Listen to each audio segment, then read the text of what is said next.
Hi chat. I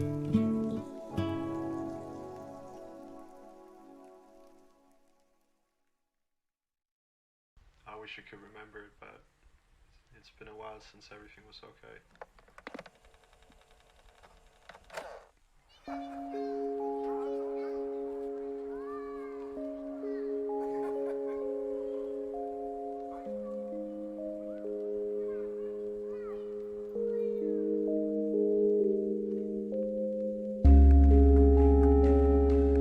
Hi chat, how is everyone today? Has buff.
Hold on.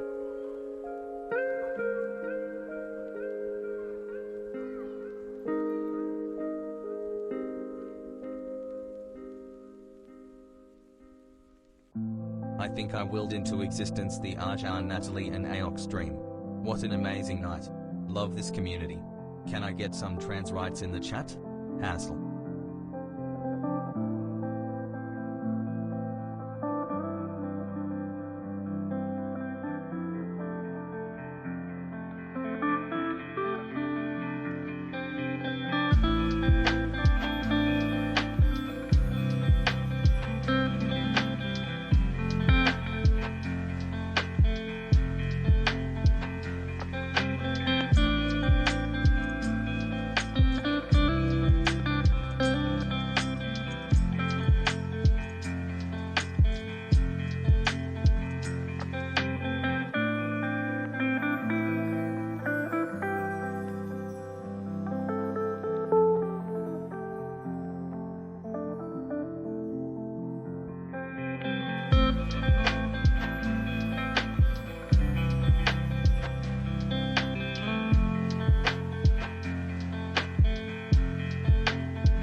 Growing heart, growing heart, growing heart.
Wow, 10 months white people happy.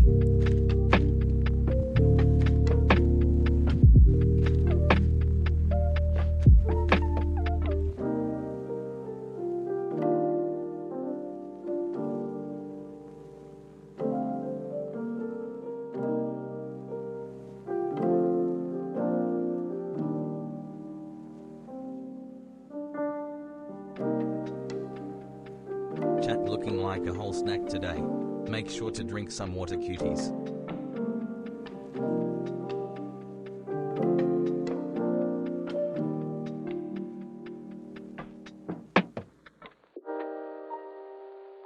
Arjan, 3 months here.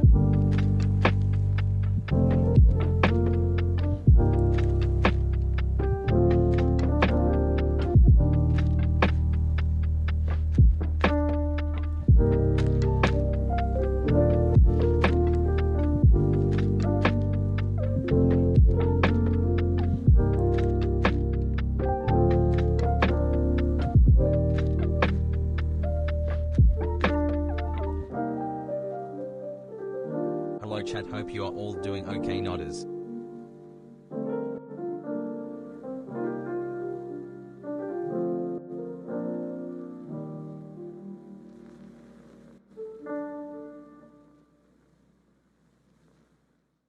It's pretty cool you might be able to revive Bernie Mac from the dead to play backgammon with you. Kings of Comedy is one of my favorite movies ever. 100 plus necromancy Arjan Pogo.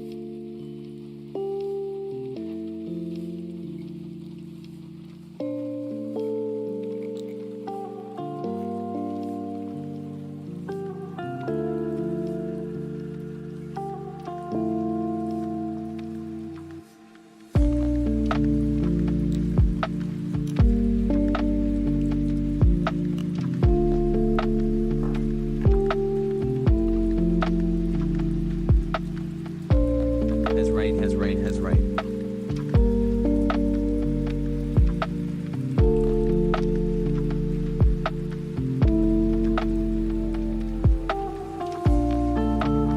Time for all the entertainment and education over the last 5 months, Hasan.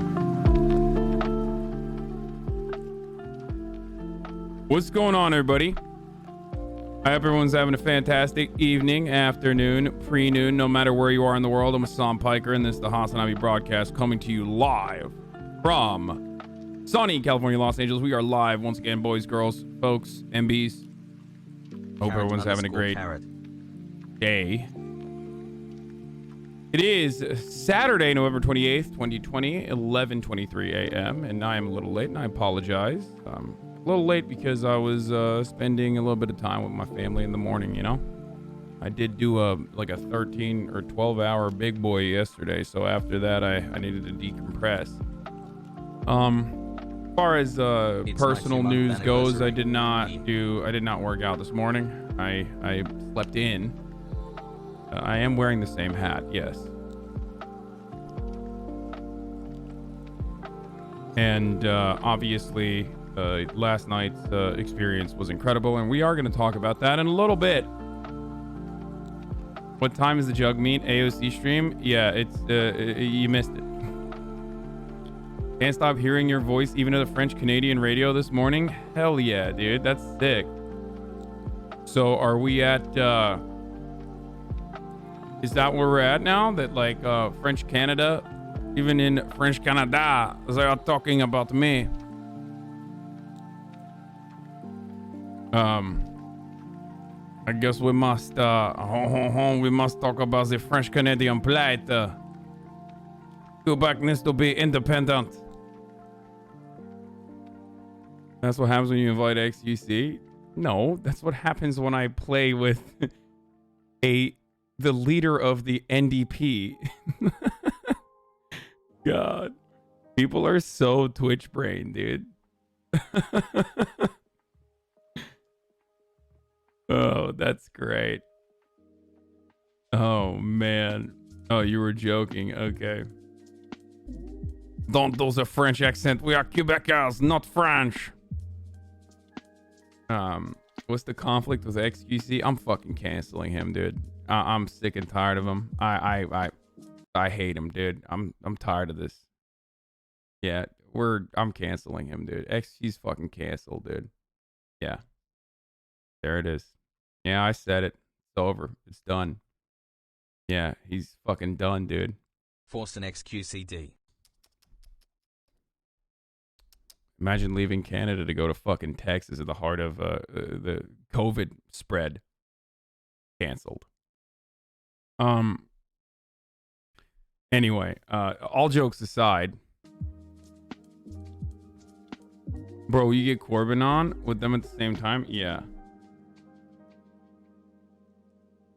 Yeah, no, it was, last night's stream was really fun. It was a lot of fun. Who the fuck is Neff and how did he get invited last night? Total asshole and ruined the game last night? This is a meme, right? Neff comes across as an asshole and totally ruined the atmosphere. Please do not invite him next time here. Okay, well, that's a permanent ban for you, brother. Have fun with that. Thank you for keeping me informed and for making me laugh while I work. Hope you enjoy that.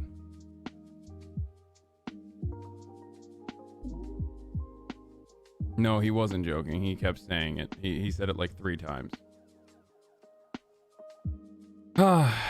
More Northern Lion when? Dude, he's funny as hell. I really like him. Does that mean I'm a boomer, by the way? Like, is that what that means? Because, like, some of my favorite people on this platform are all fucking boomers. Like, I love his humor. I think he's hilarious.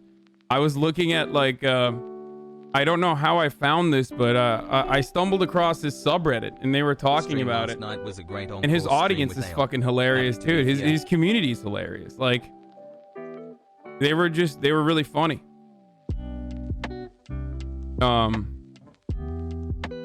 You know, you create a new form of international diplomacy, the gaming diplomacy between countries. Yeah, exactly. CAOC wants to make a weekly gaming interview with various people. Yeah.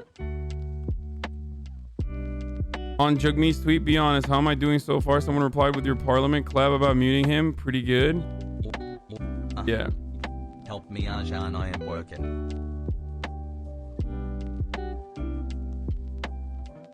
Have you read any articles about the Among Us stream? No, I have no idea. This guy's toast seemed really awkward in that group. No, don't invite him next time, please. Hey, guys, here's what I'm going to do. Are you ready for this? Here's what I'm going to do. I'm not going to listen to any of your suggestions. Like, okay, I know what I'm doing. Just trust me. Just please. All right? I promise you I know what I'm doing better than you do. All right? Like, I don't come to your place of business and tell you, like, you know, you're not doing a good enough job with your spreadsheets. Okay? Just sometimes you can just like dial it back and just enjoy the content that comes in front of you. Like, you don't have to constantly turn around and dictate what happens here. Like, I love the back and forth. I love the constructive criticism. I always welcome it.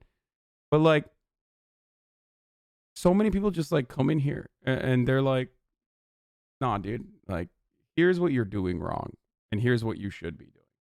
And that's actually something I want to talk about briefly. And I'll do it here in, like, the personal news hour rather than later when there's more people in the chat and, like, when we open it up to the Normans. But people were frustrated with like having XQC in the lobby. There were some people even on the left that were like upset because they thought that he did not deserve to be I there. place That my there trust were in thee. that there were more deserving content creators to have on there. And I thought I made this clear, but like XQC is the largest content creator on this platform. Like, not Good only morning, is he Arjan. my friend, People need to trust in the process. although You we did do really well have at planning some things for the disagreements past from 2 time to months. time, and he's still Hassle. a toxic person, but so am I. But on top of that, he is a well-intentioned individual. Otherwise, when it comes to politics, he might have some bad takes from time to time, but he's always learning. He's always bettering himself. And beyond that, largest content creator on the platform. So, he did really great yesterday. He asked some good questions. He wasn't being like annoying at all. He wasn't being toxic. And I knew that he was going to not be toxic. And I knew that he was going to be good. And he did very well. 2 So, months, POGO. everybody chill out. Okay? Like, we gotta stop doing this thing where we're like, immediately dismissive of people, like especially if these are people that you have access to, that you can literally communicate with personally. You know what I'm saying? Like, Hassle. so,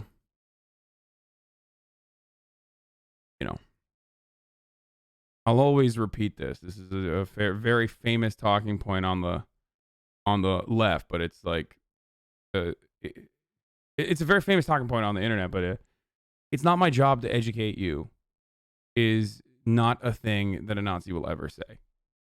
Like a right winger will never say, "Oh, it's not my job to educate you, sweaty." That's emotional labor. Like, no, it is my job. Like it literally is my job. And I also is at the heart of what I believe in. I think people can change. People have the capacity to change, and they can change through the positive feedback that they can get from people that are close to them. So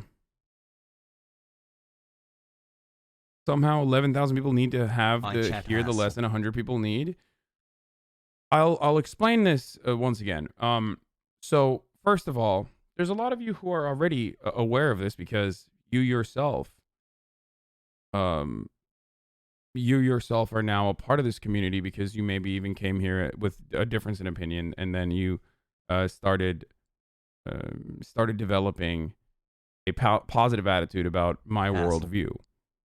But no, there are plenty of people that need to hear this. It's not just 100 people.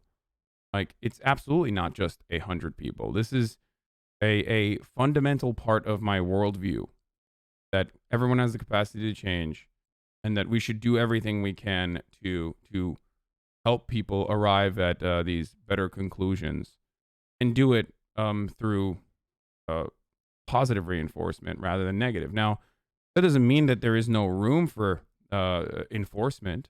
Of course there is. There are people who definitely... Lots of love, Hash. I voted Trump in 2016, but you changed my mind and I voted Biden this year. Hassle. There it is. Like, 8-month subscriber. Thank you, Grim. Like, there are plenty of people like this. Hassle, thank you for changing my brain. Anyway, this isn't like, I'm not doing promo for XQC either. Like, I'm not gonna be like, I'm not gonna baby him. Like, he's still a toxic person. So am I.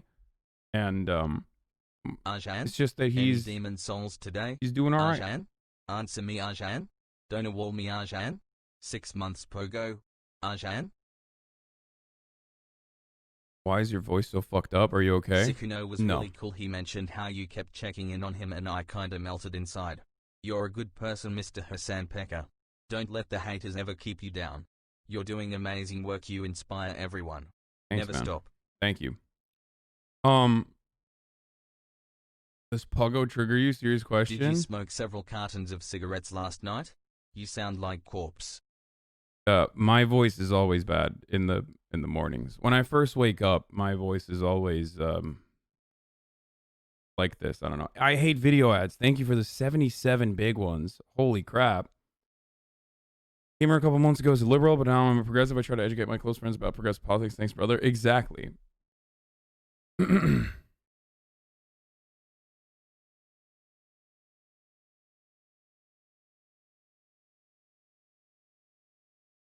Anyway, he's not the largest content creator on the platform. Hasan, you are my king. I am not the largest content creator on the platform, man. Found Like during the first lockdown now that inspired me so much that me and friends have now gone to that BLM now that we've protests. gone over the Thank you so election much hump, for what like you've I'm done for me a and us. decently sized content creator on the platform, but as you can see, I only have 11,000 people in here. It's not like I have 60,000 people in here currently. Are you single right now? My sister's asking. Yes. Your voice is deeper in the morning because your vocal cords are loose after resting them / sleeping. That makes sense.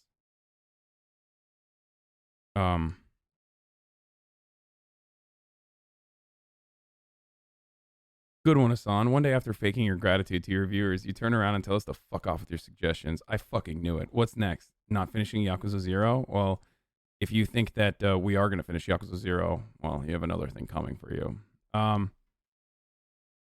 Thanks for radicalizing me, brother. Once you're an hour in, I haven't seen you under like 30K in over a month. I think that'll go away too. Like I'll probably go back to like 20K, 25K or something like that. Yo, at HasanAbi, I think you should know that guy with the beanie on next time.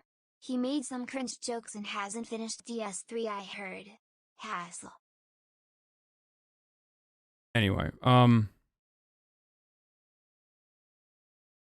they're talking about the stream in French, Canadian, Quebec medias. Oh, hell yeah, dude. That's awesome.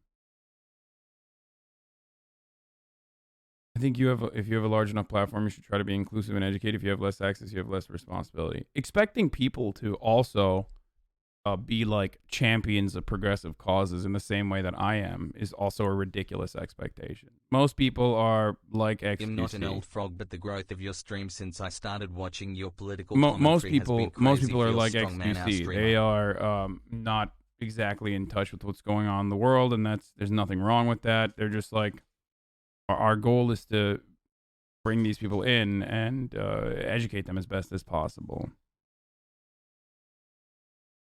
So, just remember that.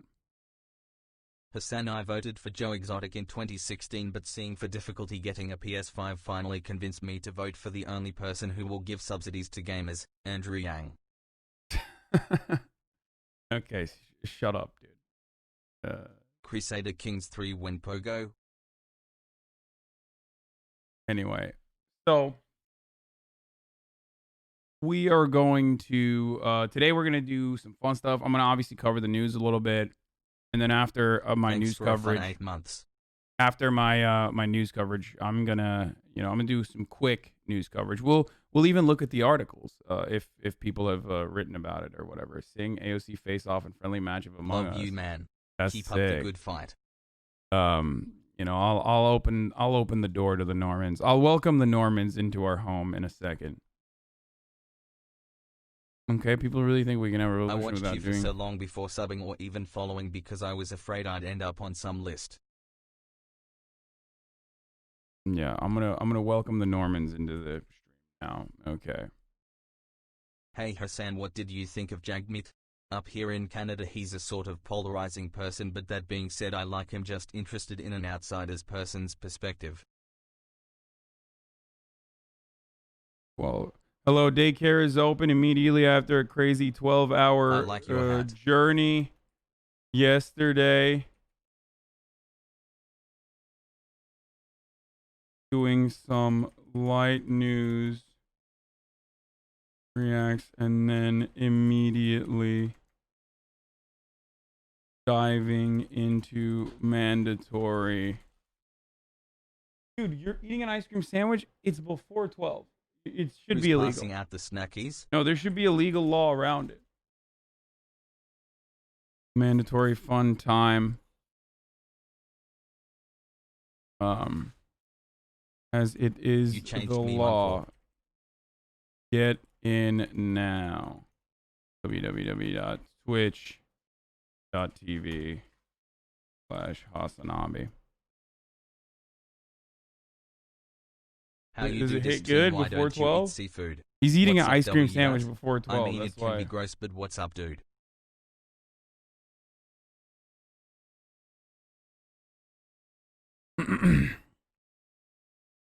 So it's all over Canadian news, but I guess American news didn't pick it up, huh? Is that what happened? All right.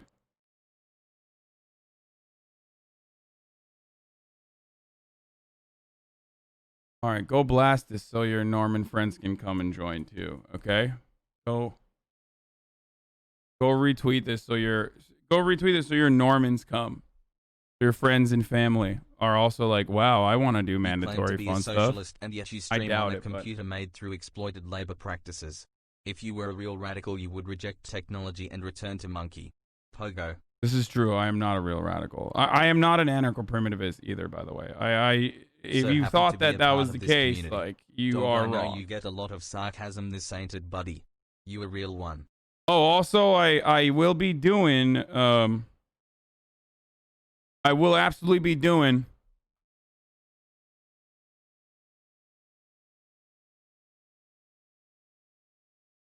Dude, how do I turn this off? I can't even. Business Insider now has gone out of control. Let Murat eat his ice cream in peace, you shithead. There 6 it is. months, Oh, Pog. that didn't work. Wait, which one do I turn off? This? Oh, no. Ha ha, robot voice say pee pee poo poo. Put dot after the com.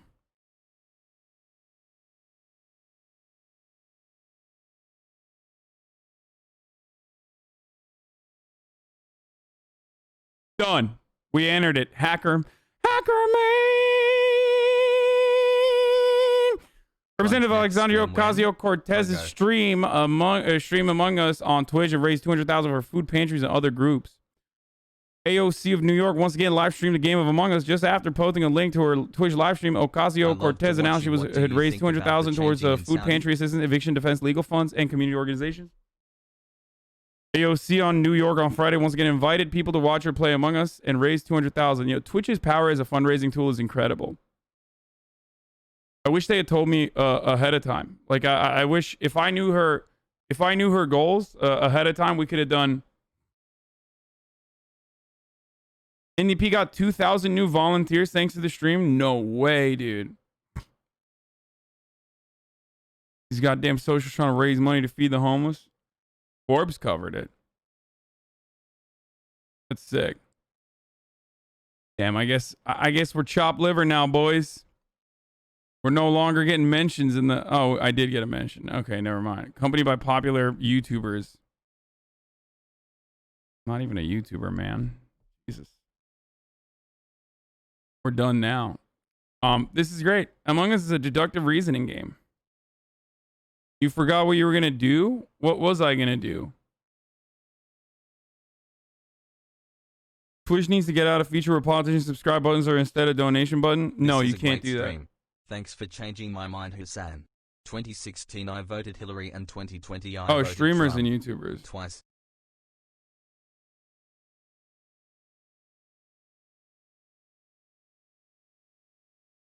The Global News CA had an article and a video, but the dude host was an absolute moron. Watch for cringe purposes. How are these tweens on Twitch going to vote?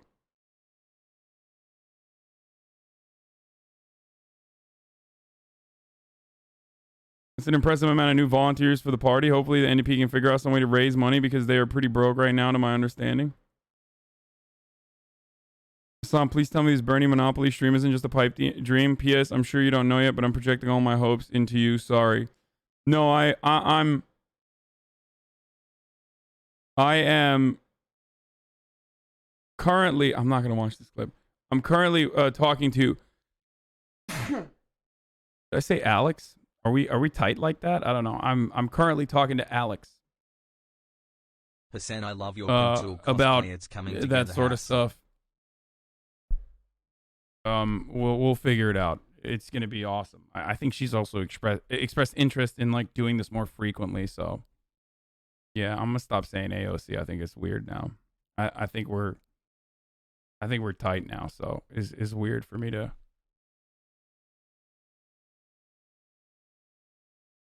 Yeah, it's really silly for people to be like, "Oh, you were going to mention the PO box before you read the article." Oh yeah, I will be doing a PO box today. Amazing streams, amazing causes. Thanks for the daily content. I will be doing a PO box today.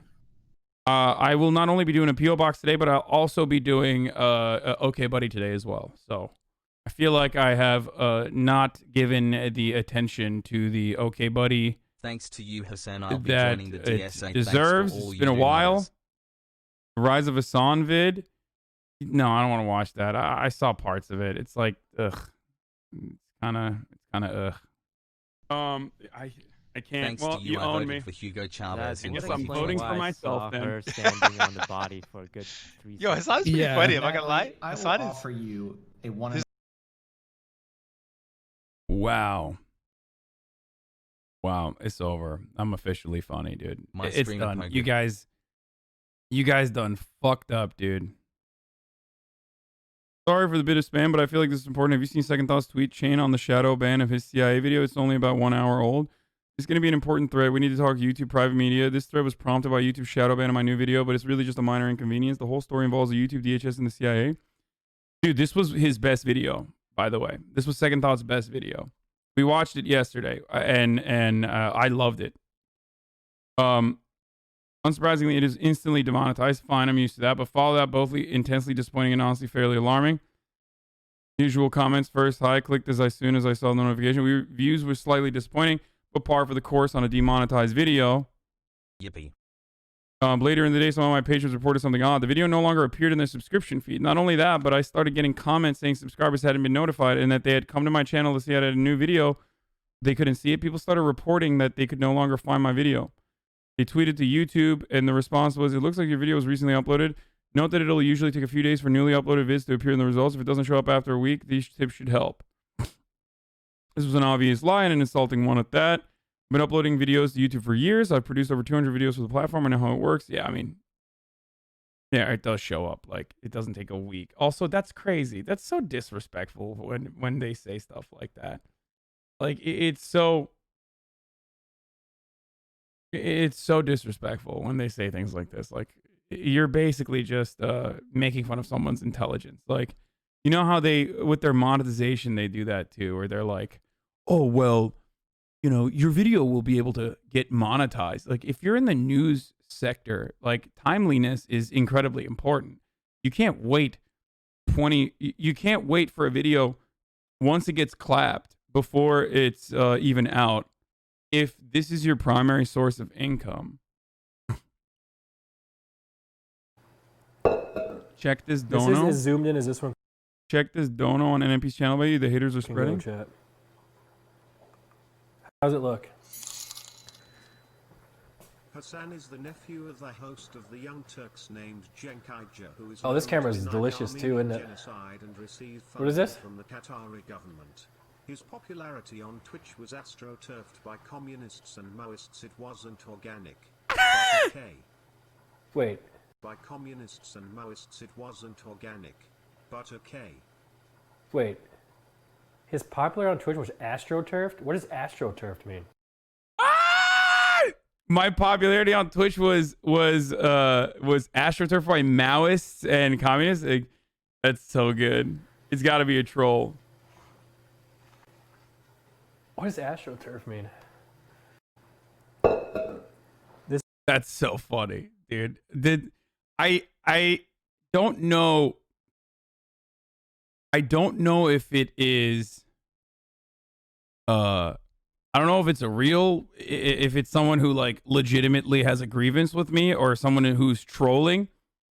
It is wild to think that this is like, it's so crazy. Like, people could just say anything they want about anyone. Like, they could just, on the internet, they just say whatever they want about people and people will believe it. Like, they'll just literally be like, oh, I guess that's true. Like, I have friends who have consumed, you know, Hasan's content and the Young Turks content for a long time, so I'm like tangentially familiar.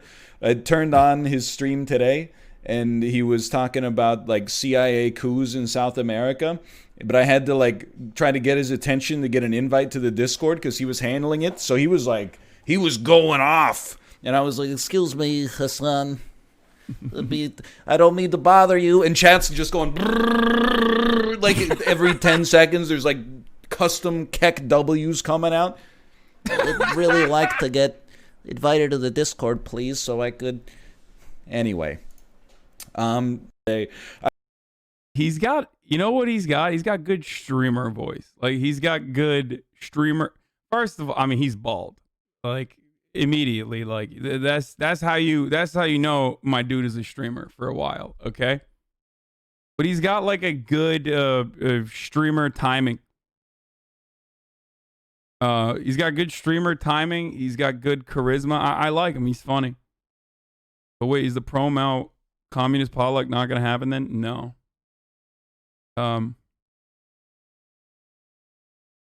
I need your Sekiro tips. I've beaten every Souls game before Sekiro, but I suck ass at Sekiro. Help as soon as please. Sekiro is incredibly different than every other Souls game. It's just Sekiro is not a fighting game. It's a rhythm game. Okay? It's literally a rhythm game. Bloodborne is a little different than the others as well. Bloodborne is a dodge game. Most of the Souls games you can play with a shield. You can play with dodges if you want to. Bloodborne is all about iframes and being aggressive. Sekiro, on the other hand, is a rhythm game. It's very different than all the other Soulsborne games, if you ask me. Cheesed every boss, Andy? That's disrespectful. That's such a lie. That's so sad that you're saying that, because it's directly a lie. Like, not only did I not cheese any of the bosses with the exception of Demon of Hatred, which is an optional boss. Not only did I not cheese any of the bosses, I literally did the hardest way to do it. Like, half the time I didn't even use like the flasks that I should have been using. Half the time I didn't even use like I literally did the bosses in a way that was just pure fucking brute force. It's Will Neff. Will Neff. I'm telling you. We're voting Will Neff. Will Neff.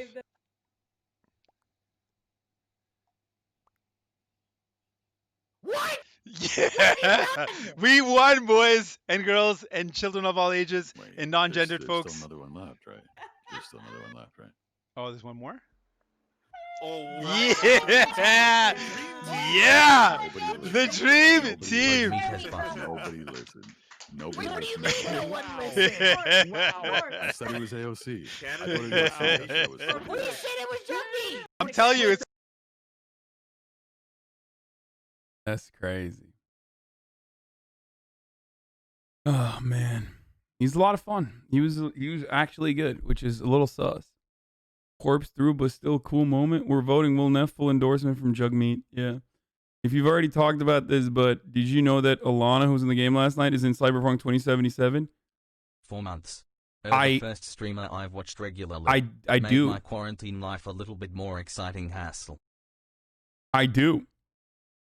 I did. We talked about it, and guess what? We talked about it.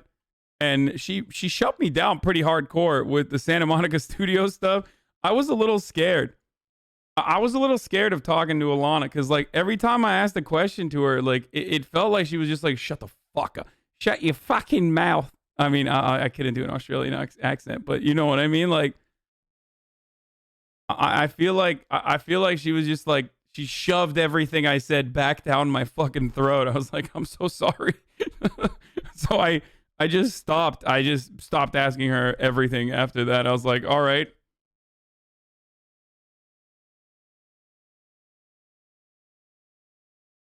That was not an AU attempt. That sucks. Talk about your jokes yesterday. Dude, this guy has only said, like, your jokes. I can't believe. Like, your jokes yesterday. Oh, no. Your jokes. Like, what do you mean, my jokes, dude? What's going on?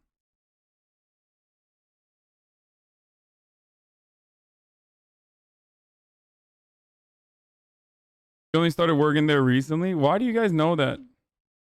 Talk about my jokes yesterday? Like, what were my jokes? They were pretty bad. I have a lot of meanies. Your combos between in-games were my favorite. You gave great takes on AOC's chat. Was agreeing with everything you were saying. She just got the job at Santa Monica, so keeping most things under wraps. She's cool, peoples. Don't worry. With political combos in mind, how was the roster curated last night? Okay, so the way that the roster was curated last night is I wanted to have a mixture of Normans from a political point of view, obviously. I wanted to have a mixture of like, you know, XQC and his fan base. Like, you have some people that bring in regular folks, right? This guy's toast when he makes like a YouTube video or something like that. XQC, Corpse. You have folks that are not like Yesterday's overtly stream was political but incredible. have big You are a followings. hero to all of us. Much love That to you and chat has. do a you know, that provide that sort of thing. Okay, and then you have folks that are political or political streamers like the Surfs, ContraPoints, and like the balance that I always try to strike is between people who bring in a larger audience that's not always directly and immediately interested in politics. Sorry for the spam, but can you speak on the new allegations of Fed TV drama? It seems like people are trying to hate on Poke and defend Fed because leading someone on is just as bad as sexual assault. Just want to know your thoughts. Yeah, leading someone on is not as bad as sexual assault. Those are my thoughts, but I'm not going to talk about it right now. Maybe in a little bit. But so I try to bring in like if someone doesn't have like a massive audience and they're not bringing in their audience specifically, I try to have some people that will also foster great conversations and benefit from having a larger platform. So that's definitely like, you know, people like the Surfs and Northern Line already was the person who kind of tweeted at Jugmeat, even though like I was putting it together behind the scenes. Like, he was the one who originally sparked the interest in the conversation. So he was great on that front too. But that is basically the delicate balance that I want to what? Thoughts on TYT member?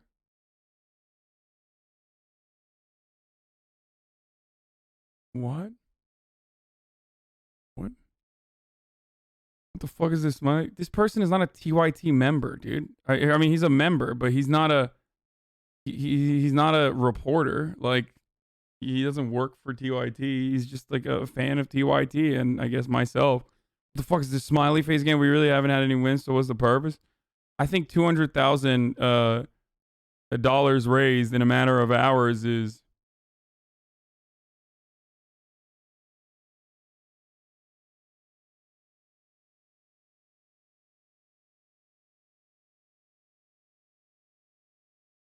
something to smile about. So anyway, regardless, my point was, oh God, it's like going so many different places. Like, this chat is all over the fucking place. Anyway, the delicate balance is like, we obviously have people like AOC and we obviously have people like Jugmeat that are there as like they're at the heart of the content, right? And I'm trying to build a balance, a delicately put together bubble around it that will draw a lot of attention, that will have some controversy to a degree. Light controversy though, like interesting people that you put together. Like, why do you think I put Moon next to Ryan Grimm, the Washington D.C. fucking bureau chief of The Intercept, when I'm doing political coverage? It's on purpose. Like, I think that that's wonderful because you always have to have access to and always have to hear from like people that aren't fully invested and fully tapped into the world of politics. So that's why I do that. And it's precisely the same mentality with bringing someone on like XQC. It's not Hasan likes chaos. It's just that's how the normal world is. Like, that's how it works. Anyway, it's like making a nice sandwich, exactly.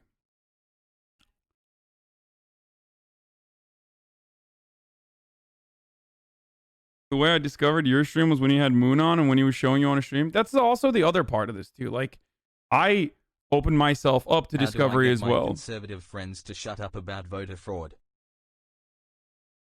You know?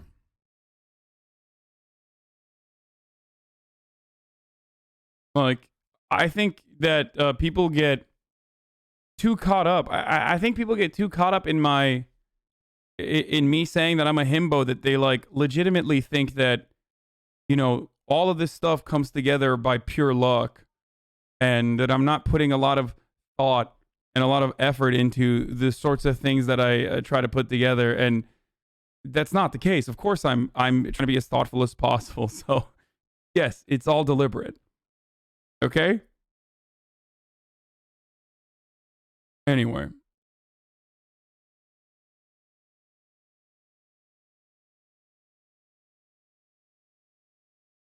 Let's see what Moon Moon had to say. Man, you guys are fucking nuts. Like, I'm actually in disbelief. There's like 5 of you guys in my chat right now.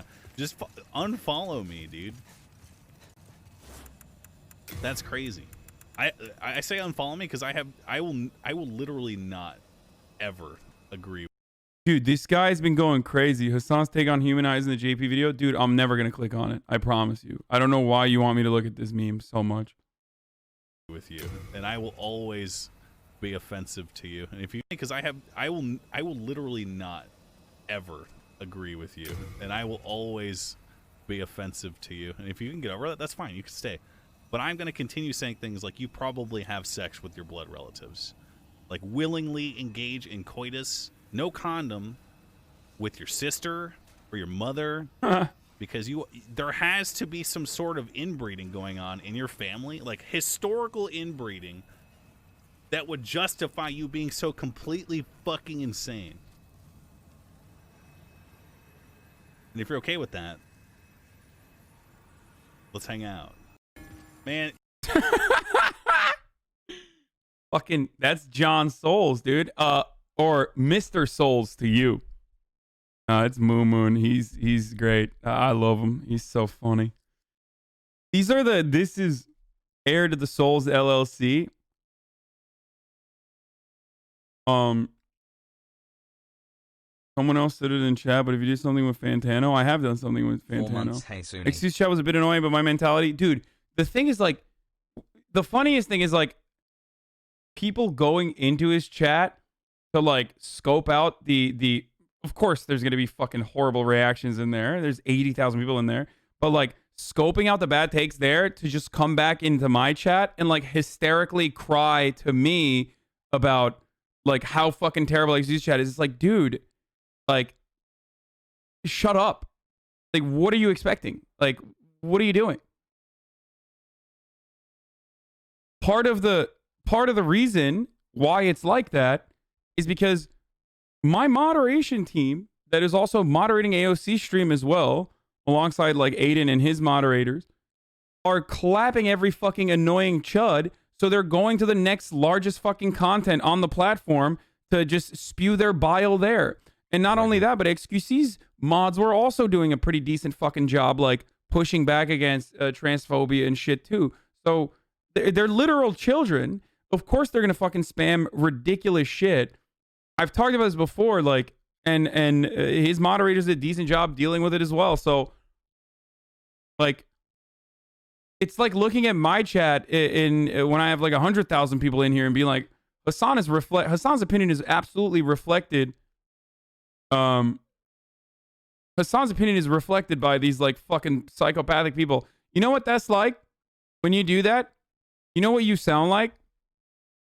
You sound like the people who see Pepe the Frogs being spammed in my chat and going, wow, this person is a Nazi, I think.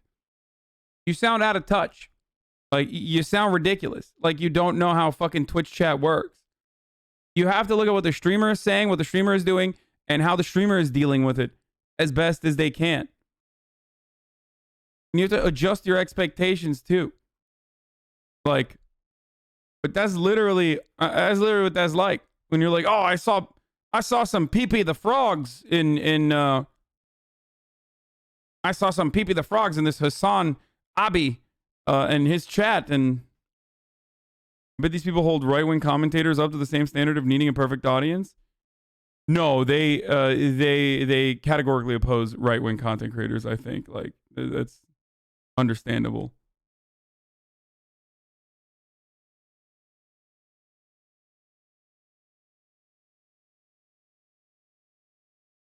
Just trust what I'm doing, okay?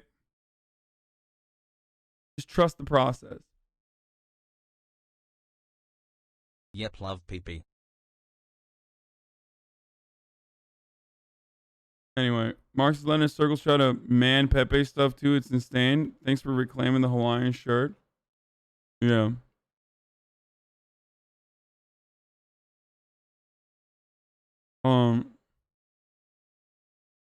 Doesn't this tie to the fact that you shouldn't complain too much about our chat as well because you can't control what they say? No, me complaining about my own chat is literally me trying to clean up the chat. What do you mean? That's silly as fuck. I'm not saying go balls to the wall, brother. Like, that would be a cancer. Anyway, let's get back to the second thought video that I watched yesterday. But before we do that, and before we get to some other stuff, of course, it's top of the hour every hour where I have to do a 60-second ad break. So I'm going to run that right now. If you would like to avoid the ads and have an ad-free broadcasting experience, all you need to do is subscribe. You can do that with a Twitch Prime for free, or with a regular $5 subscription. So here's a 60-second ad now. Was Jugmeat pronouncing your name the right way? No, everyone says Hasan. That's usually like the Arabic pronunciation, but it's fine. I don't really care. What? Alexandria Ocasio-Cortez squared off in the popular game Among Us on Friday night. Hope you're having fun. Stay safe, folks. I know it's scary out there. Find ways to connect. Like, this is a way, you know, we game, we connect. What's the evidence? Singh live streamed the games on Twitch. The NDP leader had challenged AOC earlier in the week after she live streamed her debut of the game last month to attract young voters.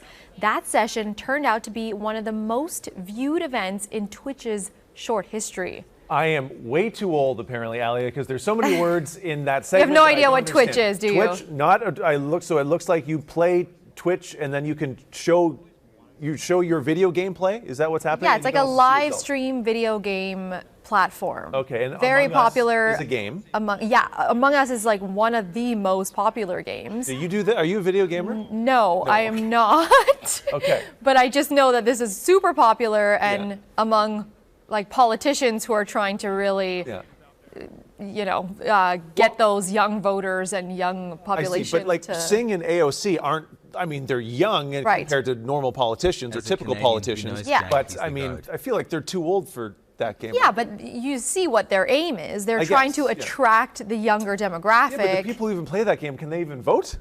I feel like isn't it like tweens? Or are they planning like 10 years down the road? They have like the Gen Zs, Okay. It makes them look cool for sure. I'm sure if we started playing gaming on Twitch, people would think we were like next level cool. I think I'm going to need more than a Twitch game to make like tweens think that I'm cool. We're still playing like Nintendo 64 over here.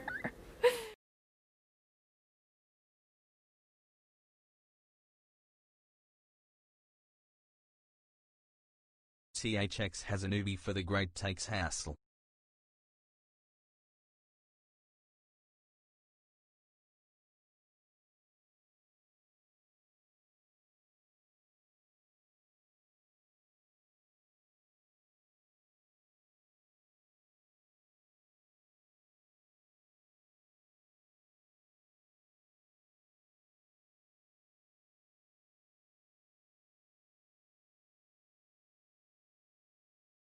Was Hermie good? Gen Z, don't you know? I love that. I'm ashamed of my country. Why are you ashamed of your country? AOC Super Mario 64 speedrun when? Yeah. Aren't they too young to vote yet? That's so funny, by the way. Gen Z is like Gen Z.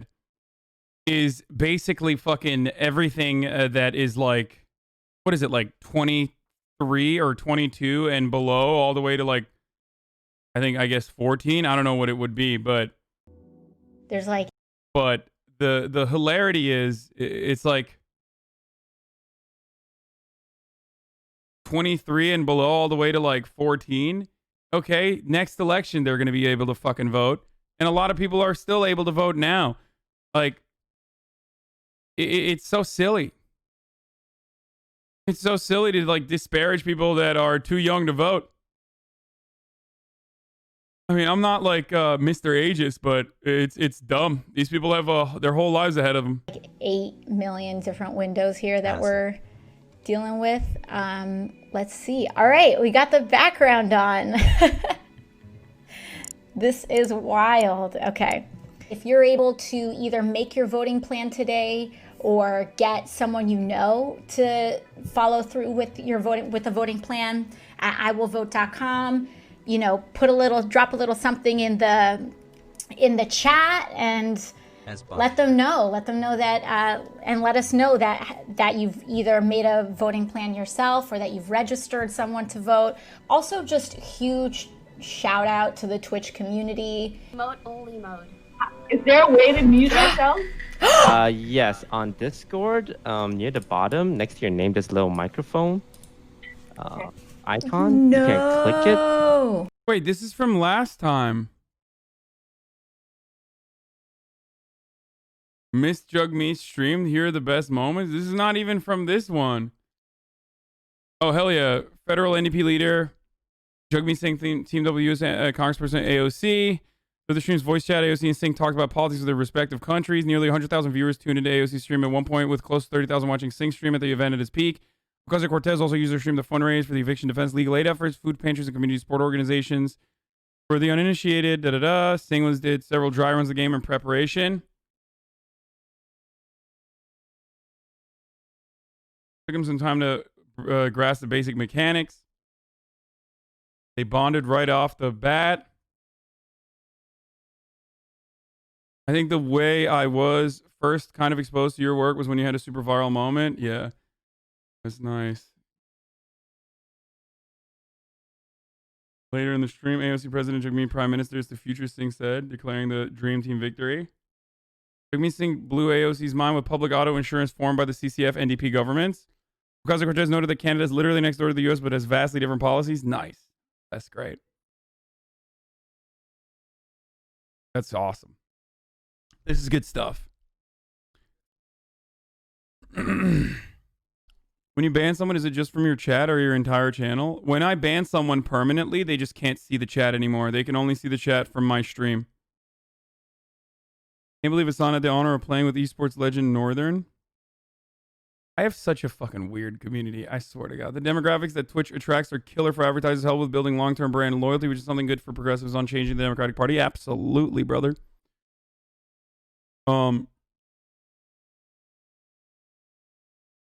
Is that why you put on chat on the stream? No, it's because I'm constantly looking at chat, and chat is my community is a huge part of my stream. My chat is a huge part of my stream. It's probably the most important part of my stream, which is why I always have my chat on stream at all times, and I'm constantly looking at my stream or my chat at all times. Like, that's why. That's why it's there. And that's why a lot of you come here.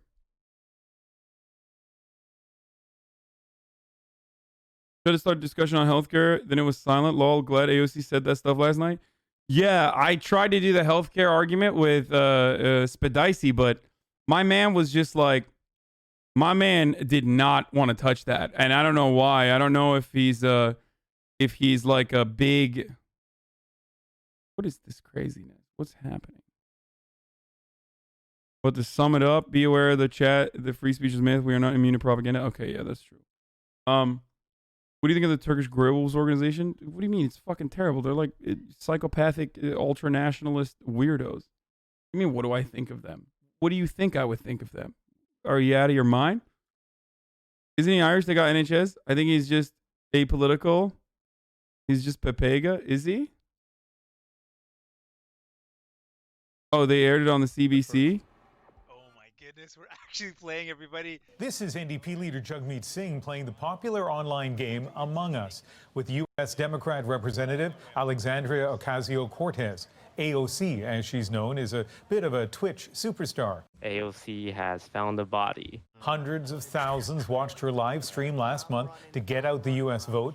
That's among the highest views in Get out the U.S. vote platform's history. Singh invited her for a game yesterday. Her reply, what could go wrong? Oh, shoot. In Among Us, everything.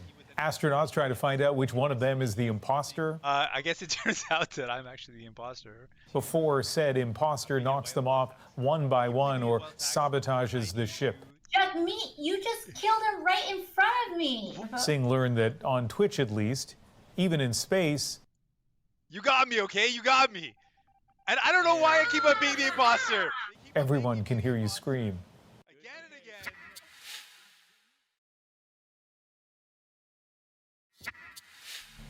That's it. That's a cute video. Jack isn't apolitical. He was also telling people to listen that it's important. He was also accidentally muted for a good bit of the game, but he does watch you and agrees with most things. No, I know. I know he watches me, but I don't know if it was like news anchors like one of the golden voices of Canadian news. Ian Nomansing? Nomansing? Really? That's his last name? Like Nomansing? With regards to the Grey Wolves, I was just wondering whether you know about their history. They've been backed by the United States for decades. Yeah, of course they have been backed by the United States, dude. What else is new, brother? America backing like paramilitary formations that are ultra-nationalist and far-right in its inception. Wow. In an effort to fight against the disgusting communists. What else is new there? That's just doing business, baby. And hey, guess what? In America, business does you. Whether you want to do business or not, doesn't matter. You're still doing it. National is one of the most watched news. Hanno Mansing.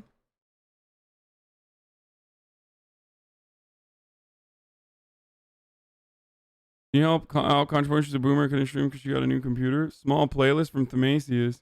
Giant rats are sniffing out landmines and tuberculosis. Should museums return their stolen objects? Ranking women by attractiveness. Is this a new one? Ooh, this is good stuff here. We got some good POG content here, dude. Tough crowd. Oh, this was funny. You had no problem snapping my neck. First round, Cold-blooded. First round. Yeah, poor Noted. Myth. Noted. Listen, Myth for got the record, bodied though, immediately. I would have never gone for Orange. AOC. Though. Viking helmet. Listen, Suit on. Spidicy, at least you got healthcare, all right? When that happens. Damn. Why? Okay, never mind. I thought it was a good one, Hasan. Don't worry. Oh my God, what is going on with it? Tough crowd. Oh Lord. No, I'm trying to change my outfit. Oh, this is the worst thing that's ever happened to me. I think. Like he literally killed me. He killed me. I'm actually gonna tweet this. Okay. Nice. The moment when I brutally murdered me outside of the game.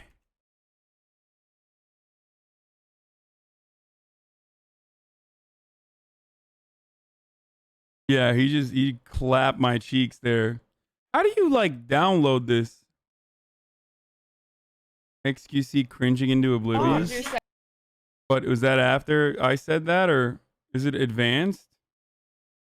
Like, how do I just download this clip?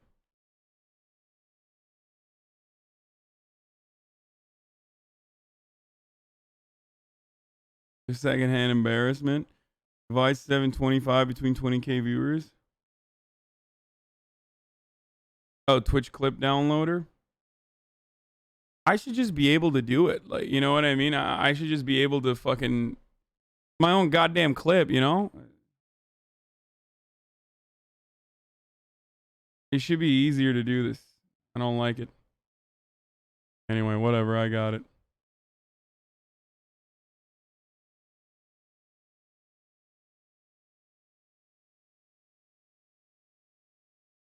Wait, why is it not doing it? Huh. Oh, there it is.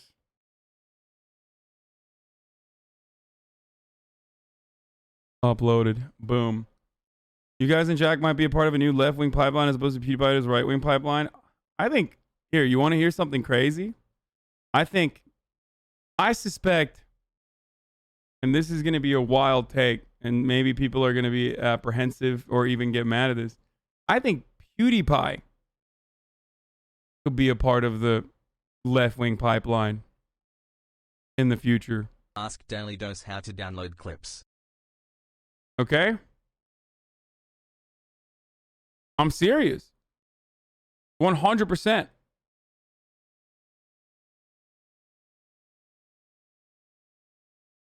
%1,000%. I have not forgotten, and I will never forget, the unprompted, unsolicited conversations he had all the way back in like 2014, pre the alt-right just taking over every part of fucking YouTube, where he was not only defending misinformation about Muslims in Sweden, he was shitting on the reactionaries that were purposely and willingly lying about the Muslim population and about immigrants there. So very clearly he he is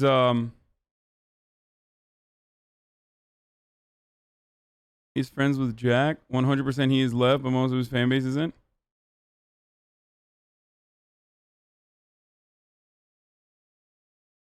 PewDiePie is left wing? No, he's not.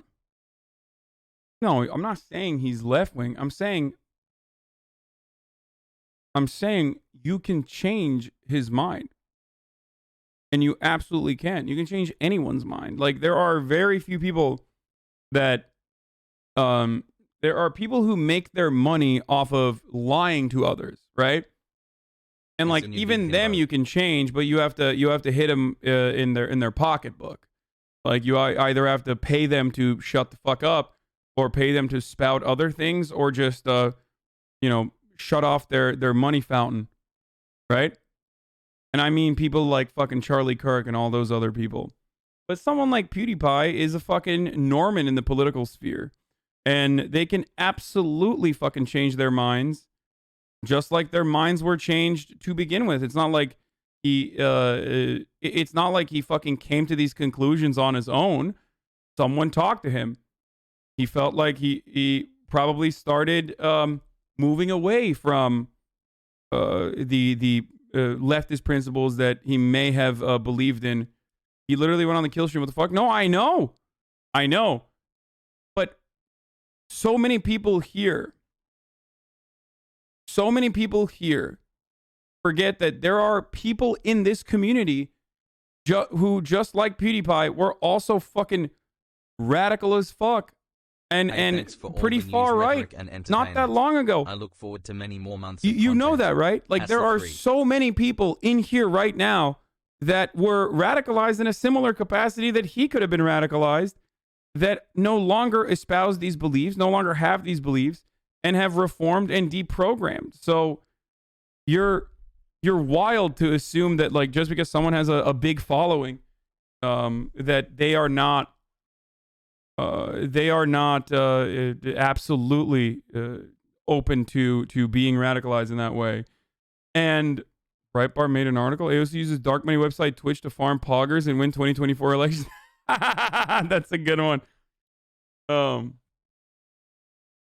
Literally a Jordan Peterson fan 4 years ago. I transitioned to reform neckbeard. Yeah, that's what I'm saying. Like, yeah, there are so many people. This notion. Look, I get new people in here transitioning in and out all the time. That's why I keep repeating this talking point. That is a fundamental part of my worldview. My theory for change requires you to understand that everyone has a pathway towards bettering themselves, and you have to unlock that. You have to be, if you have the access, if you have the ability, you can truly talk to people and get them to come to terms with what you are saying. And the best way to do that is by, one, becoming a likable individual, and not by immediately fucking dunking on people. Now, having said that, I myself have criticized PewDiePie from time to time. As you all very famously know, some of you probably even found me because you saw that video. Like, he's done shit that is inexcusable. Okay? 7 months, baby. That's a fairly Love you, Petersonian AR. outlook, isn't it? Really? Petersonian? Like, it's psychotic to assume that this is... It's psychotic to attribute this to Jordan Peterson. Because Jordan Peterson's pathway towards progress also revolves around getting people to be traditional conservatives. Like, social conservatism is what he espouses ultimately, Petersonian. Like, if I didn't believe people had the capacity to change and better themselves and bettering themselves and like expanding on their worldview, that's what I mean when I say bettering themselves. But if I didn't believe that, then why the fuck am I doing this? If people are just unable to change, if they are just bad and good and nothing in between, and you just are good and you stay good, or you're bad and you stay bad, then why would I do this? There's no reason for me to do this. I'm just like, what? Only preaching to the choir, as you will. And that's what a lot of my fucking haters say. They say that I am constantly fucking preaching to the choir. But the choir keeps growing. So very clearly, the choir keeps growing, as in, you know, there's definitely some people out there who have changed their minds. In vegan BTW. Moneyed influences impact rich people too. Just because they're not politicians doesn't mean they would be allied with us. That makes it hard for rich people to sympathize with us. It's kind of different from de-radicalizing working class chuds. Yeah, but the reason why I can have a reasonable conversation with XQC where he understands, and this is a video that I did. There's a video that I did with XQC. Does capitalism maximize the juice or something like that? I titled it like that. It didn't get a lot of attention, but the reason why Felix himself can personally understand that that a janitor can maximize efficiency and knows more than the manager is because he himself was a fucking janitor. Okay, and it's a little different than like the indoctrination that you are subjected to when you become a part of the elite media class for over 20-25 years, where you're like, you know, getting paid to promote certain belief systems, whether you originally believed it or not. That's entirely different on like independent content creators who start off as regular working class people for the most part. Which Felix are you talking about? XQC is what I'm talking about now.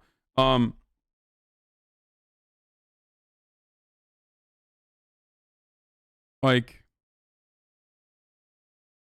even for his own future, he might sense, at least among young people that currently do not watch him, left-wing politics are super fucking popular, and they're a group of people he has yet to tap into. Yeah. So same with Kjellberg, same with PewDiePie. Like I don't know what his background is, but it doesn't seem like he just like came from a fucking insane amount of wealth. Like he wasn't profoundly wealthy. Yeah, he was just a regular dude who had a regular fucking background at some point. And then he got mega wealthy now and mega influential now. But a year or so ago, I was an Own the Libs Ben Shabibo edgy teen who watched feminist owned compilations unironically in your stream, was part of smacking myself back to reality. Yeah.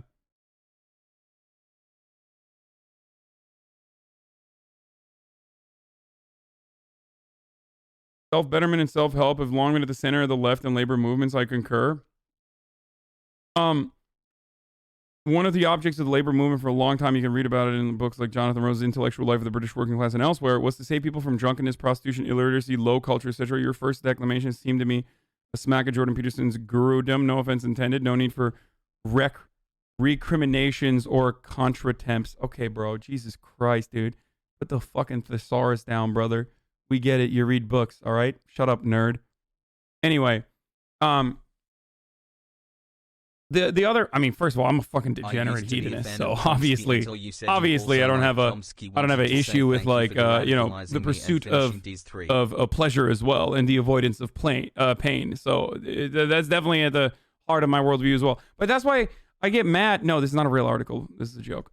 But I get mad at people who what do you say? I get I get mad at people who have a gross misunderstanding of leftist politics too, where they say, "Oh, like this is all about collectivist thought." First of all, there's nothing wrong with collectivist thought. Obviously, it's at the heart of like helping one another and recognizing that like society would not exist in the way that we understand it and enjoy it without so much collective action, collective bargaining, and men and women coming together and working side by side to better ourselves. Okay. But secondly, like leftist principles, Marxism is all about boosting individual freedoms. Like it's literally at the heart of boosting individual freedoms. Nothing is more freeing than eliminating alienation from your labor. Nothing is more liberating than being able to pursue self-fulfillment, being able to have time to do what you want to do to better yourself. That is the ultimate individual liberty. One is not free under the emancipation, or one is not free under the fucking chains that they are subjected to under a capitalist organization of the economy. That's crazy.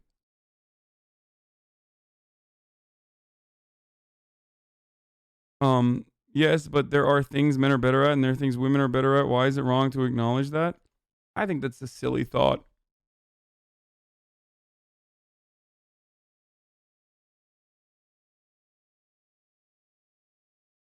Poop has 5 has 5 has 5 has 5 has smell has wood has woke has z has silly has pains has what hasa.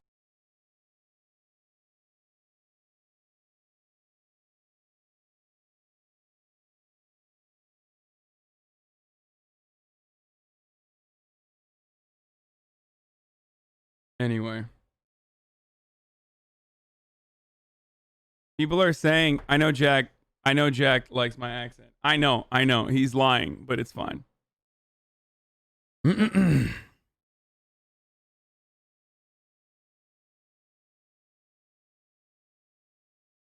The feeling of victory. Okay, this is the last. It's like the only game. It's the only single player game that I feel the same amount of like reward that you get from a multiplayer game. I think. Oh man, like when you finally kill like a nameless king, like after hours and hours of trying. Hey, are you leaving? Are you leaving? No, I have one more. I just wanted to talk about my favorite boss. I'm just kidding. You should.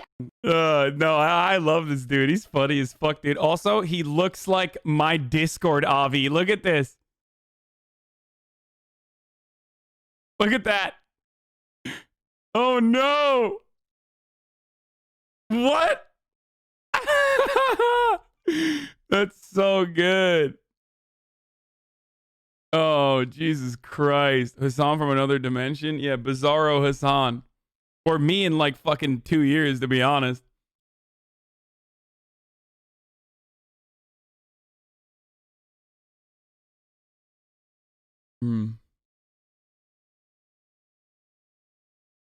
Any tips to beat Nameless King? Okay, shut up.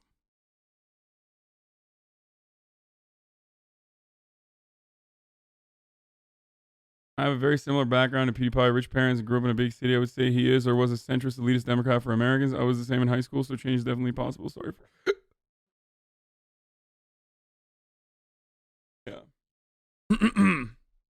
He's you in 15 years, brother. Month away. Do you believe PewDiePie's a Nazi? No. I don't believe PewDiePie's a Nazi. I think he definitely is hella edgy. And not only is he hella edgy, he also absolutely collaborated with Nazis. Like, as many fucking centrists found themselves at the throes of alt-right radicalization. Like, I used to be homophobic, racist, transphobic, and kind of far right, but I noticed your stream and I was so mad at you. I kept mauling at Europeans because I disagreed with everything you said. And I couldn't stop watching. I started educating myself, and I started to deny that left-wing politics are true. But very little by little, I started to realize they make more sense. Eventually, I ended up as a communist. Anarcho-monarchist Maoist. Okay. You just came from an average Swedish family. Sweden does much better than us on lower range of the wealth, but it doesn't mean super wealthy. Came from an average family and worked for a hot dog stand, but living in a socialist country like Sweden obviously has its benefits. It's not socialist, it's social democracy, but...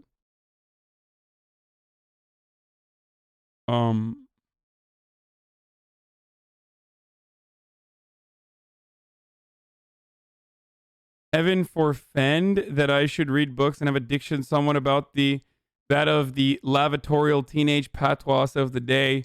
You shouldn't denigrate intelligence. I am not your enemy. This is a bit, right? He's doing a bit. The fucking teenage patois. No, I will continue to denigrate intelligence. I think it's just pure aesthetics.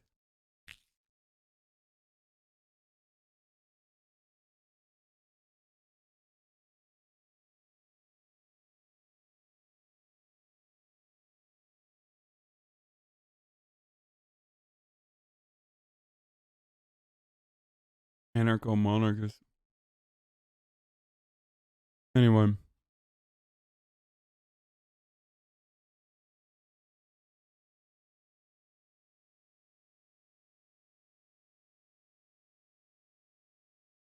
I think your approach towards people who are apolitical or have bought into the mainstream ideology is great, and you do present an important, friendly face to leftist politics. You're entertaining as fuck most things you do. You do meet people where they're at and bring them over really well. We just disagree on how far people should be taken. Okay, well, then I'll keep doing what I'm doing, okay?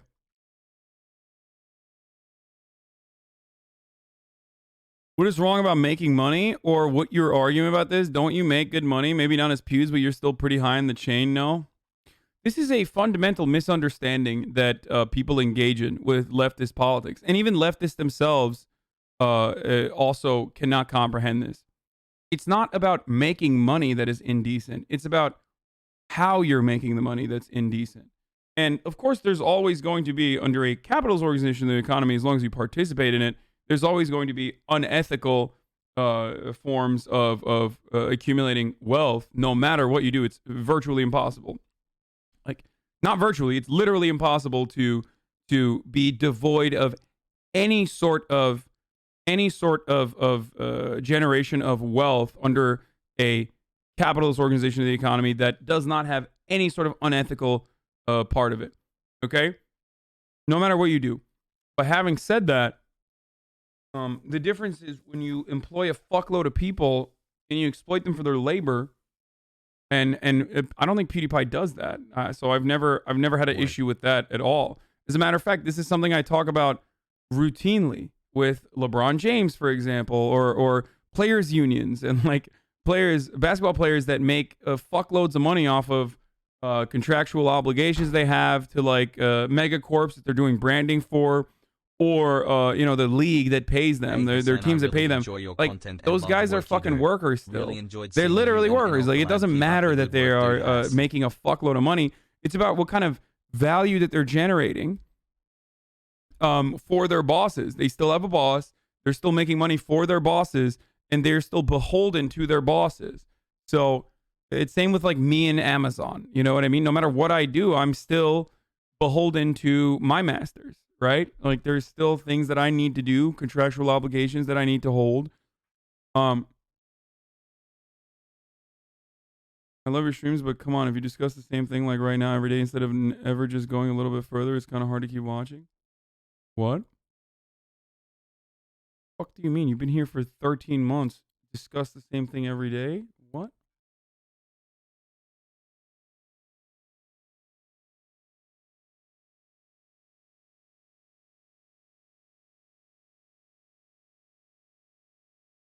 Have you commented on this? In my opinion, you can formulate commentary on the greatest left-wing divisions of the 20th century when you will truly hold up to the answer, the radical left since Zizek.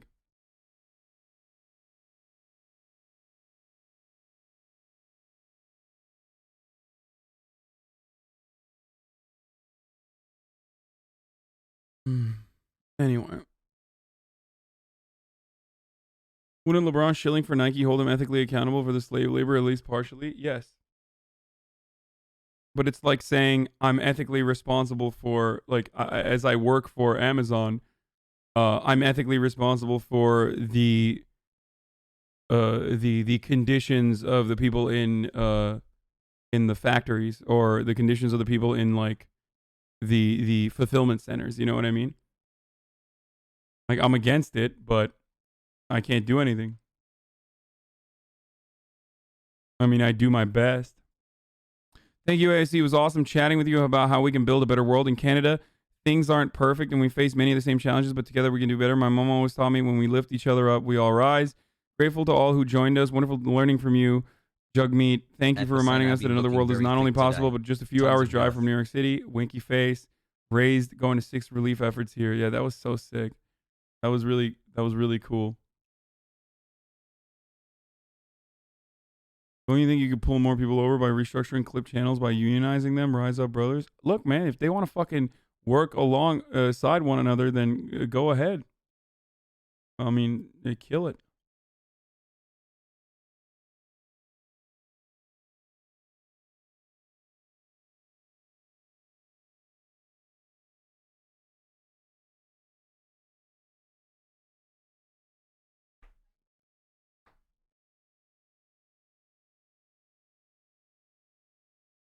I'm 14, so I don't know anything about politics or economics, but why don't we decrease the wage gap between the poor and rich? Wouldn't that create a more socialist but still capitalist society? Also, can we make the CIO of a company receive only 3 times the workers? Those are some decent ideas, brother. Those are good first steps.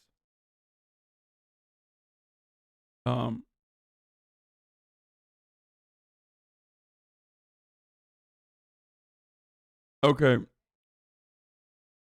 All right, we're done. I'm done like doing question and answer here. This is like we're derailing the stream. All right, let's start with this. Why are Americans going to the dentist in Mexico? I'm Michael Costa. Finally, every one of my teeth. AMLO be like, we need to build a wall.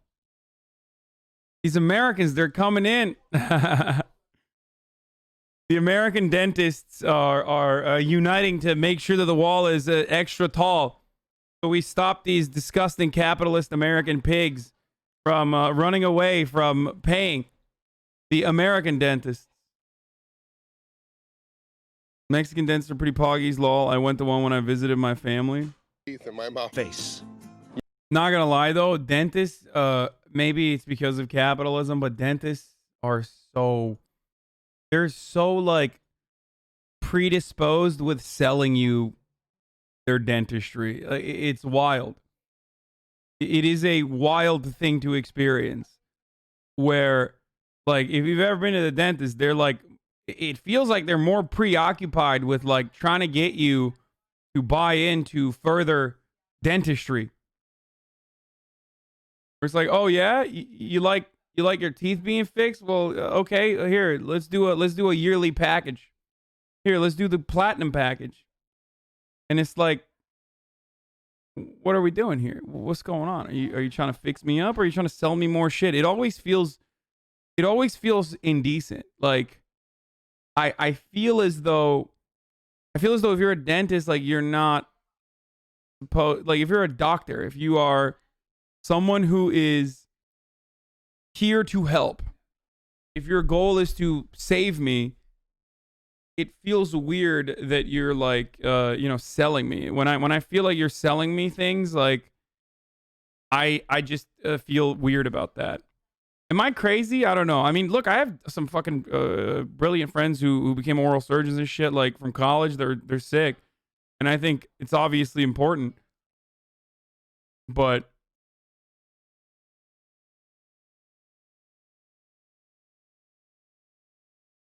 Shiz Hassy Dope. Careful, man. Don't go after big dentistry. My uncle did and hasn't been seen in 15 years. It's just like, it's wild too. Like, they fucking drill sometimes, you know? Most dentists smoke cigs and try to preach you about taking care of your teeth. That's fine. That's like,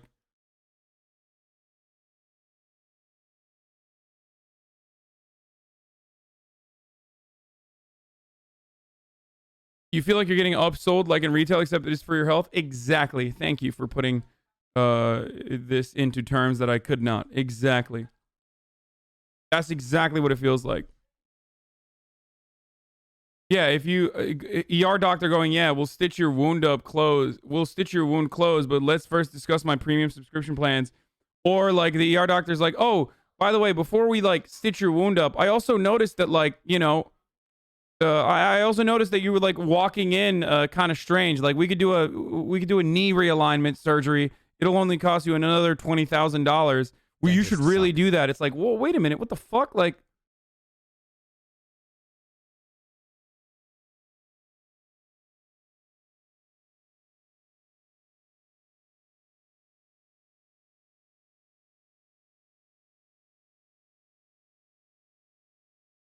Yeah, it's like going to a car mechanic, like an auto mechanic, where you just feel like you're getting fucked, even if you're not. And you are actually. Let's be real. If you don't know anything about cars, you're gonna get fucked if you go to the mechanic, no matter what. Unless you like literally know the person and are friends with the person.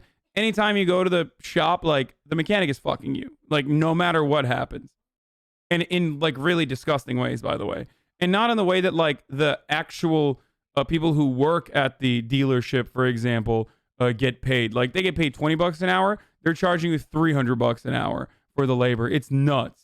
It's absolutely fucking nuts. Like the way that they do this shit. They will sell you a part for $1,000 that you can literally purchase for $20. But because you don't know what the part is, you don't know what the problem is, you're not going to be able to go and fucking purchase the part yourself and like put it in yourself. And you can't fuck around with your car because if you try to do it yourself, then you're done. You could die. So, I mean, those are my experiences with dealerships in America, and let's just keep going.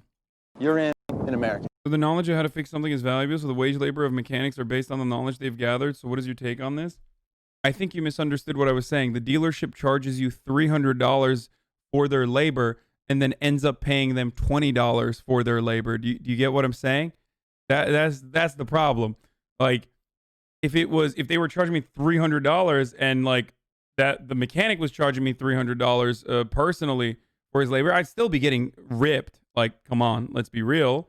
But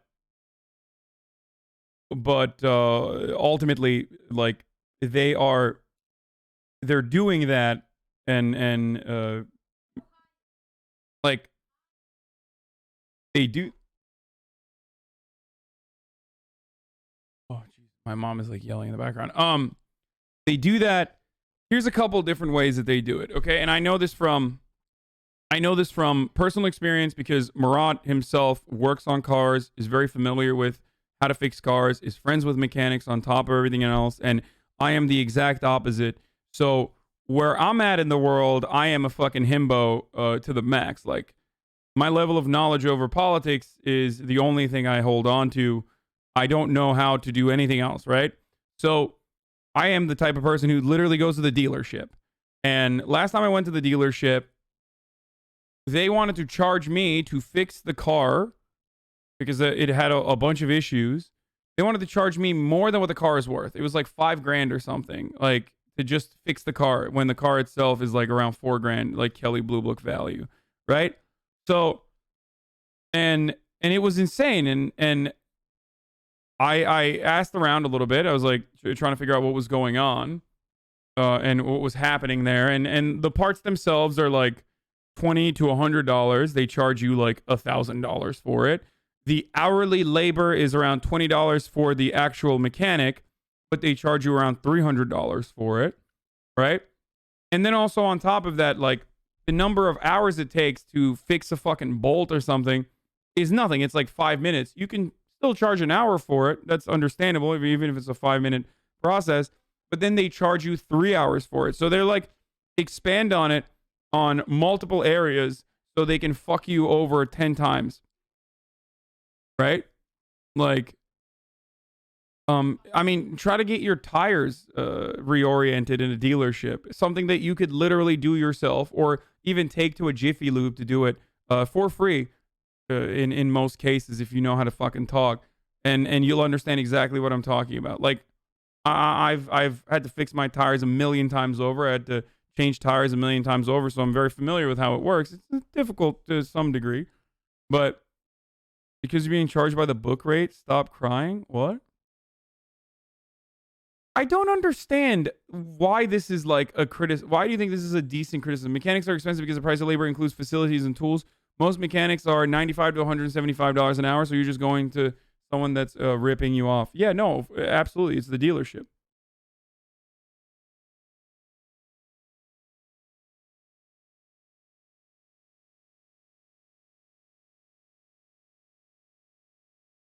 So the point I'm trying to make is that like this is the way that they pump up the numbers.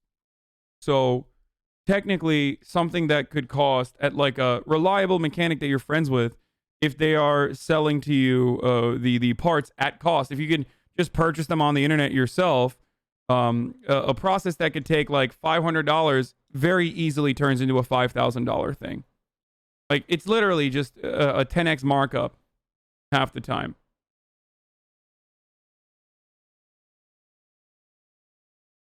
Chad is a dealership that's a ripoff, not the mechanics. Exactly. So, you live in one of the most expensive cities in the U.S. and complain about paying mechanics for a job you can't do yourself? Why are people just like... I'm so confused. Why are people refusing to acknowledge the fundamental part of this, which is that it's the dealership that's fucking everyone over, not the mechanics themselves personally, but for some weird reason, they like literally are just refusing to hear that part. Like, is this what happens?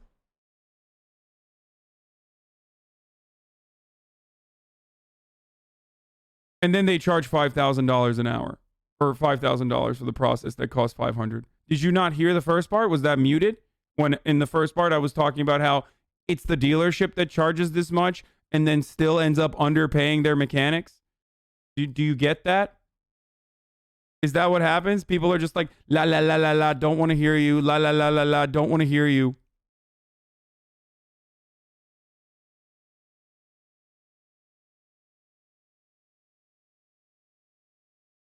Because no same person gets their car done at the dealership. You go to the local mechanic. Yeah, I know. I'm just giving you an example of how this works, though.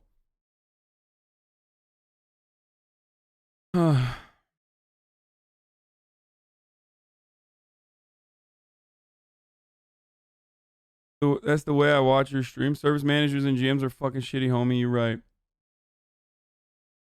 Anyway, literally the yet you live in a society, I'm very smart meme. Got my bumper bent very slightly. A dealership says 3,000. I go to a friend. He does it for free. Yeah, I mean, it's all about personal relationships. There's also a price to like. There's the opportunity cost of like looking for a person. There's also the risk that you're taking with like whether the body shop that you go to is going to be good or not. I mean, there's so many different problems with that too. But I went to a trade school that fixes up cars. You just pay for the parts. Second best trade school in the country. Good to know.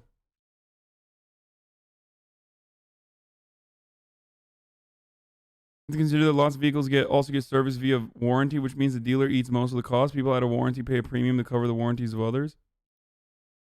I don't know what percentage of cars are in warranty versus out, but also the dealership is selling you the car with a warranty. So again, it's still to maximize profit. That's just, you recognize that, right? Like it's one way to literally further sell you new cars over and over again because, oops, you're out of warranty and your car is more expensive now to fix than the cost of the car itself.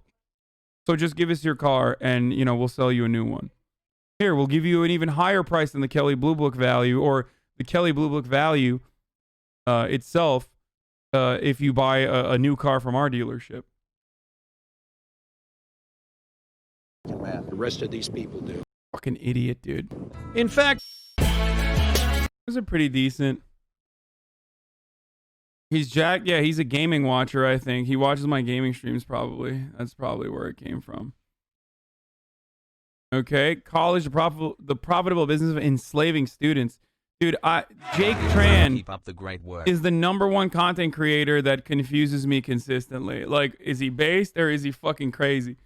Every time I watch his videos, I just leave thinking like, is he being ironic? Is he like an ANCAP? Or is he ironically ANCAP? Buy a DSLR to maximize quality already? Is it that big of a deal that you see me not in DSLR quality? Like, I don't understand. Like, what's the problem? It can't be that big of a deal. So you're a politician in the 60s. Just like today, as a politician, your career lives and dies by the number of votes you get. Leading up to this time, nobody took out a loan to go to college. And even if you wanted to take out a loan for college, nobody was gonna lend a 17, 18-year-old money when they have no job, no assets, no credit history. That would be a stupid business decision. I mean, think about it, would you lend your own money? So if you couldn't afford college, you just pick up a side job and work through school. But during the 60s, something magical was brewing. The public thought if kids could be forced to go to war in Vietnam, then it only makes sense that they should be able to vote. Meaning that the public was leaning towards allowing politicians like you to have an entirely new ripe audience to extract votes from. And to get someone to vote for you, all you have to do is to promise to solve whatever their biggest pain point is. And what is the biggest pain point for most 18-year-olds? College. So what do? You shout from the rooftops, you shouldn't have to work just to get through college? What is this, a third world country? Kids can go die in Vietnam, but you can't get an education. College is a human right, it should be affordable. You should be able to go to school and enjoy yourself. So if you vote for me, I'll make sure the government lets you get a loan. So you can enjoy your youth now, and when you're making more money, you can just pay us back. It only makes sense. So what happened? The public voted for these politicians because what's really strange to me is that, like, anytime people criticize, like, loan repayment, like, anytime people criticize, like, debt relief for student loans, it sounds like they're always making an argument for free college. And a lot of times they're not.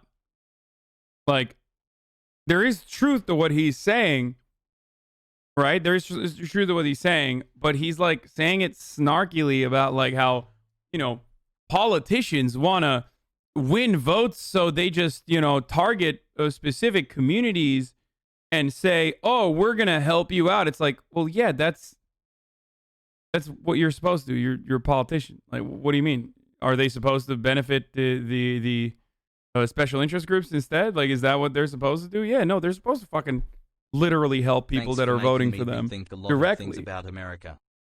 Because you wouldn't want to be anti-education now, would you? And that's what the politicians did. The government started guaranteeing student loans, which meant that if students didn't pay the loan back to the bank, the government would give the bank the money owed, which meant that student loans basically became free money for the banks, and the banks started lending to the students. Once the colleges saw that all these kids could borrow money to go to college, well, they were like, this is great. I'm just going to raise prices.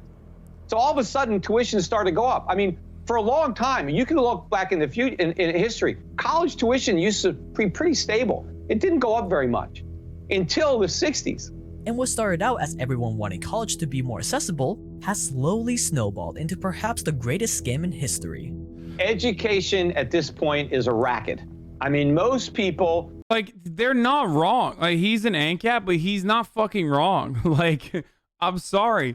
The current, like... when I saw the ads log. Listen, the current loan system that we have, the current way that, the current way that, like, we loan money to, like, 17-year-olds is psychopathic. Like, what we should be focusing on... The reason why this is such a gigantic problem right now is a direct indictment of privatizing something that should be socialized. And yet people are like, no, you don't get it. It's like the private colleges that are doing worse. It's like, okay, so the government should intervene, right? That's what the government should be doing. It's like, no. It should be free market without any sort of regulation whatsoever. And that's precisely at the part of, like, American democracy. That is our largest problem, which is, and some leftists are going to get mad at me. This is like a MLK take. Bernie Sanders has this too. He's like, socialism for the rich, rugged individualism for the poor. So, like, instead of socializing college education, like we did with the GI Bill to a certain degree, right? Instead of doing that, we turn around and we subsidize colleges and allow them to increase their prices. Well, they have to increase their prices. They have to be competitive. They have to build a pool. They have to, they have to be able to compete with one another. And of course, they're gonna make they're gonna have to raise their prices. Obviously,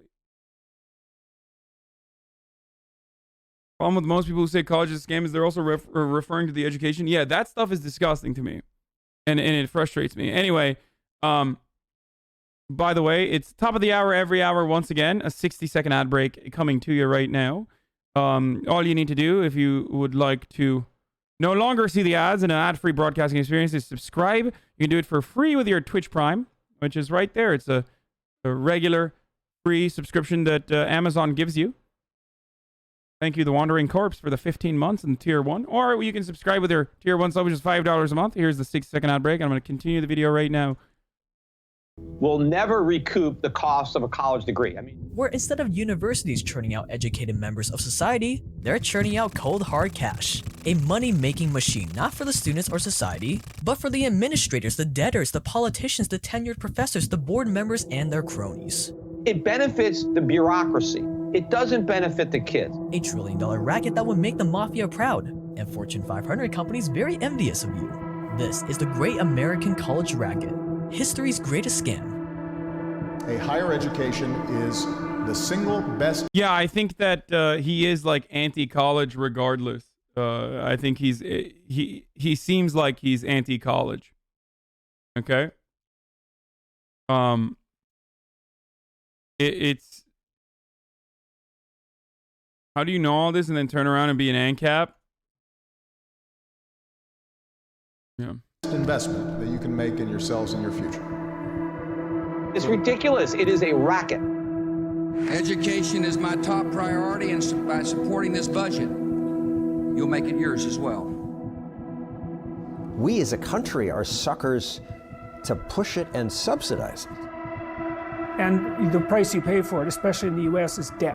Like, it's so silly because, like, if you're gonna subsidize it, put regulations on it and fucking fully subsidize at least the public institutions. Like, what the fuck are you doing? We have to do everything in the worst way possible. America's COVID response. What's the worst thing you can do? Tell people they can't go to work anymore. Tell people that, like, businesses need to shut down and then not give them money. Okay? And then talk about how it's your individual responsibility and it's your fault that, like, you're getting COVID. When there are definitely people spreading COVID, but, like, ultimately you have to give people money to get them to sit the fuck at home, like, or else they're gonna die.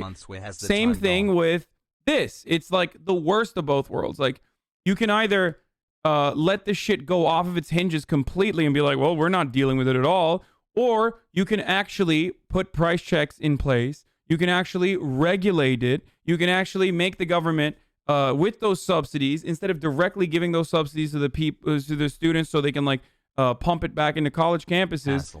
Directly fund the colleges, okay? Directly fund those colleges, especially public ones, so that public education is at the very least, like, affordable or free. But instead of doing that, we do the exact fucking opposite, where we're like, here, we'll just give you loans, and then colleges can fucking pump up the prices as much as they want to, and we won't be able to do anything about it. We won't be able to touch it. We won't be able to control it.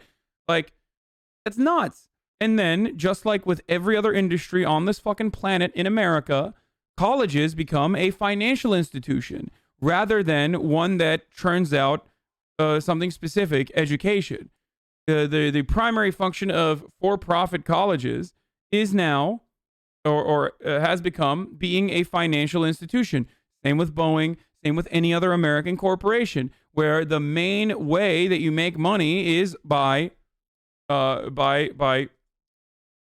fundraising, I guess, or at the very least, like, not only fundraising, but just like buying into the stock market via your trust. Yeah, you are a corporation. And you're enticed into it because the administrators can pick your pocket. Almost half the students who get loans don't graduate in 6 years. Academic institutions just are fundamentally and inherently dishonest when it comes to the money. But first, we gotta thank our sponsor. I am not against education. In fact, I think being a lifelong student is one of the most important things in life. But you wanna know what's more important? Your health. Because no matter how much money or knowledge you have, if you ruin this 1 second, I bet my homie here is also unironically Ancapistan adjacent and, like, thinks that healthcare should be free. I mean, not free, sorry, and fully profit. beat you get, you're not gonna get another one. For me, I loved eating cereal as a kid, until I found out how unhealthy it was, and how they just try to shove as much sugar and artificial stuff into it. That is where Magic Spoon comes in. They sent me a few boxes a while back. I've been eating it almost every single day, and I've blasted through 2 boxes already. It literally tastes too good to be true. That is not an exaggeration. This is really good. And the best part, it's got 11 grams of Oh, it's an ad. What the fuck? and for free. This motherfucker just like hit me with an ad without me recognizing it. Smart, The good minute one. students could get loans so they didn't have to pay out of pocket, colleges started jacking up their prices. After all, if you were in charge of a college, why wouldn't you? Kids have more money to spend than ever. Kids were spending money that wasn't there, so they're not gonna penny pinch as much. And after all, you have zero risk. Even if the kid drops out, the government is still gonna pay the bill. So it would be foolish not to raise tuition. If you own a restaurant and the government promised to pay all the customers' bills, why wouldn't you try to charge $1,000 for an entree? So prices started going up and it became a feeding frenzy. Every single college started competing against one another to swoop up more of this easy money from their competitors. So just like the politicians, you have to sell students on why your college is better than others, why your school deserves their vote. So how do we go about earning the vote of these potential students, earning the tuition money of these potential students? Well, these are teenagers. They're not going to care that much about the things that are actually going to benefit their future. Having the best teachers, curriculum, courses, no! Sure, there are going to be some nerds out there that do care about that stuff. But for the most part, we gotta appeal to their more primal desires of having fun, lust, sloth, gluttony. So you know what they are going to care about? Movie theaters, giant stadiums, luxury pools, luxury 5-course dinners, rock climbing walls, golf courses. 600 colleges now have... Like, they focus on this stuff. Here's the irony, okay? And Hasan Minhaj did this too. This stuff is very clear. This stuff is very clearly done to like to make yourself more appealing to the rich kids who will come to your college over others or whatever. But the real problem is college sports, and no one fucking talks about that. Like, the real money suck is absolutely the fucking for-profit but slave labor-backed institution of the NCAA. Like, that's where the fucking beefy boys are. That's where that's the big money suck there. Rock walls. Things that will help these students escape the responsibility to postpone their transition into adulthood to let them indulge just a little longer. You can go to university to not be something instead of going to university to be something. And it's Pleasure Island. And that's exactly... Yeah, there's no problem with that, man. Hey, by the way, my take on this is that, no, it is Pleasure Island, and it's a fucking good thing. That's not a bad thing. That's a good thing. It's one way that you can expand on your fucking worldview. You are treated functionally as an adult. You're away from your family for the first time ever. You're in a completely unique environment without any of the responsibilities of being an adult. It's like the 4 years where it's the only 4 years in your life that you can do these sorts of things where you experiment, you learn, you fuck up, you fail. Like, it's a profoundly important part of people's lives if they can fucking pay for it. And that's part of the reason why I think it's supposed to be a free experience. And that's why it's free all around the fucking world for the most part, or incredibly cheap or affordable. Like, these people have then competed, at least to some degree, with well-educated people from other countries with free education. That's the other problem. Like, that's the other problem that I am always frustrated by, unless it's within a COVID environment. Yes, I know a lot of young people are here. I know that a lot of young people are in here and they're frustrated, and it's not what it's like for you right now. I'm talking about in general, and COVID is of course going to go away. So, I think it's silly to assume that like college is a scam across the board. You're not learning anything, blah, blah, blah. Like, no, it's not about that. You can learn critical thinking skills regardless. But the most important part about it is the experience. And it's a very important experience. It's not even about like the degree that you get that gives you a chance to advance. And of course, there are certain degrees that you absolutely need to get a college education on. You don't just like learn everything on the job for every single thing. Most of the humanities, business, econ degrees, like you can absolutely learn on the job. Like you learn more about being a financial analyst from the series exams that you have to take than you fucking do in like the 4 years that you are taking the all of the precursory classes that you need to be able to get that. So it's not exactly about that. And there is also an indoctrination element in college campuses. The irony, of course, is that right-wingers constantly say that college is a liberal institution that's indoctrinating you towards socialism. But of course, the irony is it's the exact opposite. College, for the overwhelming majority of people, is an indoctrination platform for neoliberal economics. That's why when you go to any econ class, you are learning what I would consider to be right-wing economics, as though it is the dogma, as though it's the only fucking way to do econ. Like, what fucking econ courses, introductory econ courses, are teaching you Marxian economics as though it's like an alternative, as though it's something that could be done? It's not. That's not something that occurs. There's like very few famous Marxist professors out there, and that is by design. Like, most of the people that go to college become rugged neoliberals. Like, they're liberals in the sense that they're liberals when it comes to social progress, certainly, but that's not because they got indoctrinated in the college campus.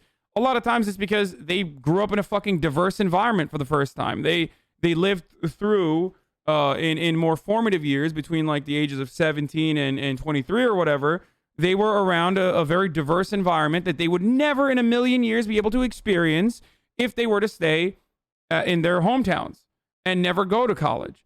So Marxist economics, Tech W, this is what I mean. Like, the reason why a profoundly smooth brain take like this is so normal is because it's not like you learn it. Like, it's considered to be a laughable notion. Sup.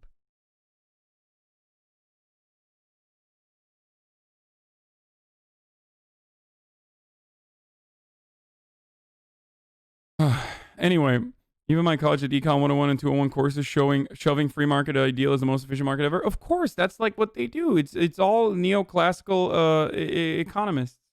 Like, that's what you're learning for the most part. Like, the furthest left, I guess you go, is Keynesian redistributive policies. Like, that's as far left as you will ever go. You will never go beyond that. And that it's all like, value is derived from a marginal utility, and that the labor theory of value is completely just laughed at. It's not even laughed at. It's just not mentioned. It's not a part of it. When in fact, it's still, both of those ideals are completely fucking made up. They are both theories, and they're not an exact science no matter what, even though, you know, if you ask economists, they will try to make it seem like it's an exact science.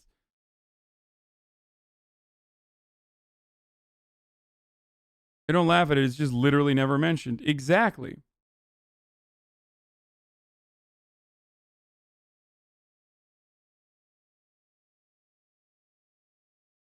So, yeah, I would say that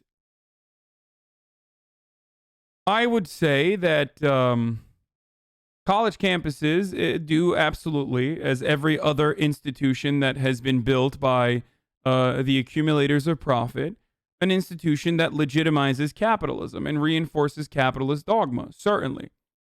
Still a profoundly important experience, and it's still an environment that I think everyone would benefit from.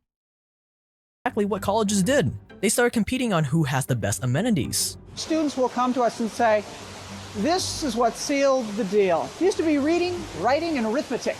And well, we're now the fourth R, recreation. And with more amenities, bigger campuses, bigger staffs, well, our expenses have gone through the roof. So it's only fair that we raise tuition prices even more, right? So tuition went up, higher tuition meant that even more kids were priced out of college. But fear not, college is a right, it's the best investment one could ever make. So the politicians came in again and raised the bar on how big of student loans you could get. Wow, this noble statesman really cares about us, let's vote for him again. Bigger loans meant that the customer pool for colleges grew, which means we have to compete even harder to get our customers. So more amenities, bigger campuses, bigger staffs, bigger tuition. Again, not even remotely touching on sports, which is so strange because that's the biggest money suck.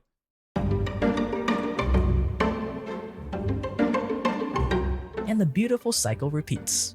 More students apply to college, so schools raise tuition. Colleges raise tuition prices at 4 times the rate of inflation. So the loans themselves... Like, why? It's so weird that libertarians look at a problem that is caused by deregulation nice and normally sized today. and a lack Have of a great regulation in Saturday. general, and say more deregulation is necessary here. If only the government had never intervened. Like, what a fucking psychotic worldview, dude. I just do not understand how you can be so fucking childish to assume that, like, both people are backed and motivated by profit, and that every institution ultimately is trying to monopolize desperately, because that is where you make the most money. And that is exactly how it fucking happens in real life. And that is why these institutions have been able to fucking mark up and you know, compete with one another in this way. And yet they look at the issues as ones that are caused by government intervention, and that less government intervention is a necessity here.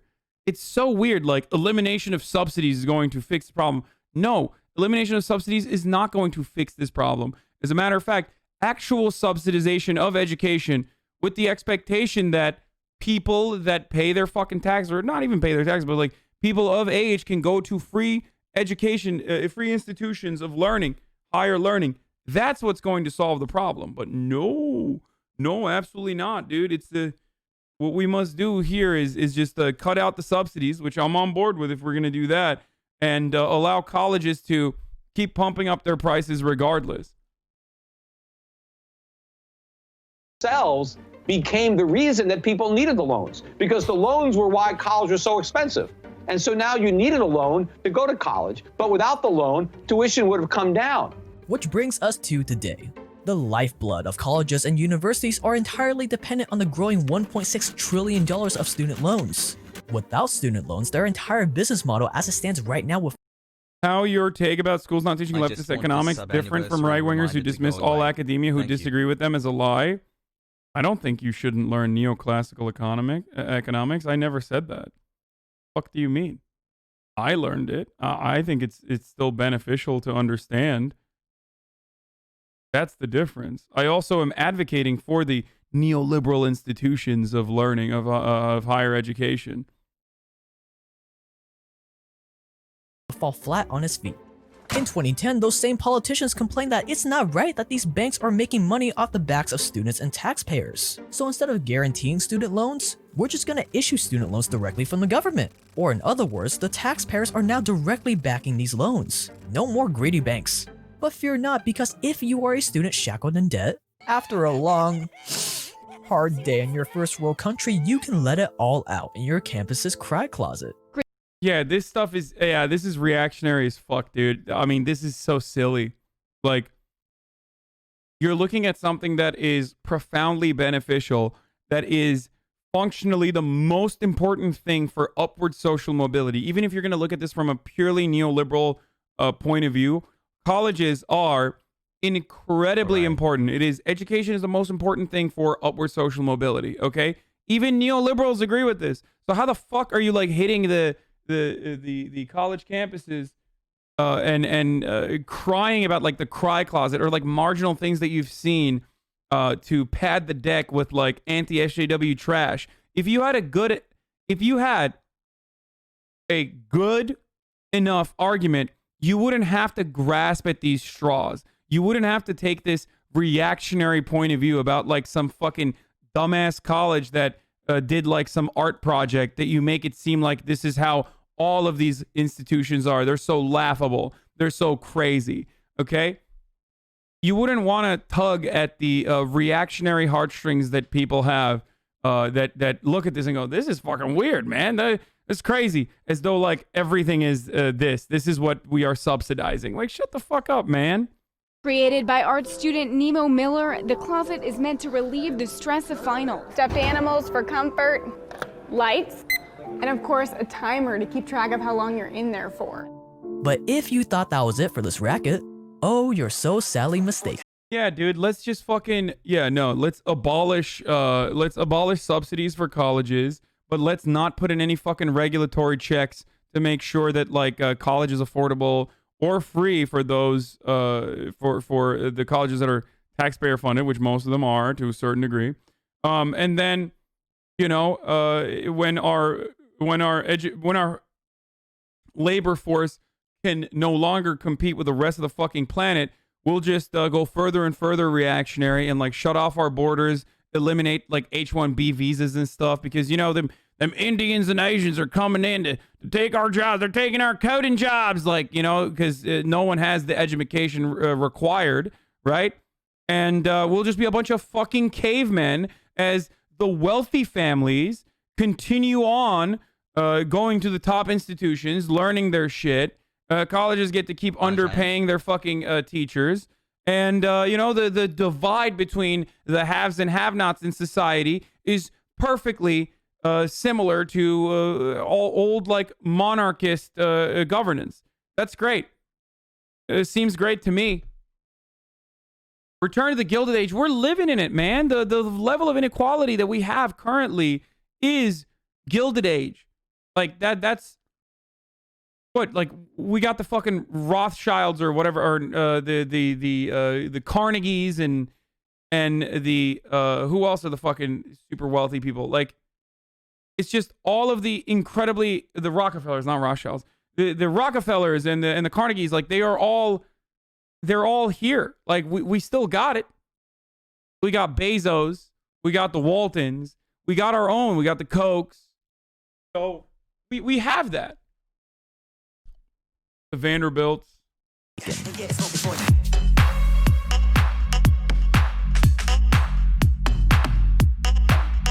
Let's take Rutgers University, for example. They have over 71,000 students at an average of around $18,500 in tuition each.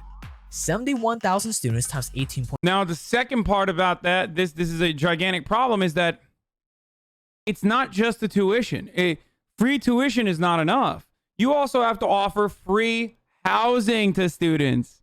Okay? That's another gigantic problem. That's another thing that people don't recognize, is that, like, textbooks are a fucking scam. Housing is a fucking scam. Food is a fucking scam. Every part of college is beefed up out the wazoo. Okay? In America, it is ridiculous, dude. In America, every part of college education is ridiculous. It is all for profit and marked up out the goddamn ass. $500,000 each equals $1.3 billion in just tuition, which puts these billion-dollar companies, I mean universities like Rutgers, on the same level as companies on the Global 2000 list. But universities like Rutgers do have one advantage over these billion-dollar companies. It's that all of those billions are tax-free. Yes, universities, public and private mind you, share one thing in common with megachurches. They're both blessed by the tax man. No taxes on their real estate, tuition, sponsorships, donations, and more. That's because the course is owned by Yale University, which has ironclad tax exemption. Wait, I thought you were a fucking libertarian. Now they're mad that it's like tax-free? What? Isn't that just the cost of doing business, brother? Like, how can you be a libertarian, think that, like, moneyed interest is speech, and then turn around and fucking cry foul when universities are tax-free? Like, what are these people doing? Like, how does your worldview operate this way? Yale is basically a money-making machine. But before you drop everything to open up your very own billion-dollar business, I mean university, there is more. Because according to universities like Rutgers, tuition only makes up a small portion of their revenue, 30%. So not only do they not pay taxes on that inflated government... Wait. So federal and state student aid is only 6% of their revenue, and most of it is direct student tuition. But I guess some of that direct student tuition is coming from federal aid. Then state appropriations, yeah. Like, wait, doesn't this fucking completely own his own argument that, like, it's the loans that have that keep the business going?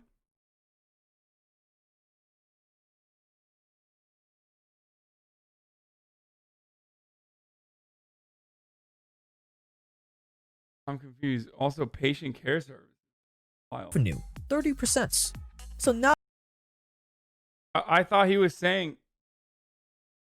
that, like, loans are the reason why they can beef up these prices, but it's so weird. What does reactionary mean? Dude, right-wing, okay? Right-wing politics. Reactionary politics are right-wing politics as a reaction to progress. Conservatism as a reaction to progress. That's usually what is at the heart of conservative policies, is like a return to tradition. It is a reaction. Just fucking Google it, man. I don't know. Like, I just... Christ, here. Person opposing political or social liberalization or reform, okay?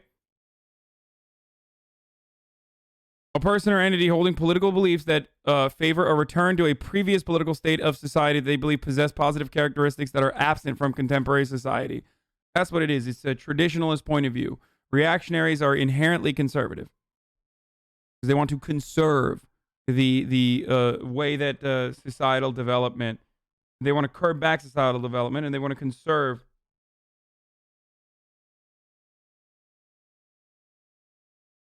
Not only do they not pay taxes on that inflated government-backed tuition, education is important. Hello, state. We need more money to support the future generation. Don't be anti-education now. So they get another 20% of the revenue from the state's taxpayers in the form of state appropriation. So that's the disgusting part of this process, is that like public institutions get money from the state, they get money from the federal government, and then on top of that, they fucking still pump out a shitload of money, milk a shitload of money from students individually, who are then turning around and getting money from, who are then turning around and taking out loans to be able to pay for it. And that's why it's completely fucked. Like, these public institutions should be free. Like, there's no way. If you live in the state of New Jersey, then you should be able to go to school for free in the state of New Jersey. Like, that's nuts. Or I'll take it one step further. If there was enough federal aid at the federal level, you should be able to go to any school in any state as long as it's a public institution. You can still have private colleges, and those private colleges now have to fucking compete with the public institutions, and they have to compete with public institutions by driving down their prices a little bit. Otherwise, they're only going to bring in like the 1% of the 1%. So I think that that's the best way to go about it, is that we already subsidize the fuck out of these public institutions. They should absolutely be free for the children of taxpayers.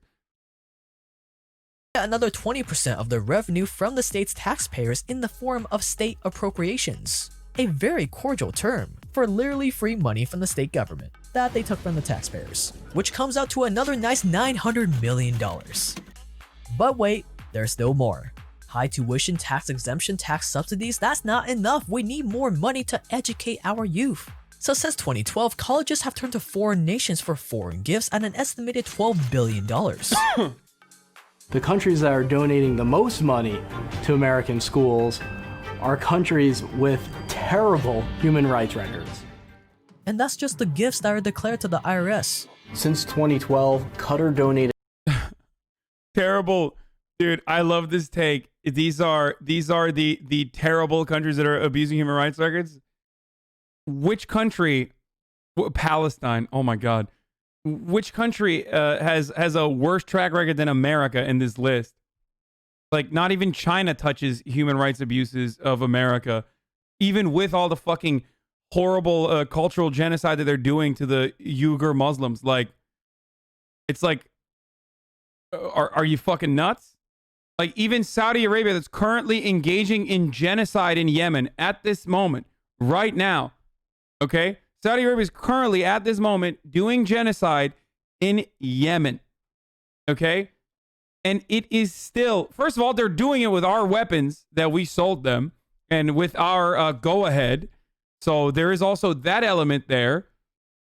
But beyond that, it still does not fucking touch the horrific death, destruction, destabilization that America causes as a regular part of their foreign policy. It is remarkable.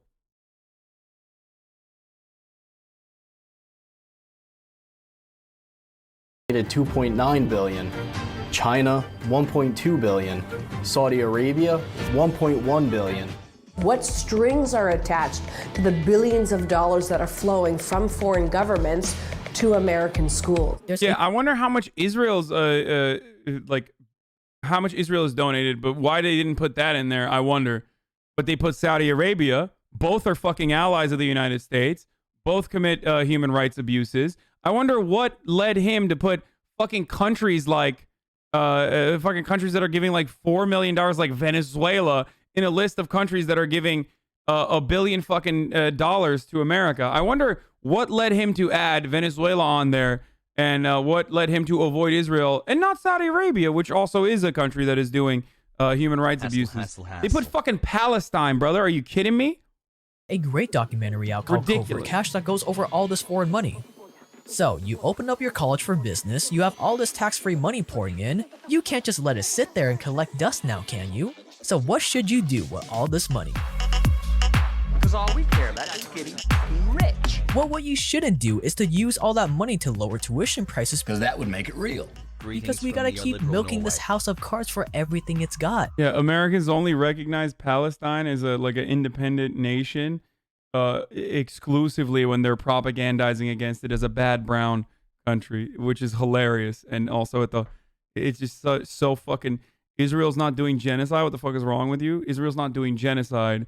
They are doing incredible territorial expansion that is a lighter form of it, and also killing a fuckload of Palestinians as a consequence of it as well.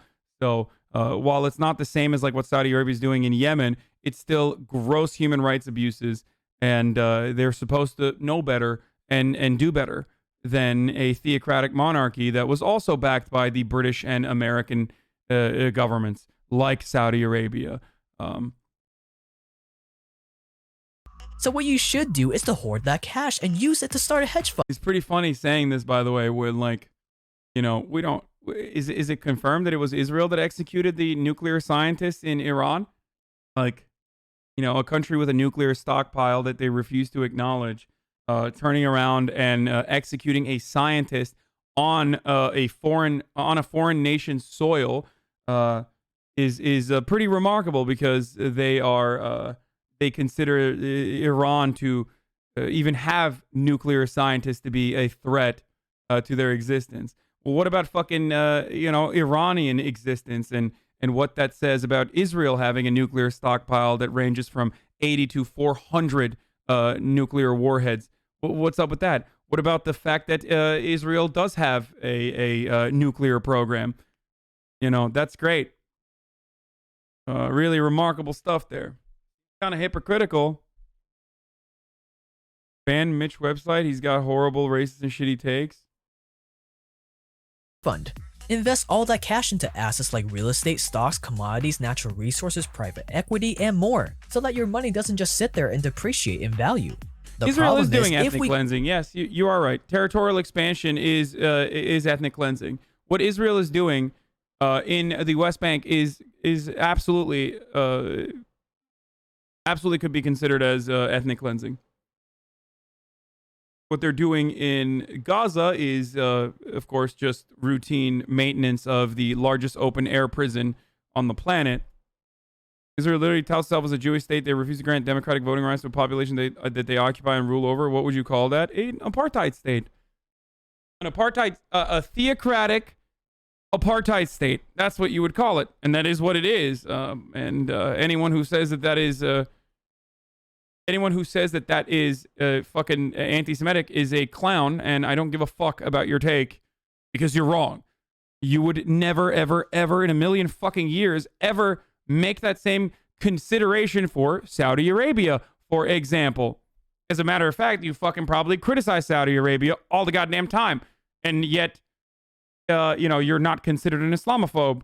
I criticize Saudi Arabia routinely. I criticize Wahhabist extremism routinely. Why does no one ever say I'm a fucking Islamophobe, I wonder?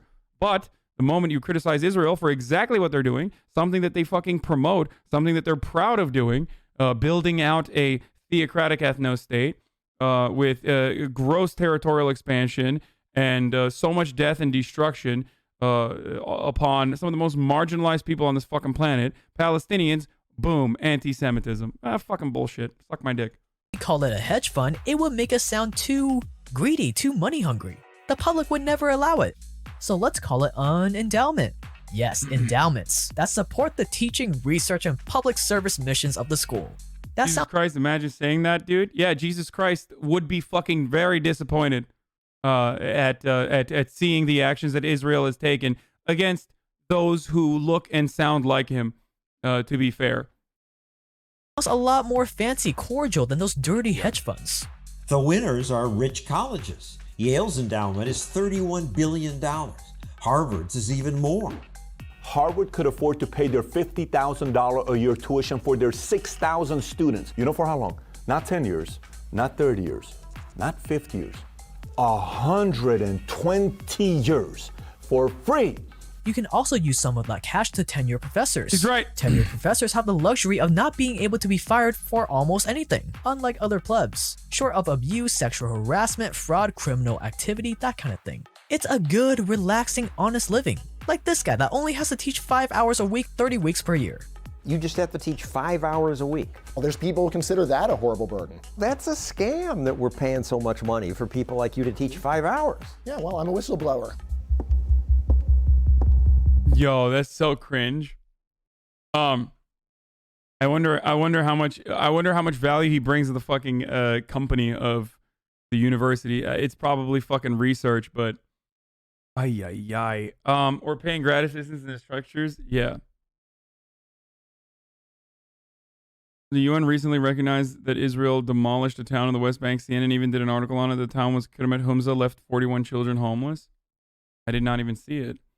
The UN does recognize Israeli atrocities from time to time. People get very mad at that. American neocons, Christian Zionists, and Jewish Zionists as well get very, very mad whenever the UN even dare to wag a fucking finger at Israel, and will like lose their fucking shit and turn around and be like, well, why aren't you criticizing China? It's like, bitch, they do fucking criticize China too, and it's just this. It's nothing. It's powerless. Like, you're really gonna get mad at like this for someone even calling you out for human rights abuses? Anyway, we're not gonna talk about this any further. I always get stunlocked by Israel. Holy shit. Now critics will say, but Jake, we're in this too deep. We need student loans. Schools should get tax benefits because they're educating our youth. Endowments are important because they give schools long-term stability. And that all may be true to an extent. But when you buy almost any product, if it doesn't deliver on what it promised, you get a refund. If you buy an iPhone and it doesn't work, Apple will enthusiastically replace it or give you a refund to protect their reputation. If they don't, they'll get credit card chargebacks and lawsuits.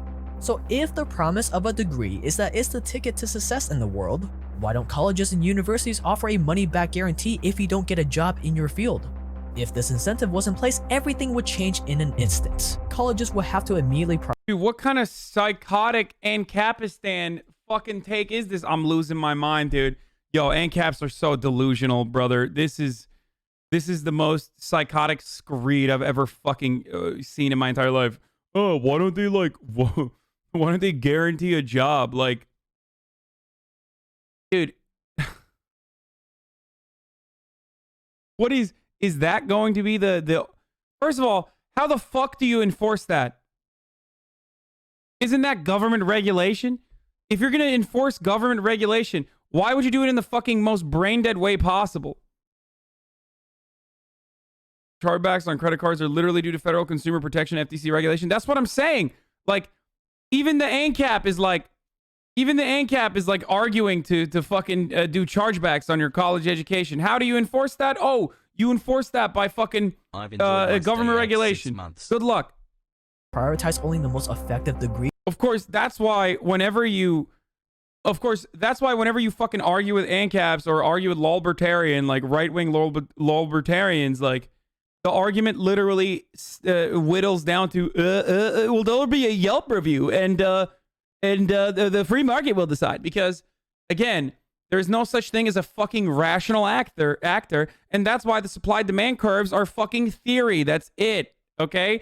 There is no rational actor. There is no fucking free market. It's never been free, and there would never be a fucking free market, because ultimately no one, and I mean no one, can make these choices in a rational manner. So if that's the fundamental truth that you have, that grounds your worldview, then you're out of your fucking mind. Like, how is Yelp reviews gonna do it? That's why you sound like a fucking silly bitch whenever you make like a lolbertarian ultimately admit their worldview. Yelp reviews. That's why you look like fucking Dave Rubin getting owned by Joe Rogan. No matter how far we go into the libertarian worldview. Are ANCAPs anti-capitalist? No, ANCAPs are anarcho-capitalists. They're just right-wing libertarians. That's it. So, what was I gonna say? Again, like, there's no, you could say, like, I'm a minarchist, and, you know, I still believe that courts are a necessity. A lot of libertarians will admit this. Okay, well, the regulatory control that you are talking about is literally against the free market. And lastly, the other part of this fucking rational actor principle that's so fucking delusional and idiotic is the reality that there is such a thing as marketing. Okay?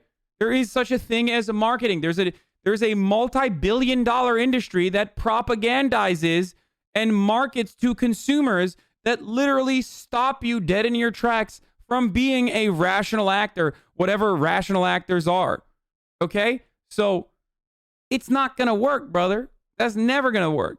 So, you know, you can fucking, you know, keep preaching about this delusional worldview, but it demonstrably has not worked, does not work. So much so that even in your own isolated argument that you're trying to craft around how to better this process, you still end up adding additional government enforcement there. Everything would change in an instant. Colleges would have to immediately prioritize only the most effective degrees, the most effective professors, the most effective classes. Everything they teach would have to be relevant and up to date. They'd have to vet the students that apply with a fine-tooth comb to make sure they're serious. Potential students would have to make sure their act is together if they want to make it in, instead of enrolling to escape their responsibility. Colleges would have to help students in their job search after graduation. And colleges would have to trim off all that excess fat. The stupid degrees would go away, or maybe they'll keep them. Again, this is like, this triggers the fuck out of me. The stupid degrees would go away. Man, shut the fuck up, dude. This shit pisses me off so much. Stupid degrees. Like, who decides? Let the market decide. It's like, okay. Yeah. I hate the stupid degrees. It's like, again, an insanely irrelevant part of college is gender studies. And like, what are you going to abolish fucking humanities in its entirety because, you know, you have a STEM lord take? If you want to abolish stupid degrees, how about you fucking start with econ and business majors, okay? How about you start with fucking finance? I'm all on board with that. I would rather fucking abolish finance, econ, and business degrees before touching fucking gender studies. You feel me? God damn, dude. These people are fucking brain dead. Around with a disclaimer that you're not going to get your money back if you don't land a job in your field, and all the amenities and humanities classes would either go away or... Wait, here. I identify as an attack helicopter. Like, this, I can't, I don't know if this guy's being sarcastic or not. He might be like making fun of it because I just saw, but what if the child consents though? But do we really need an age of consent? Like, I think this person is making fun of ANCAPs here. So I'm not going to fucking yeet them immediately. But like, this joke is so fucking hack at this point. Keep up the good work, Hasan. It's bait. It's bait. It's definitely bait. Because the other two, he's like very clearly making fun of libertarians. But like, this joke is so hack when people unironically say it, that like it justifies the existence of gender studies, even though to me gender studies is like fucking theoretical physics. Like, I just cannot comprehend it for the most part. Or students will have to pay a... LMAO, you are retarded if you want business and finance degrees gone. Oh, really? That's interesting. That's an interesting perspective. So again, I feel the exact same way when morons like you fucking turn around and say we should eliminate the humanities. That's exactly my opinion. A separate non-refundable fee for all of it. To me, this is the biggest and only indicator you need to see just how big of a racket colleges and universities are. Now you may be saying, but Jake, this is education. This is different from a consumer product. That wouldn't be possible. Oh, but it is. And it's already happening. There are a number of coding bootcamps that offer this very land a job or your money back guarantee. And guess what? They're way cheaper, faster, relevant, up to date. They vet their students much harder and... Is he, wait, did he just promote for-profit trade schools?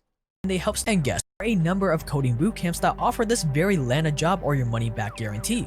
And guess what? They're way cheaper, Bro, this is so dumb, dude. Oh my Yo, God. spam kappa for Homie old hit the time's sake. learn the code, dude. Yo, these people, what this dude is doing right now is basically continue on with this long track record of moronic peasants trying to sell other peasants to a lifetime of slavery.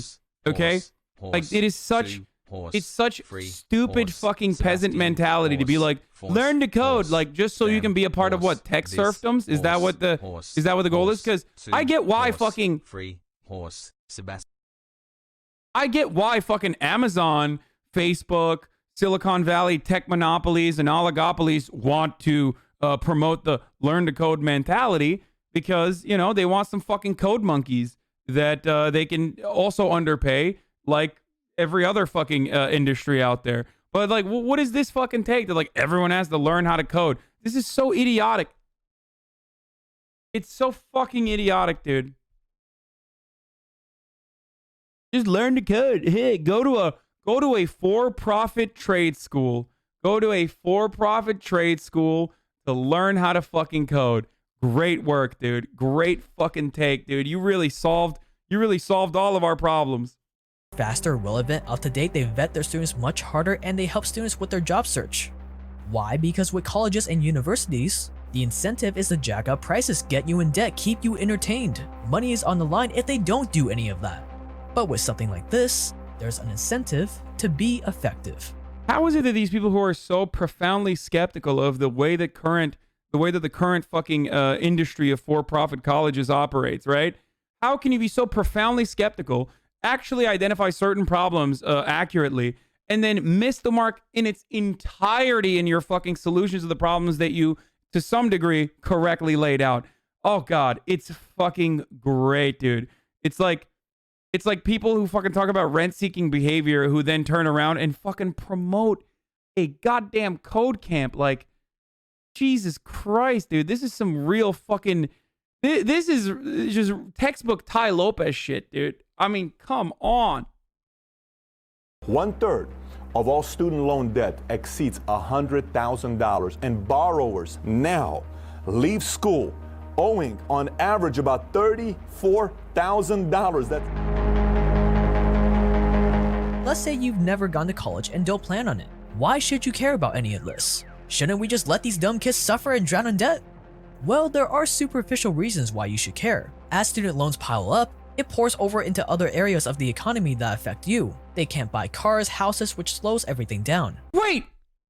Exactly! Which is why fucking loan relief is literally an immediate boost to the economy, because now you have more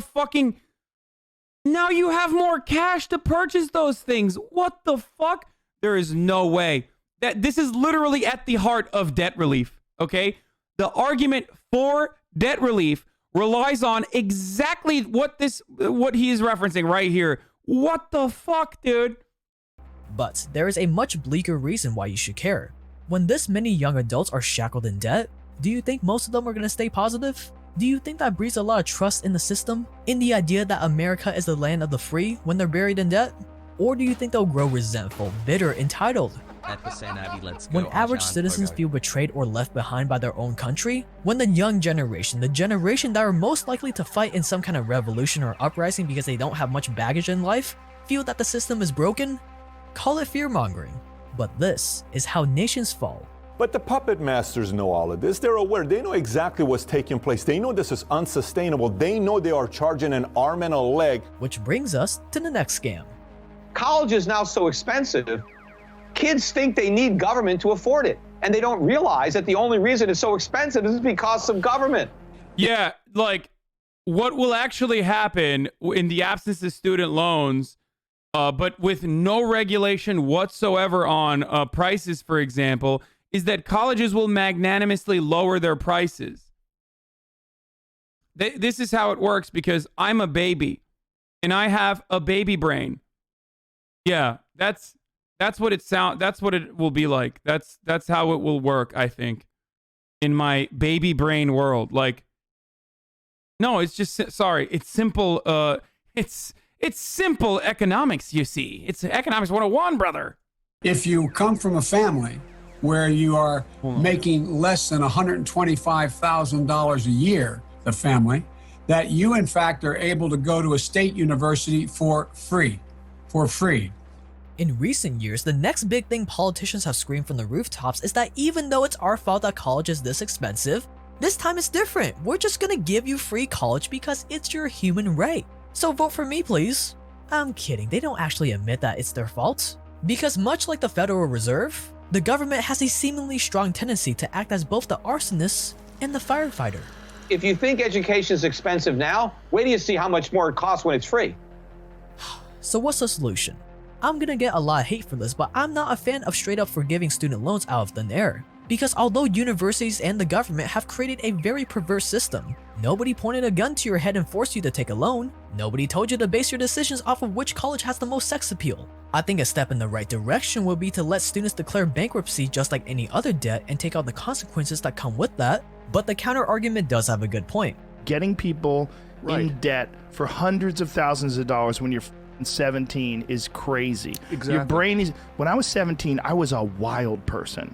I was barely a man. I was crazy. And for 17, 18 years old, to have a person like me and saddle them down with hundreds of thousands of dollars of debt that's going to follow them to their grave is crazy. Another idea would be to abolish government-backed student loans. If no one can afford college anymore because they can't get a loan, colleges would be forced to streamline. All of a sudden, the colleges would be, oh my God, we need to cut costs. Otherwise, we'll have no customers. But I'm not going to pretend to have all the answers.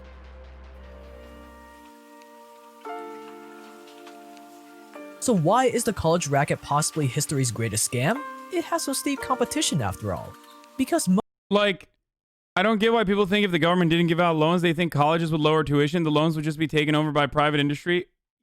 So the problem is, he already mentioned that in the beginning of the video, where like where some of these loans were originally by private institutions that run it back.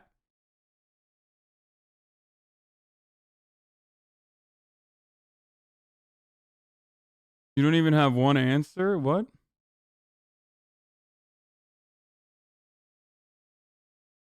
It's amazing this guy spent so much time making this video just to be so wrong. But like, my favorite thing is when people are wrong in the very same video, even within their own magical world of view. Like he's not only wrong, it doesn't take much for me to be like, here's why he's wrong. He literally is wrong in his own video, inside of his own moral system that he's trying to design, especially when it comes to the advocacy for solutions. You missed the debt take? Okay, I'll go back. Sorry. Now? For this, but I'm not a fan of straight up forgiving student loans out of thin air. Because although universities and the government have created a very perverse system, nobody pointed a gun to your head and forced you to take a loan. Nobody. That's really bad. Oh, that's really, really, really bad. Oh, wow. Oh, that's fucking profound. That's profoundly stupid. That is remarkable.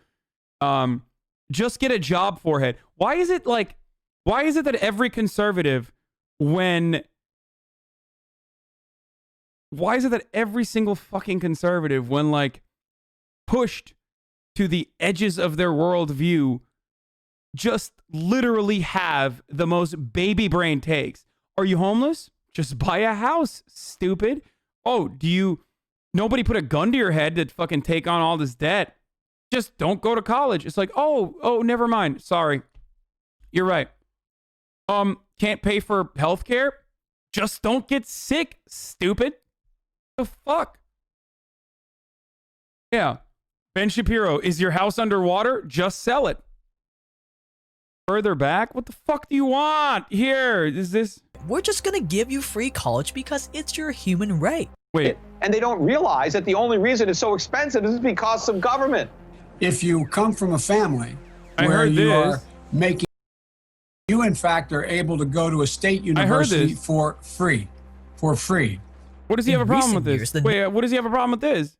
Next big thing politicians have screamed from the rooftops is that even though it's our fault that college is this expensive, This time it's different. We're just gonna give you free college because it's your human right. So vote for me. Oh, never mind. I didn't realize. I forgot that the ultimate conservative argument, of course, is just to say the exact same thing that your opposition is saying, but in a baby voice. Me, please. I'm kidding. They don't actually admit that it's their fault. Because much like the Federal Reserve, the government has a seemingly strong tendency to act as both the arsonist and the firefighter. If you think education is expensive now, wait till you see how much more it costs when it's free. So what's the solution? Wait, what? Wait. What?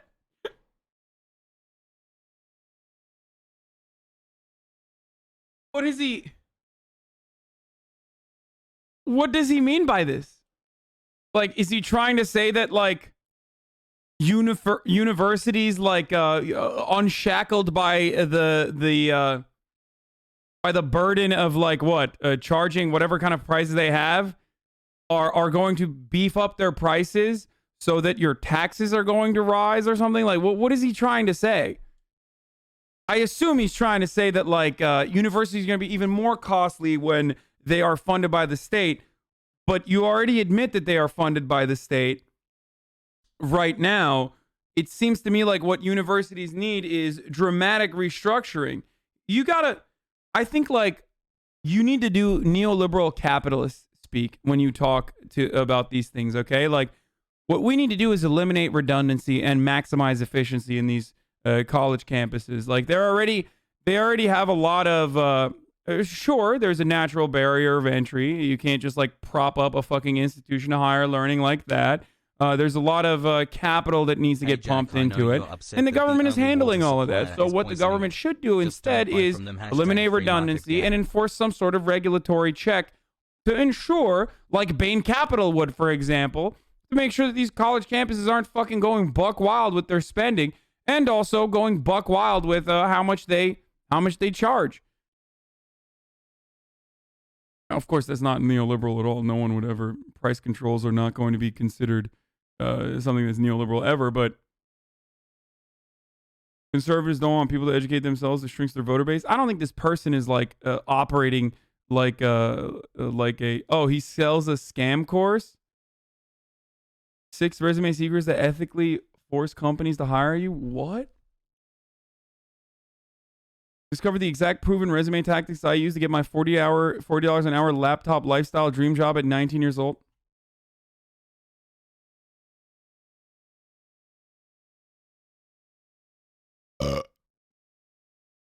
Greatly appreciate your perspective, Hasan. I'm gonna get a lot of hate for this, but I'm not a fan of straight up forgiving student loans out of thin air. Because although universities and the government have created a very perverse system, nobody pointed a gun to your head and forced you to take a loan. Nobody told you to base your— Again, this is a baby brain take. The reason why there's a baby brain take is because, like, it completely forgoes the coercive element that is at the heart of capitalism, which is, like, if you don't have upward social mobility, you're going to be in a worse position overall. If you don't get a job, you are going to die. You're just going to be homeless. You're not going to be able to put a roof over your head, clothes on your back, or food on your table. That is a reality that haunts all of us. Part of the reason why we go to college is so that we don't have these problems. So this notion that, like, nobody forced you is so silly. No one forced me to take a loan. I just didn't want to spend 50 years saving money to pay for college. Lol. Exactly. Your decisions off of which college has like, the most. What are you saying? Like, is the argument here that just be born to a wealthy family if you want to go to college? Like, you fucking plebs. What you simply do not understand is, why not be like the wealthy man? The wealthy man who is a recipient of intergenerational wealth. Only he deserves to go to college and improve their chances of upward social mobility. Be born into royalty, you fucking pleb. Deserve it. It's God-given. Meritocracy is a reality after all. Sex appeal. I think a step in the right direction would be to let students declare bankruptcy just like any other debt and take out the consequences that come with that. But the counter argument does have a good point. getting people in debt for hundreds of thousands of dollars when you're 17. Okay, sorry. Fuck, I gotta keep saying this. I'm pausing so much, but okay. Before we get to the ad, I will say this. On the one hand, they say no one is forcing you to go to college. On the other hand, the jobs that are available if you don't have a college degree are very limited in its scope, okay? Like, if you don't have a college degree, what do you got to do? You got to go work for a fucking retailer, or you got to work for a minimum wage job. So if you're like, okay, well, we should raise the minimum wage, they're like, absolutely not! That will ruin competition! That's ruining competition after all! What about these small business owners? Like, okay, so you just want people to fucking die. Like, just... The entire conservative ideology can be reduced to eat shit and die, you fucking poor bitch. I do not care about you. You are not worth my time or consideration. That's literally at the heart of American rugged individualism and American conservatism. Neoliberalism also it does that, but they say, eat shit and die, you peasant. You know, probably because you're racist. I assume you might be racist. So eat shit and die, you peasant. Smile.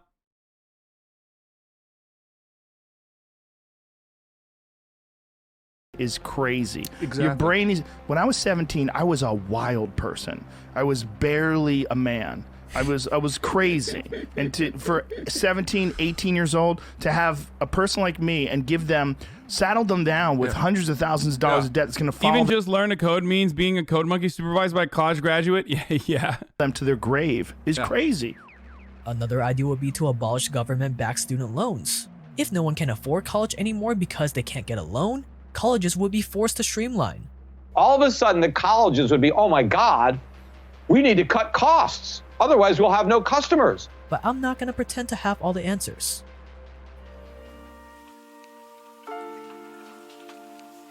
So why is the college racket possibly history's greatest scam? It has so steep competition after all. Because most scams like Ponzi schemes don't last very long. Because when you're doing more taking than giving in a relatively free society, the public eventually turns on you. But with college, the general public has been fooled for decades. But with college, even though most students know it's a ripoff going into it, even though they know they have no idea what they want to do with their life, they still sign that loan.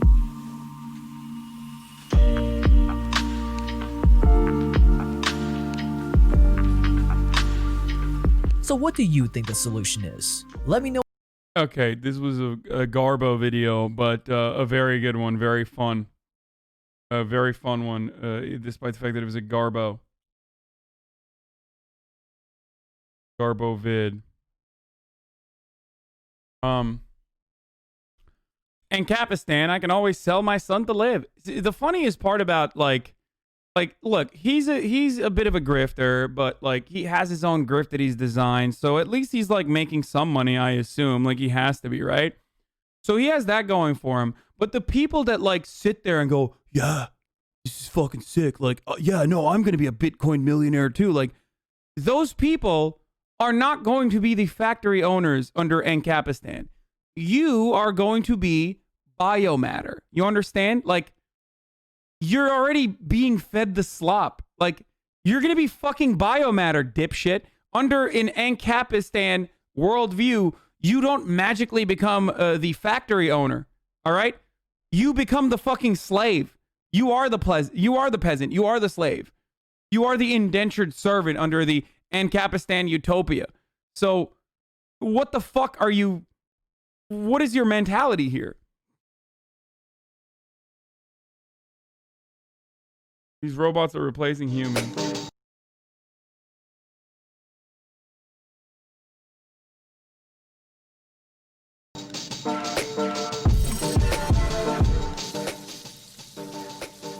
Robots are replacing humans at an alarming rate. Automation is making many jobs obsolete. Analysis firm Oxford Economics estimates that robots will replace up to 20... Oh, the guy I know who writes ANCAP books literally works in a factory? Yeah, well, his pathway to improve his living conditions is to sell others on the ANCAP ideology for long and hard enough that he himself is no longer oppressed by working on the fucking factory floor. Okay? You missed this take on bashing people for choosing a college based on sex appeal? Ugh, our world now meat bags, yeah.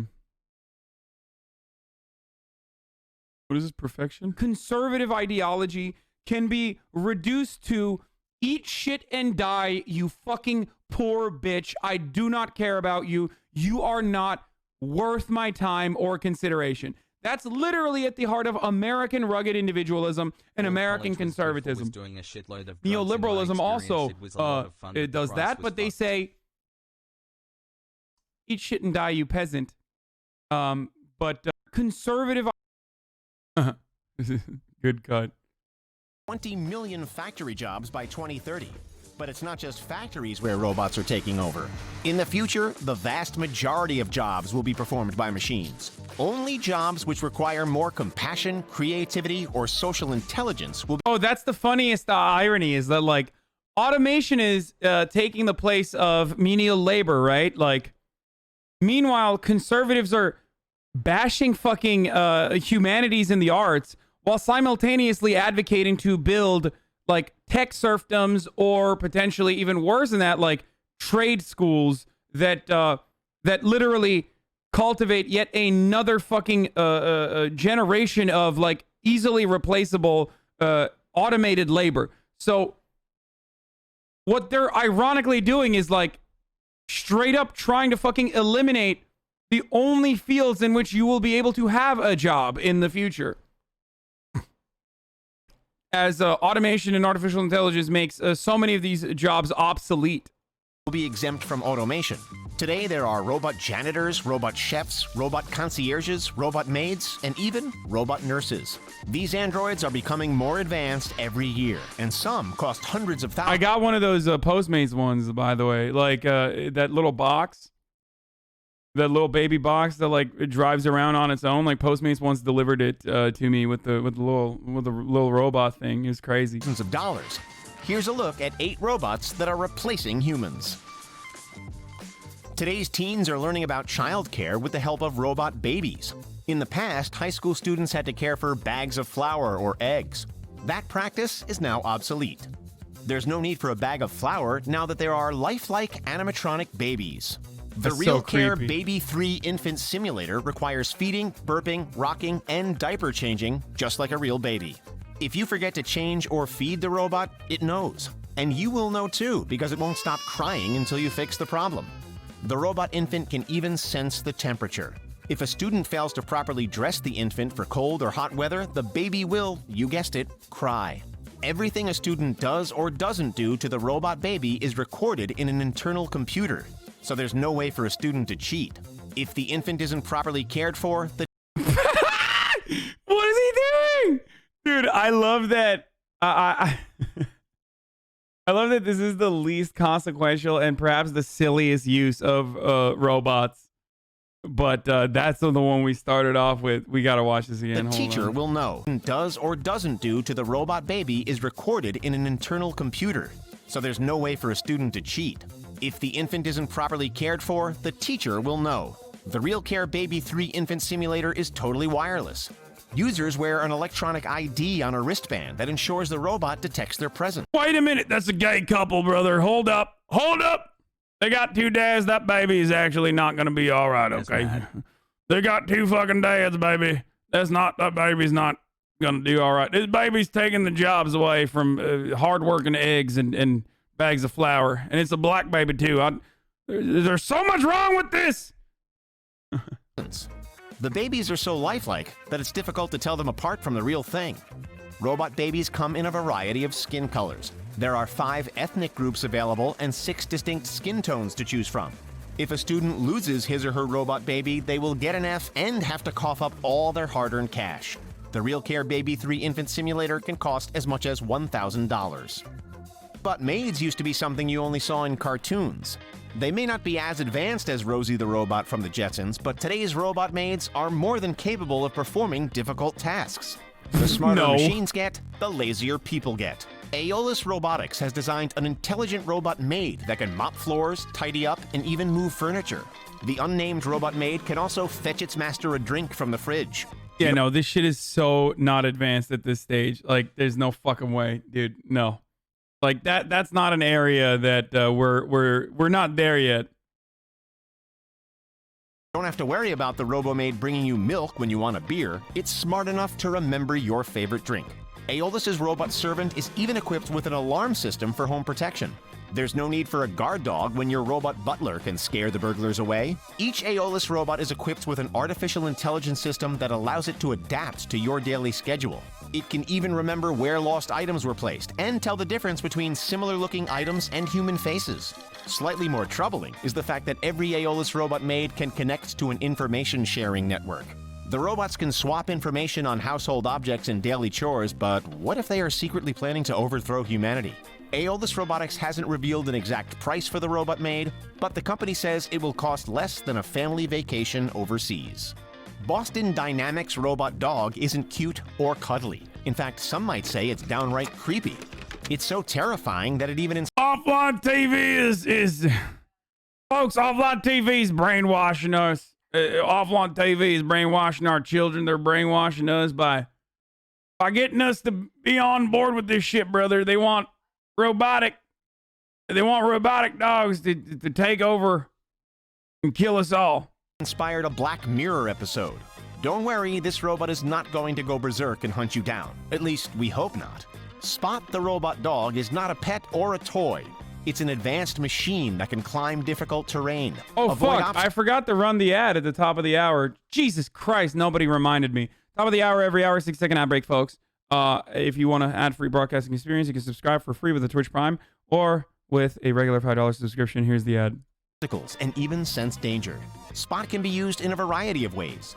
The business applications are seemingly limitless. Spot the robot dog can inspect workplaces for safety issues, monitor hazardous environments, and oversee building construction. It has very little in common with a real dog, but there's one way that it's very similar to man's best friend: intelligence. The $75,000 quadrupedal robot made its debut back in 2015, but it just hit the market earlier this year. Spot can carry and power up to 14 kilograms of inspection equipment, and it's easy to operate via an Android tablet. Spot can work much longer hours than a human and therefore save a company a lot of time. Quebec-based construction company Pomerleau used Spot to document progress on a 500,000 square foot building. Spot. Dude, that's so scummy because now robots are automating. Right now, as it stands, obviously a robot can't fucking take over in the construction side of things like what a human being can do, right? So what the robot is taking over instead is enforcement.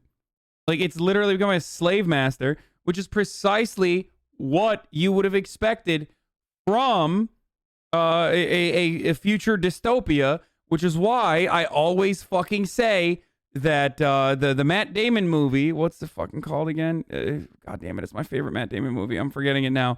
Come on, guys, someone remind me.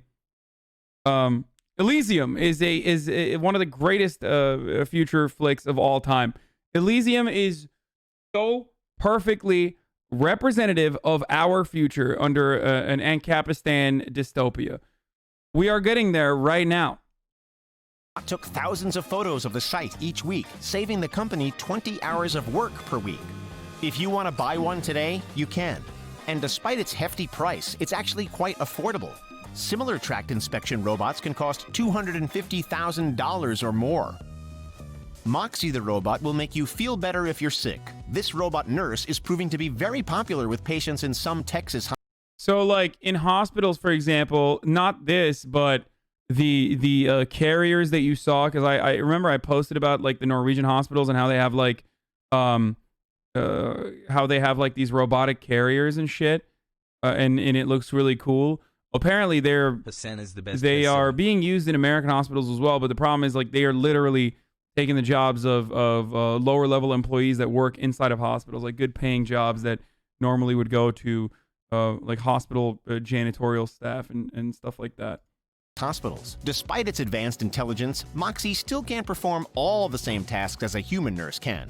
The robot can complete approximately 30% of tasks nurses do that don't involve interacting with patients. However, it's possible that one day there will be a robot nurse that can do everything a human nurse can.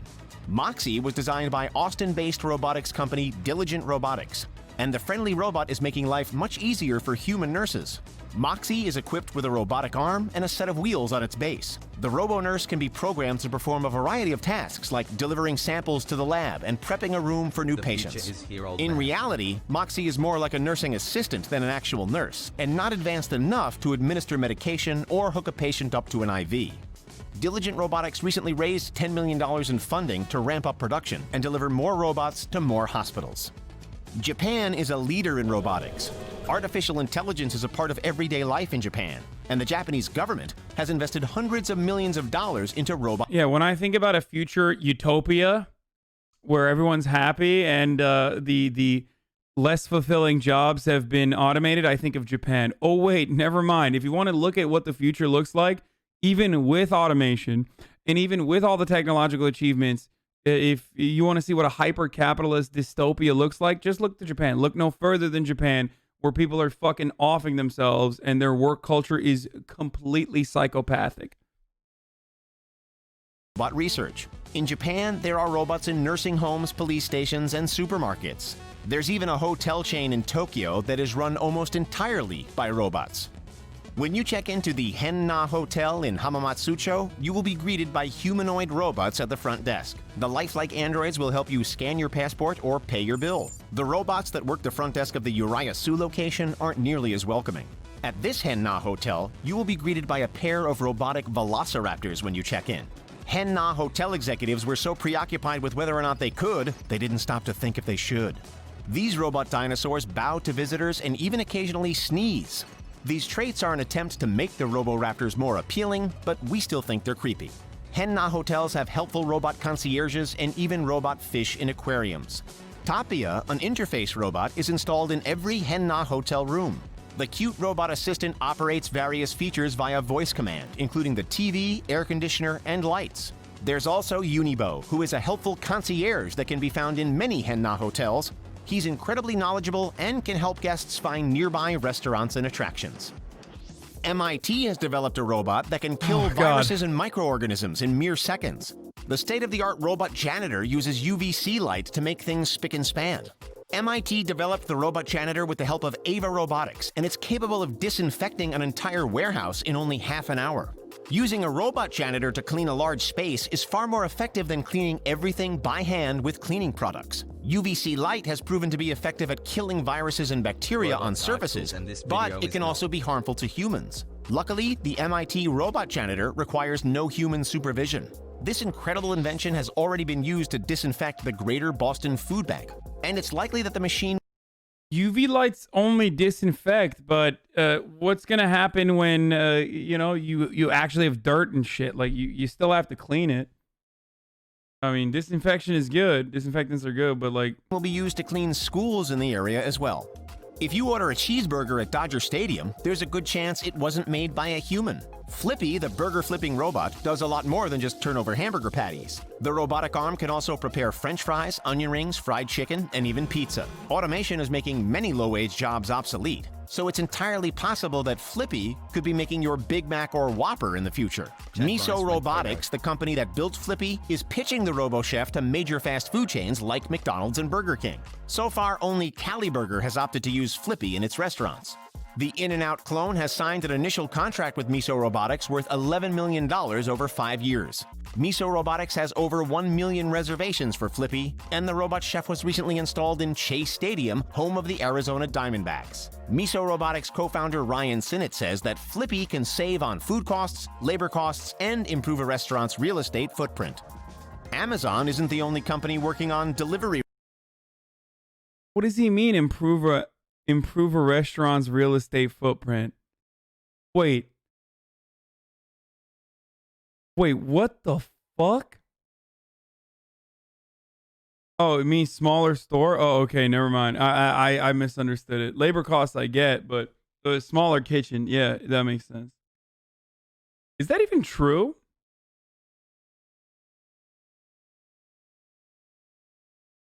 robots. We're only a few years away from drone delivery, but there are already delivery robots in numerous warehouses around the world. U.S. startup Agility Robotics has developed a bipedal robot called Digit that is capable of delivering. Hey guys, let's make sure. Wow, by the way, this video perfectly dovetails with the previous one. Remember how we had that entire fucking conversation about how college is not that important, by the way. Just go to a trade school, learn how to code, blah, blah, blah, blah. It's like, it's great because all of the labor that's available to you is ultimately replaceable with these fucking robots if you don't get a college education. So it's great. Also, let's not even make I don't know, the currently existing jobs before automation at least be a little bit more fucking you know, fulfilling or allow you to get more content, earn a living wage while you do them before you inevitably get replaced. Which is funny because no matter what happens, they're gonna say, well, automation came in because we increased the wages. You get that? Like, no matter what happens, mega corporations are ultimately going to say, well, we had to automate McDonald's because you guys fucking increased the cost of labor. Like, you increased the cost of labor, so we had to fucking automate it.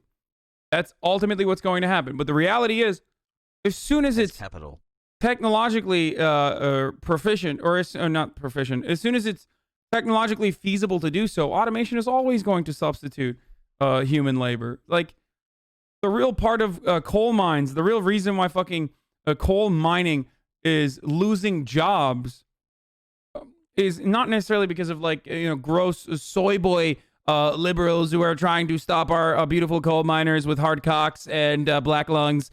The real reason is because automation renders it unnecessary to have as many fucking people work in the coal mine. Last-minute packages. Ford Motor Company. So do you want us to stop advancing at some point? Of course not, bro. What are you, a silly bitch? No, obviously not. Obviously not. I love automation. I think automation's fucking great. We shouldn't have to do these unfulfilling jobs. Most of the jobs in the professional sector are bullshit jobs anyway. If you want to do make work shit, then create make work jobs that are more appealing, and also distribute the fucking profits evenly. Distribute the profits in a way that fucking makes sense. So that it doesn't accumulate just at the top. So you have those who are capital owners and are bosses and masters, and then the rest of the 99% of society is just poor plebs that are waiting for a fucking another handout so they can go get burgers at Burger King from Roboto. He bought 2 of these futuristic delivery men, and you can own one too if you're rich enough. Agility Robotics CEO Damian Shelton says the bipedal robot will cost somewhere in the low to mid 6-figure range. And when factoring in upkeep and the robot's expected lifespan, that amounts to an hourly cost of about $25. If you want to build an army of Digit robots, keep dreaming. Agility Robotics will sell Digit robots to anyone, but only for non-weaponized functions. The company just finished a $20 million investment. How are you going to deal with that? You don't know how to fucking deal with that. So expect to see a lot more Digit robots in the near future. Most industrial robots are designed to complete one specific task, but Digit is different. It can work in human spaces and perform a wide variety of duties. Package delivery is Digit's primary function, but the robot can also inspect hazardous workplaces. Basically, Digit can complete any warehouse task that requires the basic shape and ability of a human. That's it, folks. Are you surprised by how quickly robots are advancing? Would you let a robot nurse take your blood pressure? Would you trust a robot chef to make you a burger? Let us know in the comments below. And be sure to like and subscribe. Yeah, it's just, wait, what is this? Okay, there's some crazy. Meet the women living in what is known as Europe's last matriarchy. Oh, dude, there's so many fucking sick vids today. Holy shit. But before we do that, there's some, I gotta see these. The most expensive military uniform. Elon Musk's electric plane has competition. Oh my god, this channel is called The Richest. 25 months. Elon Musk might be the busiest billionaire on the planet. It seems like he comes up with a new idea every month. Naturally, some of his ideas have to sit on the shelf for a while. Musk said he wanted to... Dude, this is so great. When you're a billionaire, you can behave like a child and have childlike wonderment, and people will reward you and literally think you're like a fucking brilliant mega genius because you're just like coming up with shit like, what if we had an electric flying vehicle? Oh, wow. Fucking profound. My God. It's like the Hyperloop. Like, isn't Hyperloop outcompeted by electric rail right now? Like high-speed trains in Japan and China? But like, if you look at America, they're like, dude, Hyperloop, like that's fucking genius, dude. That's so sick. To make an electric vertical takeoff and landing aircraft many years ago, but so far, Tesla... What if we had a subway, but it's just you just sat in your car and it was one car at a time, 5 head? Yeah. has solely been focused on making electric cars. Musk is waiting for battery technology to improve before he makes a big push in the eVTOL market. Tesla might one day be building flying cars when more advanced batteries are available. Here's a look at Musk's plan for an electric plane and the competition he faces.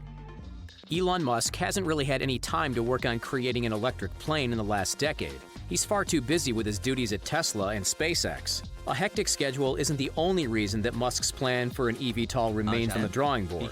Musk has been reluctant to develop an electric plane because he feels battery technology needs to significantly improve before eVTOLs become a viable form of transportation. However, that hasn't stopped Musk from dropping hints about a Tesla-made eVTOL. He first mentioned an electric plane in 2009, and he teased his plans for an eVTOL on Twitter just last year. Musk also mentioned his marvelous idea for an electric jet in the film Iron Man 2. His MCU cameo might be fiction, but a Musk-made eVTOL will one day be a reality. If Musk follows through with his plan to build an eVTOL, one thing is certain. It'll cost millions of dollars to develop. Most eVTOL prototypes cost between $10 and $20 million, and certification and initial production tooling is estimated to be between $150 million and $300 million per program. eVTOL leaders have raised millions in funding for their prospective prototypes, but it's possible that Musk could invest his own money into his design. Musk has invested hundreds of millions in SpaceX, Tesla, and Neuralink. He is not above spending his own money if he has a great idea. Musk says his electric plane could be just a few years away. He believes that all vehicles will be powered by electric batteries in the near future. The only exception would be rockets. As long as battery technology... There's no fucking way that Poggy's a turf. I know her personally. Like, that shit is... No. Like, it's probably some fucking moderation mishap or some shit. Yeah.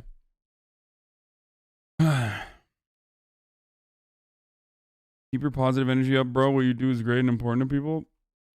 Yeah, it was someone in moderation that probably said that. It's not... She's like... I mean, she is a normie. And, of course, as normies, like... Oh, she already responded to it. Pokemon's a turf, ... Pokemon server has a girl's role, but apparently you can't get it unless you verify it by talking to VC. I asked the mod what happens if you're a trans girl and they just straight up said I couldn't get a role. Literally just got banned for saying I'm trans in the server. Unfortunately, you can't. It wasn't our idea. It was Poggy's idea. The girls only. Yeah, and I am a girl, a trans girl. I'm looking into this with said mod / prove the conversation that was held between them and will contact SHSL Chris directly to resolve this and assure she's welcome properly. Anyone in my community should be welcome with open arms no matter what gender / sexuality. And I'm so sorry that anyone was made to feel otherwise, especially by a mod. That is not okay, and I'll make sure it's properly handled.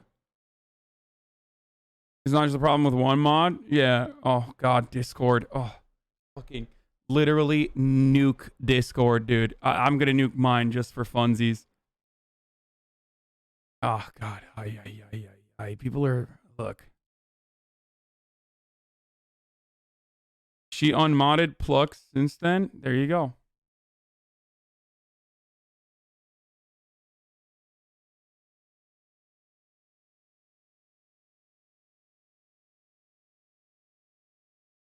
She made an attack helicopter joke on Instagram if that matters. Yeah, it was a fucking nothing burger. Shut the fuck up. Like, there are things to criticize Iman on, like, certainly.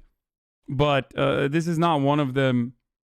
This is not one of those things. She lied about her relationship, POGO. Like, see, this is what I mean. It's like, the fuck do you mean she lied about her relationship? She did whatever the fuck she was with her relationship. If she wants to keep it private, she wants to keep it private. Like, she doesn't fucking... Nobody owes you anything about their own personal business, especially when there are so many waiting on fucking gifted psychos on the internet who will literally make life a living hell for both parties involved. Okay? Like, yeah, about to be banned thrice. Wait, let me clap him. Let me clap his cheeks. Hey, Discord and Twitch mods more than Republicans? Wait, what? No, you don't. My fucking Discord and Twitch mods are incredible. Shut the fuck up. Look, the people who don't like Discord moderation or whatever, if first of all, the regulators are all literally democratically assigned. You're gonna ask Noam Chomsky for that. Okay, you guys literally pick them. Secondly, what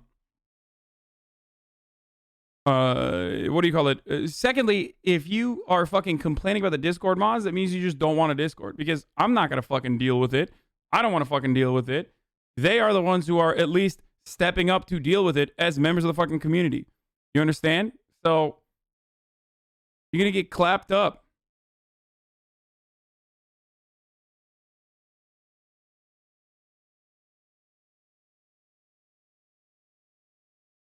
No, nepotism, those who carry favor with the mod, or you get to be the mod? What?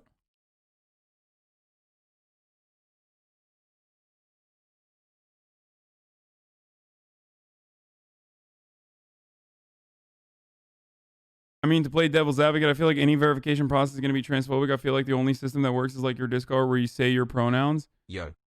Yeah. This sucks because now, like, even if you don't do verification, now you're going to have people that fucking want to make an example. You know what I mean? And like go in there and not actually be non-binary or not actually be trans, but then claim that they're like trans. But that's just like, I guess that's like a short period of like reactionary trolls that you have to fucking engage with, and then they'll, you know, get bored and go away, and then it will be fine. And ultimately, it's not that big of a deal. Yeah. It's not that significant. This is the bathroom argument? No, the fuck it's not. Like, and also, you're missing the second half of that equation, which is it's gonna fucking go away inevitably. Like,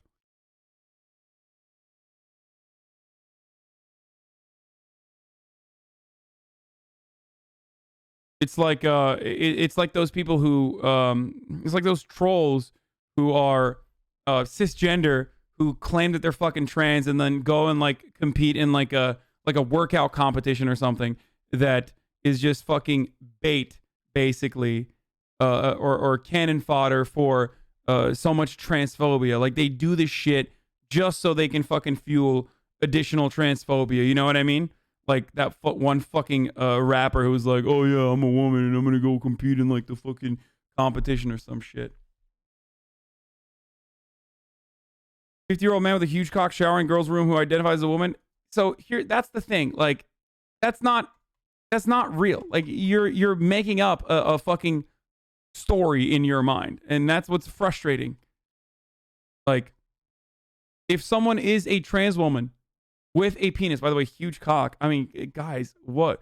Like, what's up with the fucking like internalized? Closet vegan says what? Half the time, it's like internalized fucking homophobia that operates with it too. Like, what's going on there, brother? Like, maybe you should just do some self-reflection. You could be a much happier person if you, I don't know, admitted to certain things.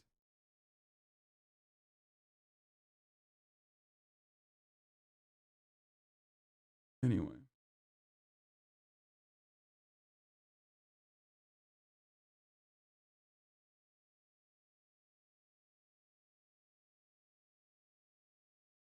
Yeah, my little 10-year-old sister got clapped on a popular YouTuber's Discord for calling out racist and homophobic mods. It fucking sucks. Just burn Discord. We were talking about college degrees earlier, and I apologize if I missed it, but what degree did you get? I double majored in political science and communication. I'm just hungry for some dick. It's been a while, Sag. Yeah.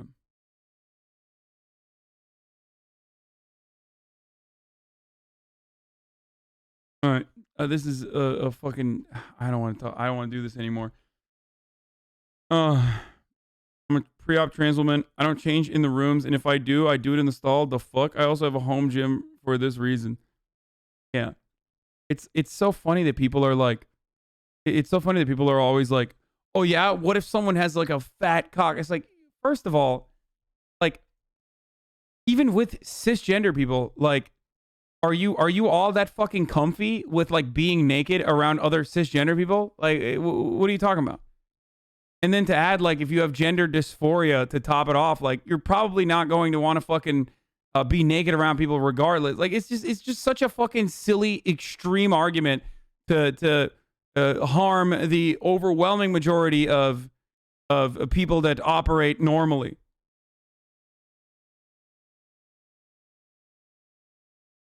Bro, why do you keep talking about fat cock? Just tuned in.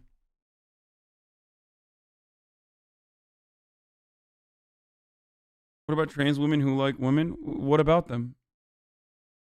Like, are we actually doing fucking like anti-lesbian takes right now? Is that... This is why all fucking trans arguments just revolve back to homophobia. Like, they are the same exact arguments, except it's now unacceptable to shit on gay people, but it's still very acceptable to shit on trans people. So because you don't understand it, you're like, well, what about fucking trans women that are liking other women? So what about it? Like, what, you think lesbians in fucking locker rooms are just like going around raping people? If that's the case, the illegal part of that is the rape, okay? Of course, half the people that have these sorts of fucking takes are unironically the very same people who are like, oh, dude, that wasn't rape. That was just boys being boys, which is an entirely different fucking subject that I'm not going to get into. But come on, dude.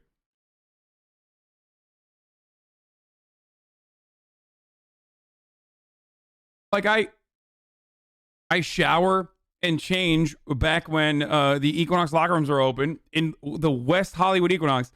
Literally the gayest place on the planet. Literally the gayest place on the planet. Like, I don't understand how these people that live in like bumfuck Nebraska, who have probably been around some gay people and trans people who are fearful to even come out because of this sort of like idiotic and often repressed or horrible antiquated mentality. They think that they want your shitty fucking like a normal woman. Inverted ass, okay? Nobody wants your fucking shitty ass, okay? Everybody wants Donald Trump's pussy. Nobody wants your fucking shitty pussy, all right?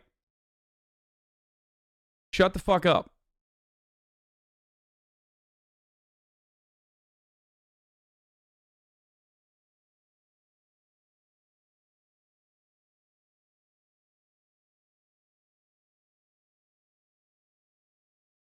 Anyway.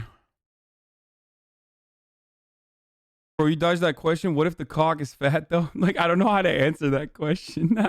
Like, so what? Like, the same people who are afraid of fat cock would openly welcome a vagina in their locker rooms, bathrooms. Yeah.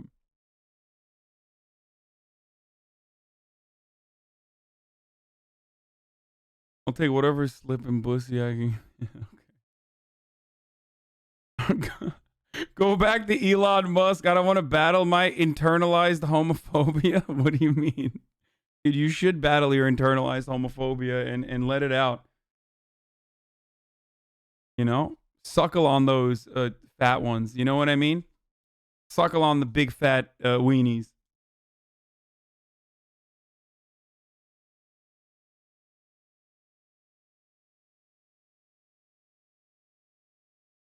What is a bussy? I know of nussy. Is it similar?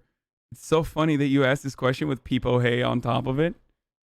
But a bussy is a butt pussy or a boy pussy, and a nussy is a neck pussy.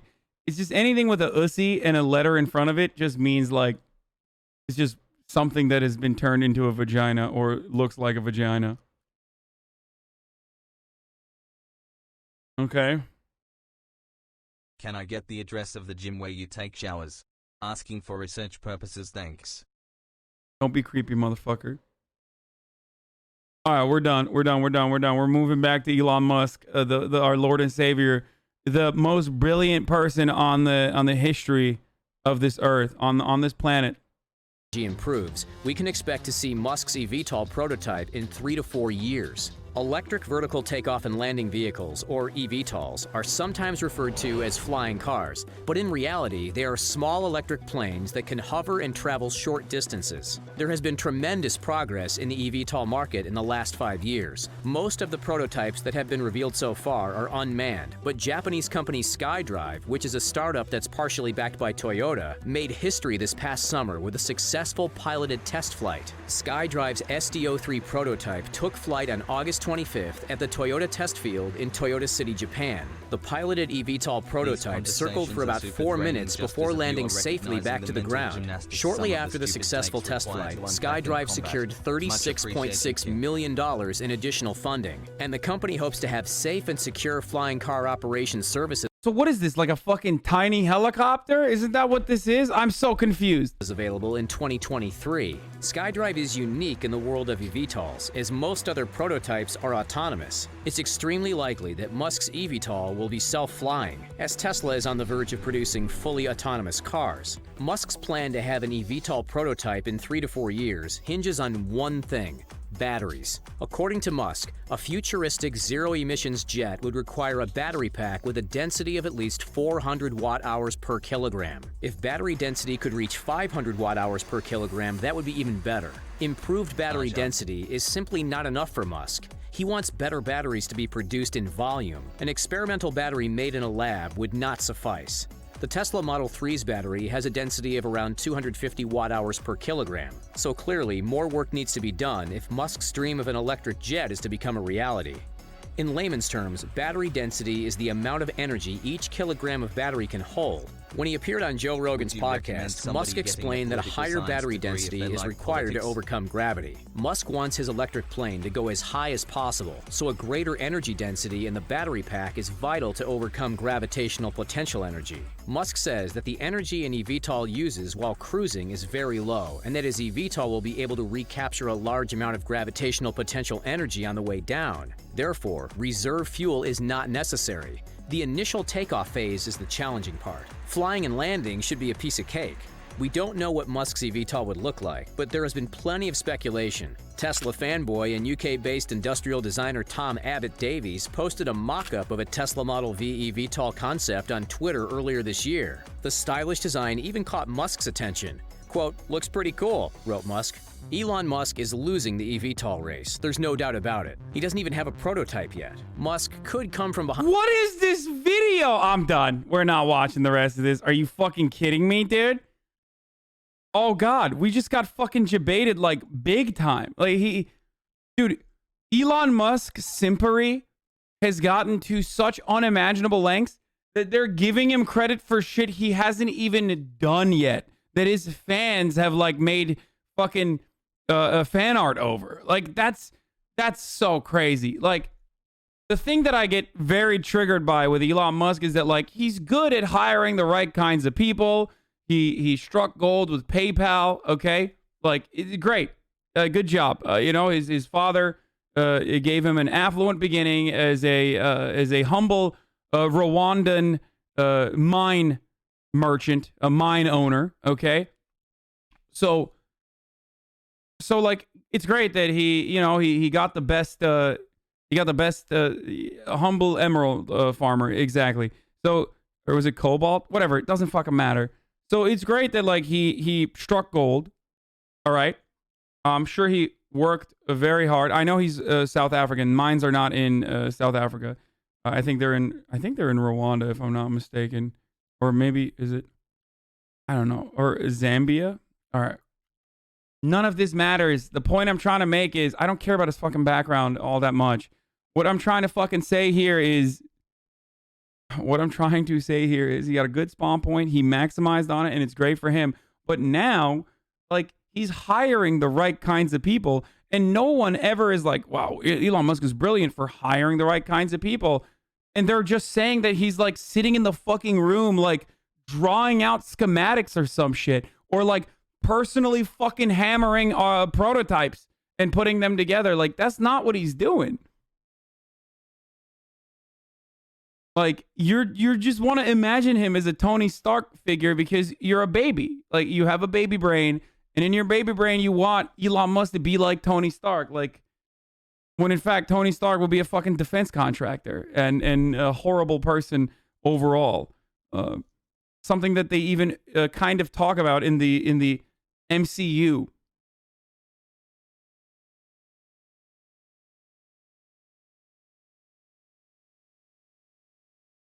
Yeah, the last thing he fucking hammered was his prototype pickup truck, and that didn't look really good. By the way, Elon Musk is aware of this, and that's precisely why he fucking feeds into that meme. That's why he feeds into the fucking meme of like how he is the Tony Stark when he himself is just an investor and all across the globe, relatively smart each one. nation's military And but more attempts to importantly, as is the case with every fucking CEO, this is the last thing I'm gonna say. As is the case with every CEO, more importantly, he's a brilliant marketer. Okay, he markets himself, and he's very good at it, just like motherfucking Steve Jobs was. And that's why all these fucking simps, all these STEM Lord simps, and all of these people that like love capitalism and how great it is, consistently fucking talk about how these two are the most brilliant fucking inventors of all time when they're very good marketers. Okay, that's it.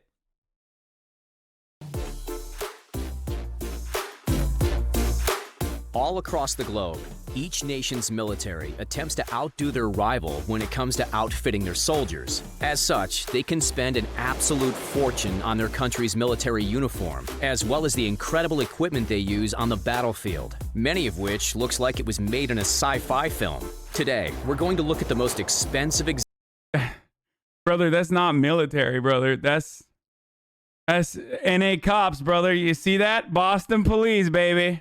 Examples of military gear from all over the world, from the UK Royal Guard to the futuristic weapon deterrent in Russia to robots being used in the US and many more. So, let's get started. We kick off with a look at the Royal Guard. Also, bro, our cops are literally stormtroopers now. Like, they look like stormtroopers. Like, what the fuck? Like, you look back at the 60s, right? And of course, they were horrible. Like, there was a tremendous amount of police brutality, and obviously overt racism and white supremacy that they were the defenders of. But then, at least like they were less weaponized. They had a fucking nightstick. That's pretty much it. You know what I mean? Like there was a higher level of community policing, at least in fucking poor communities. Then, as long as they weren't black, obviously, then we have it now. Yeah, they like nightstick in a fucking a 6-shooter, exactly, max, maybe a shotgun. Now it's like every fucking cop that stops you on a moving violation is decked out of the gills like a goddamn fucking RoboCop, like a fat RoboCop with an AR-15 in the car. Riot gear. Also known as the Queen's Guard in the UK. Their role is to protect the residents of wherever the Queen is currently positioned. They're known for the red outfits and the massive fur headdress called a Busby hat. The hats the guards use are in fact made with real Canadian black bear fur. In the past, the British Army has looked into developing a synthetic fur version. However, the synthetic fur loses its shape in strong winds and can get waterlogged when it rains. The bear fur doesn't have this issue, but of course animal activists aren't too pleased that the Guard is still using real fur. From 2008 to 2015, the cost of the Busby hats shot up by 500%. The Army was purchasing caps directly from Canada. In 2008, they spent £31,319, or $41,255 on just 35 caps. In 2015, it cost £149,379, or $196,747 for 122 caps. During the space of 7 years, the UK spent nearly £1 million, or $1.32 million on just hats. Since 2002 to 2017, the U.S. Army is reported to have spent Bro, that is so British. It blows my mind, dude. At least what he's about to say about the U.S. Army, which is insanely inflated, insanely fat as far as budgets goes. is that at least like there's a purpose for what the American military does, and that's you know, oppressing brown countries and building out a base of operations to extract natural resources and destabilize regions, so we can keep giving them guns and then keep accelerating our technological achievements for the military-industrial complex, so we have even bigger and better guns to kill the other guns. Meanwhile, like, what a brilliantly British thing to just have like this insane cosmetic thing that is just traditional, and therefore you can't fucking change it. $132 billion to help outfit the Afghanistan Army and security forces. But by 2017, news broke that the U.S. had splashed a lot of cash on just uniforms for Afghanistan. 28. What do you mean? They need the boys to look cute. You know, the ones that get sexually assaulted by the Afghan police and military that the American military overlooks. So there's a lot of outfits that you got to buy for those kids. $8 million to be precise. This expenditure was discovered by John Sopko, the Special Inspector General for Afghanistan Reconstruction. But to make matters worse, the camouflage pattern in the uniform was made for woodland areas. Out of the whole country, only 2.1% of Afghanistan has woodland and forest areas, essentially making the camouflage pattern pointless most of the time. To make matters even more worse, which is somehow possible, studies found that the poorly chosen pattern will actually make the soldier stand out more, which is the opposite of what an army wants. Hello? Sopko also discovered that the U.S. government already owned appropriate camouflage patterns that wouldn't have cost the taxpayers millions. Sopko accused the Minister of Defense of choosing the pattern for fashion reasons rather than practicality. On top of the pattern, the uniforms also had buttons removed in favor of zippers, rising the cost even more. L3Harris Technologies is a company that specializes in defense tech. In 2019, it's reported they brought in a revenue of $17 billion. Well, L3Harris Technologies teamed up with the U.S. Army to create a particular item. The company is reported to have received $442 million under another transaction authority order. As part of this deal, L3Harris Technologies would create the Enhanced Night Vision Goggle Binocular for the Army. This headset is said to help the soldier with situational awareness. Imagery and data directly from the battlefield is directly uploaded into the goggles. As such, the soldier will see this information while in the field. As per the press release by L3Harris Technology, quote, "The system includes a new high-resolution display and an embedded soldier wireless personal data network, rapid target acquisition, and augmented reality algorithms to interface with the Army's Net Warrior. On top of this, the goggles and the advanced headset will also link up with the sights of the soldier's weapon. As such, this nifty piece of equipment can increase accuracy in the field and let soldiers efficiently attack behind cover." Lockheed Martin is one of the biggest defense companies in the U.S. For years, they've been playing with the idea of creating an exoskeleton for the Army soldiers. No, not like Marvel's Iron Man, we're not quite there, yet. Instead, a product that can help the soldiers lift heavy items and continue physical tasks longer without rest. One of the exoskeletons that Lockheed created was the Onyx. The Onyx, no relation to the Pokemon, is used on the soldier's lower half. It uses various sensors in the feet, hips, and knees that are directly linked to artificial intelligence. The AI is able to predict the soldier's movements and adjust accordingly.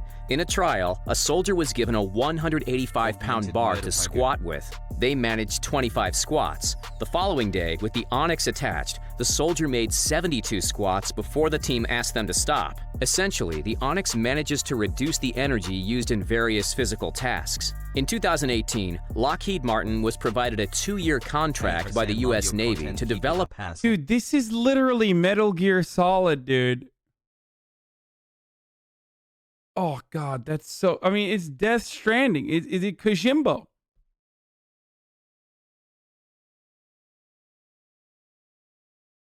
Fuck.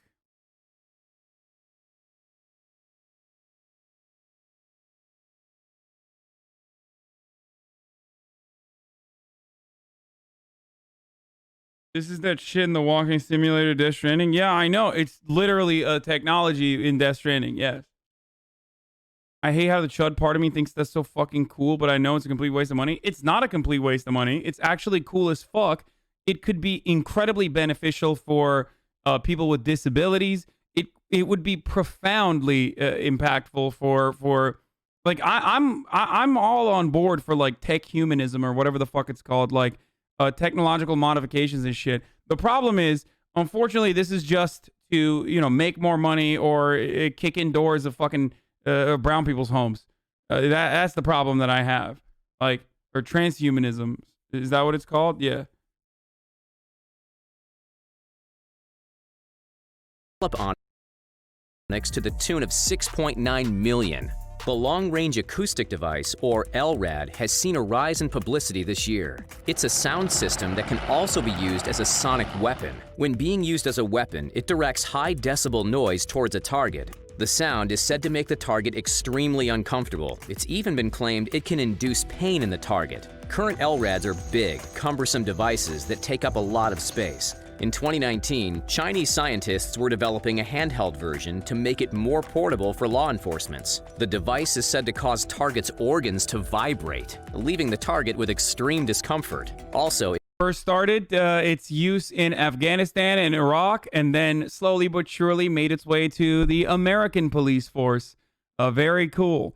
Now, it shouldn't even be used in Afghanistan or Iraq to begin with. It should not exist to begin with, but you know, pretty cool that we are now using it on our own citizens, at least the black and brown and poor ones that want to rise up.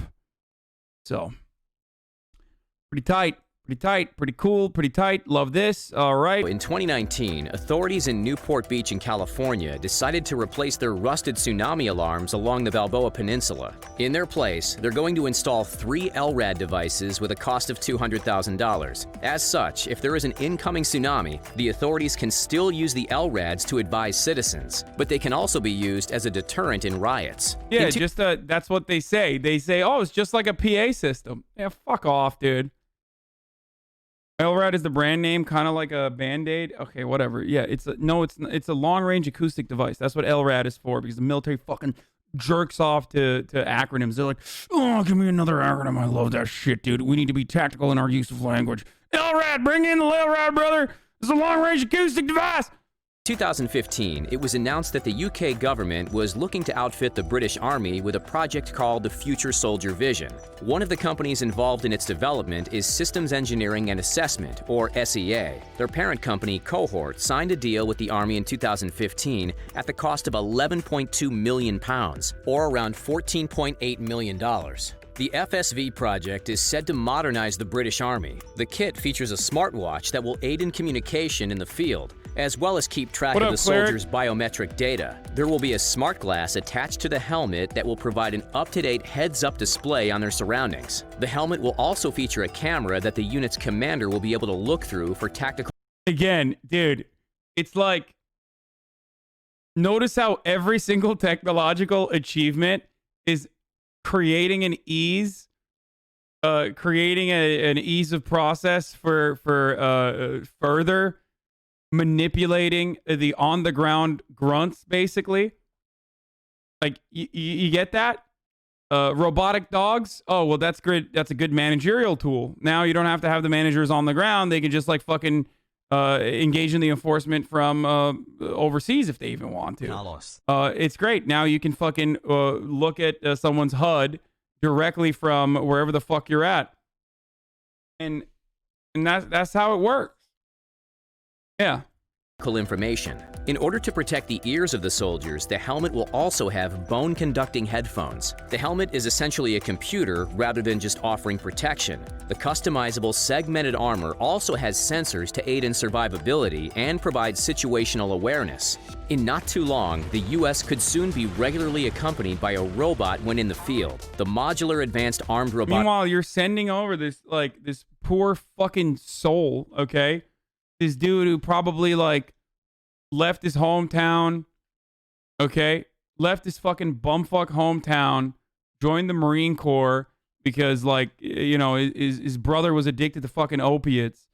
And he was like, well, this is one way to fucking make a sense of my life. And now he's the fucking grunt on the ground who's, like, getting orders barked into his ear to, like, go get fucking owned and have his shit pushed in by some fucking dude who's defending his home with an AK-47 that we gave that dude like 10 years before. Great. Good stuff. But yeah, no, this is a perfectly fine system. Perfectly fine and great system, and there's no better system. You know, hey, but if you do survive that fucking hamburger meat making machine, the meat grinder of active combat, then you can come back and be permanently fucking crippled for the rest of your life and not be able to integrate back into society. But hey, at least with your comms degree, you can also, alongside the rest of us, suffer in the disgusting labor market that you're subjected to. Very cool.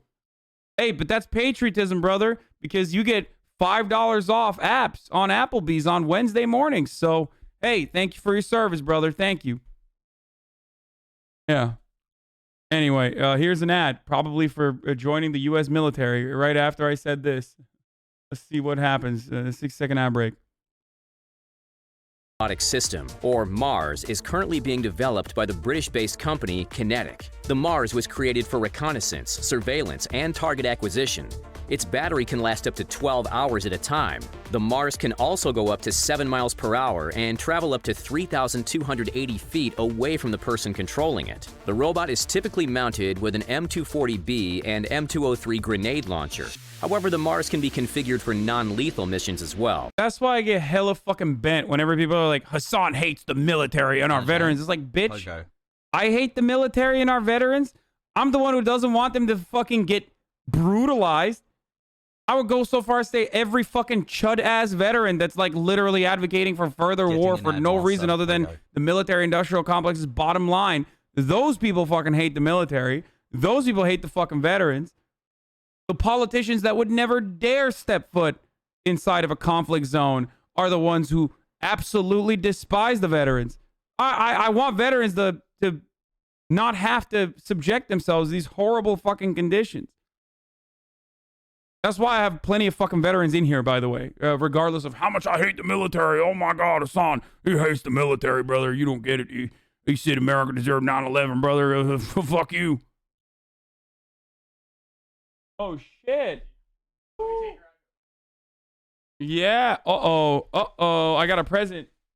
This is fucking dope. Hold on. In that case, the grenade launcher will fire buckshot, sponge, or tear gas instead. The weaponry can be completely replaced for a manipulator arm in order to drag or carry heavy objects. The MARS will also feature a siren, a loudspeaker, a laser dazzler, and a weapon fire detection system. There's also an AI that allows the MARS to follow troops during action. Fear not, the weapons are controlled by a human. In 2013, one of the versions of the MARS had a base price of $300,000. Oh, fear not, guys. Guys, the weapons are controlled by a human. Oh, damn, dude. My fears, like, they went away so quickly. Because, you know, humans never kill other humans. So I'm glad. Fuck, dude. Saved. Thank God, dude. Oh, never mind. Dollars each. In 2020, protesters erupted across the U.S. after the fatal arrest of George Floyd. The police were called in to quash the reaction. Many people around the world noticed the officers decked out in military gear. The police had tear gas, rubber bullets, helicopters, vehicles that resembled tanks, body armor, and many more equipment that you'd expect to see on the battlefield. The reason for this is that the Defense Department has been using the 1033 program to provide local enforcements across the U.S. with second-hand military equipment since 1990.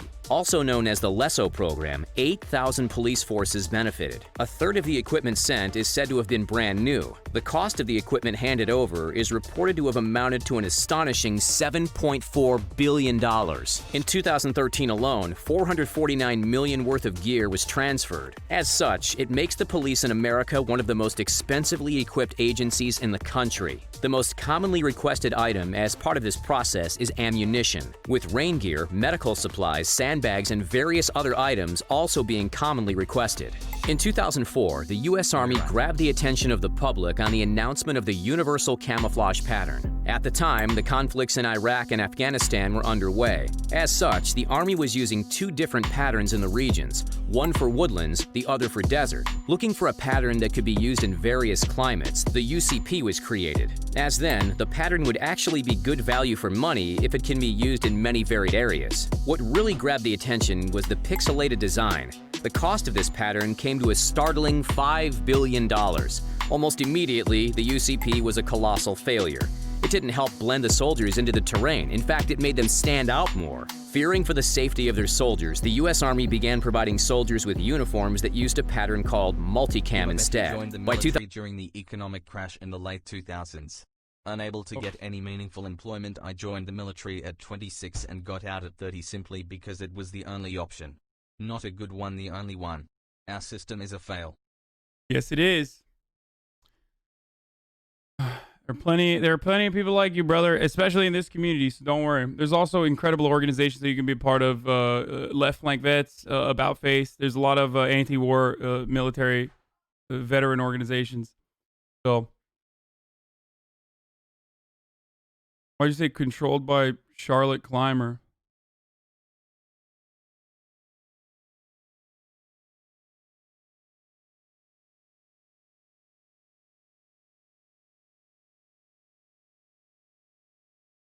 Just in case, not only the military loves acronyms, every astronomer invents some dumb meme acronym for the project or observe phenomena. Even my paper, I made a custom acronym based on a Twitch meme. Not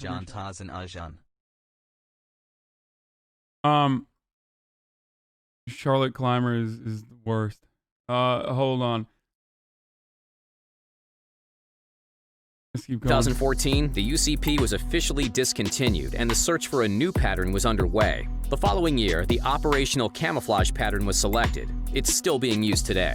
Over in Russia during 2019, they showcased a countermeasure system on the naval fleet that's called the 5P42 fill-in, nicknamed Eagle Owl. The 5P42 fill-in is a visual optical interface item that fires out a beam of powerful light as sort of a strobe effect. This light stops the enemy from being able to accurately target them. On top of this, in trials, half the people that experienced the light were said to be nauseated, disoriented, and dizzy, while some of the people also had hallucinations. The device can affect night vision technology for up to 3.1 miles and hinder soldiers up to a range of 1.3 miles. The 5P42 fill-in is essentially a type of dazzler weapon. These are common types in security forces around the world. However, they are often far smaller with a limited range. The U.S. has their own laser firing countermeasure coming into use. Lockheed Martin helped develop the Helios. It's able to take out unmanned drones and burn small boats. It can also bind incoming drones rather than damage them. The initial contract for 2 Helios systems came to $150 million,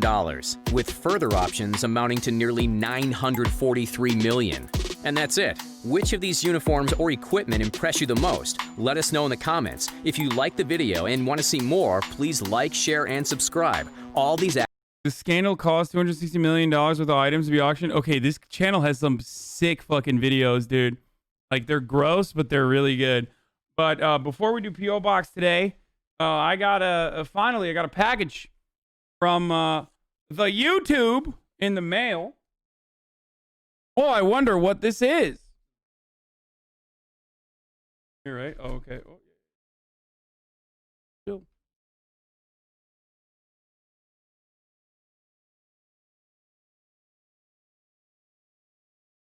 Hey, shut up. Okay. You...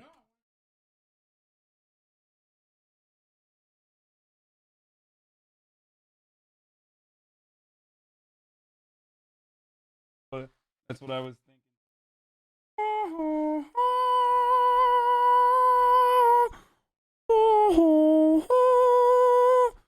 Pog! Finally, I got my first ever YouTube plaque for reaching over 100,000 subscribers, ladies and gentlemen. Look at this. Why, look at this. Oh, wait, what? How the fuck did I hit that? I did not do that on purpose. That was crazy. Wait, what just happened? What is going on?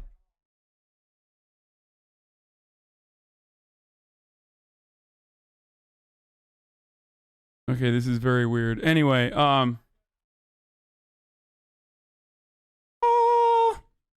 We made it, boys. Wait, hold on. What's in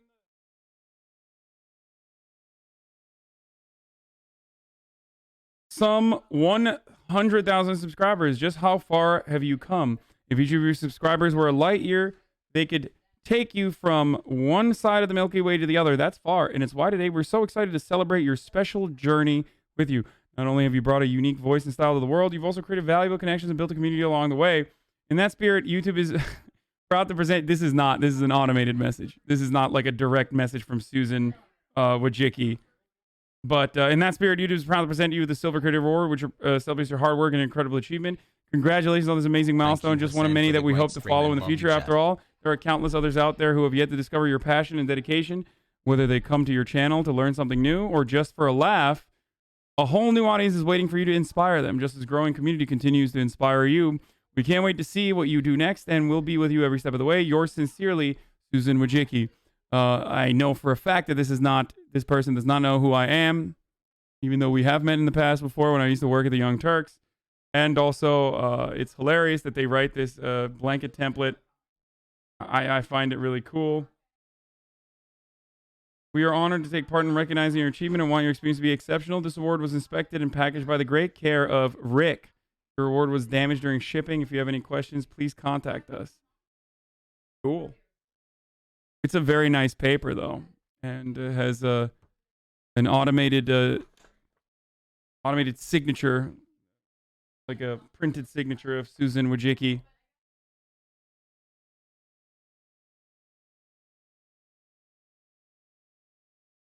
So, pretty cool.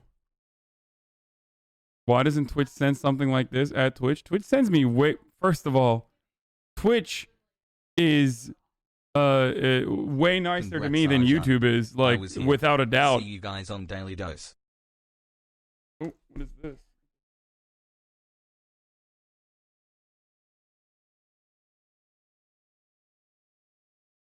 Wait, recognize your team. Share the recognition by allowing your team to purchase a personalized creator award. To purchase authorized copies of the creator award, email Society Awards. Oh, how nice of them to let my team let my team fucking purchase these. Oh, thank you. Also, here is the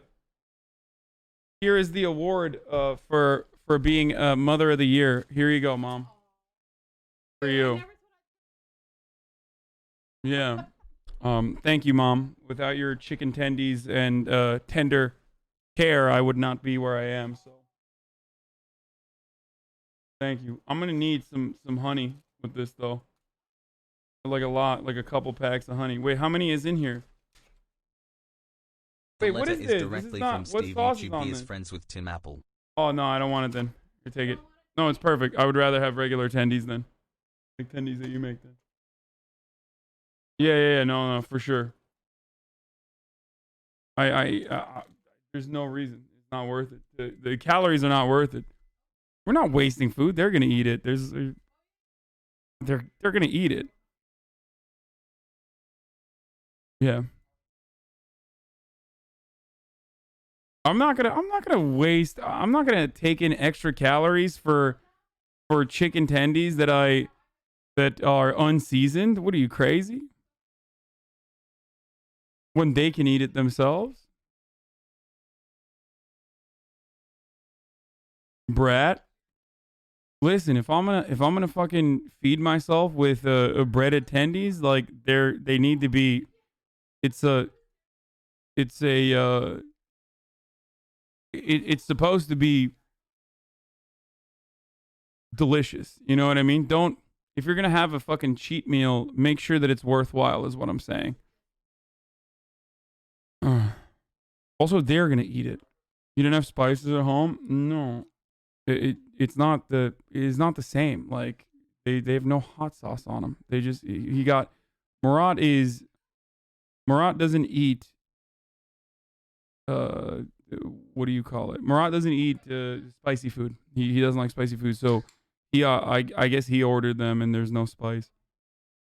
But oh yeah. A man watching his diet get off his back. Yeah, like normally I would crush those. It's still fucking delicious, but You transformed an incredibly cute moment into a stupid moment. Dude, forget about the calories for a moment and appreciate what your mother gave you. Even if it was a bucket of shit, you just eat it because it's from your mom. No. I'm fucking 29 years old. Fuck do you mean? I'm a goddamn adult. Like, no, Marat's not single.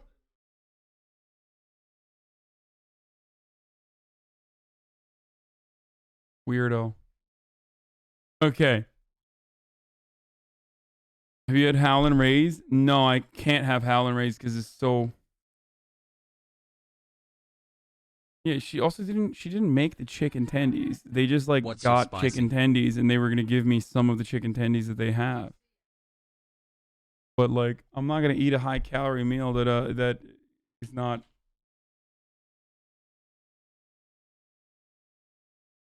It is not like exactly what I want. Cooked by Dave, yeah.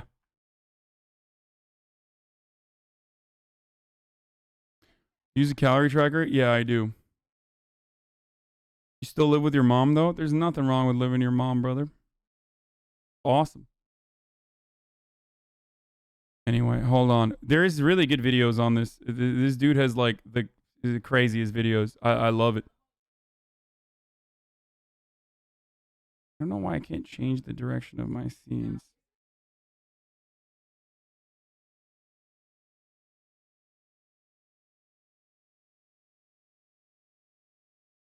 Hold on. Oh, there we go. Fixed it. Okay, good. That was weird. Learn to cope. No, I'm not gonna do that. Okay. There is some really good... Did I call you? No. Happy 3 months. Started watching you in May. Thanks for helping me shift more to the left and keeping me sane in this bad year. Love you bunches. Hassle. Tell Mama Piker hello. This scandal cost $260 million worth of items to be auctioned inside the White House secret bunker. This is really sick. What was supposed to be a financial effort to help a struggling Malaysian economy quickly morphed into one of the most complex, sinister scandals. I'm 22 and I live with my mom. Stop shitting on guys that live with their moms unless you're married, then okay. No, even then, like, what are you going to do? You're not going to take care of your parents? Like, fuck out of here. Or if you don't have money, like, what are you going to do? Die? Why don't you die? Like, oh, sorry. You don't have money, so just live on the street. Sorry. What's funny about all this is that, like, I guess because of capitalism, Americans are finally getting used to like living with their parents, but in other cultures, like, it's normal. Take care of your parents.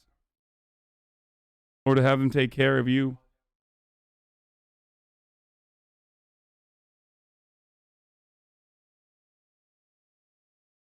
How do you set boundaries with your parents? I'm 22 and commute from home. What do you mean, how do I set boundaries with my parents? I'm 29 years old. And this is an automatic boundary. And also, it's my house. Like, that's how you set boundaries. The line when you said a while back, I don't live with my mom. My mom lives with me. It's what happens when you become a man has always stuck with me. I mean, it doesn't matter. You can be living with your mom too. At least in East Asian culture, you're pretty much expected to have your parents move in with you. Hasan, please stop fucking my mom. It's been 2 years and every night she brings up you not finishing Dark Souls 3. Meet the woman living in what is known as Europe's last matriarchy. Let's do a little bit of politics, brother. I have a mission to protect Kihnu culture.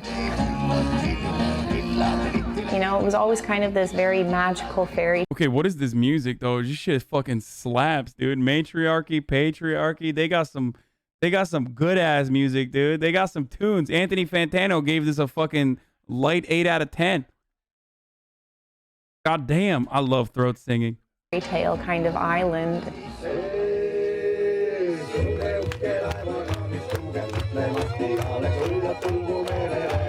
Am I gonna get fucking DMCA'd for this? Imagine, Estonia, we are DMCAing you. In In the Baltic Sea, just off the western coast of Estonia, lies Kinu. Everything is Canute now. Every accent is just Norwegian now.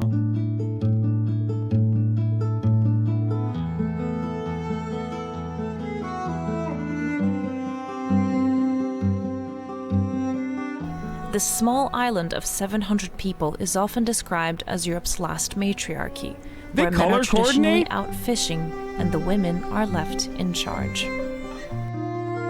They live like lions, or the opposite of lions, sorry.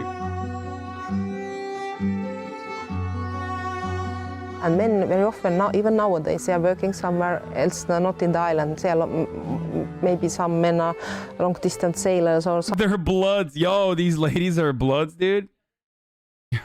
Shouts out to the other Estonian island that's a patriarchy, but they're the Crips. Some are builders and they are working somewhere else. What is important in Kihnu culture, that the human life circle leaders are women. So everything what is the initiation rituals is led by women. Wedding ceremony, funeral, this is organized and led by women. So it's very important. And also church tradition is alive and till nowadays important part of our culture, thanks for women. So women have done everything in the land and taken care of the human life and life circle in the land. In 2008, UNESCO listed Kino culture as an intangible cultural heritage of humanity, where Kino women were the principal custodians of its traditions. We are weave in the winter time, our skirts, which are very famous part of our folk costume, and also all the mittens and socks and everything. And of course our ancient folk songs and dances, this is most important part. For example, Kihnu wedding songs, which are more than 2,000 years old. This is a miracle that we... Stop saying Midsommar, where Midsommar is not a matriarchy. It was, I think it was still like yeah, a woman was in charge, but it wasn't by design in Midsommar. I don't think, right? Am I misremembering? I don't think they were a matriarchy, though. Keeps this tradition alive.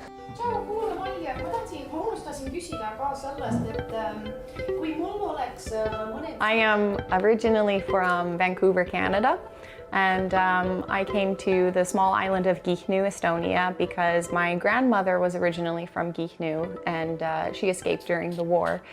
And I came here for love. What the fuck? We are right now at Metsamaa. It's a cultural farm here in Kihnu, and it's kind of one of the traditional farms, and a lot of the cultural events happen here. And this is where tomorrow, for the food festival, that the evening party will be taking place, and there's going to be lots of dance groups and performers, and there's going to be a band, so it's going to be a lot of fun. So we were just practicing right now.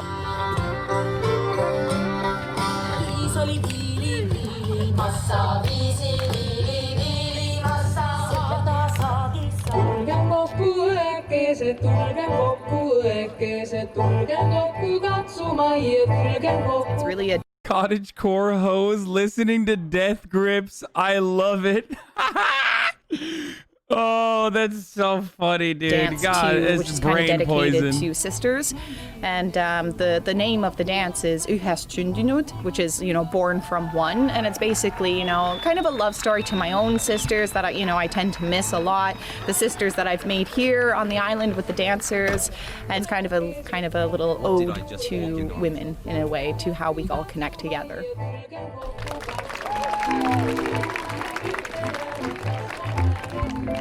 But the concept of matriarchy is up for debate on the island. What, are there debate lords there too? Oh my god. I bet there's like a Ben Shapiro type out there that's like, I do not like this. We are being owned by the women's. What we must do is fight back against the women's. Hypothetically, what would it be like if it was a men's running the country? Not very good. Men's are the ones who are going out every day. And they are the ones who are hunting and gathering, but the women's are staying at home and take up all the benefits. Not very good. Culture shock. When I first moved here, it was very hard to get used to, and even still 12 years... Bjorn Shabibo! Exactly. Years later, I'm still trying to get used to certain things. I understand that on the outside perspective, Gihnu does look like it's a woman's land and it's the last matriarch in Europe, but I would definitely disagree.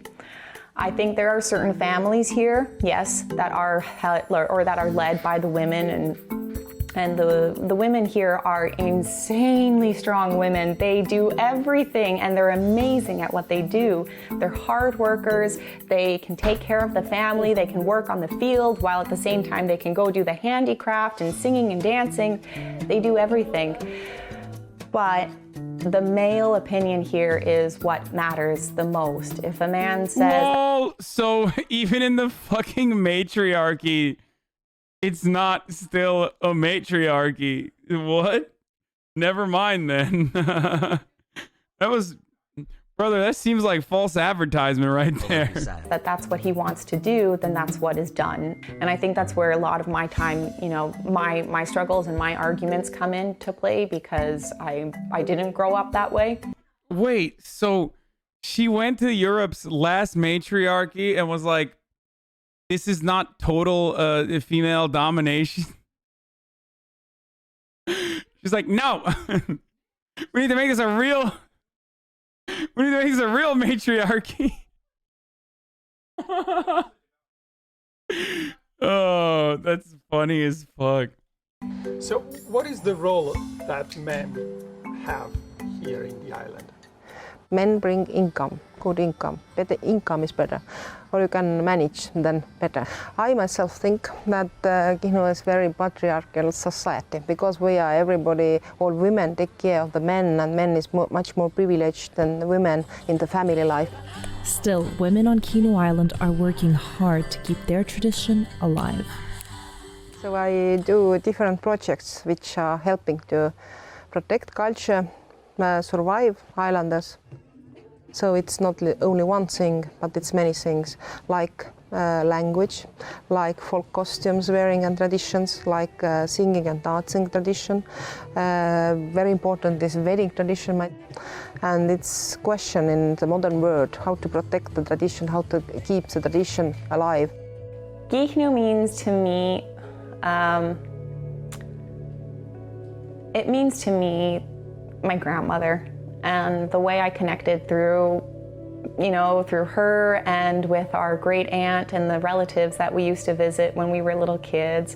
It was always kind of this very magical fairy tale kind of island. I would love to preserve the nature here and just the culture in itself. I understand it's difficult because it is in competition with, modern society, but it is something that's so beautiful and precious that it would be lovely to see it to keep going. Someone said, what about the people of color on this island? Like, what are you saying, dude? It's fucking Estonia. Like, what do you mean, what about the people of color on the island?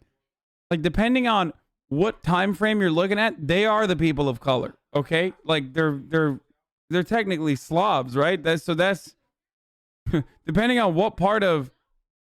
I probably bait. I don't know why I'm fucking responding to it.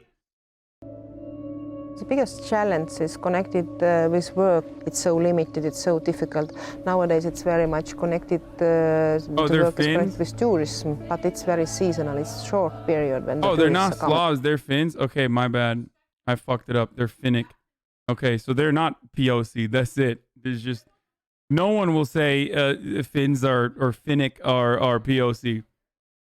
I don't know why I thought indigenous Europeans are POC. Did you call them Slavs? We ain't in the Soviet Union anymore. Yeah, I'm gonna frustrate. Listen, I'm gonna frustrate Estonians once again.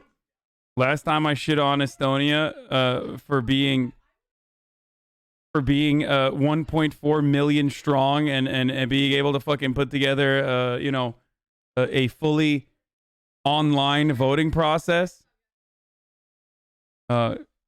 Everyone got mad at me. Every single person in Estonia got mad at me. POGO. And there's like fucking... You consider Slavs POC? No, I don't. Can we just racism white people for a little while, just lower everyone to the same level? No.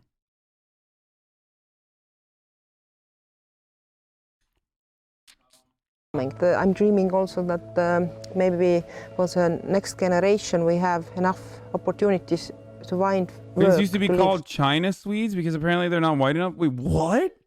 No.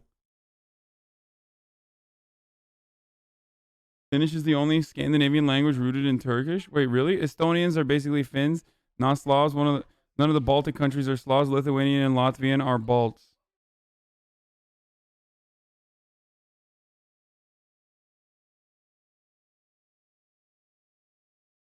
Technically, both white and black people aren't people of color because black and white are shades, not color.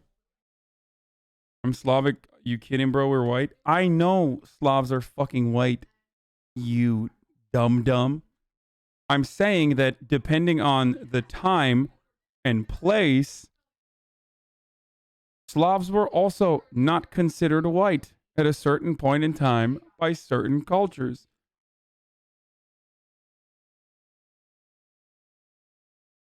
Here permanently.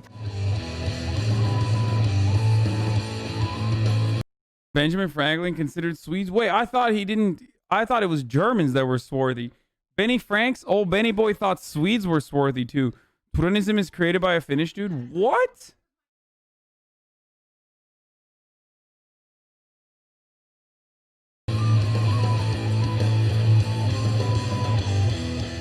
I know why everybody Oh my God! Like Stop.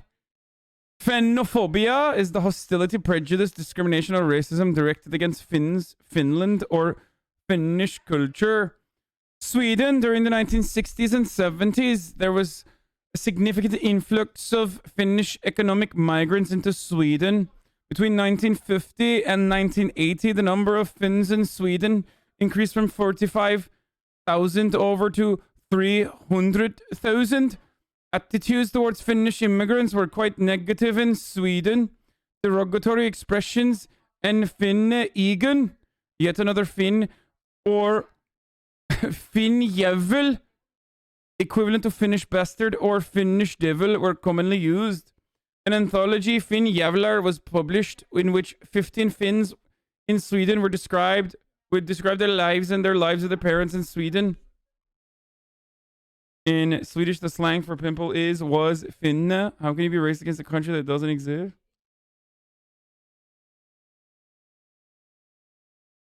Unironically, Finnish and Hungarians are Turkic. Finns were classified as yellow in a U.S. court case, and their blue Mongolian dots on the back were used as proof that they are yellow. What? Sweden is the Florida of Scandinavia. Don't listen to their bullshit. Oh, Jesus Christ.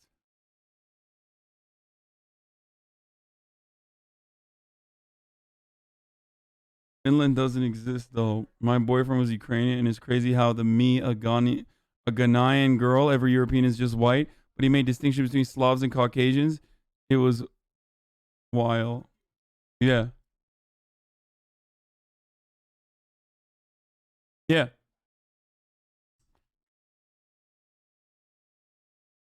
European racism is just like so weird. Like they got it down to like, I mean, they kind of were very good at racism, if you recall. Finland isn't Scandinavian. Like they were too good. They went full racist, so they had to dial it back a little bit. But it's wild. It's like they don't look that different from one another, so they got to like work with what they got. You know what I mean? And what they got half the time, you know, outside of like the regular colonization and all those people that are coming in as a consequence of that. Outside of that, they got to be like, obviously they had to fucking fight with one another over land and shit for as long as time itself. So they were just like, they were mad at like weird like ethnic grievances, which by the way, you could make that exact same argument about fucking Greeks and Turks, except the cultural differences widely stem from geographic locations. Despite the fact that our cultures are nearly identical in so many different ways, our people look the same, our food is the fucking same, but on the one side you have Greek Orthodoxy, and on the other side you have Muslims. So that's the main difference. That's why all the Saxons called all the Vikings Danes. They were all Danes back when things were easy to understand.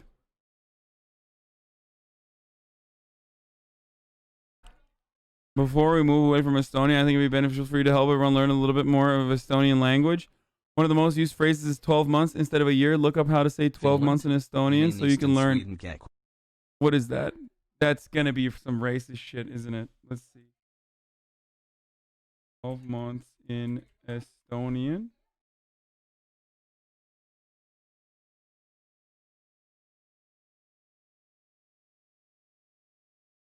What does that even mean?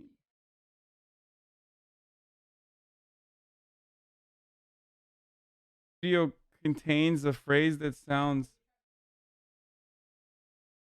This man noticed a surprisingly dirty false friend in Estonian language.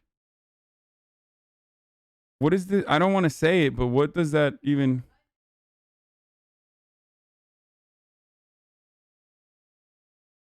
Oh, cocks taste good. Oh, okay. I was like, what? Like what the fuck? Estonian language? We're learning Estonian language. Can you help us? Yeah. How do you say 12 months in Estonian? 12 kuud. Sorry? 12 kuud. Ah, okay. Oh god, I'm losing. Oh fuck it, dude. Alright, China Swede was a derogatory term for Finnish immigrants in the United States during the early 1900s, particularly in northern Minnesota and upper Michigan. So weird. I grew up in Estonia and we're actually Danish Finns, third generation Denmark Slavic, so technically Finnish DS3. Finnish, first time, no ban. Pipo Hey. Pipo Hey is the ultimate diffuser, dude. It's so fucking cute. And everybody love and children and young people and everybody want to spend time here. The main thing is freedom. Here is a freedom.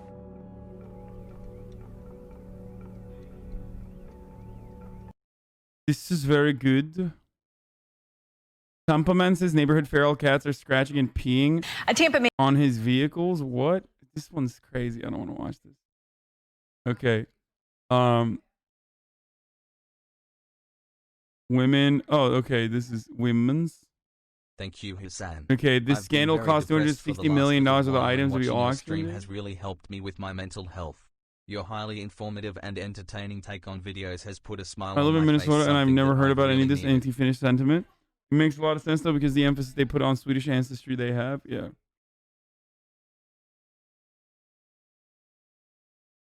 Why calling Italian X people is racist a thread? First of all, it completely invalidates their status as WPOC and it contributes towards their oppression. Oh god, these are so, like these fucking fake 16 months you will love these you fake threads are funny, but like they're also cannon fodder for people who take it seriously. It's of course satire. First of all, it completely invalidates their status as WPOC. It contributes towards their... Wait, WPOC, does that mean white people of color? Italian X. Their oppression is a minority when compared to the rest of Europe. The majority of them are working class cooks and small business pizzerias. They're literally marginalized. Here are some anti-Italian X slurs you should try to avoid. Trigger warning, uncensored. Mamma mia. Great.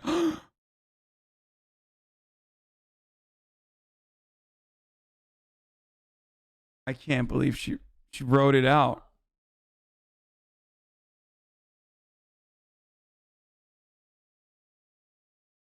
Yes.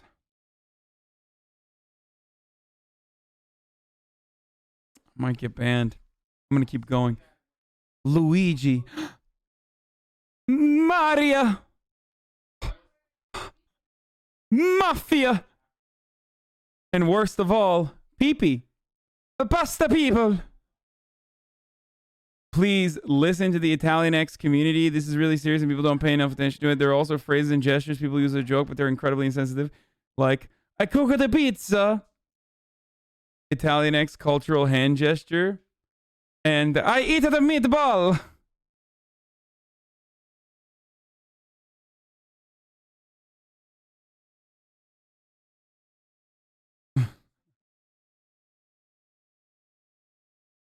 Of course it's satire, man. That's so funny. I love that Scandals shit. in global financial history. Through an intricate money laundering web, billions of dollars ended up lining the pockets of money-hungry billionaires, which they threw away on expensive real estate, extravagant gifts, dirty bribes, and one of the world's most impressive yachts. But it was only a matter of time before it all crumbled to the ground. Now, the mastermind behind the operation is on the run, and his luxury assets are being auctioned off at rapid speed. The focal point of this entire operation was a company called 1M Malaysia Development Berhad, or 1MDB for short. 1MDB was a publicly traded entity owned by the state of Malaysia. They focused on the strategic development of projects across industrial areas of energy, real estate, tourism, and agriculture. These efforts, the government hoped, would spark long-term economic development for the nation, thanks to the building and nourishing of new relationships with foreign countries. At least that's what they said they were doing. Let's dive a little deeper. A business doesn't act on its own. It reflects the wishes of the people running it, and the people involved in 1MDB were powerful, wealthy, and assumingly innocent. Well, at the beginning. The company was officially founded back in 2009 with none other than former Prime Minister Najib Razak as the advisory board chairman. Razak would prove to be a pivotal member of the shady operation, but during his time as Prime Minister, he was able to call the shots and twist the narrative in his— You know who uncovered this Malaysian scandal? American journalist Ian Miles Chung. Yeah. So think twice before you call him Ian Miles wrong, Sweaty. Just kidding. Of course he didn't. He's fucking too busy LARPing as a American anti-SJW that lives in Portland, even though he fucking lives in Malaysia. So I was just lying to you. In his own favor. Once he lost re-election in 2018, his successor reopened an investigation into his actions. Razak was barred from leaving the country, and it all started to crumble. But we'll circle back to that a little bit later. In his position of power as Prime Minister and Advisory Board Chairman, Razak's scope for involvement and manipulation— It's so funny, like, my favorite part is when people are like, oh, how you just lie to me. If I get something wrong, like when I'm streaming, they make it seem like, I lied to you. Okay, like what? Did you tune out immediately after you heard like Ian Miles Chong, period, and then you tuned out right after that? You like ended the stream. So now you were just misdirected. was obvious. A man who was far less relevant, yet just as damaging, was German banker Timothy Leisner. He represented one of the world's most powerful financial institutions, Goldman Sachs. Leisner was leading the Goldman charge in the region, operating in plenty of gray areas in the process. He was throwing around bribes, funding unlawful deals, all while raking in an eye-popping $600 million in fees relating to 1MBD. Much of this came as a direct result of his close connection with our next key player, Malaysian financier Low-Take Joe, aka Jolo. Jolo was a mastermind networker. He had an astute business sense and excelled at pulling the strings of other people. He also had an impressive Rolodex of high-profile, extremely rich businessmen and celebrities, including Hollywood movie stars who we all know and love.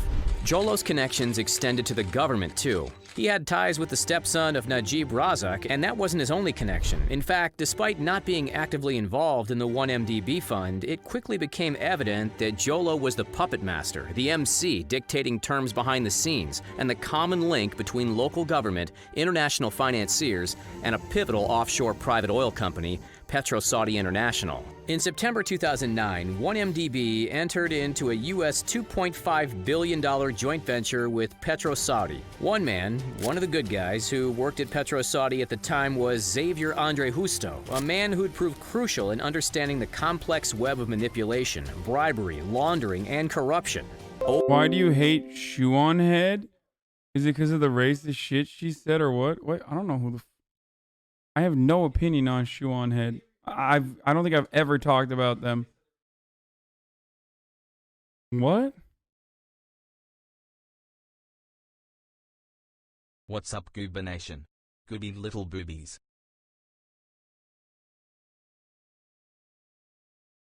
Over time, it became more and more clear that Jolo had leveraged his powerful political connections to win contracts and businesses for 1MDB.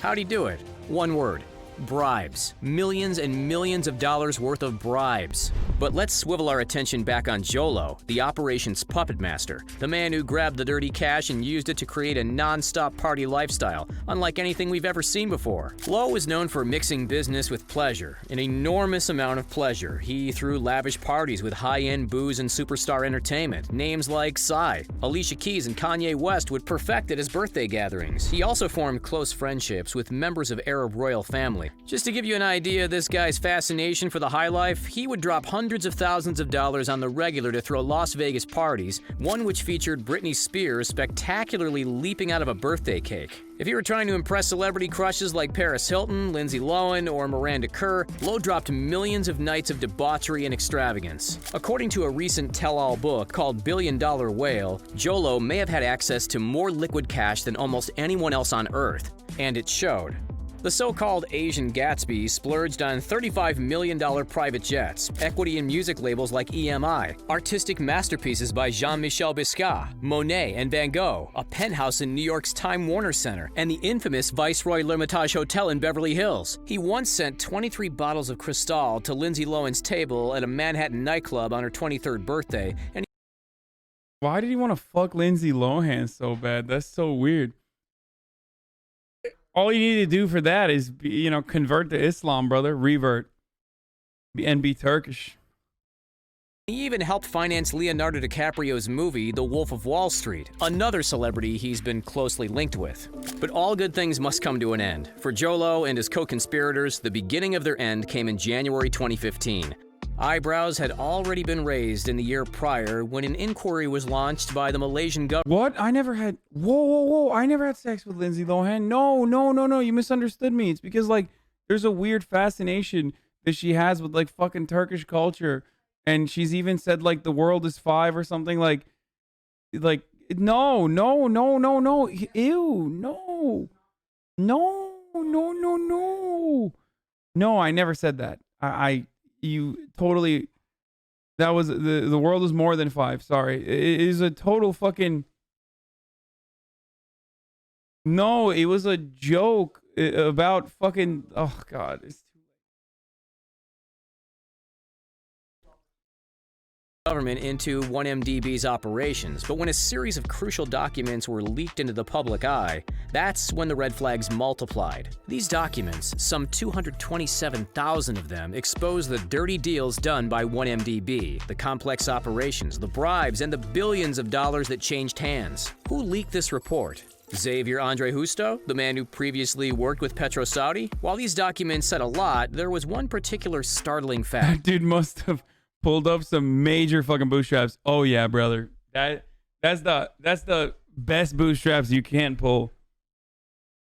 The equivalent of $700 million worth of deposits had flowed into Prime Minister Najib Razak's personal bank accounts. Once the media got a whiff of the potentially dodgy practices and realized that 1MDB and the Malaysian government may have been betraying its taxpayers, the rest of the world honed their attention. In no time, Australia, Hong Kong, Indonesia, Luxembourg, Seychelles, Singapore, Switzerland, and the United Arab Emirates, the UK, and of course the USA had each launched investigations. On the 8th of July, 2015, police conducted an 8-hour raid of the 1MDB offices, leaving with a computer's central processing unit, as well as a plastic container of documents. Believe it or not, even after obtaining this evidence, the Prime Minister was cleared of any wrongdoing. Why? He claimed that the money in his account was nothing more than a personal donation from the Saudi royal family. From that point, lies flowed from reporters, politicians, and companies, and for a while, it was hard to distinguish between fact and fiction. What was indisputable, however, helped by phone and email records, was that Jolo was at the center of the entire fraud scheme. On March 22, 2017, the U.S. Justice Department filed critical charges against Jolo, and in June of 2018, Malaysian police issued a warrant of his arrest.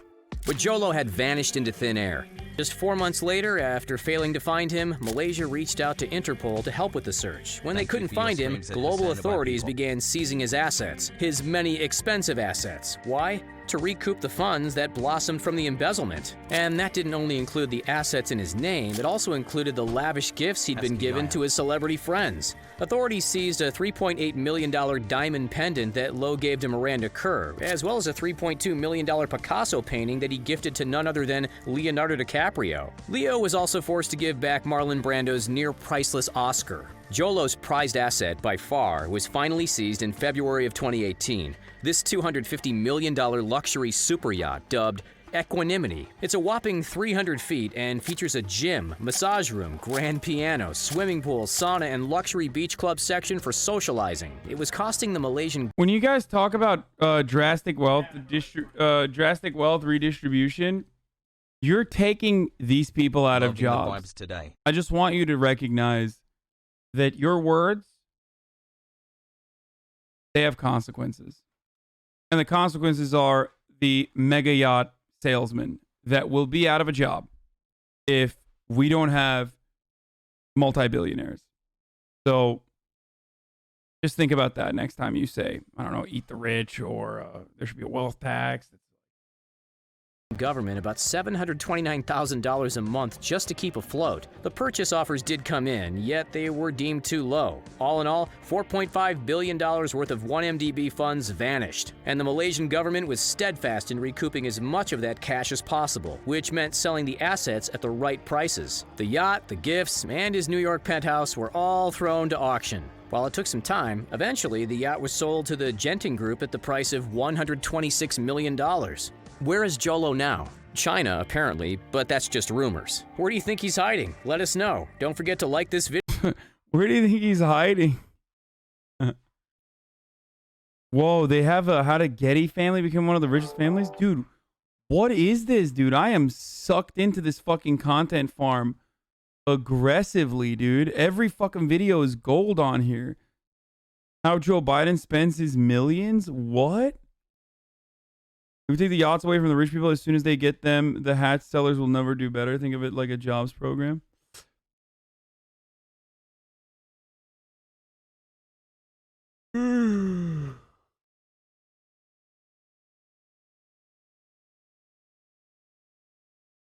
Russian content farm? Yeah. Fucking 14 million subs, too. Criminals that were caught sold to criminals that weren't.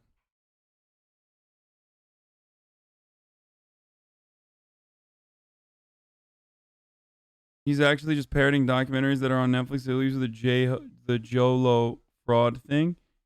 Are you aware of an ice-free Arctic project projected within the decade that will disrupt the Atlantic meridional, overturning circulation, causing irregular weather patterns, resulting in famine, and causing an emission of CO2 equivalent to over half of the present GHG emissions? Okay. No.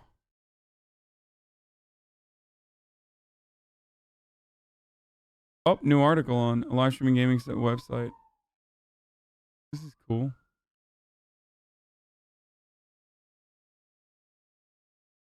Earlier this month, I feel like so many of these articles are just like,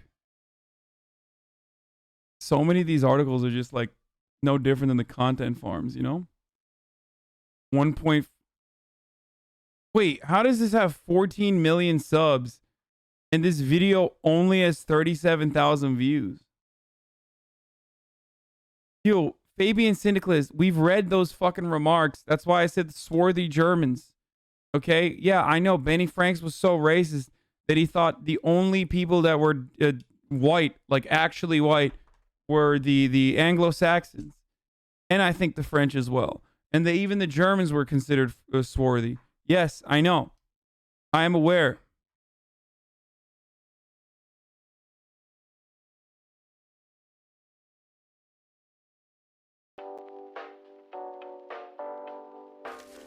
Their 2020 videos are kind of trash and they had a scandal. What was the scandal? The Getty family was one of America's richest, and they still boast a $5 billion fortune thanks to everything from Getty Oil to Getty Images. J. Paul Getty was born to an already successful father, but he reached a whole new level of success when he struck up lucrative oil deals in Saudi Arabia. He enjoyed a lavish lifestyle in LA for a while, and his son even partied with the Rolling Stones, but Getty was a pretty serious guy. He refused for a long time to even pay his grandson's ransom. Still, his descendants have millions each thanks to his fortune. This is the story of how the Gettys became so wealthy. In 2015, the Gettys were What? They already said it. It's oil in Saudi Arabia. Watch documentary inside the New People's Army There's on more? the armed wing of their Communist Party who are actively waging a guerrilla-style war. What? This is part of the content farm. This video about Jolo was basically a ripoff of Hasan Minhaj's Patriot. Community for the past 8 months. America's 56th richest family, according to Forbes. Their net worth is estimated to be around $5.4 billion, which is impressive, but pushes them off the list when you consider the extent of wealth nowadays, which has families like the Waltons, who own Walmart, holding a fortune of over $190 billion. Still, they were once the richest family in the world, and their rise to wealth was one filled with family turmoil and tragedy. The beginning of the Getty fortune goes all the way back to Jean Paul Getty's father, George Franklin Getty. J. Paul Getty was born in 1892 in Minneapolis. His father was a successful attorney turned wildcatter, someone who digs wells in search of oil. Getty grew up partially in Los Angeles and later worked with his father at Minnehaha Oil in Tulsa, Oklahoma. His father helped him sell oil leases, which led to Getty making $1 million in less than 2 years. For a while, this was enough to make JP happy, and he headed off to LA for an early retirement, where he spent a few years living a lavish lifestyle that reportedly included a lot of parties and women. But eventually, J. Paul Getty decided it was time to get back to business. He joined his father in more wildcatting, and the two started to grow their oil fortune. By the time George passed away in 1930, JP was already married for the 3rd time with 2 children and was becoming more focused on fun than oil. But after his Doesn't this seem like the story of no, there will be blood? Like, I mean, I guess that's just like a very, very common story for every fucking for every wildcatter.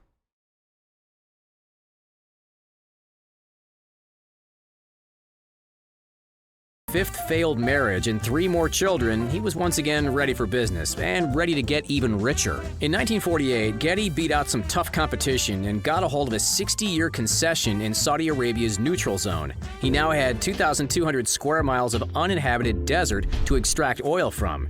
His deal with Saudi Arabia was a risky one, though. He agreed to pay King Abdul Aziz $9.5 million up front with a guaranteed $1 million a year in the fuck is the risk there, dude? You got the CIA to back you up if anything goes down. Royalties. He also paid 55 cents per barrel, which was about 2.5 times more than what competitors paid. He sent his son George II to Saudi Arabia to oversee the company, and in 1953 he finally struck oil and saw his fortune double and shares in his company rise. During the Depression, Getty also started absorbing other companies, restructuring his empire in 1956 to bring the Getty Oil Company to the very top of the market, and he owned 80% of it. Getty then invested $600 million in building an integrated global oil giant. He covered everything from exploration to production and refining, and even had his very own fleet of mega-tankers. This was how the Gettys suddenly became one of the most famous families in American history. J. Paul Getty was the talk of the world in 1957. When Fortune magazine estimated his net worth to be somewhere between $700 million and $1 billion. This already made him the richest man in the US, but Forbes estimated his net worth to be even more than that, about $1.6 billion, which converts to about $14.8 billion in today's dollars. This took some of his most expensive assets into consideration, like the Pierre Hotel in New York, and his beloved extensive art collection. Getty was a fan of hotels, often staying at the Pierre Hotel and other luxury accommodations, but his newfound fame made it hard for him to stay in such public places. Plus, he thought that now hotels would severely overcharge him since they knew just how much money he was making.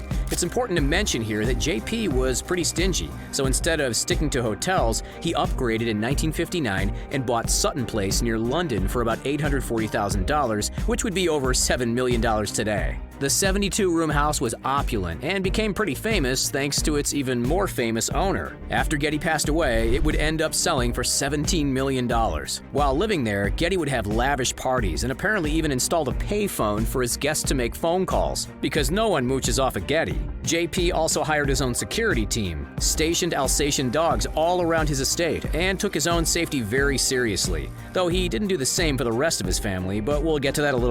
Just imagine that this dude is a broke boy in comparison to how profoundly wealthy Jeff Bezos is. Like, this dude is literally a broke boy.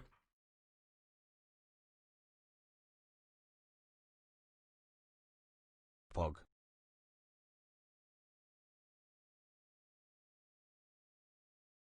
Also, it's top of the hour, every hour, 6-second ad break. If you would like an ad-free broadcasting experience, all you need to do is subscribe with a Twitch Prime for free by connecting your Amazon account to your Twitch account. You get one free Prime subscription. Or you can also get a regular $5 subscription as well. Here's the ad. A little bit later. Despite having all that money, the Getty family wasn't exactly close. Apparently, JP was pretty disdainful towards his children and barely spent any time with them, which might have been a result of his own strained relationship with his father. This led to some rebellion on the part of JP's children, the most obvious which being Jean Paul Getty Jr. When he was young, he changed his name to Eugene Paul, which must have been a burn to his old man because growing up, Jr. had been his favorite child. Jr. married Gail Harris in 1956 and had 4 children. He moved to Italy and was supposed to run Getty Oil's European operations. But in 1964, he chose another path. He divorced Gail and started seeing a free-spirited actress, Talitha Paul. They married 2 years after meeting and had a pretty crazy lifestyle, becoming fairly famous in Rome thanks to their money and the Getty name. They were described as very bohemian and were known to party with celebrities like the Rolling Stones. They even chose to name their son Tara Gabriel Galaxy Gramophone.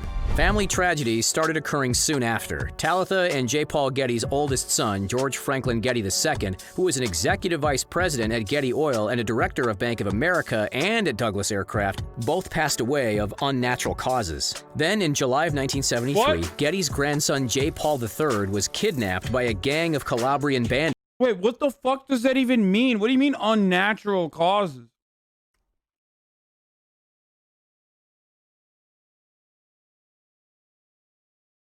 That's all they're gonna say?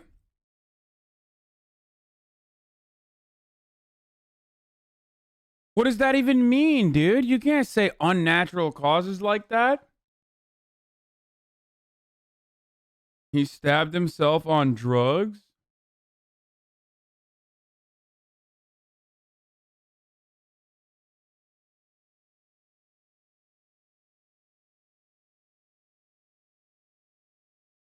Who demanded a ransom of $17 million. JP originally... It means accidental, but like, tell us what it is, motherfucker. You can't just like say unnatural causes. Is it a car crash? Is it an OD? Like...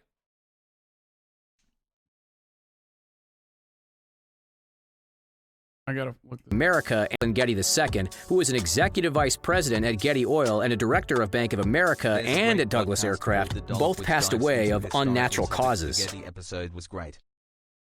What are their names again? Which one are these?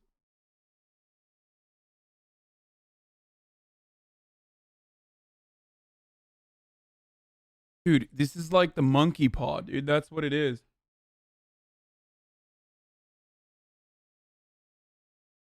Wait, what the fuck? Another Getty heir just died. John Gilbert Getty, dead at 52, found in hotel. John Gilbert Getty, one of the heirs of the Getty fortune, has died. Law enforcement sources tell us John passed away Friday in San Antonio. This after he was discovered unresponsive in a hotel room. There were no foul play suspected at this point. It's pending an autopsy. John was a talented musician who loved rock and roll. He would be deeply missed. Yo, this is why too much wealth is not good, dude. I swear to God. John Gilbert was one of the several descendants of J. Paul Getty, the oilman, whose art collection served as the basis of the Getty Museum in LA. Not too much is known about JG other than the fact that he bounced around LA, jumping from one multi-million-dollar home to the next, and was apparently pals with Governor Gavin Newsom. Shocking. Hassle.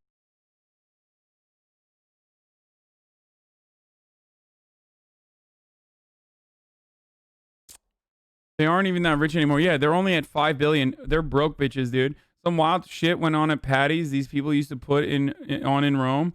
It turned into like sex parties and rumors. Some famous actors were having sex with their brother. One of them, what? Check out your photos on Getty Images looking hot. First stream in forever. This is true. There it is. Getty Images, baby.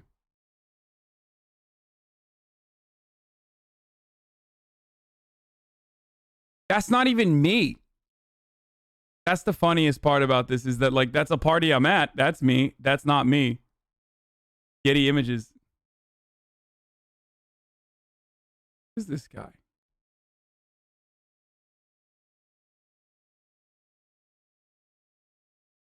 As Lee Fong and Ida Chavez.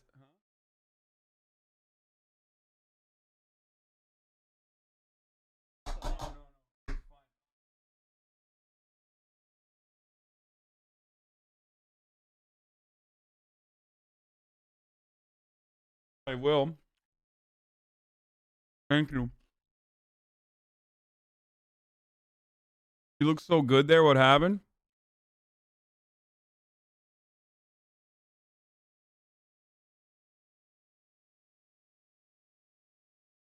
This was when I was pop. This is when I was popping, dude.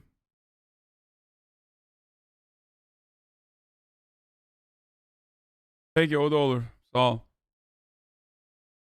Back then they didn't want me. Now I'm hot. They all on me. Mumford and Sons looking ass with a hat. Whatever, dude.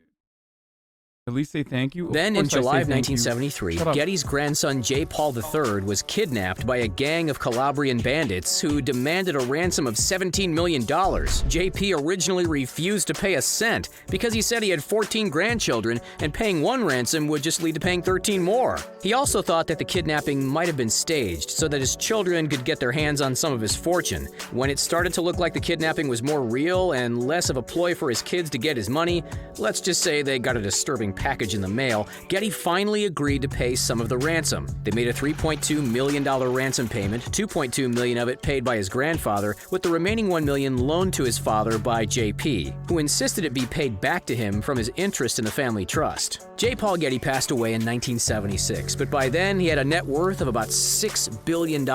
He still had 3 living children, but he willed most of the estate to the J. Paul Getty Museum, which contained his impressive art collection. The collection was made up of more than 600 items valued at over $4 million, or $21 million today. It was... If I'm not mistaken, one of his daughters was caught in Turkey because they were, like, stealing art. Right? Anne.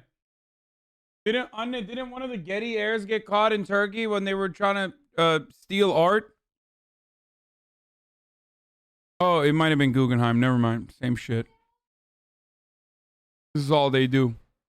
Was housed in a villa in Pacific Palisades, California, in a reconstruction of an ancient Roman country house. It's estimated he left about $661 million to the museum, and now the Getty Center also runs a foundation and a conservation institute. Most of the family's actual wealth came from Sarah C. Getty's trust, established in the 1930s by JP's mother. By 1985, the trust held a 40% interest in Getty Oil. The sole trustee was Gordon, one of JP's 3 remaining children, who would ultimately decide the future of the Getty family fortune. Gordon quickly took business into his own hands. He decided to sell Getty Oil to Texaco in 1984 for more than $10 million. Though the sale was viewed as pretty controversial, he still was in control of, well, everything.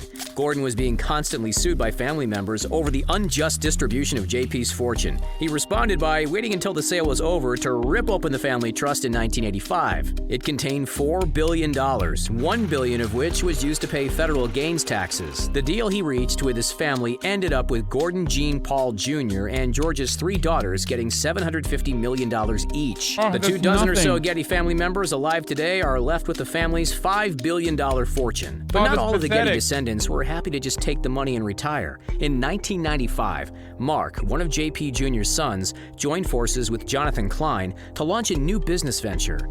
Seeing opportunity for stock images, the duo took on Microsoft's Corbis and ended up beating Bill Gates to become one of the largest stock photo companies, which would eventually be called Getty Images. The success resulted in a $2.4 billion private equity buyout in 2008 by Hellman and Friedman, and then, with both Getty and Klein still on board, the Carlyle Group acquired Getty Images in 2012 for $3.3 billion.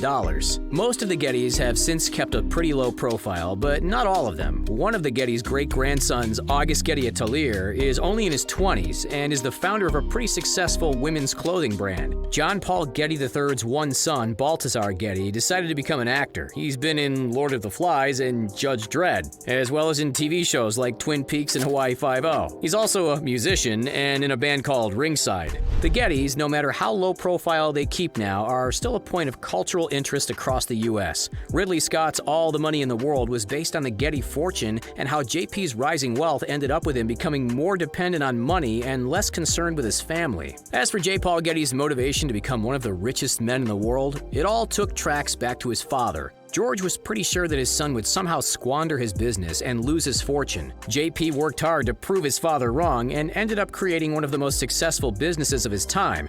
He was the richest man in the world for a while, but he spent much of that time ignoring his 4 sons and rotating them in and out of his will. He was afraid of losing his fortune, his power, and his success, but not quite so afraid of losing his family. So for the Gettys at least, it seems like money really can't buy happiness. But with the family still enjoying over $5 billion of wealth, it seems like J. Paul Getty's fortune really has been impressive enough to set up his family for life. And to inspire his descendants to find new ways to bring success to the Getty name. So, what other wealthy families would you like us to discuss? Let us know in the comments section down below. Thanks for watching, and don't forget to hit that like button and subscribe to The Richest for more. See you next time.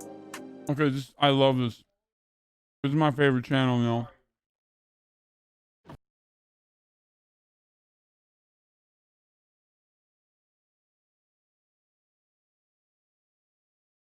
Okay, some of these are really weird.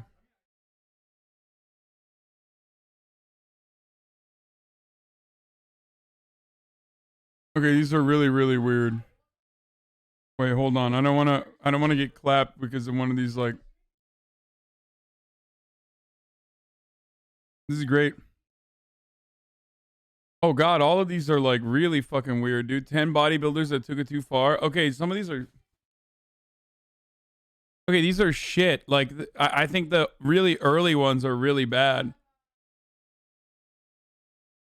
It's a content farm, and the really early ones are really bad. But, like...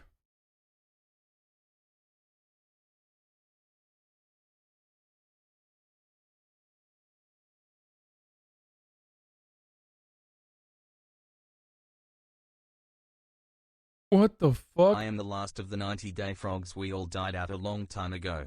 A crumb of 90-day please, Pogo. Can you cover Shadowgate?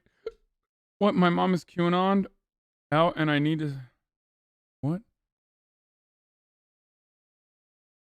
The definition of sexy in other countries. All of these, like, top performing ones are from 4 years ago and they all suck. Something like, else can't quite place it. Cheers.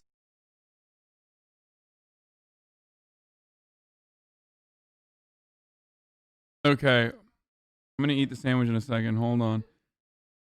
Yeah, these are really fucking weird, dude. Ew, ew, ew, ew, ew, ew, ew. I should have never looked at most popular. Date added newest is probably better. Okay, what $1 million buys you around the world? Okay, there we go. It's your lucky day. Here's your very own $1 million check. The only condition is that you can only use it to buy a house. You can choose to live anywhere in the world: Europe, Asia, Australia, the Americas, heck, even a private island in the Caribbean. You can finally settle down in the environment you've always dreamed of. Be that a modern waterfront mansion with sparkling waterfront views, or a penthouse apartment in a New York or Dubai skyscraper. As you'll quickly discover, $1 million can go a mighty long way. Or, in some particularly affluent areas, it'll barely even get you a parking spot. Need some help deciding where to move? Let's take a look at what 7 figures will buy us across every corner of the globe.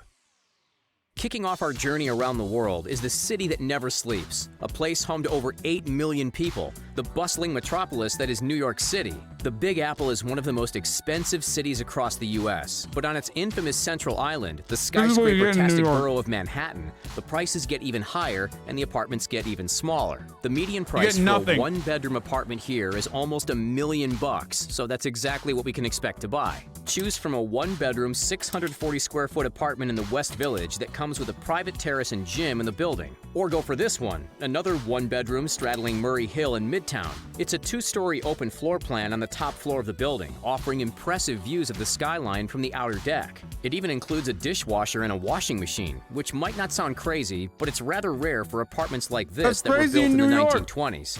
Still, beware, there's no elevator, so you'll be getting a daily workout. It's actually not as small as most people would expect, but as we hop over to Paris, then we really start to feel the squeeze. The City of Lights is renowned for its food, its architecture, and its bubbling culture. What it's not known for, however, is its spacious living. Considering the average cost per square foot is over $1,300, with $1 million on hand in the French capital, you'll be able to sign the deed to, well, a studio apartment. But don't forget, you're in Paris. You'll be spending your time walking down the Seine, visiting museums, and watching the world go by from a street-side cafe. This tiny 667-square-foot apartment sits in the 7th arrondissement within walking distance of the Eiffel Tower and the Louvre. While the open-plan living space makes it feel a little bigger, for a squiz over $1 million, what you're really paying for here is the location. From a chic city full of history and charm to a rapidly evolving desert oasis, let's jet on over to Dubai and see what the real estate agents have in store in a region synonymous with luxury. With $1 million check, you could find yourself living in the world's tallest building, the Burj Khalifa, where a 2-bedroom, 2-bathroom, stylish apartment covering some 1,800 square feet is ready to be swept up. Check out those views. At a comparably cheap $353 per square foot, the dollars stretch a lot further in the UAE. If you're willing to live a little further inland, then that same bag of cash could buy you an enormous 3,566 square foot family home, which boasts a pool and a beautiful front garden. From the UAE, let's board a 14-hour flight to the Great White North. Welcome to Toronto, folks, home of the most expensive property in all of North America. Here, with a citywide square footage average of $804, this Ontarian city edges out Los Angeles and Rome in its terms of price. If you're hoping of living amidst the hustle and bustle of the downtown area, look out, because your cash will be swept away in no time. Believe it or not, this tiny home, let's be honest, looks little more than a shack or tool shed, was listed for $1 million.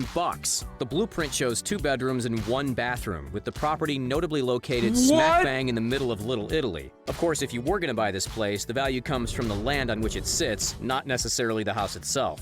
Who's ready for a trip down under? Australians have long been obsessed with property, and the continually rising prices in major cities prove it. The vibrant city of Melbourne is famous for its arts, culture, and coffee, but it's also, unfortunately, famous for its wallet-draining real estate. For $1.275 million... Dude, I can't wait for San Francisco. It's going to be like a bucket. Right? Like, it's San Francisco. You get this bucket.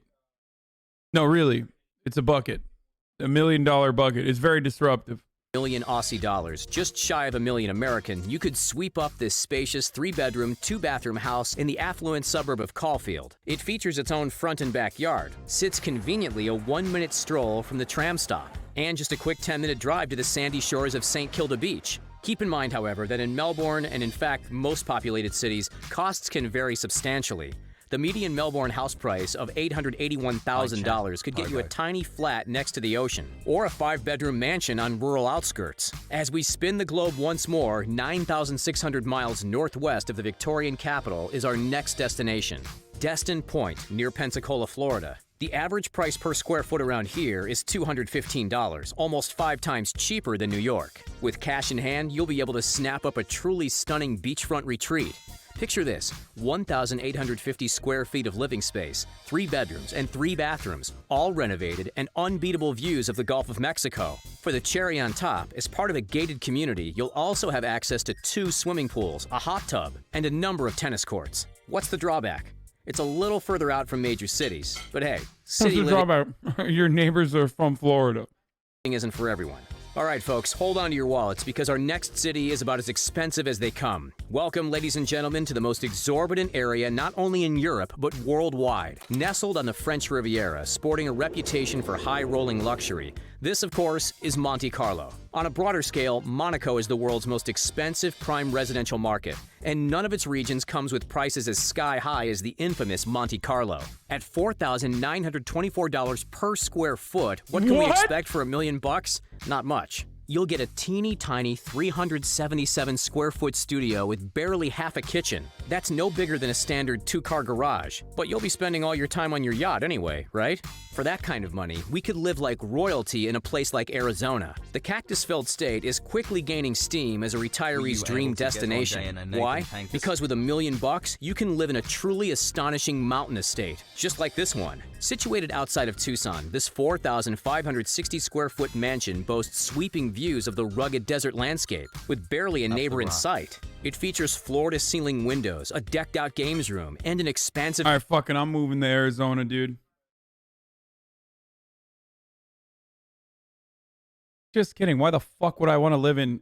Why the fuck would I want to live in the desert where I'm so goddamn close to the fucking white supremacists who want to kill me? Patio. Better yet, it also comes with a 237 square foot guest house. Basically the same size as the one we just saw in Monte Carlo. The median list price... My biggest fear of moving out of California is my proximity to white supremacists that might want to act out on their urges. I'm not even kidding. That's not even a fucking joke. Like if I buy a house and I have an address that's static, that will inevitably get leaked or some shit. And the problem is when that happens, like, I don't want to be fucking near dudes who can come and kill me. You know what I mean? And unfortunately, all the great real estate markets are places that are very close to dudes who can drive up and kill me in like a 3-hour drive. Per square. No, dude, Orange County jet ski dealership owners are not gonna fucking clap me. Like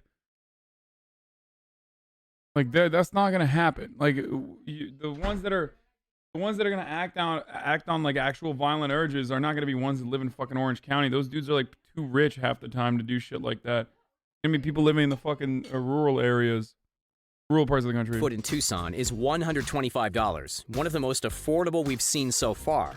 We're hopping back over to Asia to check out our next house. In the crowded city of Hong Kong, real estate prices continue to soar. For just under our budget, we can grab this cozy 708 square foot apartment in the Discovery Bay area. The floor plan features 3 small bedrooms, but hey, 3 is better than 1, right? Plus 2 bathrooms and a wonderful oceanfront view. On average, square footage in Hong Kong is $3,024. Yikes. That puts this Asian administrative region on the map as one of the priciest places to live. But with such booming cultural, business, and entertainment scenes, you won't be spending much time at home anyway.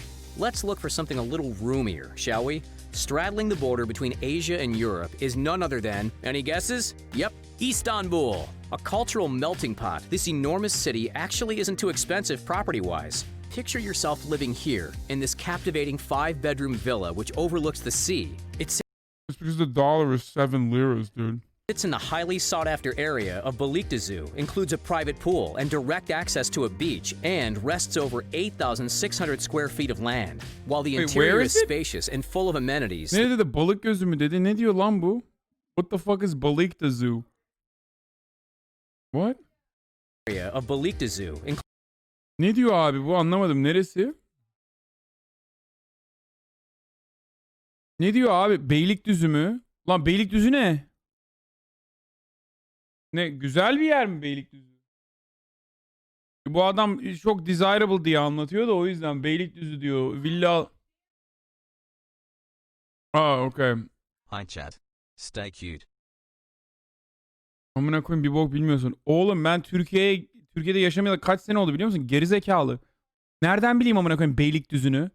Manyak mısın oğlum? 2013 senesinden beri Amerika'da yaşıyorum. Dangalak herif. Bilmiyorum, özür dilerim, Erdoğan'ın son 10 senede yaptığı hareketleri takip etmedim. O son 20 senede yaptığı hareketleri takip etmedim amına koyayım. 20 diyorum, 10 senede. Includes a private pool and direct access to a beach, and rests over 8,600 square feet of land. While the interior is spacious, Beylikdüzü diyor, Beylikdüzü. XQCL, XQCL, XQCL, XQCL, XQCL, XQCL. I guess this is like a new development, but I don't think this is like a. This isn't like a incredible real estate market. Like the real parts that are in like Europe, the European side, like they have new complexes, but this isn't like, you wouldn't say this is the heart of the city. and full of amenities, the selling point is clearly that amazing backyard. This house technically costs $1.125 million, but if we put our negotiation skills to the test, hopefully we can squeeze it into our budget. Overall, Istanbul is as cheap as chips, at just $115 per square foot. As we jet set over to Indonesia, they don't call Bali the island of paradise for no reason. On this tourist-adored island, $1 goes a long way, with simplistic luxury easy to come by. Estates typically sell for around $269 per square foot. Take this modern place, for example. With 7 figures at our disposal, we could set up shop in this open and bright 3-bedroom villa. A lot of Balinese properties have small private pools, and this spot is no different. The beautiful home is found right here, about 950 feet from the famous Canggu Beach. Unlike most new home purchases around the world, this one even comes fully furnished, allowing you to save a few bucks on furniture and spend a little more at one of the hundreds of delicious restaurants in the area. Indonesia and Southeast Asia in general provide awesome bang for your buck. But if Bali isn't quite your style, why not check out Thailand? On the sun-kissed island of Koh Samui, with some clever negotiation, our money will get us a truly remarkable 3-bedroom villa. We could talk all day about the modern interior. However, the undisputed gem of this property, one which we'd argue is $1 million feature in its own right, is the infinity pool which overlooks the bay. While the prices on this island can vary, in perspective, the dollar cost per square foot in Pattaya, another waterside Thai area, is just over $200. Our fascinating real estate tour has taken us all over the world up to this point. We've seen some tiny apartments and some sprawling mansions. Have you found your dream home yet? If not, we might just have the trick. To etch your name one and for all into the elite bracket of the population, look no further than the 3rd K property in the Caribbean. This isn't just a house. Heck, it's not even a complex. This, my friends, is an entire private island. What? It spans 3.5 acres, and despite being totally private and isolated, remains just a stone's throw away from one of the Bahamas' most beloved spots, Harbor Island. The asking price is $1.3, but with a smile and a firm handshake, staying under our $1 million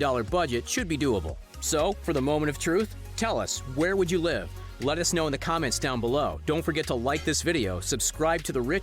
Bro, if you want... If you want an island that's going to be underwater in like 3 to 5 years,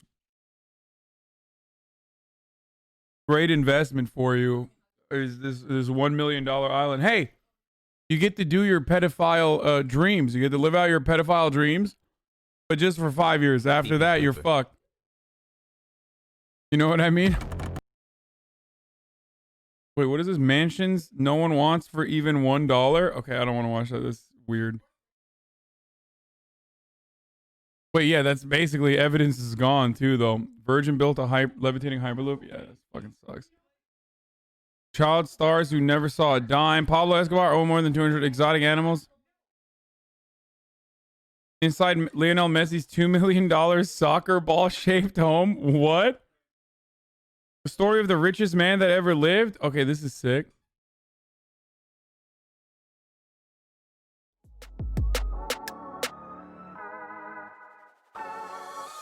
Forget about Jeff Bezos and the royal family of Dubai. The richest person to have ever lived is someone you've probably never even heard of. His name is Mansa Musa. This ancient beacon of wealth was lucky enough to inherit a moderately valuable kingdom, but it was his actions, his determination to hoard gold, and his skills of... My friend, what do you mean inherit a kingdom? There's a meritocracy. He deserves it, sir. Sir, he deserves that kingdom.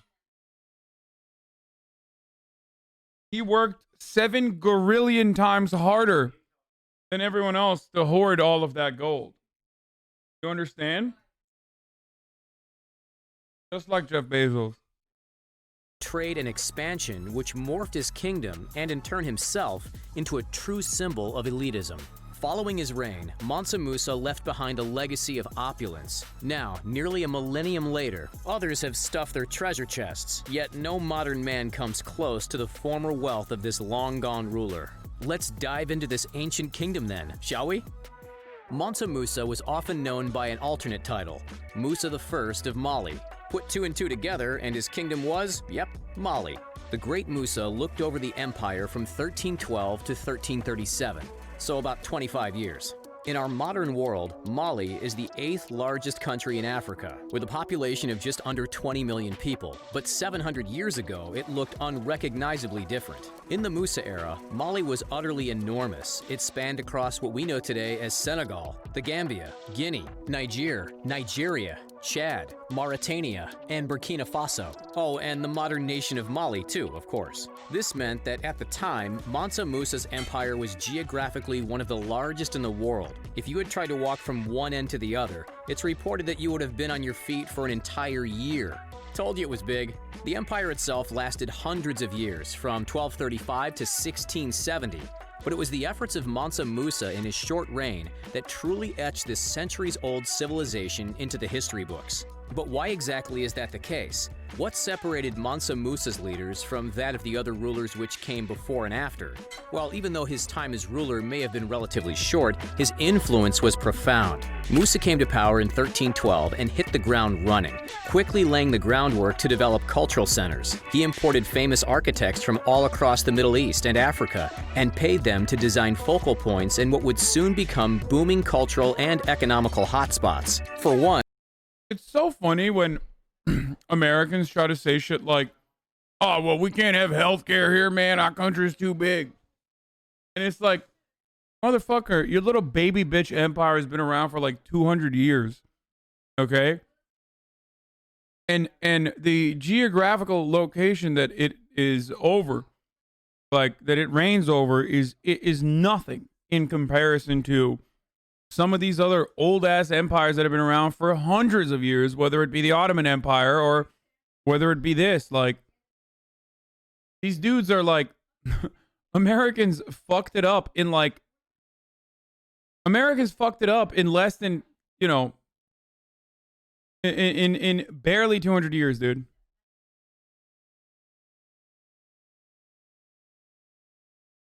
Rule number 1, yeah, speed run, dude. He expanded the city of Gao, which stands today in Mali. The Gao Mosque was constructed with burnt bricks, a material that had never been used before in the region. This was just one of many examples of Musa's innovations, the Hall of Audience in Niani being another. However, his most famous development was undoubtedly the infamous city of Timbuktu. He commissioned mosques and residential buildings, and most notably, the foundations for what would later transition into the University of Sankora. By the end of Mansa Musa's reign, the university would become fully staffed, showcasing the largest collections of books in all of Africa. These projects, as well as his willingness to facilitate trade and fuel the fire to a functioning economy, allowed Musa to transform the Kingdom of Mali into a cosmopolitan cultural and learning beacon for the Islamic world. At the heart of this world was Timbuktu, which served as one of the most important spiritual and trade centers in northern Africa at the time. Its learning hub, the beautiful Jingarabert Mosque, still stands today. Amazing, isn't it? Despite all of his success and progress, Musa's role as leader wasn't actually planned. The only reason he took the top position was that the previous king, Abu Bakr II, mysteriously disappeared at sea after setting out on a large fleet to explore the Atlantic Ocean. Sure, Mansa Musa built up the cities and powered a civilization, but that's not why he remained so famous. While the Musa name was already familiar to millions of locals thanks to his position as king, one particular event multiplied his fame substantially: his pilgrimage. As a devout Muslim, in the 17th year of his reign, Musa set off on his pilgrimage to Mecca in 1324, passing through cities like Cairo and Medina along the way. He ventured for more than a year, but he wasn't alone. While on horseback himself, he was leading some 60,000 men on foot, all inspired by Musa's dedication, power, and wealth. 12,000 of those men were carrying 4-pound bars of solid gold, while wielding golden staffs and dressed in high-quality silks and brocades. On top of that, some 80 camels were lugging heavy bags full to the brim with gold dust, some weighing as much as 300 pounds. Just to put that into perspective, based on the resource's value today, each camel would have been holding the equivalent of $9 million worth. Crazy, right? While they journeyed, Musa recruited teachers and leaders in the hope of spreading the learnings of his faith. However, that's not all he was up to. He also gave out gold freely along the way, and he didn't hold back with his generosity. It's said that specifically because of Musa's freewheeling nature to hand out gold, his massive spending and selfless donation caused hyperinflation in every place that he visited. Sparked a massive decade-long gold recession. Realizing that he'd made a mistake by giving so much away, upon his return to Mali, he borrowed it all back and as a result, directly controlled the price of gold in the Mediterranean region. Well, allegedly. Okay, so we know that Musa was hoarding all the gold he could find, but how did he find himself in a position to acquire such enormous wealth in the first place? The majority of his riches spurred from an activity that's continued to bring stacks of cash to plenty of people to this day. Take a guess. Yep, mining. The Mali kingdom was booming with significant salt and gold deposits. And who reaped the rewards of those resources? Musa, of course. Not only did he trade and spend the gold, but in true elite fashion, he even wore it. Besides the mining revenue back then, the sale of elephant ivory was also a major source of income for him. How much exactly are we talking? Well, we don't have an exact dollar figure, however, historians have come to a rather narrowed conclusion, and it's a lot of money. Ready for this? Boasting a caravan of gold-carrying camels and undisputed power, Mansa Musa's net worth has been valued by modern-day scholars to be up to $415 billion. Yes, billion with a B, nearly $500 billion. That's more than the irony here is, and someone just pointed out in the chat too, is that Muslim men are not allowed to wear gold. Like, it's supposed to be, you can wear silver, but not gold.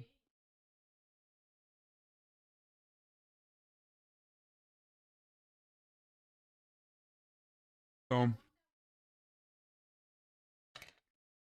drip over Allah, I guess. Entire GDP of Singapore, Norway, South Africa, and Hong Kong. That insane number propels the historic Sultan into the upper echelon of history's richest men. He surpasses infamous American icons of wealth like John Rockefeller, $400 billion, and Andrew Carnegie, $372 billion, and makes some of the richest names in Hollywood appear broke. Dwayne Johnson's net worth is only a teeny tiny 0.07% of Mansa Musa's. Clearly, they're not even in the same league. But other royals are. How does Mansa Musa compare to the 21st century royalty? Over in England, Queen Elizabeth is worth an estimated $530 million. Imagine all that cash in a vault. Damn, the queen is so fucking broke, dude. What the fuck? Bro, this is sad, dude. Yo, someone give the queen some more money, brother. What the fuck is this? Yo, she's a broke boy, dude. I'm about to go up into the fucking... I had to go to the fucking royal palace and be like, smells like broken here, dude. What the fuck? Yo, you need to borrow some money? Vault. Now multiply that vault by 783, and you'll get an insight into Musa's massive wealth. It's incomprehensible. What about in the Middle East? Over in Dubai, the richest family member by far is Sheikh Mohammed bin Rashid Al Maktoum. Despite being an ultimate symbol of affluence with a bank balance of $18 billion, the UAE vice president and prime minister is still worth a mere 4% of the former ruler of Mali. But let's forget about the royals for a moment. Does anyone, royal or otherwise, even come close to Musa? As of 2020, 3 of the richest people on the entire planet are empires in their own field. Jeff Bezos, the richest man alive, is worth $184 billion. Not too far. Dude, just remember, like we're talking about the richest person in history who had an entire empire and had slaves and everything. And that level of wealth accumulation, we've gotten back to it in 400 years. It took us basically 400 years to get back to that level of wealth disparity. It's no different. Like, what we are watching is no different. I think the comparison between royal families and billionaires is a perfect one because it shows you that it's not the monarchs that you have to fear nowadays. It's not the monarchs that have the wealth and power accumulation. It's the motherfucking billionaires, dude. The real, like, tech billionaires. They have that same level. Wait, didn't he say 1600? Did I fucking make that? Did I get that wrong? 700 years? Oh, it was 1300? I thought, oh no, I was thinking of the end of the empire. My bad. Sorry. No, he was around in the 1300s. Apologies. Yeah,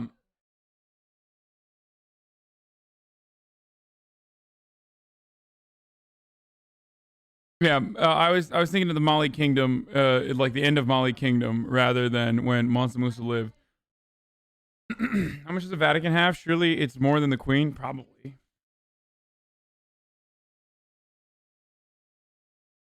Every 100 years, we have like a great reset, dude.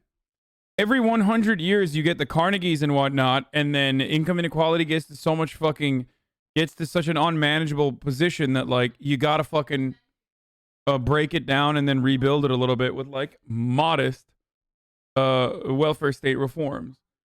And we are at the precipice of that. We're at the precipice of that right now.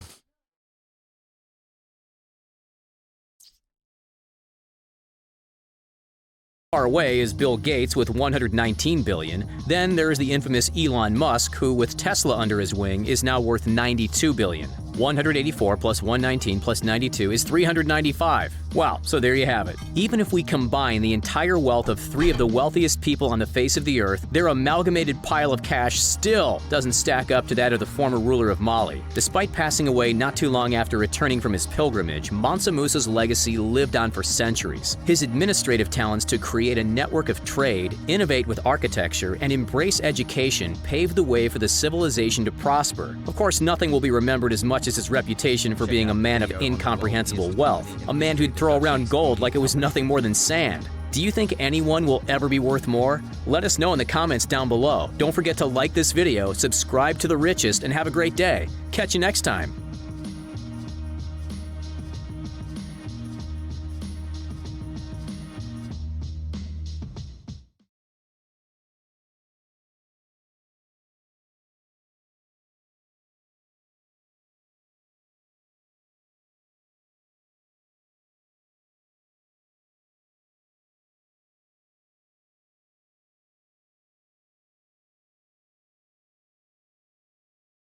Vietnam from the Perspective came out.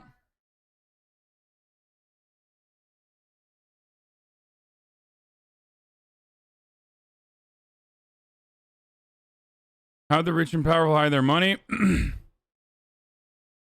Okay, what else? How Dennis Rodman blew all his money. Inside the secret bunker. Dude, these are such sick videos. I really love these videos, man. They're really good. Sunken treasures are still missing. How the Getty family, we already saw that. Most expensive cars ever sold. How Kanye West went from bankrupt to billionaire.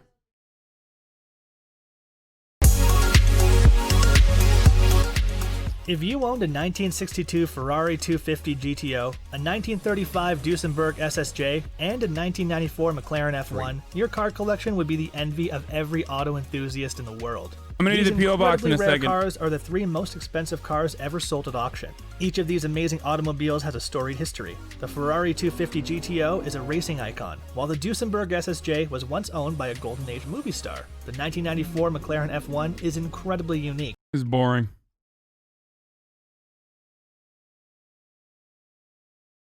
Cars are not as interesting to me. I'm sorry. How much it costs to rebuild your body with technology? This is how much it costs to buy the White House. Car weebs out. Church took more than 136. Oh, I went here. It's still not built.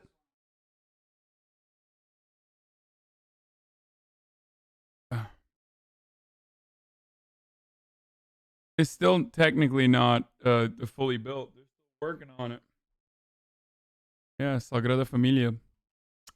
Inside Pablo Escobar's $10 million abandoned mansion. How Dan Bilzerian lost $50 million in 1 year. Being a fucking doo-doo butt. How Richard Branson spent $4.4 billion. Inside Saudi Arabia's Eco City. Wait, this is like Saudi propaganda, right?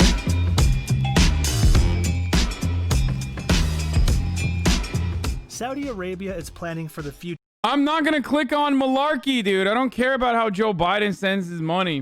By spending $100 billion to build an entire city completely from scratch.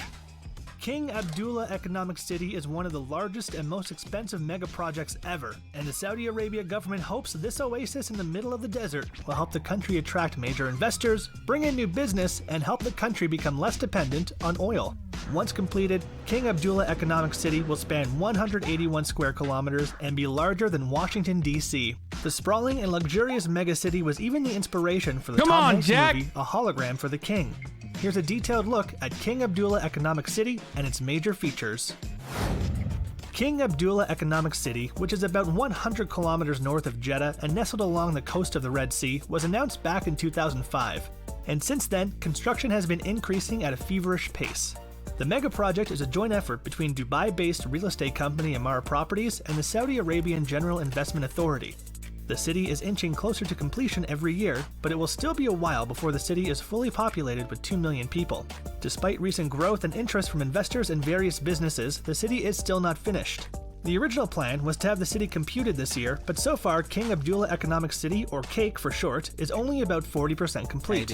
Money is pouring into the city like crazy. Amar Economic City, which is the Amar Properties subsidiary that is directly overseeing the project, saw revenues grow by between 20 to 30% from 2010 to 2015 thanks to King Abdullah Economic City. CAKE is now expected to be fully completed and populated by 2035. When it's finished, it will be truly a sight to behold, but so far only about 10,000 people call the city home. CAKE has luxury apartments, a world-class golf course, pristine beaches, and upscale villas. The phrase, if you build it, they will come, doesn't seem to apply to CAKE. Multinational corporations like Mars, Pfizer, IKEA, and Danone have all set up shop in CAKE, but more work needs to be done if the city is to reach its population goal of 2 million. The late King Abdullah envisioned CAKE as a way to wean Saudi Arabia off its dependence on oil. The world is moving away from oil, and if Saudi Arabia wants to continue to be one of the richest nations on earth, it needs a backup plan. Saudi Arabia wants the city to be a hub for logistics and manufacturing. The goal is for the city to be one of the top choices for foreign investment in Saudi Arabia, and the Saudi government hopes that CAKE will add $150 billion to the country's GDP by 2035.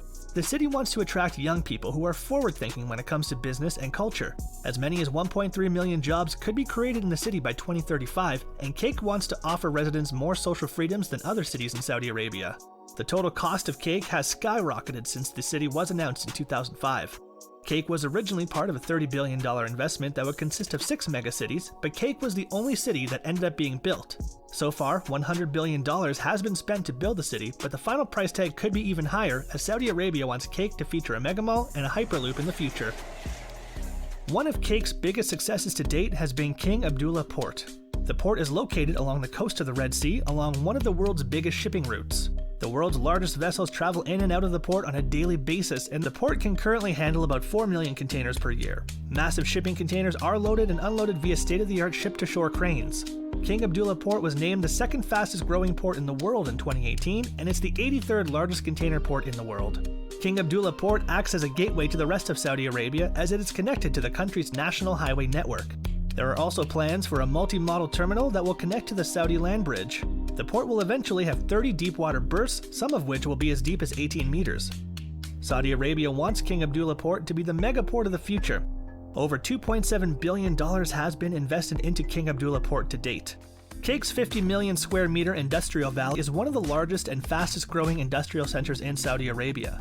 Pharmaceutical companies, packaging companies, auto parts manufacturers, retail companies, plastic manufacturers, companies specializing in building materials, and food manufacturers are all setting up shop in this part of CAKE. Over 120 global brands from a wide array of industries have built factories and headquarters in the Industrial Valley. Industrial Valley's close proximity to the seaport means business in the area can easily transport goods throughout the Middle East and all around the world. Saudi Arabia is expecting CAKE to have a population boom, so luxury apartments and villas are being built along the coast. Residents of CAKE can live in exclusive villas on the beach, luxury apartments, or affordable duplexes. All income levels are covered. Companies that operate in the area can also purchase living accommodations for workers. Many of Cake's coastal communities are close to gyms, health centers, and community centers. Cake's Beach Walk Promenade is filled with luxurious restaurants and shops. Residents can even take a sea-doo or boat out. I'm not building something on the porcelain throne. I had to pee and wash my face and clean up around here. I also snuck a couple French fries in the kitchen because I just can't.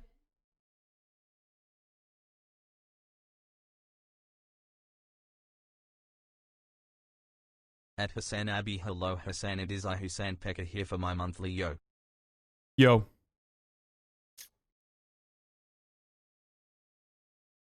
This is just a Saudi propaganda, but whatever. On the marina, Cake plans to build an additional 50,000 housing units over the next 10 years. Cake residents can get a world-class education in the city. The World Academy Education Center was launched in 2012 and offers students an innovative curriculum. The Family Medical Center offers residents top-notch healthcare, and the city even has a fleet of security vehicles and high-end security systems to protect residents. Cake is like an upscale gated community, but on a far larger scale. The Prince Mohammed bin Salman College of Business and Entrepreneurship offers MBA programs that are designed to specifically cater to the needs of students and help inspire innovation. The college specializes in business management and executive training. The Tehran National Aviation Academy opened in 2019. The school specializes in aircraft repair and pilot training. There are even plans to open a culinary art school in the near future. Saudi Arabia is in dire need of world-class chefs to work in the country's... After this, we're going to do the PO box, by the way. many Michelin-starred restaurants. Students who attend the new culinary institution can learn in either English or Arabic. The new culinary institute will be a vital part of the city because Saudi Arabia's hospitality industry is expanding at a rapid rate to keep up with Dubai. Cake has become a major tourist destination for sporting enthusiasts. The Royal Greens Golf and Country Club is considered to be one of the best golf courses in Saudi Arabia. The international 18-hole golf course is nestled in the upscale Esmeralda community. And one of the best golf courses in Saudi Arabia? Okay, cool. I thought he was going to go like around the world with that one, but no, he's like in Saudi Arabia. The course hosted the Saudi International Golf Tournament in 2019 and 2020. The award-winning course is heavily inspired by Saudi Arabian landscapes. Cake is developing more than 30 new tourism and lifestyle facilities. The city features numerous luxury hotels, including the Bela Sun Hotel, Views Hotel, and Oceana Resort. A hotel stay will cost you about $250 to $300 per night. You can rent a yacht from the Bela Sun Yacht Club and relax on the Red Sea, or you can head over to Juman Park and enjoy the go-karts. Off-roading in the nearby sand dunes via dune buggy or arc is also a popular activity that tourists can try. Visitors can take in a race at Laguna Motor Park or enjoy luxury camping at Laguna Escape Luxury Camp. What could be more fun than a round of golf and some yachting? Visitors to Cake have plenty of opportunities to relax and indulge. Guests can go bowling at the Bela Sun Club or kayak in the waters next to Yam Beach. Why not end the day by taking in a movie at the K-Max Multidimensional Theater? Cake had plenty of space to hold conferences and expos. The Bay X Expo Center is the perfect venue for large events. Car shows that show off the latest luxury autos and supercars are held here. The 7,000 square meter multi-use center is the largest event hall in the Middle East. Cake is also home to the Bayview's business complex. Okay, I'm done with this ad. Fuck this. All right, sorry. I know I told you guys we're not doing hashtag ads until it's top of the hour, but this one just snuck in. All right, it's time. It's time to fucking do something new every day, the PO box. Just okay, buddy. Frogs. Shh, just shh, shh.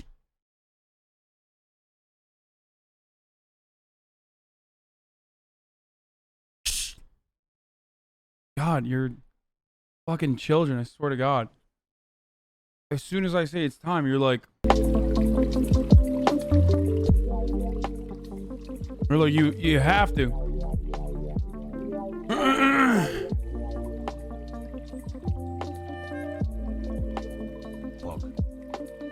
Alright, let me just tweet out that I'm doing the PO box as well.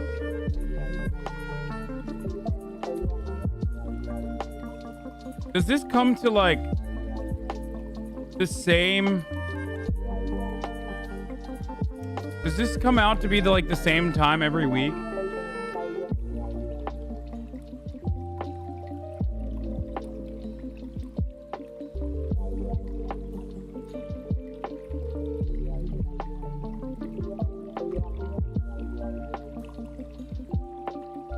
Hold on, I'm gonna bring in all the boxes right now.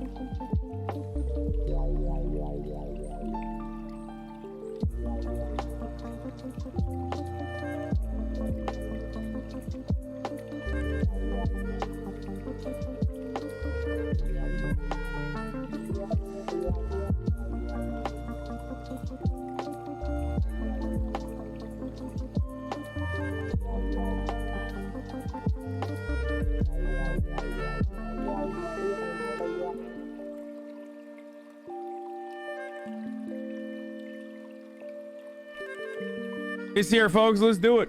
It's P.O. Box time. Is this good music for it? Should I? All right, I'll just put it in the background. Okay. Let's get started. I'm cozy.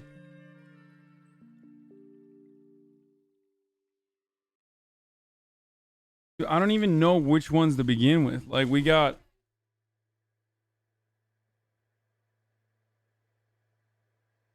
too many of them. Don't worry, all of them are marked up. So, like...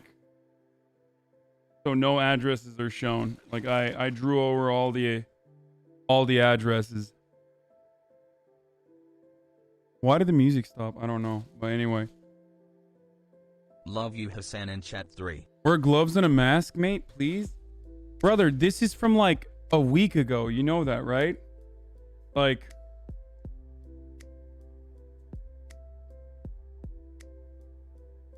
it's literally from a week ago. Half these packages are. So... alright, let's get started. There's another bot. The address you see on here is my P.O. Box address, which is... anyway, let's get started. Okay, so this is an Amazon Prime package. Take a look at what this is. It's 3 pounds.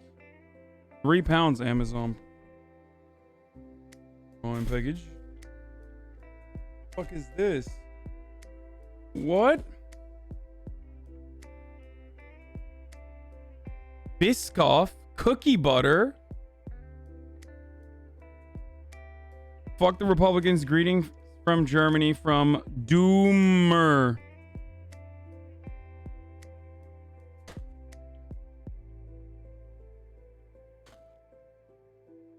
Thank you, Doomer, for the cookie butter. An EU lad. A young EU lad. Or an old one, I don't know. Sending me more stuff that's gonna make me fucking...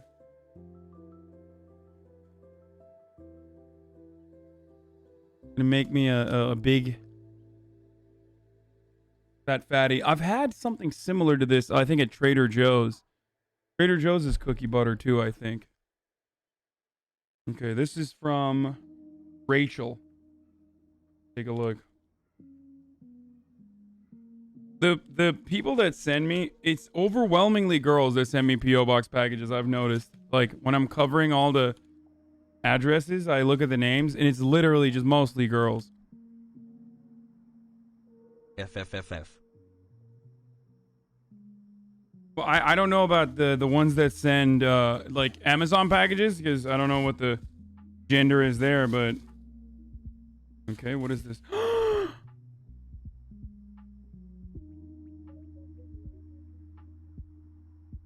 Oh my god.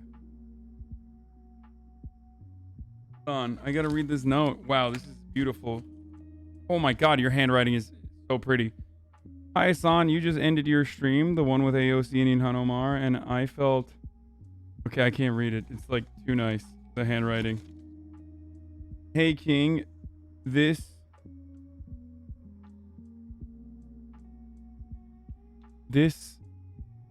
a lot later than I had wanted, but hopefully by the time you are getting this, it's not obsolete. Dude, I can't read it. This arrived a lot later. Oh, okay, got it. No, it's like really...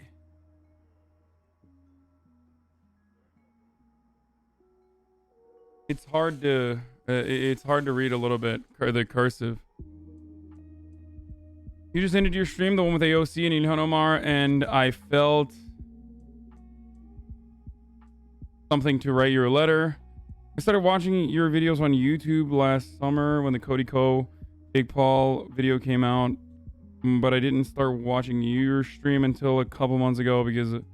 okay, I can't read this. There's no way I can read this cursive. It looks very pretty. A lot of not subs. Sorry, I don't have a way to say they're not connection to my parents, and they would not be happy if they realized I was watching a leftist.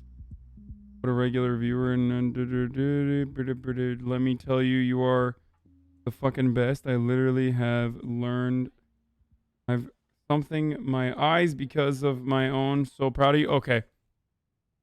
All right. Well, this is I'm gonna try and read it. If you are reading this out loud, you can skip this part. Oh, there's a part you want me to skip.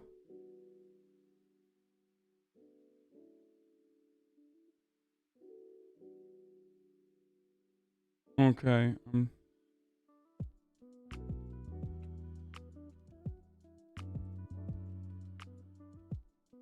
Okay.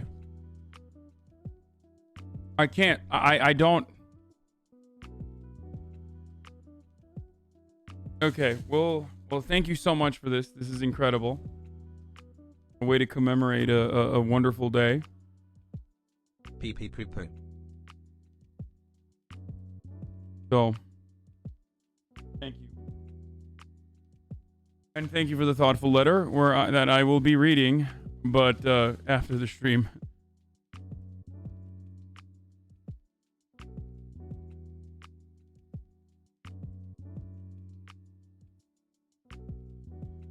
No, I'm not going to bring it closer to the stream because the screen because there's parts of it that are secret.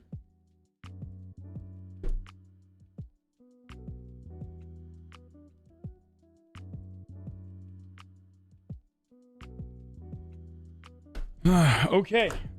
Another Amazon package.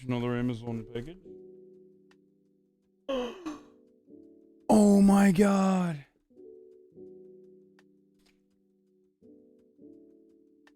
Ninja Get Good. My ultimate guide to gaming. Chat, I can't read cursive either, Pogo. Dumb meme game. Just finished Dark Souls 3 Sag from Dylan the Marmot.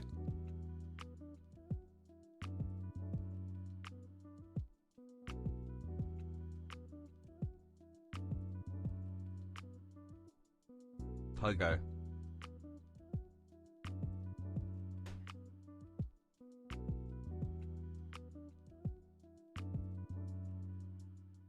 Hold on. Will this teach me how to see more movement? Ninja Get Good, my ultimate guide to gaming. How to build a comfortable setup, get a desk that accommodates your body. My gaming lair. After I blew up in Twitch on 2017, Jessica and I started looking for a new place for us to live. One of our first things to do is when I'm streaming, I don't want to be anywhere but the basement. For a long time when we were living in apartments, I would spare a room or just a corner of another room. But if I could have my setup anywhere, it'd be a basement. When I lived with my parents, that's where I played, where I feel the most at home when I'm streaming. So when we toured what is now our current house, wait, it's a picture book. Flick aim lets you get the first shot off. Hot fix. Common gaming myths busted. Bad for school. Violence. Social isolation. 3 months has Wait, raged. this is actually kind of good. What good movement looks like. Notes on making prepared moves. Notes on reactionary moves. What do I look at when I'm moving? Chat. I know I've said that I despise reading and that you will never have a theory stream. But turns out, all I was waiting for was not Karl Marx, was not Kropotkin, Fanon. None of those boys. It was a blue-haired man by the name of Tyler Blevins, aka Ninja. Get Good, my ultimate guide to gaming. Pro Gamer Ninja shares his secrets to becoming unstoppable. Wow. Team up. Hey, look at that.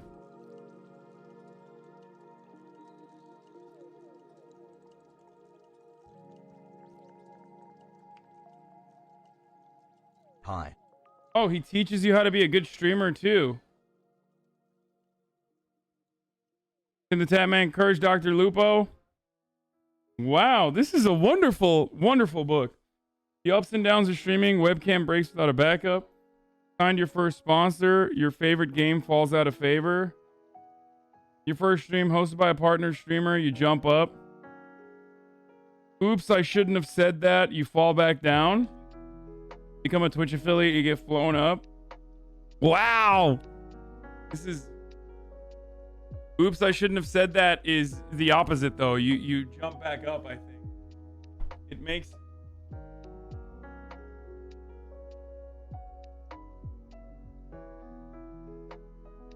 Featured on the front page of Twitch, you fly up. Pepe La. A storm knocks out your internet. Yeah, I don't know if that's gonna happen for me. Grow up. Let's face it, gaming can get a bad reputation. Chances are you've heard something about how gaming makes you antisocial, or leads to aggressiveness, or ruins your schoolwork. And sure, there are a lot of problems in the world, and it's easy to blame games if you've never tried one. But that's not the gaming I know. And I'll bet it's not the one you do either. At its best, gaming helps you meet friends, not lose them. It helps you relieve stress, not increase it. And it can make a better, more effective person. The truth is that gaming can help you live a better life. And this chapter is just about that. Build self-confidence, hotfix, smart and goal setting.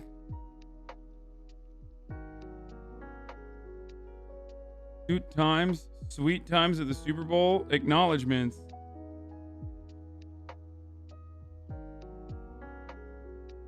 Sup has. Okay, this is great. This is great. Thank you, chatter. I know you sent this as a meme, but I will cherish this book for the rest of my life as probably the most profound piece of theory I've ever gotten. And maybe I'll even start reading a book. Who knows? Oh, also, top of the hour, every hour, 60-second ad break. Ladies and gentlemen, it's coming to you right now. Now, of course, if you'd like to see this next P.O. box, and because it might fit in the 60-second ad break, if you'd like to see the outcome of this next P.O. box, uninterrupted with a broadcast that has no ads whatsoever, all you need to do is subscribe with your Twitch Prime for free or with an Amazon $5 subscription. Twitch Prime is free. And here's the ad. Take a look. No, you guys, stop it, dude. You're gonna fucking kill. What are you, Twitch? Are you Twitch, dude? Oh, Kinder chocolate. Dad.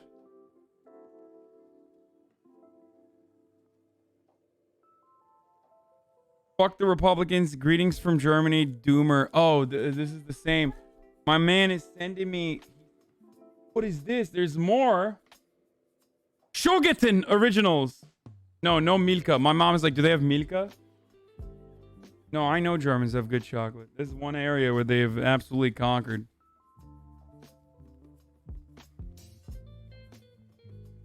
Thank you, Doomer. What did you say?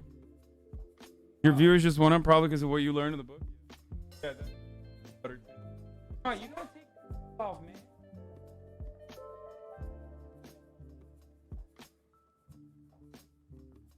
My mom already stole it. My mom already stole the German chocolate. You can take one of the jars. The cookie butter? Yes, certainly. Go ahead.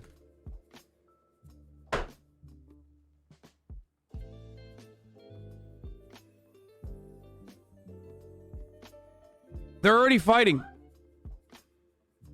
They're already fighting about who's taking the Kinder and who's taking the German chocolate. Poop, thanks for the content. All right, this is from China. This is from, oh no, not China, Singapore.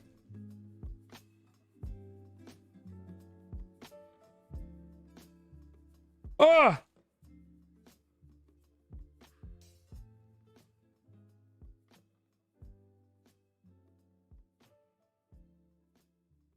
Oh god, I can't wear this, dude. This is too gnarly. Who the fuck would wear this shit, dude? Like...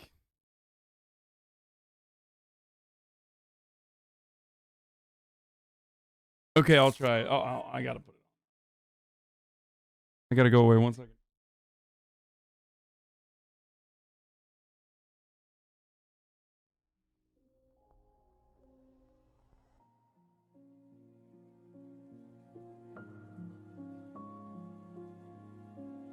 I'm gonna wear this for the rest of the... Okay. China. Singapore, it's like China.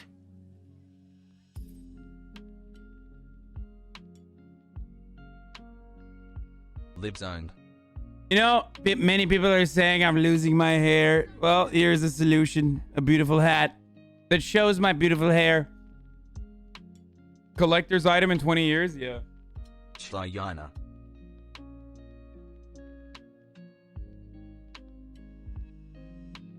Alright, this is from Box Brothers. Whatever that is. Oh, it's a fucking book. I'm getting a lot of books today. Guys, you know I don't read, right? Oh, it's from Jacob. Oh, yeah, this is Separated Inside an American Tragedy by Jacob Soboroff. He actually sent this to me. So, shouts out to Jacob Soboroff, who just, oops, I shouldn't have said, you know I don't read. Oops.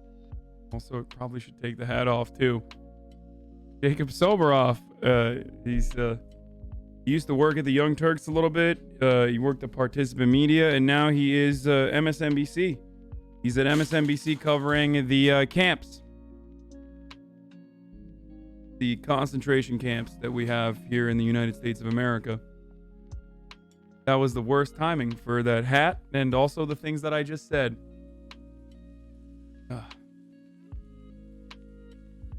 Oh. What? I can tote it. That's what it says above Fish's head.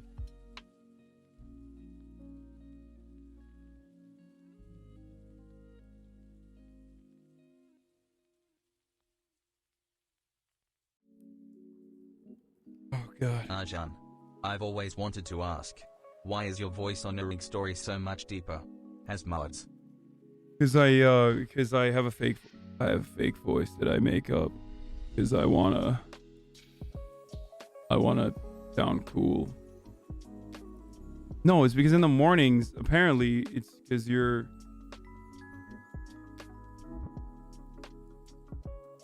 because in the mornings I have box opening. I hope you and your family enjoy the sweet treats. Greetings. I have my my vocal cords relax in the morning, so that's why I sound like that. You're going to hell, commie. You're going to hell, commie. You're going to hell, commie. Okay. Bro, you good? I'm going to hell, apparently, according to over 9,000 yards. Kind of weird, dude. You good? Vocal cords are loose. Yeah.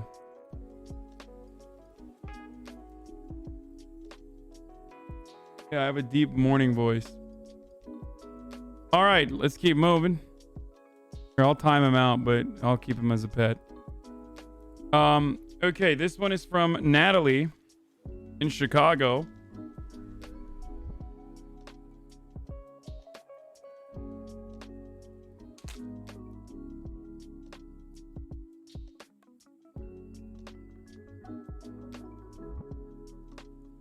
Hassle. Imping for a guy who can't even read cursive. Hasan, people POGO, when you announced that you are growing out your beard, I became invested, so I'm looking forward to the heartbreak I will feel when you shave it. Also, I hope you do end up getting those big daddy glasses. Anyways, hope you find some use in these items. From me to you. Oh! Oh my god, look at the back. Hey, how you doing? Fuck you. That's cute as fuck. I didn't even notice. What kind of paper is this? Anyway. All right, let's take a look at what Natalie sent me. Some scissors for facial hair trimming. A Kent comb. By appointment to Her Majesty the Queen, Bushmakers, GB Kent and Sons. A handmade comb. A beautifully handmade and crafted from natural cellulose acetate derived from cotton and wood pulp.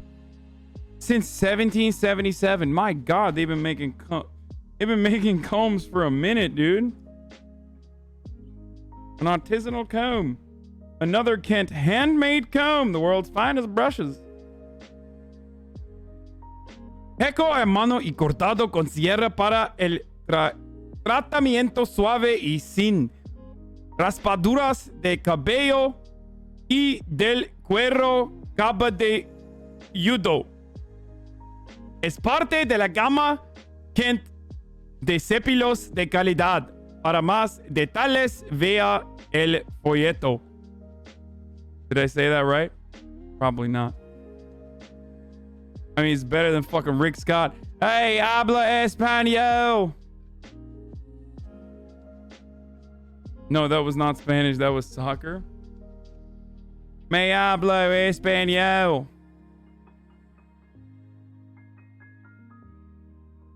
Yeah. Cuatros años más.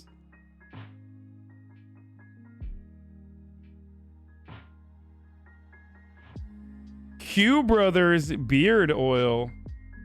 Squeeze half of a full dropper of beard oil in your palms and spread evenly throughout your beard. This is cruelty-free and vegan. Or is it O Brothers? Yeah, it's Q Brothers. Wait, what the fuck? Is this... Hold on. Is this made out of baby spinal fluid? Q Brothers. I'm on to you, Natalie. All right, this one's from Mary. Do not handle with care. Do not bend. Thank you. Surprisingly, it's one of the few packages that actually did not bend. Oftentimes when they say handle with care, they purposely bend it, I feel like. This beautifully packaged. Thank you for your purchase. If you have concerns with purchase, please let me know. Your goal is to be 100% satisfied. What? What is 5 months at the commie factory has buff.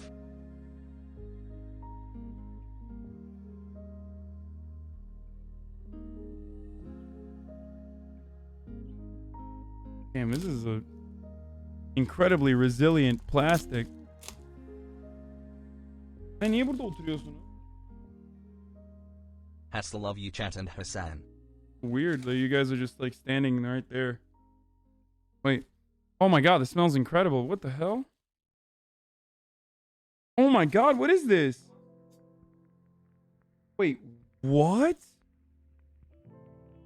The POGO Peak a Book by Walt Kelly. Oh my God, this is a very old book. Wow. This is incredible. Shit, I shouldn't have ripped this fucking packaging. Now Alright, well, I gotta figure out a way to preserve this, but it smells really good. Too much reading, but this is, I guess, the lore of POGO. POGO. Time to take this to Book Mommy. See how much this is worth, folks. Mitt Romney's daughter-in-law, Book Mommy. So that Rick can tell me, oh, I'll give you $10 to fuck off. You know?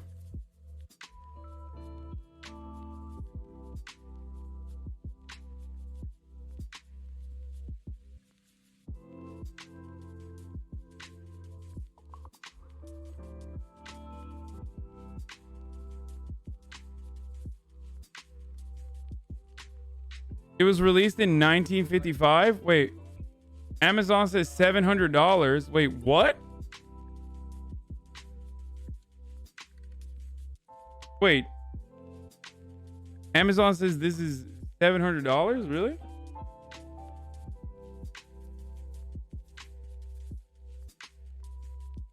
That's sick. All right, I'm not gonna, you know, I'll give you $10 for this. $700? Well, you know, it's really old. And, you know, while this is a pawn shop full of antiquities, while this is a pawn shop full of antique items, I mean, people hate old stuff. If it was new, it's too new, and it's not novel anymore. When it's old, it's too old. For the paperback? This is paperback. It's like $4 used. Wait, really? God damn, dude.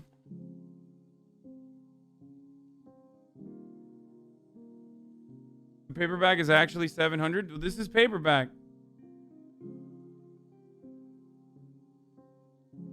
In mint conditioning, these can take $10,000, but with the ripped packaging, I'm gonna have to get it restored. I'll give you $10. POGO. Yeah.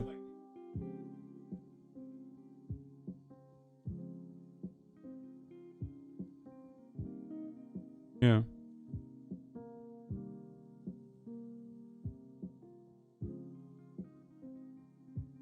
$700 is probably PSA 10.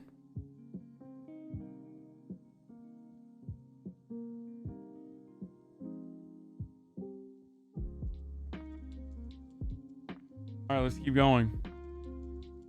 This is from Patricia, who drew this lovely little Peepo Shy Pepe as well.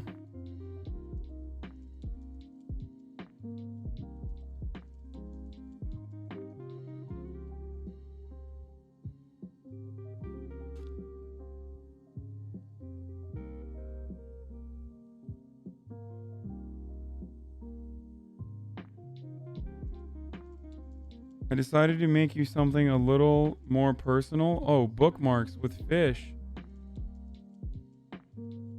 That's wonderful. Thank you. You want to see, Mom? Here.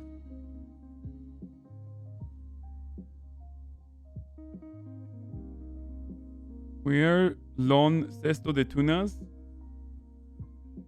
Great.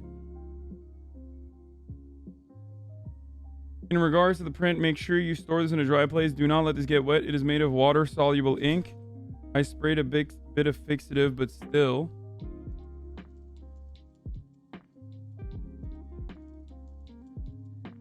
Hello, Hasan. Okay to read on stream. First and foremost, thanks for everything you do and for creating such an awesome community. A big thanks to you for including us NBs in your intro and generally when you refer to chat. I started watching you in February and I wish I could have found you sooner. Sad. I'm sending you a Lino print I carved during the time you were covering the election. I thought it would only be right if I were to send you one.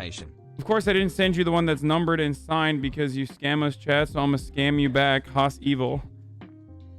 I'm sending you a scuffed one, but it ain't that bad. People giggle. I carved a few more weebish things during your coverage, and I'm thinking of opening an Etsy. Poggers, I'm kind of proud of them, but I'm definitely not proud of how far you've come. Thanks for standing up for us Latiners or whatnot. People shy. This piece is called Guerre con Testo de... Guys, can you please? Oh my God. Jesus.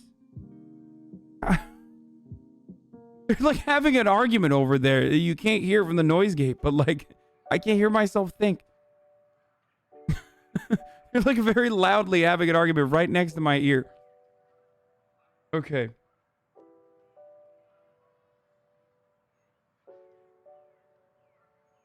I think over the candy, by the way. I like... Oh, sorry. It's about boxes. The house is full of boxes. It's about space. Because Marat is refusing to have anyone utilize the garage. And Mom and Marat are having a territorial argument. Like a territorial dispute over the garage space. That is supposedly mine, but...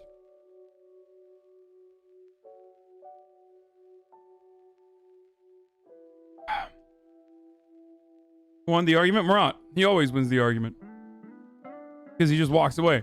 He already like spread into the garage space to begin with, so there's no winning the argument after that.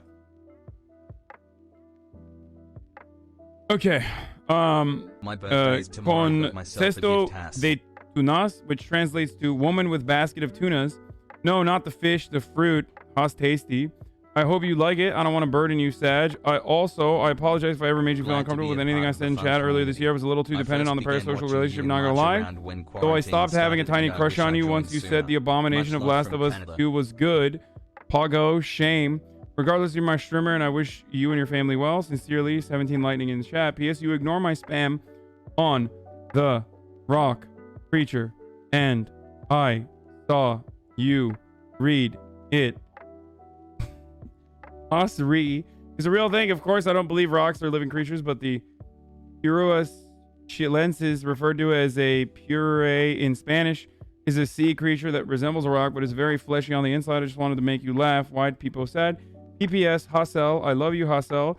PPPS. Come visit Fourth Ward after COVID. Don't waste your time in Dallas and the sewer rats that live there. I can't stand those city slickers. Fourth Ward is where the best city. I'll tell you what, we're cultured and have the Kimball Art Museum and Stockyard Poggies. Oh, this was beautiful. Thank you.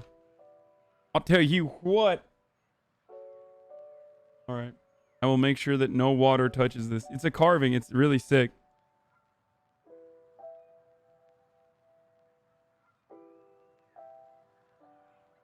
Hassel Peepo kiss.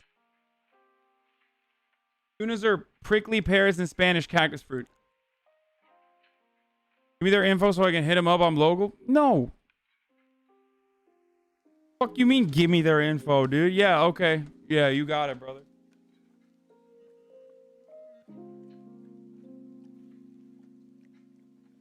Hey, let me just dox someone. This is from Rachel.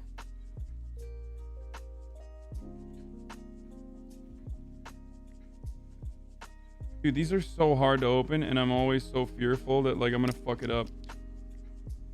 Oh, there it is. Okay, I did not fuck it up.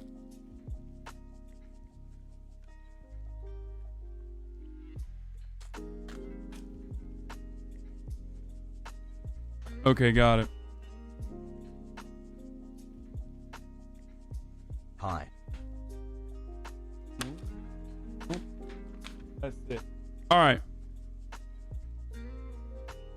Dear Hasan, I hope you find this letter well. I love your stream, love your energy and passion. We need more voices like yours.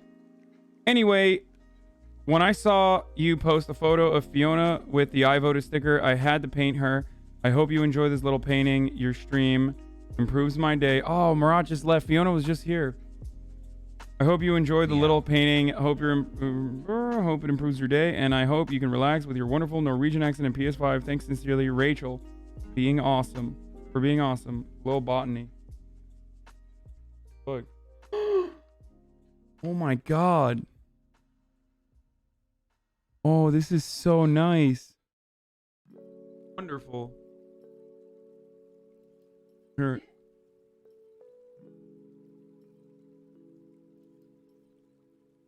Oh, you're okay. Send a photo to Marat right now. Do it. Tell him he doesn't deserve it because he was yelling while I was trying to stream, but and also because he's a dirty little land thief. Why?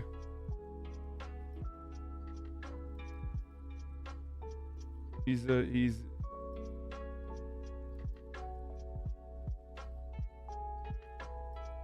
all right. This one's from Omar. Lil Botany is who made it. That's their name. And Marat is doing Marat is literally doing colonial expansion. Like, he's a colonizer, yeah. Okay, Omar sent this to me. Oh, whoa! Hassel. What? The hell is this? The Incapable Trump, 2 feature-length Trump thrillers inside. The Monster in the Wall, the Mueller Special Counsel, Fascism as You Like It. Here, 12 cents, The Incapable Trump.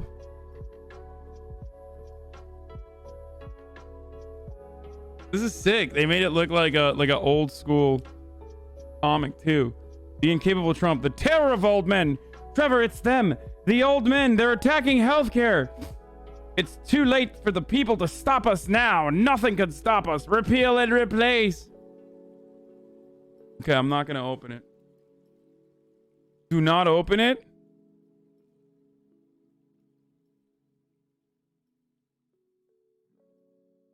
Wait, is this actually a mint condition, like, collectible or something? What do you... Like, it's not. It's just like a regular thing, isn't it? Collector's item, don't open it. Okay, he's got PSA grade, dude. It will be much more worth... Man, what am I going to do? Sell this? Like, what are you, crazy? I'm never going to sell it. You guys are such weirdos, dude. Here, I'll stash it with my Trump hat, okay? It's from Comic-Con 2017. Like, we're not going to make it to a period in time where that is, like, worthwhile because we're not going to live that long. You know what I mean? Like, for that to become a collector's item, we got to be alive for, like, at least another 100 years. And that's not happening. Holy crap, this is a big one. All right, let's take a look. He did a talk at my school 3. What's up, Hasmataz? Here's a little something to kill a couple of hours. Enjoy yourself. Not too shallow, though. From John Rambo Jr., Norway. Oh, here we go. This fucking guy is back at it again.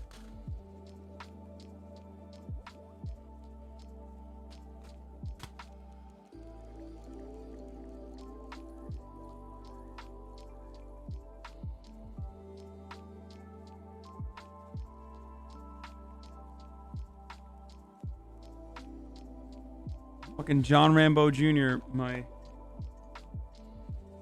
number one Norwegian, my number one Norwegian fan.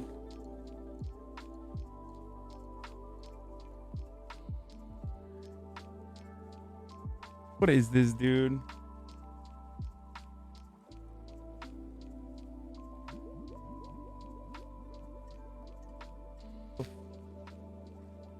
Okay, I think if I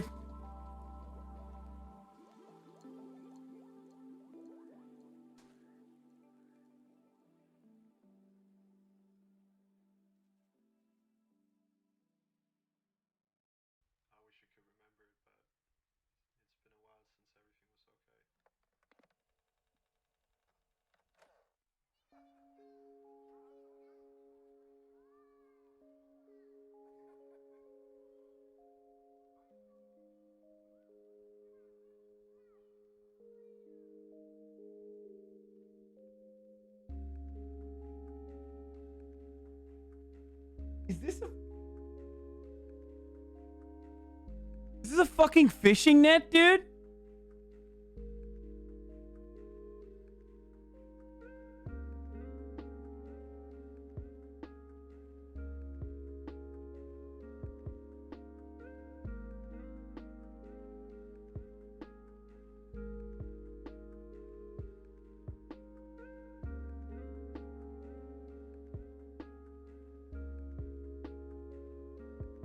Crab trap.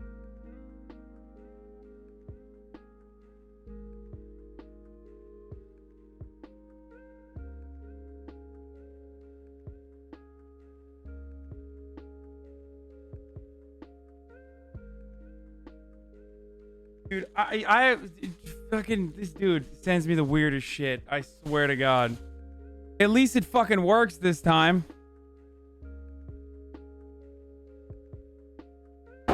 Fishing stream when? Last time John Rambo sent me something, it was a fucking... Well, not last time, but... One of the times that he sent me, one of the most notable times he sent me something, it was a fucking... Like a automatic... Wait, is the knife in the box? Like looking for the...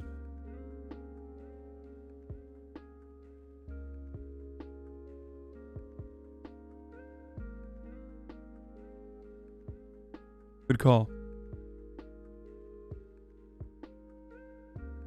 This is from Logitech.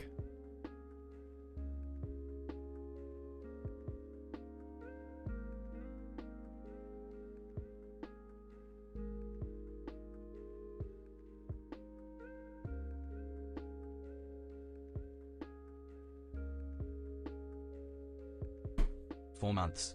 Peepo hey. Oh no! Wait. A G915 TKL 10K-less light speed wireless RGB mechanical gaming keyboard. Crab plus has crab plus. I already got one, Logitech. This one's probably better though, but I got this one.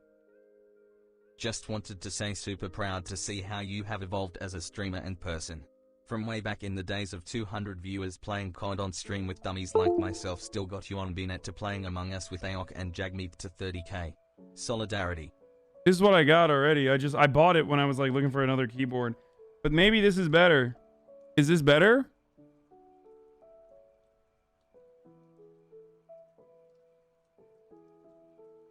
No. Thanks.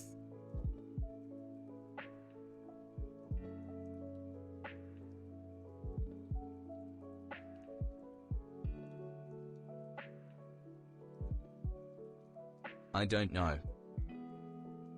Shouts out to Logitech.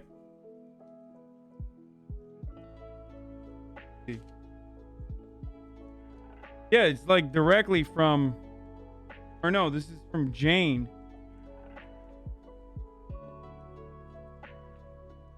Oh, damn, this is $229. This is a $229 keyboard. What the fuck? Thank you, Jane. I don't know if Jane like works at Logitech or this came directly from Logitech, but I don't know. Maybe it's Pogo.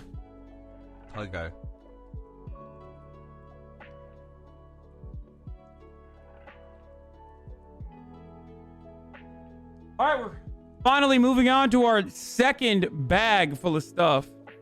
Oh, the keys are bigger? That's why they sent this to me. That makes sense. This is the poggers. Thank you. Pretty fucking pog. Thank you very much. All right, we're moving on to our second bag. Got one extra bag of good stuff.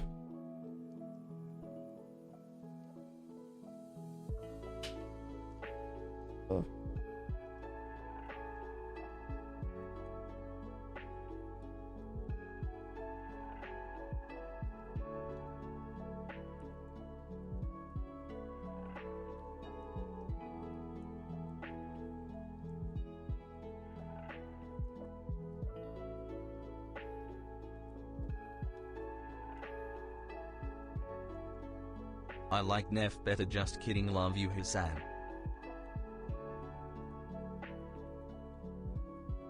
Okay.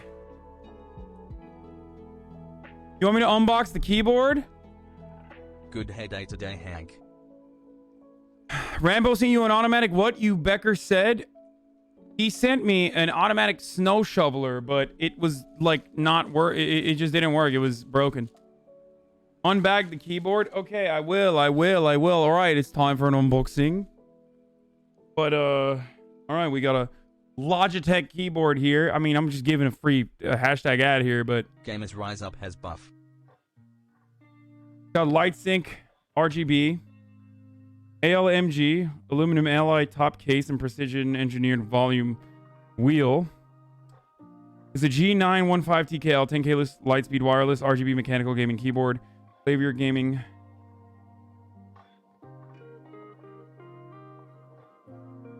A 40-hour battery time. Do not open. Keep it sealed for collectors. That has nice quiet switches.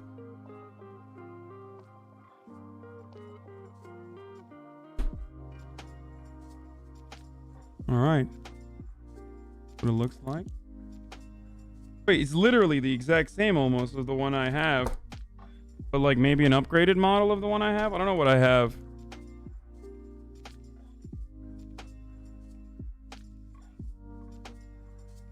Energy verified.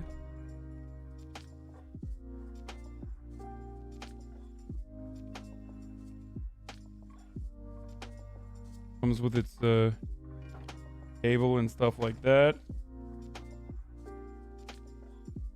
Pretty simple stuff. Okay, got it.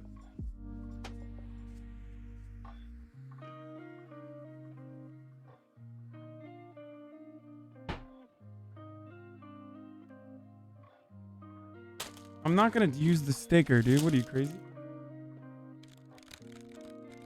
It doesn't make a lot of noise. It is very light. It is remarkably light. That's true. It's a lot lighter than the one I have here. Ow. The one I have here is a lot heavier. And also sounds a lot, like it just, you can hear it sounding. Here, look. I'm gonna show you. I'm hacking into the mainframe. All right, I think we're in.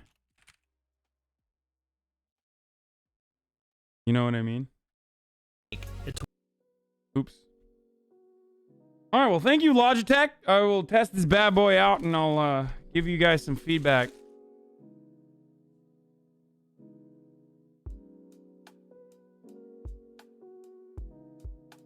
Throw me some numbers. All right, moving on to the second.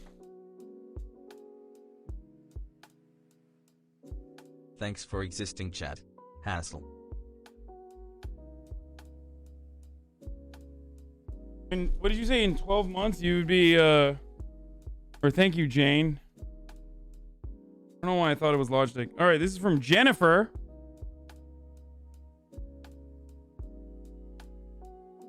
I originally thought this was an Amazon box. Wait, this one's this side up. Okay, got it.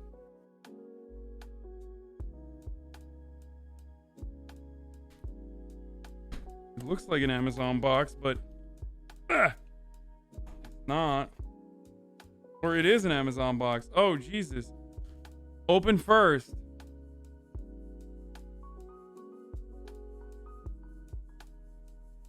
Ayo, Hasi, your stream's pretty pog and shit. Me and my brother acquired this flag and don't need it. It's yours now. I started watching 90 Day and I stay for the political takes. The 90 Day 2 gaming chat pipeline is real. I have stolen lots of your takes to impress girls on the internet. Oh, it's definitely his mom. My dude definitely got his mom to send this to me, which is awesome.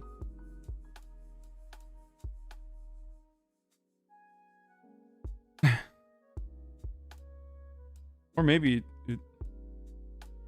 Okay, well, thank you, Jennifer. Anyway. I've stolen legit found this in the woods. Okay. I've stolen lots of your takes to impress girls on the internet. Now I have a girlfriend, so thanks for the puss. Anyway, hustle, Stan Bob Dylan, use your prime from Rendraginda. Dear Hasan, I've been watching since the primaries and I recently... Wait, what? I've been watching since the primaries and recently you've been really helping me get through this quarantine. Thanks to you, I've been radicalized, Poggies, and I'm going to join the YDSA once I go to college next year. Sorry, my brother types like a Zoomer. Shout out to offline chat. Thank you for everything you do, poo poo. From Neil, True Lion, the lion in chat. Oh, what the fuck? And then it says Pogo DS3 question mark. Please open. And this is the drawing here. True Lion, the lion, Hassel. This is wonderful. Thank you.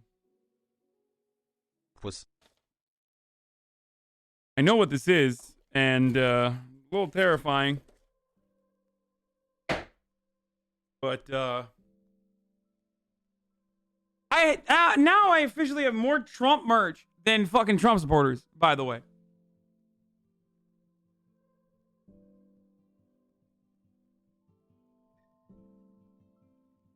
Like authentically ripped.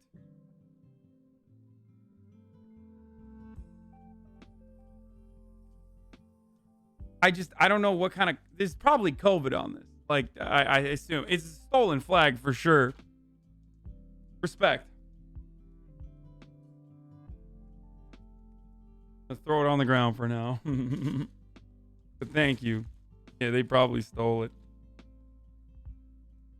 All right, let's open this one up. This is from Club Carrot. Seems like it's merch. Take a look then. Someone was saying not stolen. It was legit found on the side of the road. Got it.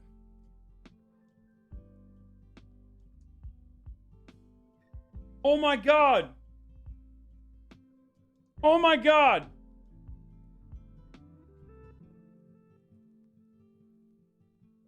Oh no, it's a large. It's gonna be too small for me to wear.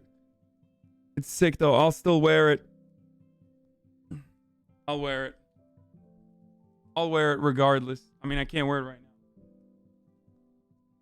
Got that new t-shirt vinegar smell. Why do new t-shirts smell like that? I don't know.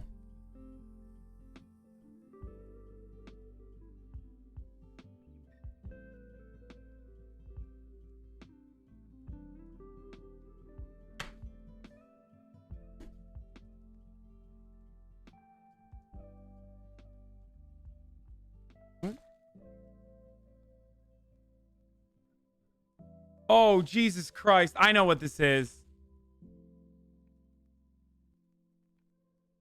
Okay, dude. I don't know if I'll get... I might get banned if I open these on stream.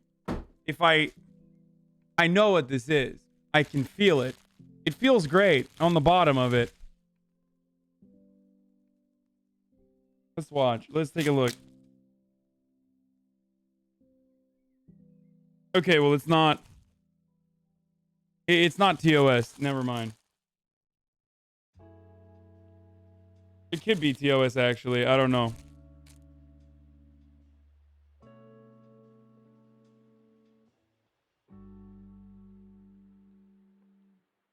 Feels great.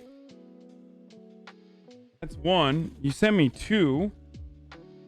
3D anime wrist gamer support.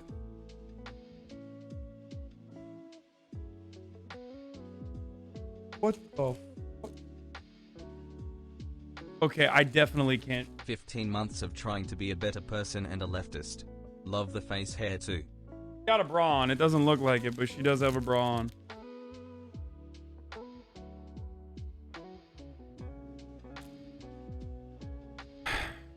I love Hinata. This is so...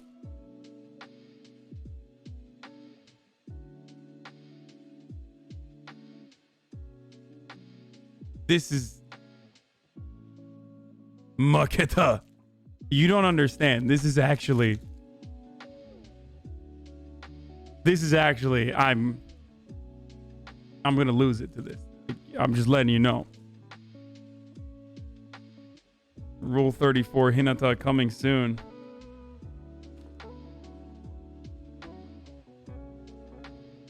I'm just... Wow.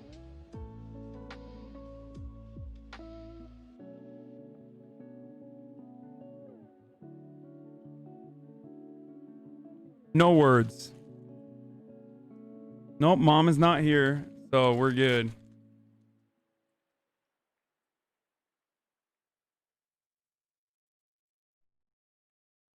And get everything out. This was unmarked, but it has like a cute seal on it. A gold press seal with doggo feet.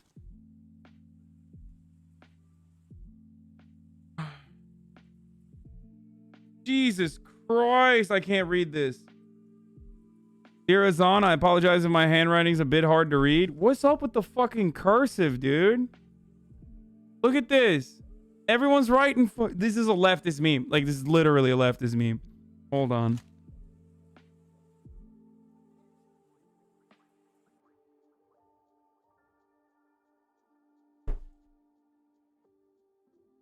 Is this the new meta? Is like leftist cursive?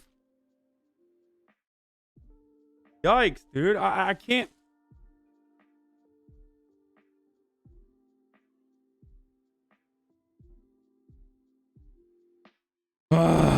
Cursive is the best. Take it back. All right.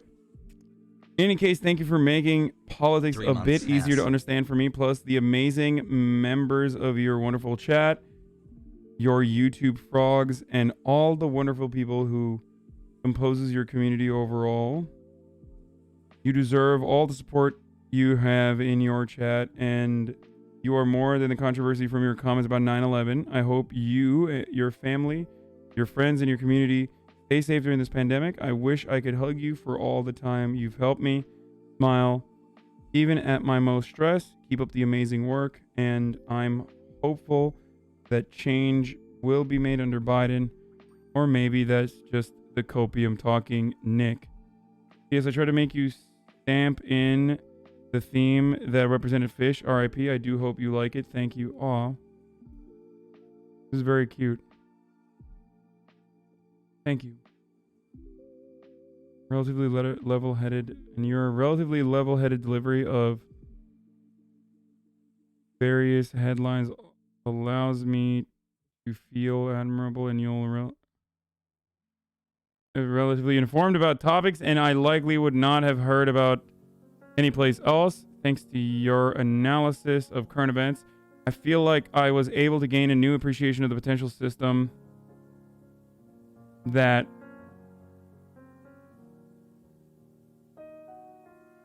AP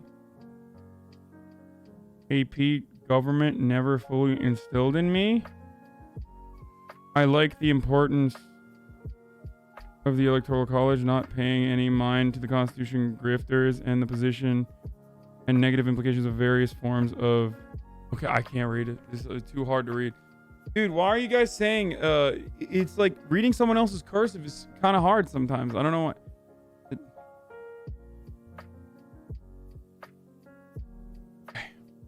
Hard. Thank you. AP Gov, like the class? Yeah, I assumed. You suck, Hasan?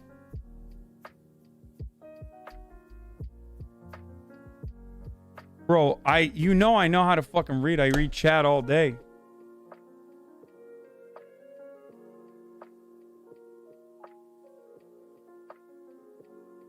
Stop making fun of me, dude. For not being able to read. That's ableist. Bottle Rocket hot sauce, the hottest, made from habaneros and ghost peppers. This is a hashtag ad from what's his face? It's from Bottle Rocket Hot Sauce Co.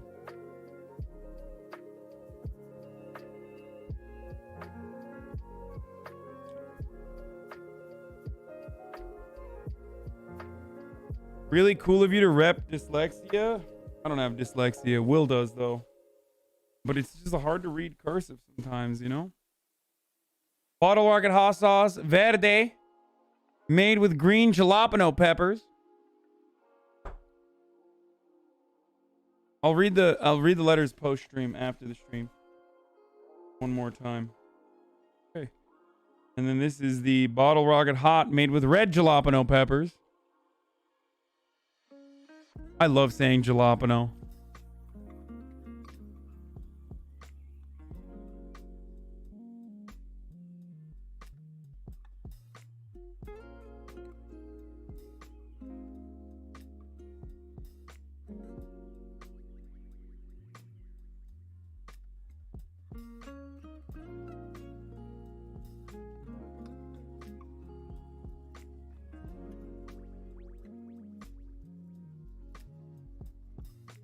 Why is my nose so itchy?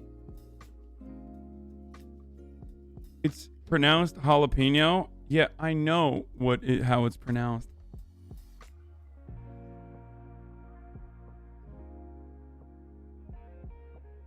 Fucking flag? Oh no.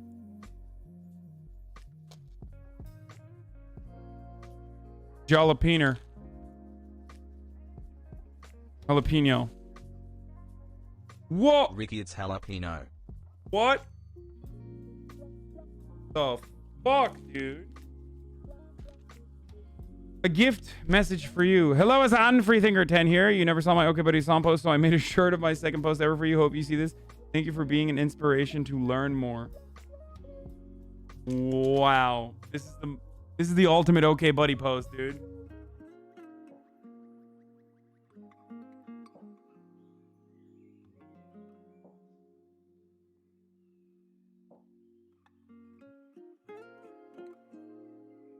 This is sick as fuck, dude. No, it's not drool. It's actually from a hashtag ad I did for will.i.am's headphones at Coachella one time.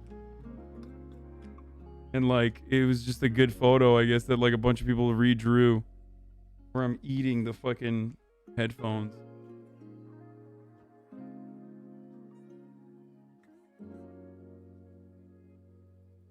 On my Instagram if you want to go find it. Okay.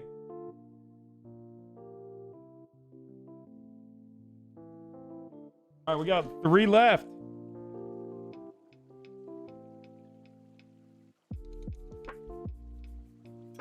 What? Hi, Hasan. I'm a second-year seamstress trainee, and I made this festive hat for you in your size. It's a good idea to keep your head warm during the winter so you don't catch oesophagitis from Cranky Rabbit 82 in chat. Seamstress sent me an Amazon package. Let's see what this hat. Huh.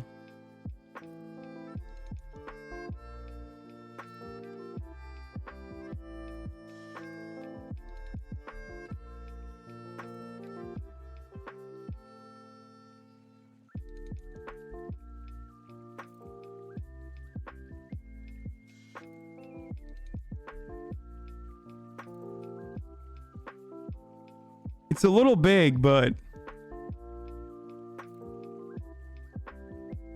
I think I know what head this can fit perfectly on, actually, as a matter of fact.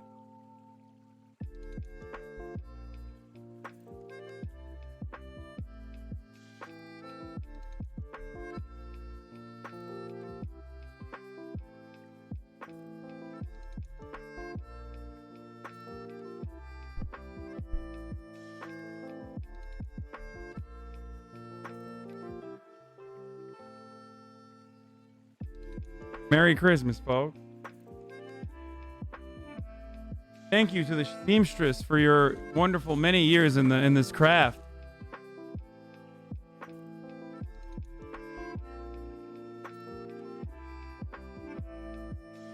I think you're maybe like, you know, you're as great as you are with the art of seamstressry.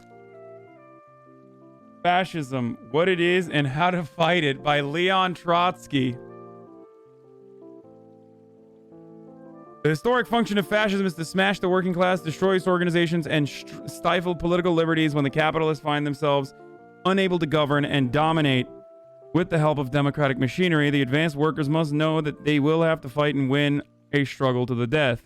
Writing in the heat of the struggle against the rising fascist movement in Europe in the 1930s, Russian revolutionary leader Leon Trotsky examines the origin and nature of fascism and advances a working class strategy to combat it.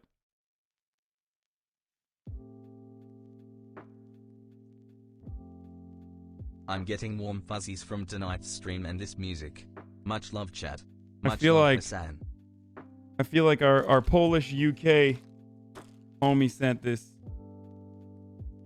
Hey Hasan, I just wanted to send you this and let you know that not all trots are debate lords. I know you can't read, but I hope one day you'll learn and read this from OMG. Thank you, OMG. Wait, how did I? By the power of Trotsky's magic, I learned how to read. A mystery solved. Just now. All right, we're on to our final books of the evening. This one's from Noah.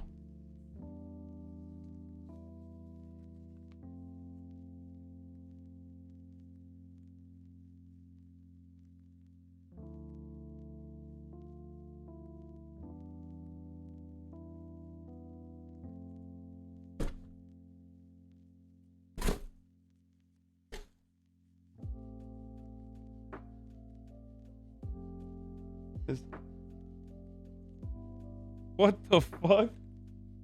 Oh no. Oh no. I'm not getting off after. No. Why would I get off? Hasan. Hope you are well. I am the creator of TruthTellerEagleFuck.org, not .net, fuck.net. I created some merch due to high demand and it is now live on the site. All profit goes to running the site and any leftover will go to Gifty Boys. Hope you enjoy, and if you or anyone else wants some merch, go to TruthTellerEagleFuck.org. From Noah Reef photo.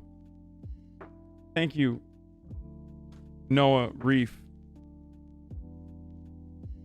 My man went, bought the website, redirected it back to the fucking... So dumb, dude.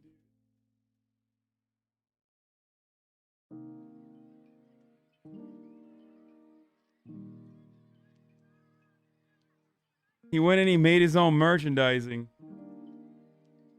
From truthellereaglefuck.org.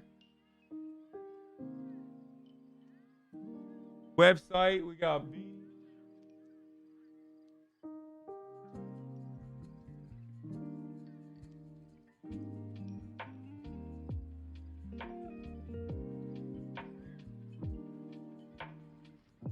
There's a shirt.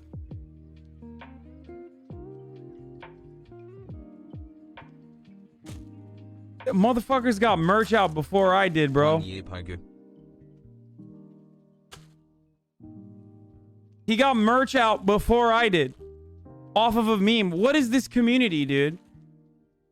What is this community that like I just made a meme on stream that turned into a real website. That like actually has merchandise before I even have a merchandise on my own, which I'm working on right now. I know my stream is on the website. I know my stream is on the website. I am aware and familiar.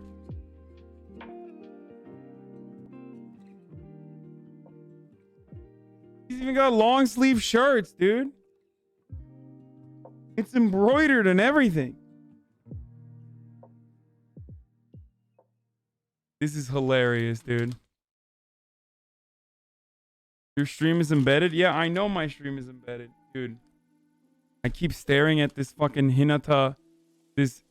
I keep staring at this Hinata mouse pad.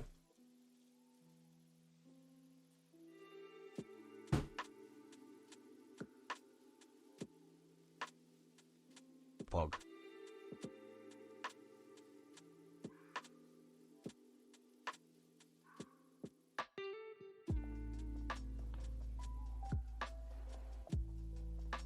I need Hasan hoodie.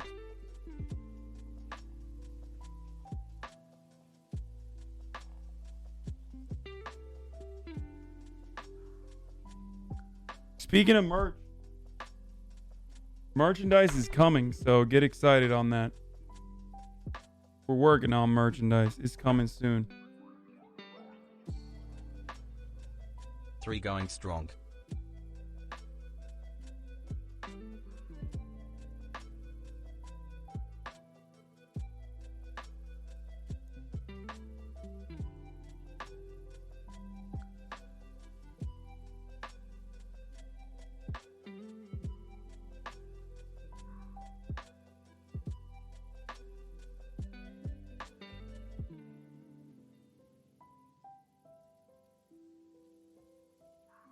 Alright.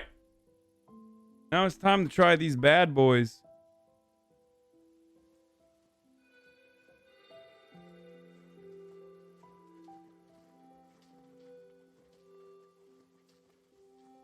Puppies. Hold on one second. How much will the merch be? $1 million.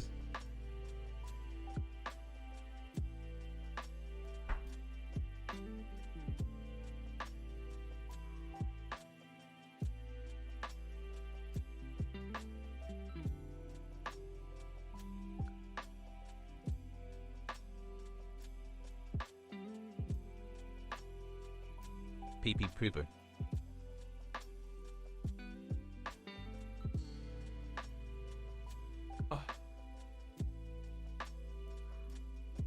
The merchandise will be $1 million, a gajillion dollars. To Australia.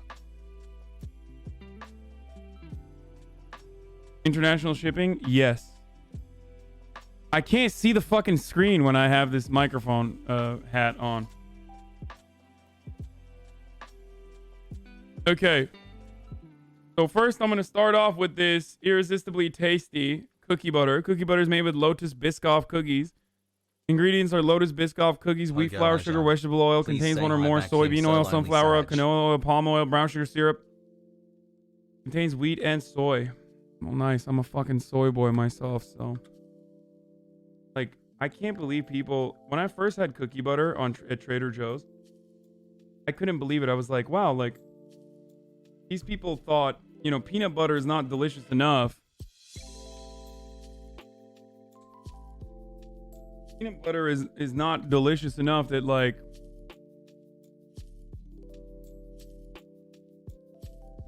we gotta make peanut butter out of cookies.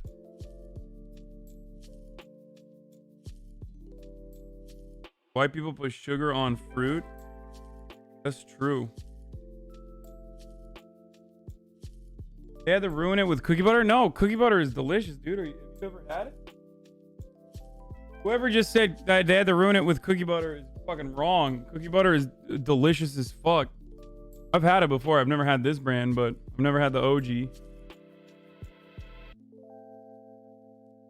It's a big healthy scoop.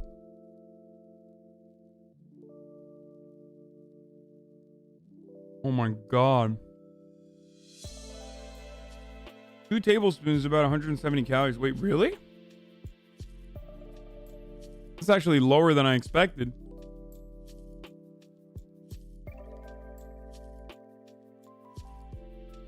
Oh. Okay, maybe a little bit more of a tablespoon.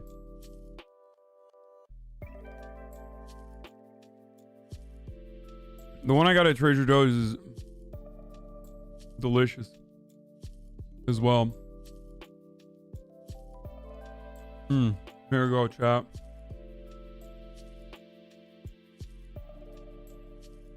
Yum.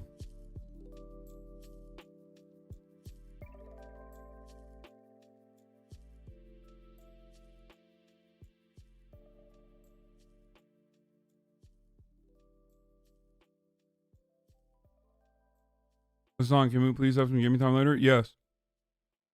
You will.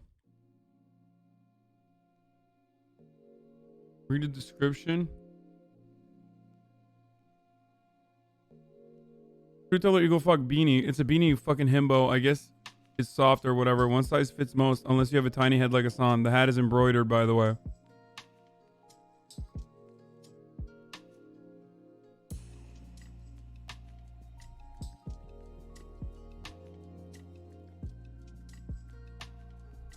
Put 3/4 cup of that into a milkshake is delicious. Oh yeah. I didn't need that, man. I'm on a diet. Too late. All right, now we're off to the chocolate. Oh, who's ready for the chocolate? Huh? Very good. I know I am ready for the chocolate. Es ist Lascher Ausseien. Ja. Jawohl, very good. So good, yeah. This one is Schogetten. Edel Alpenwollmilch. Milch from the Alps. You know? Very good. You having an allergic reaction? Your face and neck has gone red in some spots? No, it hasn't. What are you talking about?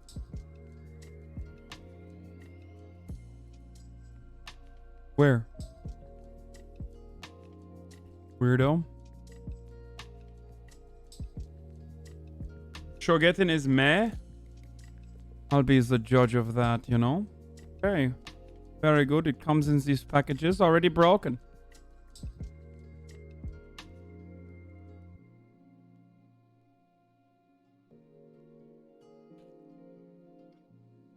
Wunderbar. Danke 4 months.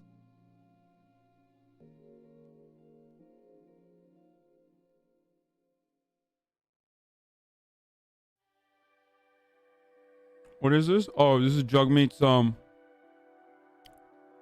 the scenes from Jugmeat's live stream on Twitch, beginning with the final picture of the night. Look at that Carhartt jacket, dude. That Carhartt looking jacket. I don't know if it is Carhartt. He's so fucking sick. Last night our team set up Jugmeat Singh up to live stream with AOC and Hasan Piker while playing some Among Us. The event was 5 hours long and likely amounted to what could be the largest digital event in Canadian political history. And possibly the largest youth outreach event in our nation's history as well. Honestly, I feel honored to have recently taken the role of leading Jugmeat's digital team. I get to innovate, work with an old friend, and fight for progressive causes. Seeing him speaking about building a better world with Hasan and AOC was a dream come true. Let's just say I love working with Jugmeat as much as these pictures shows. He loves gaming. Aww.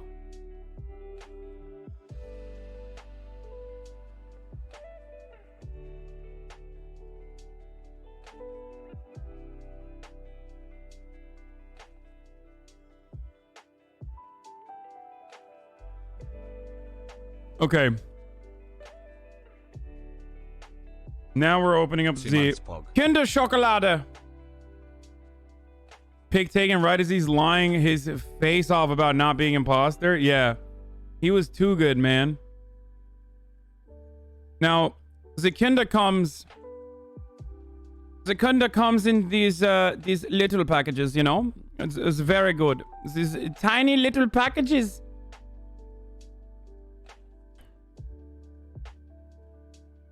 I am a very big fan of the Kinder. It is environmentally unfriendly, but hey! Thank you for being there is no substitute creator and for how good it makes me feel while I eat this Kinder Chocolate. It's got the white stuff in the middle. I love this. Here you go. Here you go, chat. Some Kinder Chocolate for you too.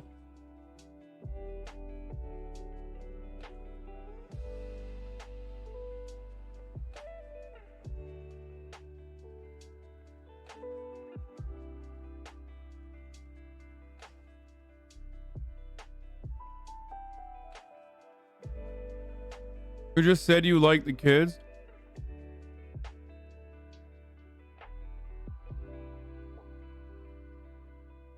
Wow, Hasan, you say you hate poverty, you make money yourself, and you say you hate...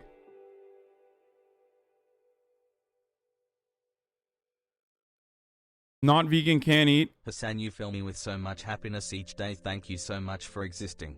Hassle. No thanks, I'm vegan. Oh, I forgot to run an ad. Top of the hour, every hour. It's time for a 60-second ad break. This is my third dono today, but I totally forgot to run an ad. With Jagmeat and Aok. But it is time for the 60-second ad break right now. It's top of the hour, every hour. Hassle. If you'd like to avoid the ads, all you need to do is subscribe, and then after that, we're going to do some more fun stuff. So get ready for that. Here it is. Iran promises revenge for assassinated nuclear scientist Mohsen. Oh, it's the top of my head is all red from the beanie. The beanie is like, it's a little tight on my head. It's not exactly a one size fits all, I'll tell you that. And I'm not just saying that because I want to like come across as cool, as though I have, you know, a larger head than I do or something. Like it really does.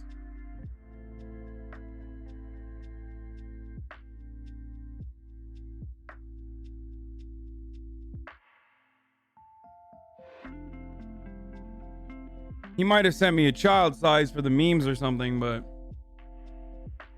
What's up, big man?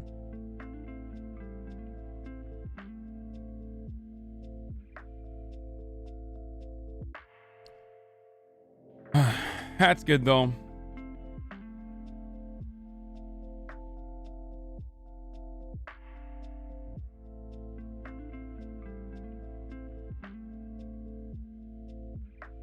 You claim to be a socialist, yet are making all this money off streaming gifts. Now that I have your attention, will you ever play DS3? Serious question. It's why I became a fan.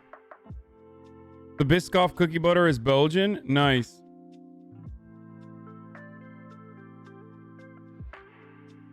This is what it looks like on my side. Pogo. Arjan. Pogo. Sending love from Idaho.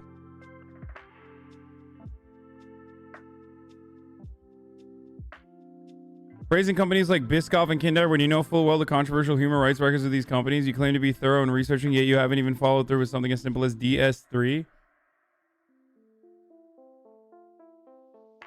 You say Hinata as she is about to make pilau and kofta and bringing it to your room. Oh my god, that'd be so great.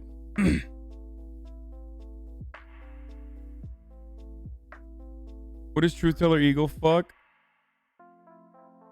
By the way, I washed the flag so it would be free of any germy poos. Thank you, True the Line.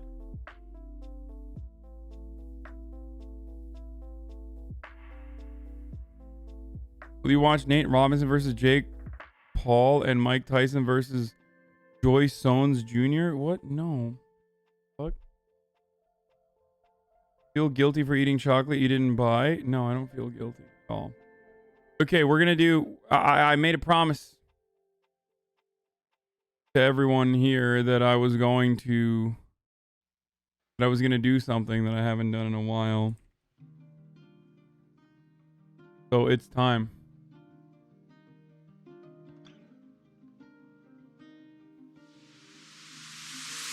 They used to, like, literally, berserkers. They used to call them Dile, which means crazy, okay? That's our K-Hive. They have been training themselves. They've been locked away in the mountainside, slapping fucking rocks, okay? Absolutely, just slapping rocks completely naked, training themselves so that they can destroy the MAGA sickos. And if there is one force to be reckoned with on the internet, within the Democratic Party's constituencies, it is. Dude, these candies, these chocolates are incredible. K-Hive.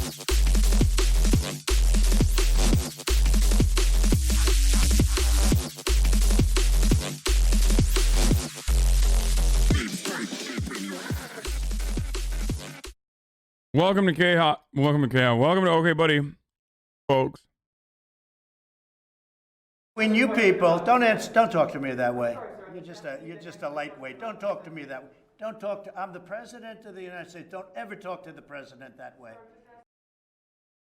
When you people don't. When a chatter politely reminds him to turn off TTS. First of all, chatters have never been polite about anything. Okay. Chatters have literally never been polite in their entire lives. Chatters are physically incapable of being polite. Okay? It's never like, hey, have you know, hey, don't mean to be rude, but the TTS is a little, alarming, or I can't really pay attention to what you're saying. It's always like,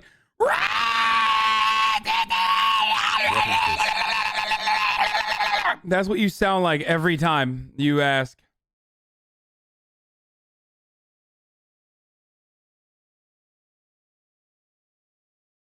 Cricket's POGO. And then I said, at least you got healthcare, right? Okay. I gotta get these away from me. I'm eating more cookie butter, but I'm putting these away. I have to put these away. Or else I'm gonna be a fucking tubby boy by the end of the stream. Hold on.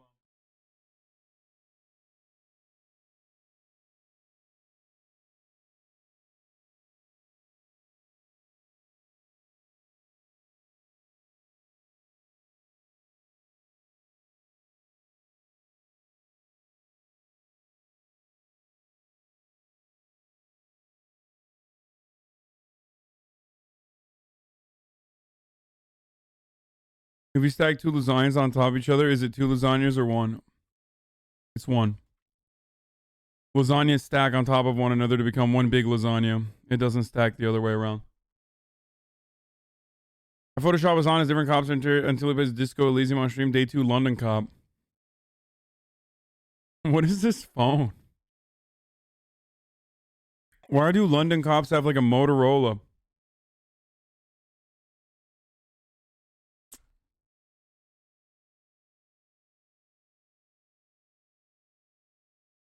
Lasagne X.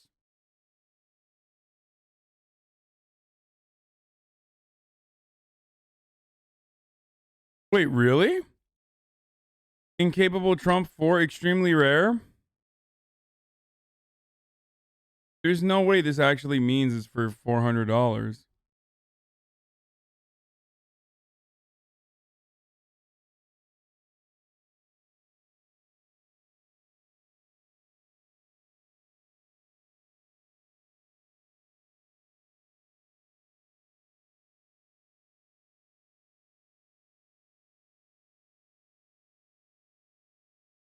The dude who sent it to you, Omar, is literally the creator himself? Wait, what? Really?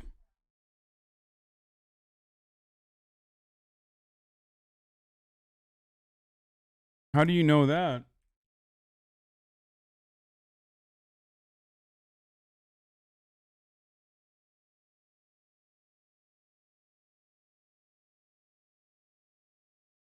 My man almost opened it.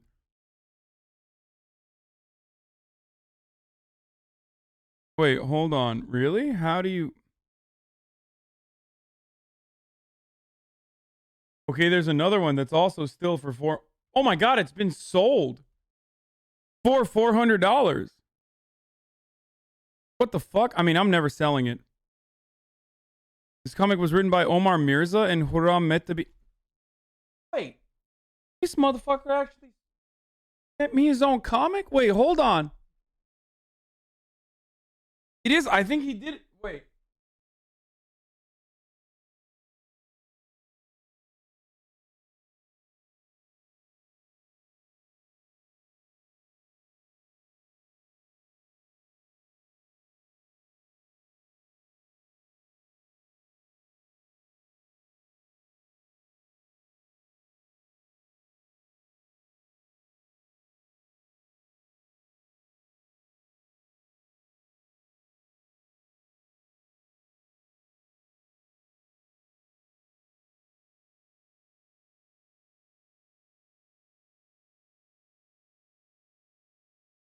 Okay, I can't find it. No, I threw away the box that it came in to see if it was actually his name or not. No, the box. I was looking for the box. The comic is here. I was on here. I can't really pay attention to what you're saying. It's always like...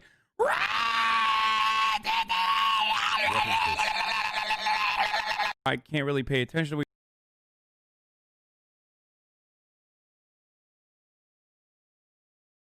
Is this live? No, it's not. I put the box somewhere and I don't know where it is. I couldn't find it right now.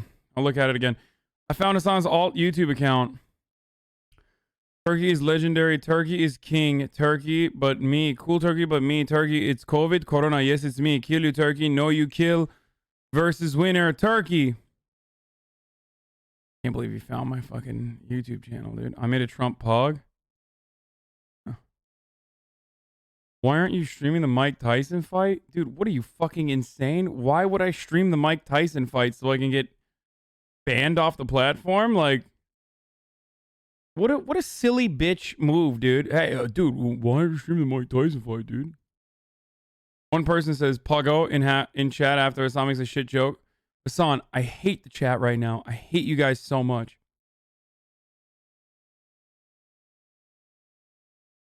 True, though.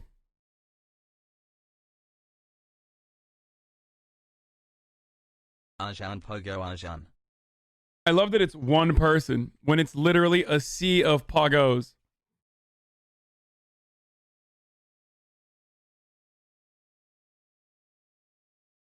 Like, it's a sea of Pogos just like it is right now. But it's one person. Poor corpse, Sag. Say the line, corpse. Vote for Jug Meat Sting. Yay. Bark Souls. Oh my god. Estes Chan, games are hard. Time for pets. Estes Chan is ripping it. So good. Steam begins. Oh, Hasan is playing a game in the next 5 hours because he mentioned that. Now I have to leave. Yeah, there are people like this.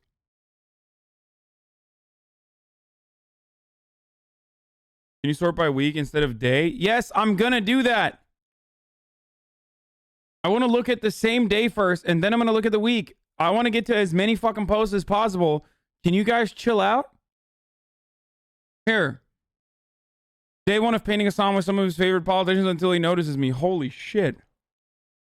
Okay, well, day one acknowledged. I notice you. This is incredible, dude.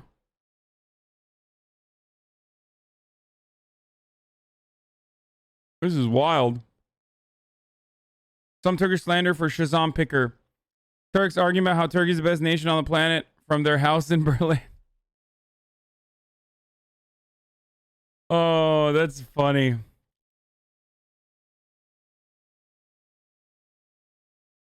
This is true, too. I miss the old apartamento. Damn, bitch. You streamed like this?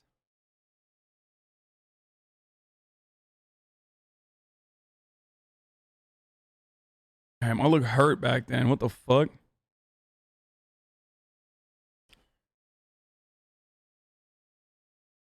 Yeah, I had books holding up my fucking my monitors and no standing desk or anything like that. Like just hella degenerate. It's not even that long ago. I had a camera propped up on top of the TV. Bring out the Yeti for old time's sake. No. This was more than 5 months ago. 7 months ago. This was before I got the uplift desk. Was that 5? I mean, it was this year, but painting of Hasan, we deserved you, Hasan. IG Jeremy, is that a bomb tweet? At Legally Jeremy, for real, Hasan got me out of the all right pipeline. Oh my god, dude. Oh my god, you're incredible. Holy shit, dude. Thank God your fucking talents were not wasted with the furry Nazi fucking weirdos of the alt-right, dude. Jesus Christ. Bro, this is better looking than anything I could look like. Holy Jesus, Lord mercy. This is only saying that because he made you look good. I mean, even if he made me look bad, his style is incredible and he made me look good, but I'm saying. Bruh. Unfortunately, Cyberpunk Hasan says, okay, but he's delayed once again until December. Stunlocked. 2077 minutes. Wait, is this like Bad Bunny or some shit? Who is this fucking person? Yo, Bad Bunny is hella ugly, dude. Why do people say I look like him? Fuck. He's so ugly, dude. No, people are always like, oh yeah, you look like that Bad Bunny guy. Now I fucking see it and I'm like, oh no. Look! No, everyone in here are Latino simps who love him because he's popping. Okay, that's it. That's it. That's literally the whole point. Is you guys are simping hard as fuck. And it's his personality and it's his personality and it's his fucking style and all this other shit that you love. Obviously he wouldn't be this fucking massive if he wasn't, popping somehow. Bro, you're wrong. Check it.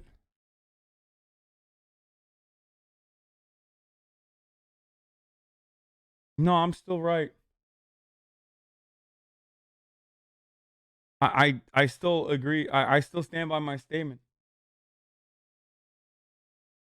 He's not a very good looking dude. He's just got good style. I think that's why people like he wears weird shit like I do. And that's why people say like, oh, you look like him. He literally looks like you? Dude, no, he doesn't. Just say Hispanic or we're going to get into the Latino Latinx thing. No, we're not.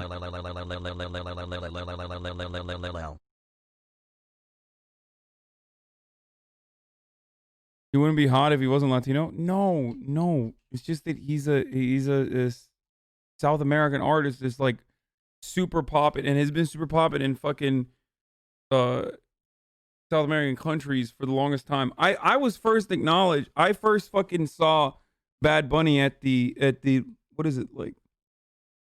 He's Puerto Rican. Okay, who cares? What is PR not South America? Like, is it North America technically? I guess it is. I don't know. I don't fucking know, man. I'm not from here. Give me a goddamn break. Okay, it's Center American. Anyway, regardless, it's literally America. Really mean to call him ugly. He looks nice. He's a good looking dude. He's just, I don't know. I think he's like exaggerated.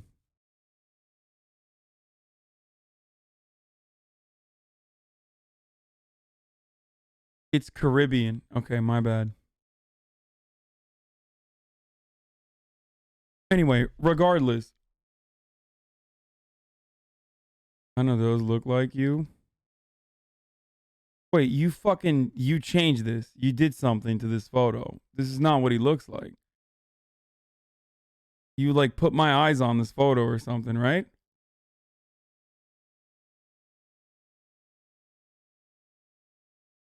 It's like this up here, it kind of looks like me. And then you go down and it's like, not really. Wait, what the fuck? Did you? Okay, in this photo, he looks a little, it's a little weird. Yeah, the lips are different. It's like,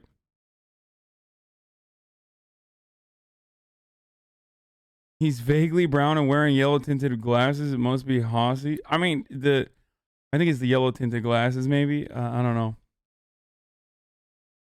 Motherfucker called himself ugly. Uno reverse card, son. Yeah, that's true. Hassel 4. Well, I do hate the way I look, so that does make sense that I would call him ugly because, like, I'm deeply insecure about the way I look. I mean, he looks like shit here, though. Come on, bro. Look at this. He looks like doo-doo here. Hasan do be looking pretty dank.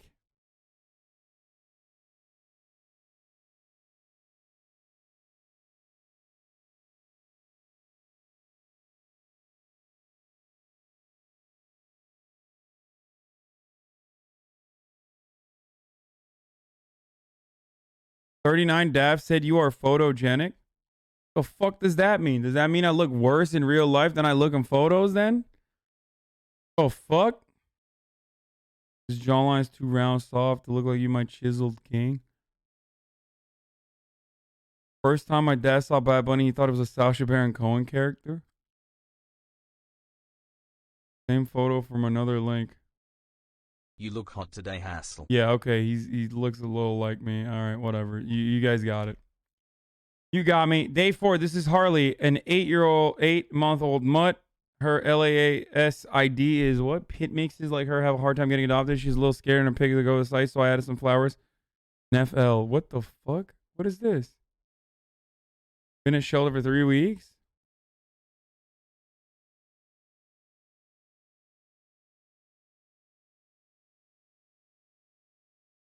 This is cute as hell. He looks like you but with a normally sized head. What do you think about body shaming women? I'm interested. I'm fucking super on board with it. Hank Parker or Jean Picard?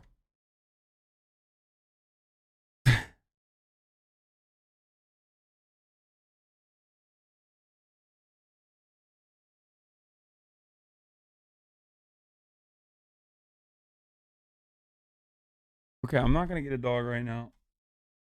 So don't even try. It's not happening. I'm not getting a dog yet. I do want to get a dog, but not yet. All right.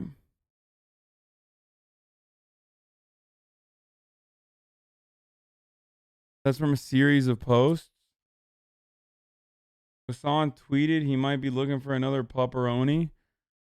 I'll draw a bunch of doggos from the LAAS until he or anyone finds one. This is Hunter, a male mixed breed, maybe 11, but they don't look for sure. He's 80 pounds and he's been in the shelter since September 30th. Damn, he's 11 years old? What the fuck did they do? Why'd they leave an 11-year-old 11-year-old dog like that? That's crazy. How do you do that?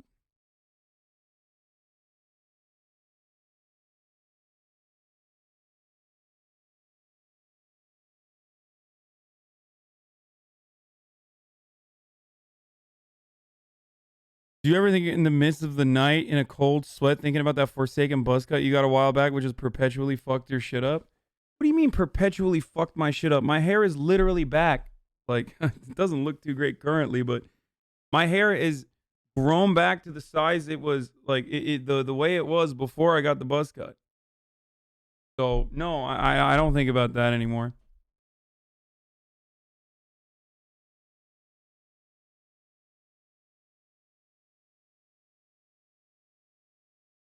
The funniest thing is like the buzz cut looked good only immediately after the buzz cut. And there was like a good 3 to 4 weeks where my hair looked like absolute dog shit. Like not 3 to 4 weeks, like 3 to 4 months even. Like it just looked absolutely garbage. Like it was so bad. It was so bad because I had to grow it out. The buzz cut made me look like a chud, but also at the same time, it was still good. Like I looked like a good looking chud, you know? But the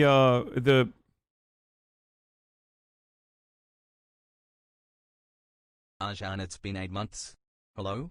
Pogo. waiting for the daycare to open like Kabasakal or Karasakal. No, Kabasakal. I don't know how you say this person's name in English.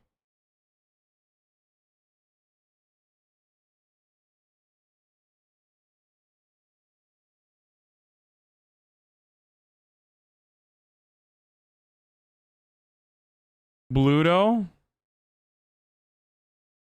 Hasan, is your hairline receding? No.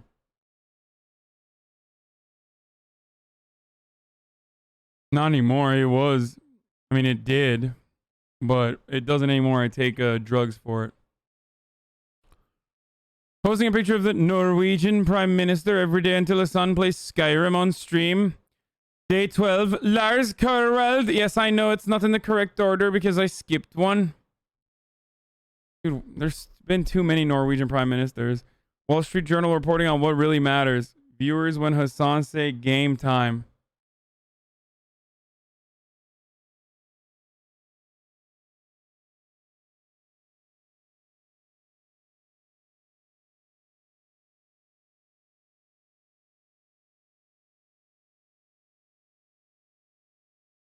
It's true, man.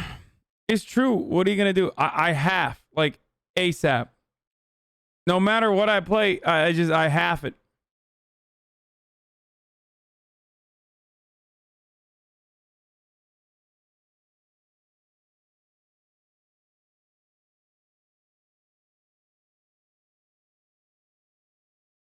Bro, you game at 4 a.m.?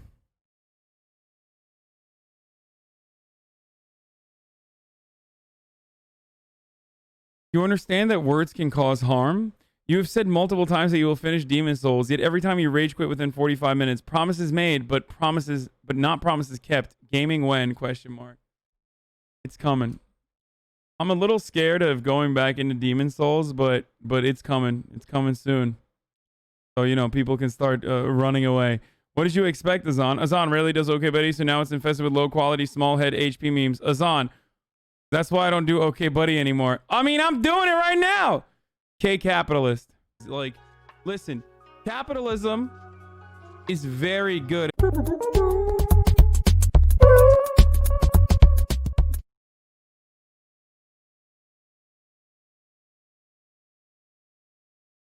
Fucking own, dude. AC Valhalla. AC Valhalla is way too big of a game to constantly play on stream. I Photoshop Hasan as different cops every day until he plays Disco Elysium on stream. Day 2, Mexico cop. Funniest part about these cops is that they're like in remarkable shape in comparison to American cops.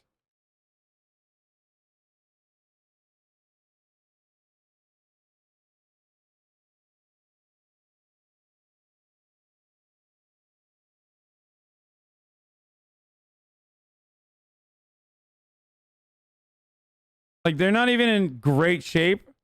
They're just in better shape than American cops. So they're good in comparison. Costume. Hasan when a girl wears glasses.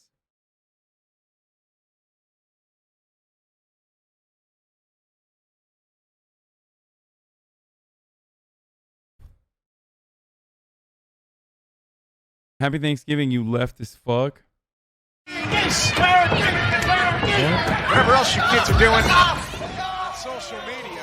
What's wrong with Rob? Well, Grado's starting to feel it. When did I do that, dude? I don't remember this. Hasan eating dog food. Oh my god, these are delicious. These are literally delicious. You want this? No.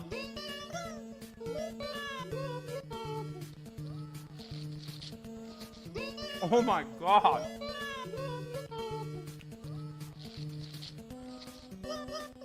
Okay, if this doesn't get there, I might have to eat them.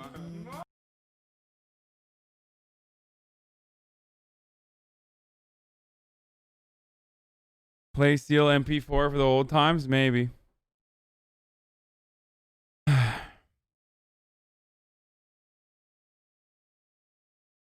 Oh, man.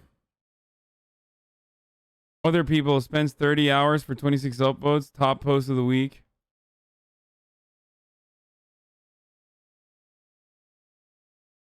Why does that happen? Who did our man like this? You did, of course. You did. Me on my way to dump 10 pounds of calcium nitrate in your backyard. Look at my lawyer dog. I'm going to jail. What? You're so dumb. Dear Hasan, you claim your viewers are not terrorists, yet I only saw 9/11 of them. Curious.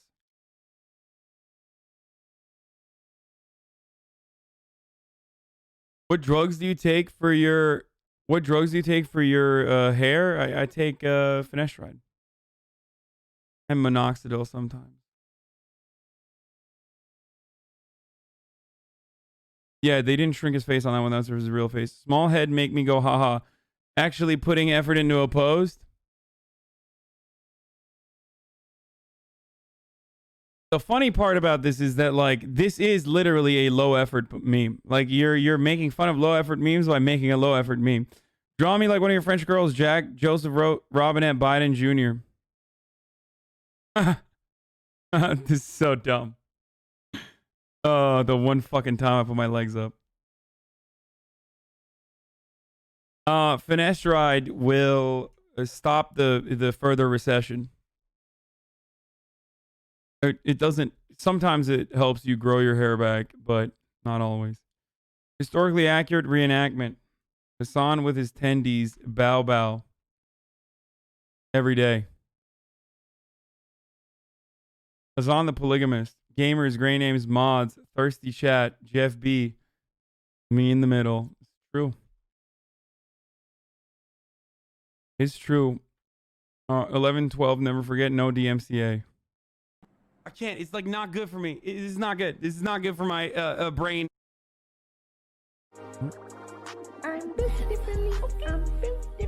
Yo, V, your chat is fucking annoying.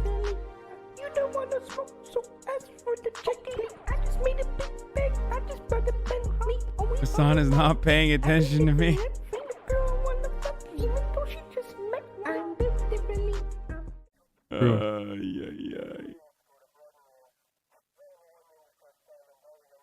Chat, unionized comrade, are you proud? I just like, okay, cool, dude. Yeah, I'm really proud of you guys. Yeah, no, organizing is when you fucking unionize the chat, dude. That's how you organize. We love you, Hasan. We'll always have your back. By Goo1000 in the chat. Say hi. Hi, Goo1000. POGO is on. Why is this POGO? I don't understand. Why am I not safe for stream? Why am I not allowed to like what I see on the timeline? What the fuck? Conspiracy to bomb Georgia? Georgia's probably going to be the first state I'm going to blow up, and Mr. Kemp. What the fuck? What the fuck, based? She do be conspiring with Mr. Kim Jong. These real and true knowledges was brought to you by Perry Pega. Did say that. At this point, it seems on purpose. Oh, I can't fit 3-hour stun locks into my schedule. Just a few minutes of okay, buddy, watching YouTube while eating, doing accents. Just a few minutes of okay, buddy. Or can I?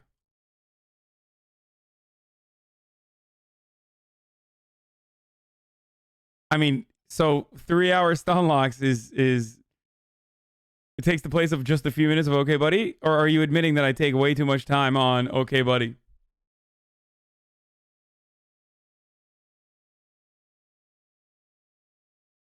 You need utility for demon souls, magic range, etc. The enemies are cheesy. You have to lure them back. Don't fight them on their terms. Sorry for the spam. You're right. Vote now. This is what I call bipartisan. Bro, I already saw this. Like, why are you even upvoted it? Like, why are you sending it to me again? Boomer brain go boom. As on searchers go burr. Play stupid games, win stupid prizes. Is this a super prize? Visible confusion. Back to 9/11 memes. Oscrab, please. He do be dancing though. We already added it. Bring back classic gaming streams. Hasan not getting mad at leaving for gaming because his main thing is politics and getting excited for having 5K watching Sekiro. The modern poo-poo piker after half a bazillion viewers leave chat and there's only half a bazillion viewers left.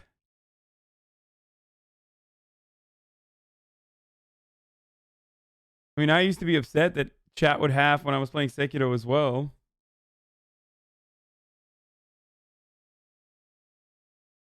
If we're being real, like, it's still half though. I haven't been able to solve that problem.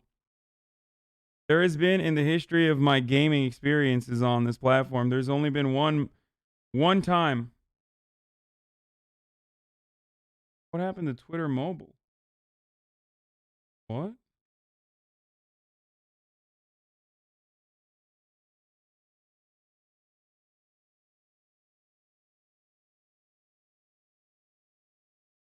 Twitter mobile looks hella weird.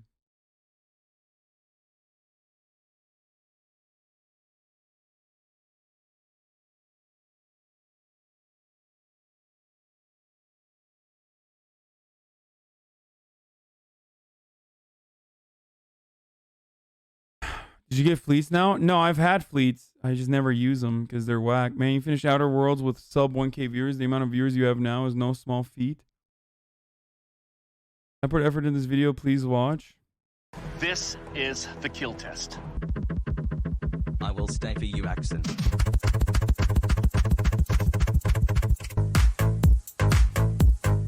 No DMCA, la la la la, no DM. Oh, it's a video game. It doesn't DMCA, right? From a video game.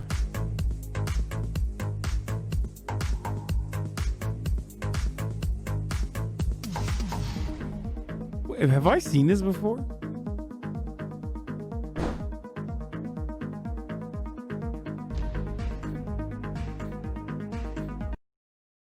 Osmon, stay determined and try it again.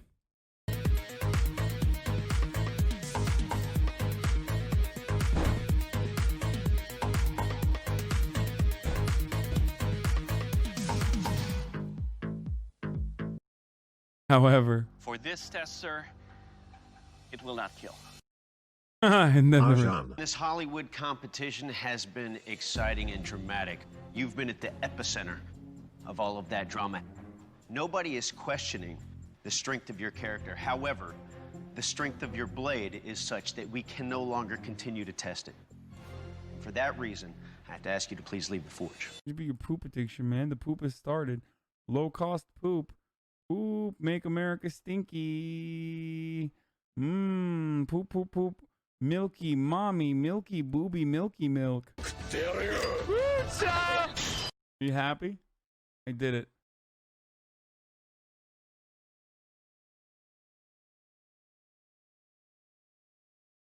Oh my god, you guys are fucking insane, dude. I swear to God. Finish The Sopranos. Have you seen it? I love The Sopranos. Not me, Among Us. This is beautiful. Thank you, Live Buggy.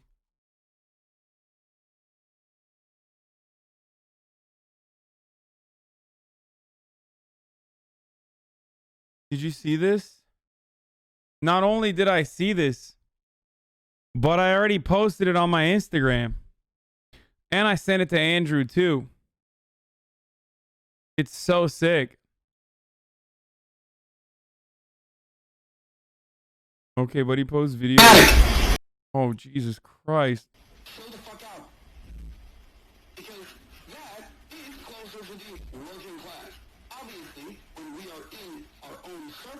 Dono Wall for 6 months straight, Pogo. Thank you, that one cool guy, 69. Boom! No more Dono Wall. This sounds like the phone guy from FNAF. Okay, buddy, memes were skipped.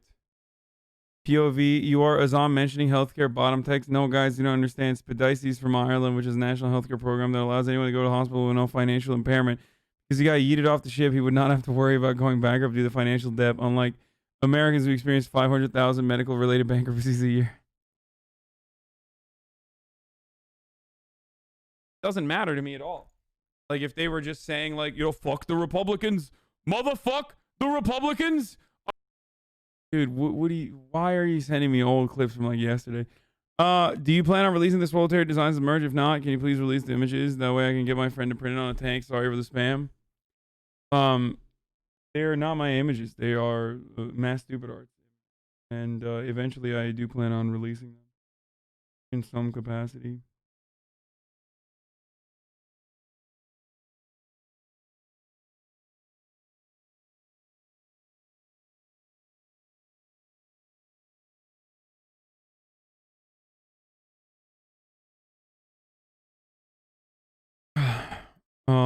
Found this vintage clip today.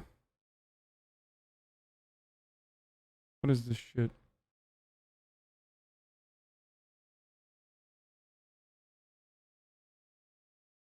Why can't I play it?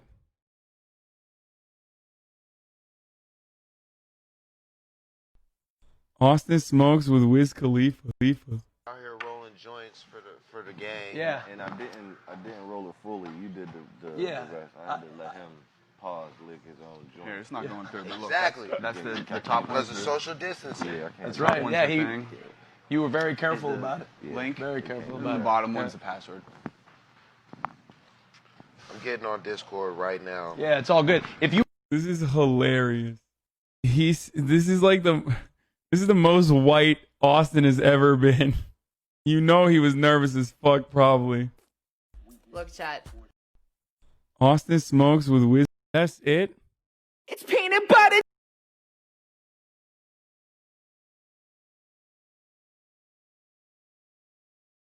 That was when Hasan was almost ending stream. Funny clip from the Alex Jones Jerry podcast.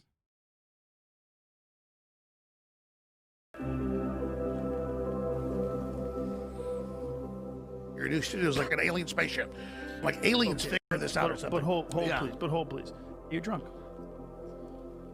Yeah. Joe, what I want to do is talk to you right now.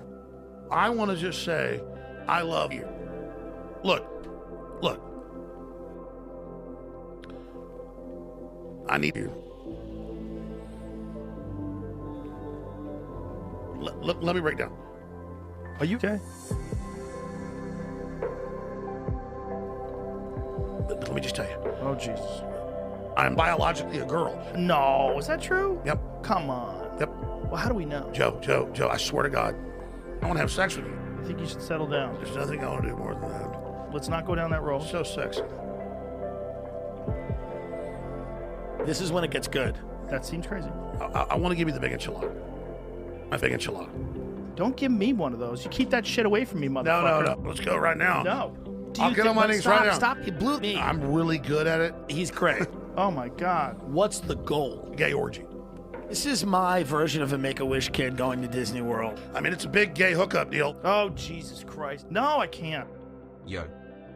Just have some. No, I can't. B fucking S. Okay, hold on. Settle down. All right. Okay. Now I'm pissed. I cannot. Give up your body or I will kill everybody. You're going up against forces that are way too powerful. You don't even know what you're knocking on here. Joe, I'm true Illuminati. If you go against these people, you find you're dead. This is why you get banned from the internet. Shut up, I'll kill you. There's a lot of issues. Shut up, this is a very important ritual. Joe, I'm gonna tear you up. You're gonna get hammered.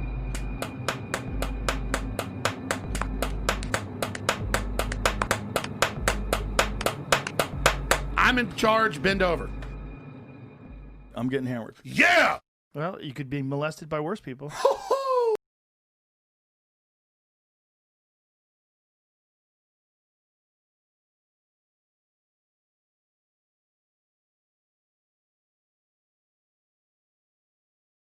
I have no words. I have no words for what happened.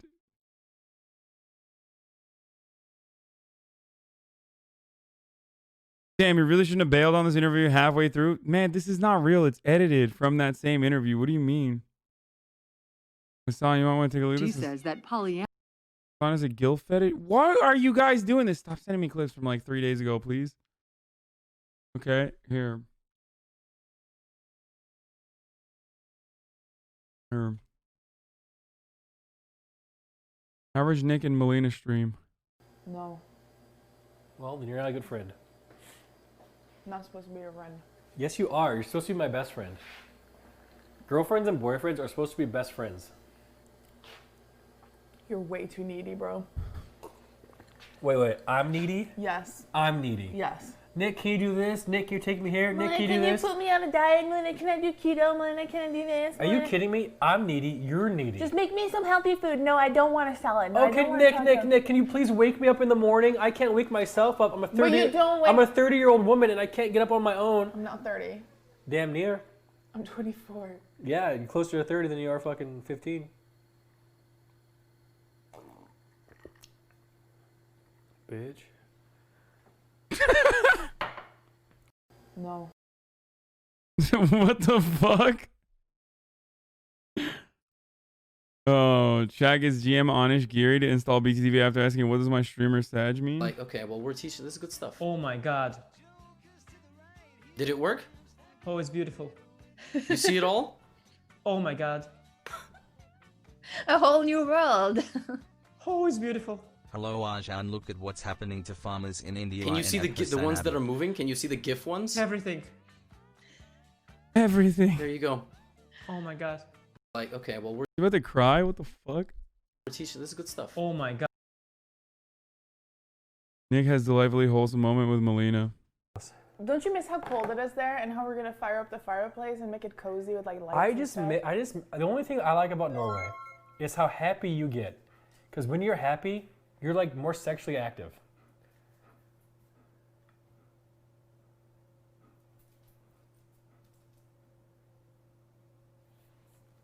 Don't touch my taco.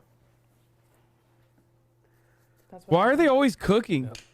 Oh, hey, that was a good one. That's what I said.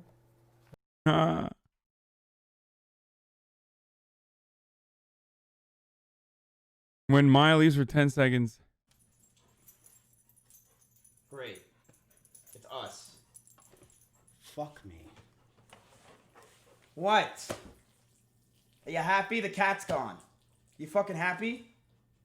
Are you Maya! Maya! Dude, that's how you know my boy's a streamer, dude. Look, first thing he does when he sees the dog peeing is flip the fucking camera over so you can directly see it. Like, get back here! This is such funny art. Maya! Who let the dogs out?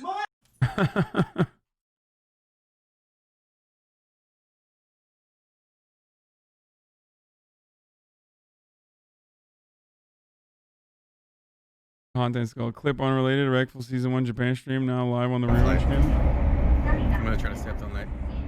I just had a really good milk tea. Feeling pretty nice.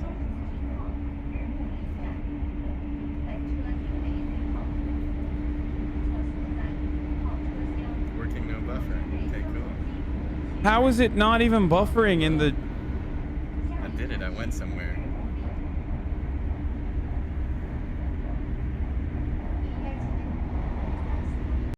That's wild.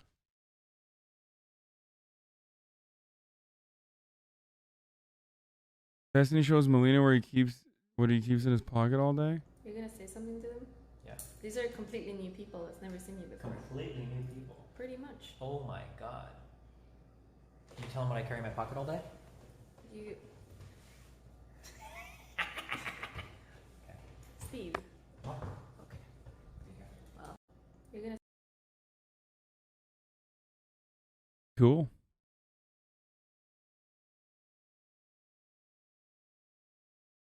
Lily Peach's statement about Fed and Pokey. What is this? because I think everything. This is the only thing I'll say because I think everything else will be misconstrued. I care about Pokey and I will still be your friend. And I care about Fed and I'm still his friend. And I talk to both of them and I care about both people very much. And I only want the best for them. That's all I'm gonna say. I don't have any other comment. Everything else will be handled separately. Okay? That's it.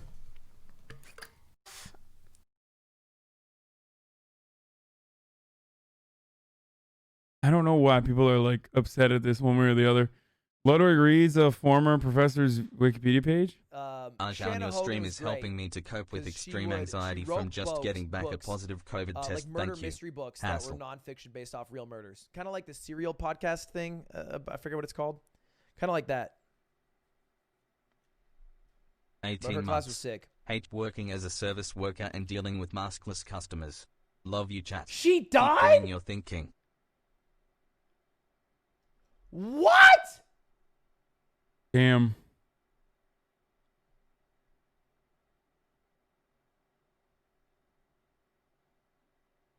Oh, that's so sad. She fell in the swimming pool. That is the saddest thing I have ever read.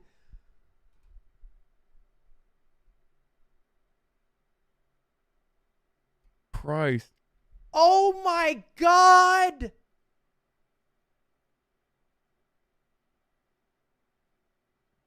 She, Jesus, what a fucking sad clip, dude. Why'd they do this? How Twitch Arjan, ads ruin why do all content? streamers drink out of huge I had bottles? enough Serious during shit. Project 30. Is that ad? Apparently we like pulled a boss. It was like our 50th pull, and an ad got automatically ran as we killed the boss on our like finally the one pull we actually killed, and the ad automatically got ran. I had enough. I was so fucking mad. It ruined the pool for me because I looked over at my chat and I was like, oh man, everyone's gonna be pogging, and everyone's just like, ad, are you serious? Ad? I'm like, oh.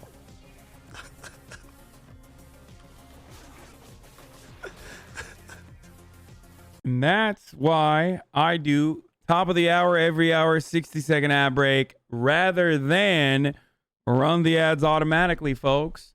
Which is, of course, a perfect time for me to run the ad right now. Because it is 7:04, top of the hour, every hour, 6-second ad break, a contractual obligation. If you'd like to avoid them, you can subscribe with your Twitch Prime for free or with a regular $5 a month Amazon subscription. You get access to all these emotes as well. There's the ad.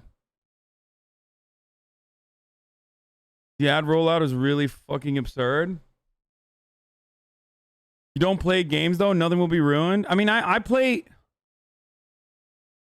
but I just watched one because I just tuned in. All right, well. Frickin' subscribe then, you plebs, if you still see one. When are you going to do ban appeals, free my dogs? I didn't get an ad reroll. No. 3. There's an Always Sunny reference in Miles Morales? Wait, what? Lost cat, eh? Okay, now you're talking my language. I know this game. No ads here, easy Wall, clap. eh? Okay, now you're talking my language. I know this game, all right. Pretty good. Random ad gets in the way of an important stream moment, which should be held liable for any potential losses from that forced ad. What do you mean? What are you even saying, dude? I don't even understand what you're What saying. was that Alex Jones Joe Rogan mix link?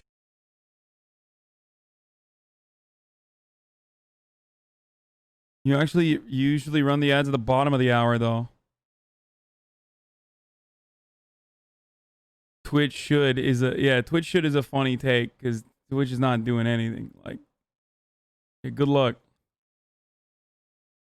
Okay, load with the Zard. Dark Gloom's Pog. Imposter Oak's Revenge. So I don't even know what this is, and this has been like popping off all over Twitch, but like I've been too busy doing like politics Andy stuff, but it's just gambling, right? I mean, no disrespect to all the people doing it, like good for them, but it's just like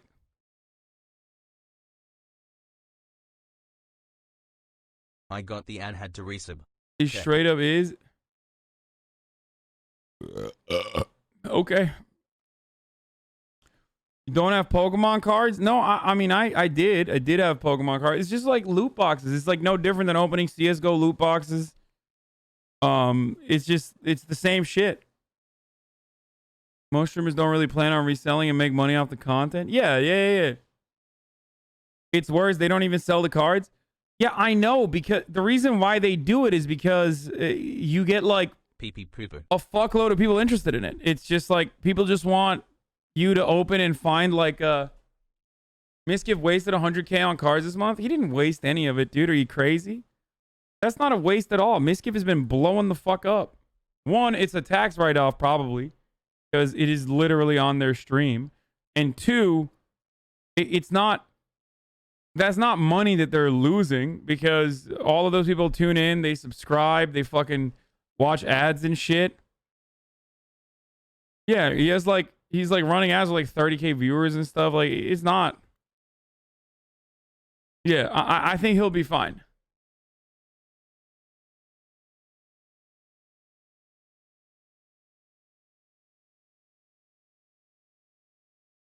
Seven streamers spent $235,000 on Pokemon boxes. Yeah, it makes sense.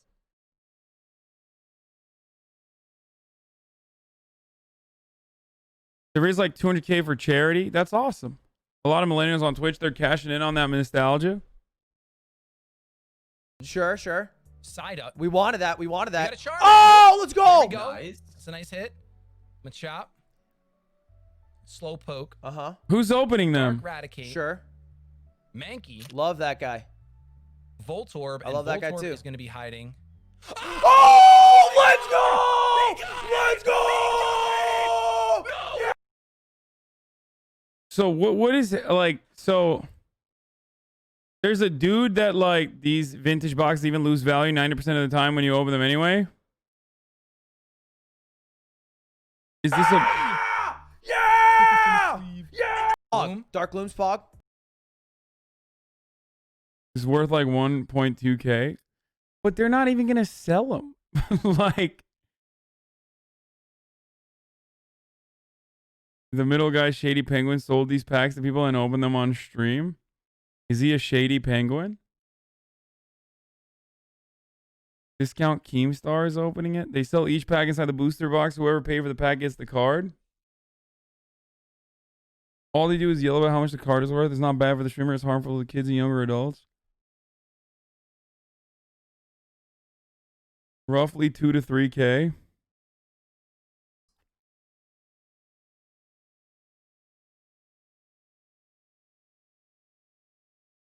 I don't know who Discount Keemstar is, so I don't know why you're saying that, but the box costs 30K. I don't think little kids are spending 30K on a box. Chaz needs to shut the fuck up. Is not.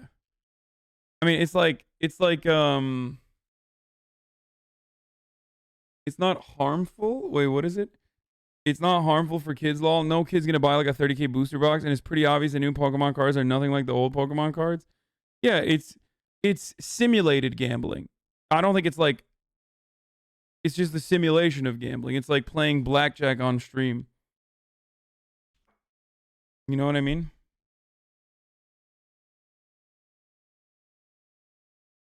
But that doesn't mean that like kids aren't. I mean, I don't know. I don't really. No, the point is kids literally don't know the difference. This is for 90s baby nostalgia, not fucking kids.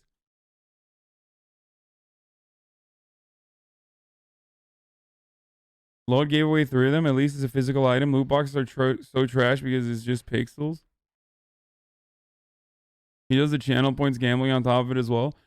I would unlock channel points gambling, but I can't. I just don't have it.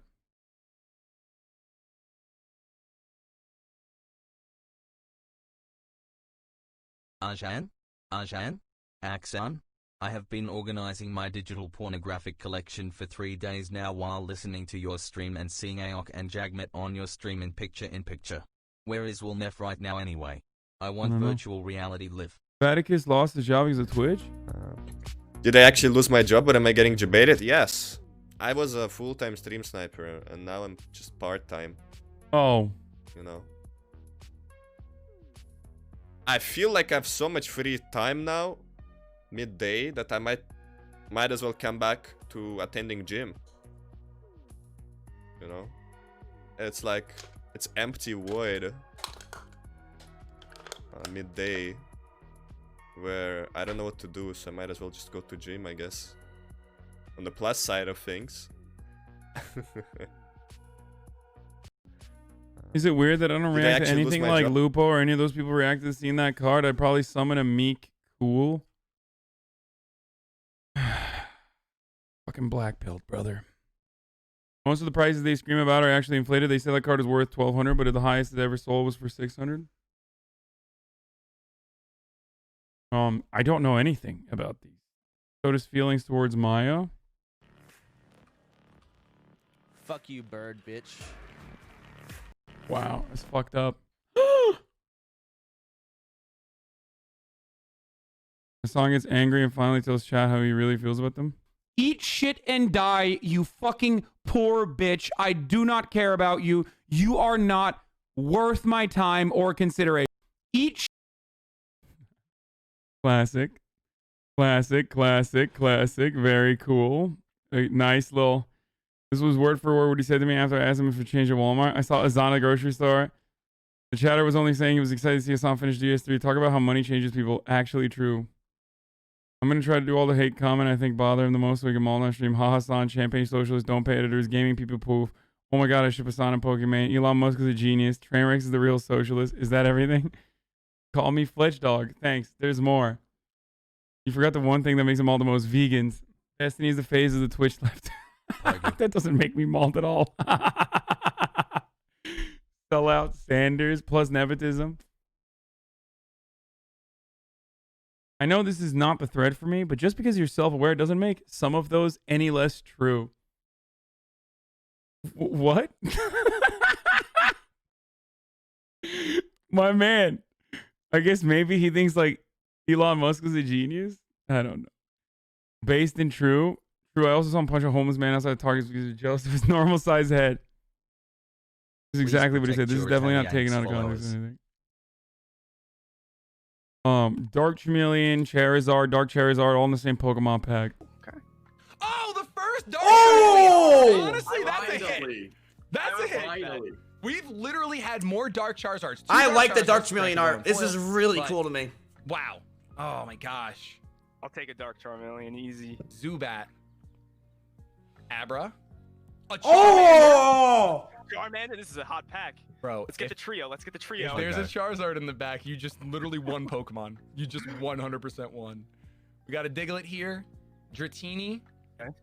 We got a Drowsy, and I think this next one is your rare. Energy. Oh my god! Oh my god! That centering's good! That centering's nice! What the fuck? What the fuck? That centering's nice! What? That centering's nice? What does that even mean? Like, what is going on? This is the definition of what, like, people make fun of everybody over. Like, when they say soy face, like, this is it. Like, the... Grading for the card? Card perfection? God damn, dude. How ink is printed? Hey, did you know Mike Tyson's fighting again? So is Jake Paul. By the way, been here since August, bitch. All right, cool.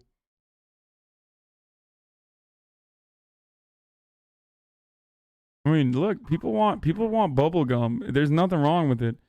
Destiny on how much money he made off the Pokemon drama. That's a good question. How much money do we make from the Pokemon drama video?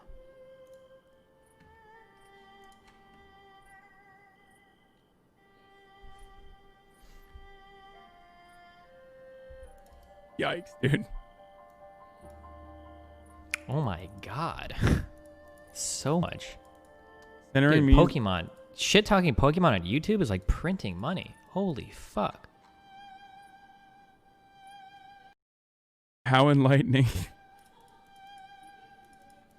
The money that I made from the one YouTube video of me talking about Pokemon, I won't give an exact number, but I'll say it's between $5,000 and $10,000 just in ad revenue. It's insane. I can't believe this is the face of the Twitch left either. Chatter, you're right.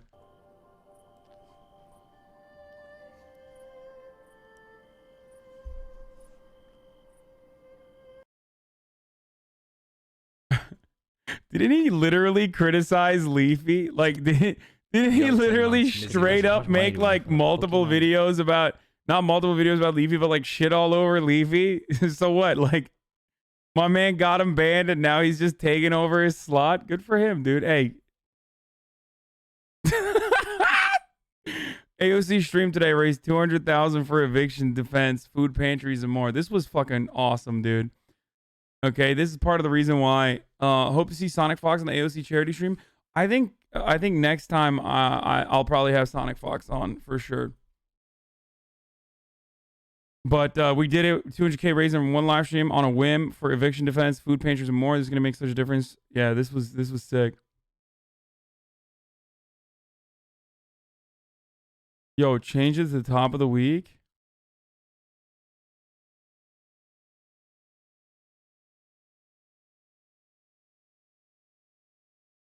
In 2011, my friends and I bought a first edition rocket booster box sealed for 200 sealed and opened it for. Seems stupid thing to do now. How'd you get in contact with Alana? I didn't. Someone else on one of the teams did.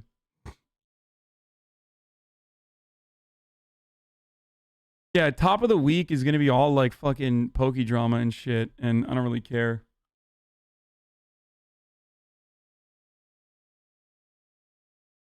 Genie's toilet bidet fights back. Oh my god. Oh wait, is this TOS?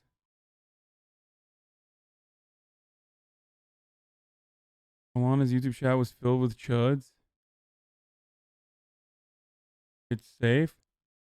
You know I love bidets. Let's see what's going on here. So this is a bidet, and this is ass cleaning. Ass cleaning.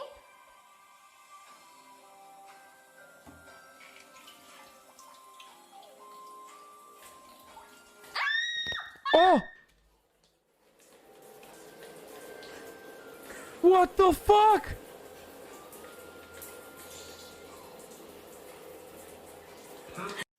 So this.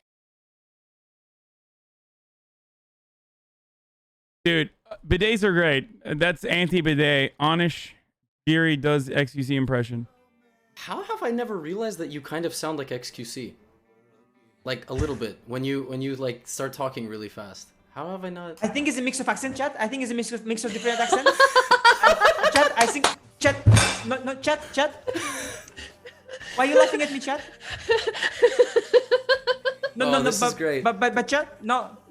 But what's wrong with you, chat? No, no. But sometimes American, sometimes it's French. It's just confusing. It's mixed up. With me, the same. Sometimes Russian, sometimes Dutch, and just mix it. Oh, this is good. This is It's content, guys. Clip it and ship it, guys. Get them likes. Get them.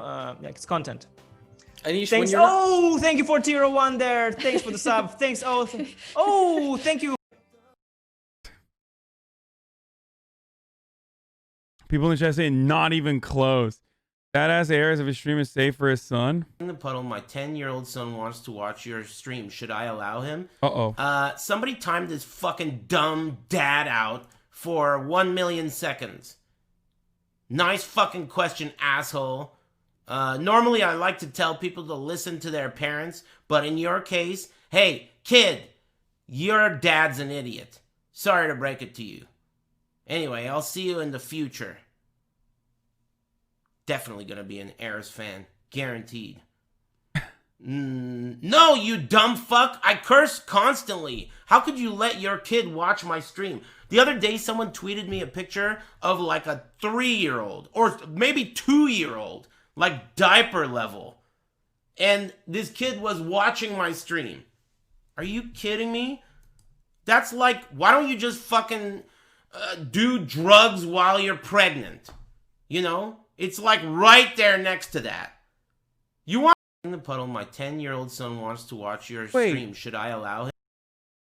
AOC's Among Us stream helped raise over 100 and...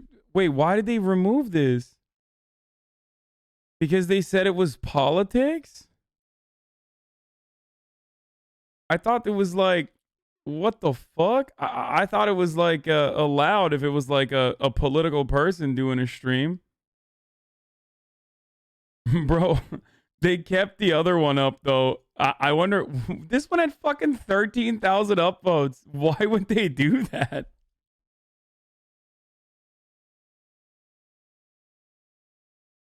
Remember when you said you want a no politics rule? I mean, I still don't want politics on LSA if we're being real. I don't. I think it's not good. But so when a streamer raises money for charity, it's allowed, but when AOC does it, it gets banned? That's so, yeah, that is weird.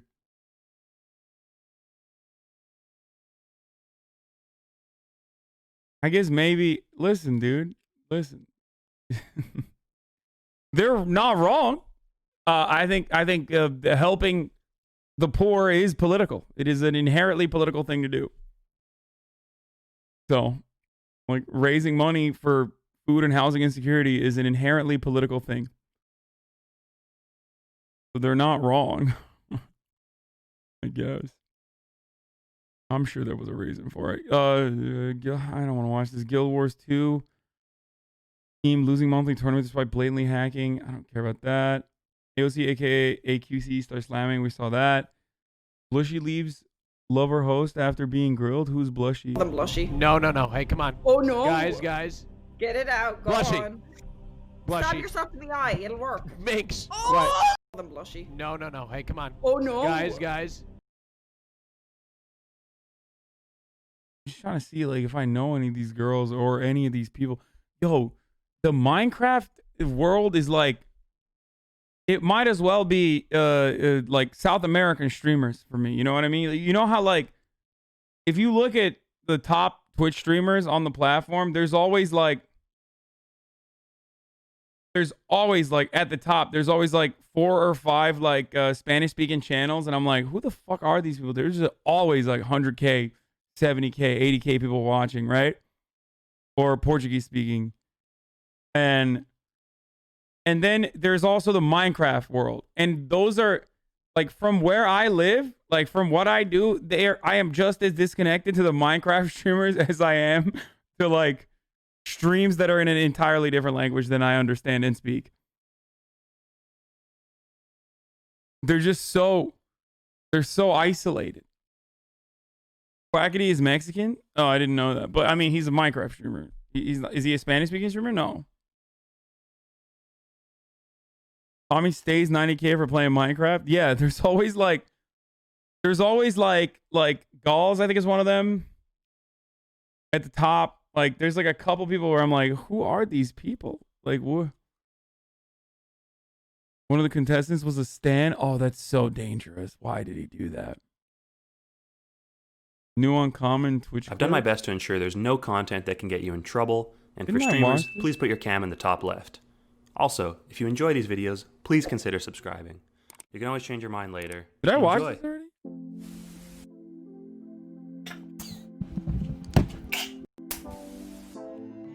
What are you doing? We're doing workouts. I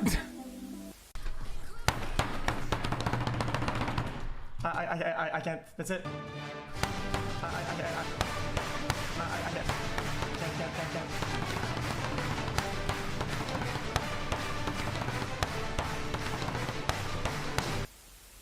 I just realized, dude, we don't. Your stream sniping? Are you being serious? Dude, why are you following us, man? Is TwitchCon? No.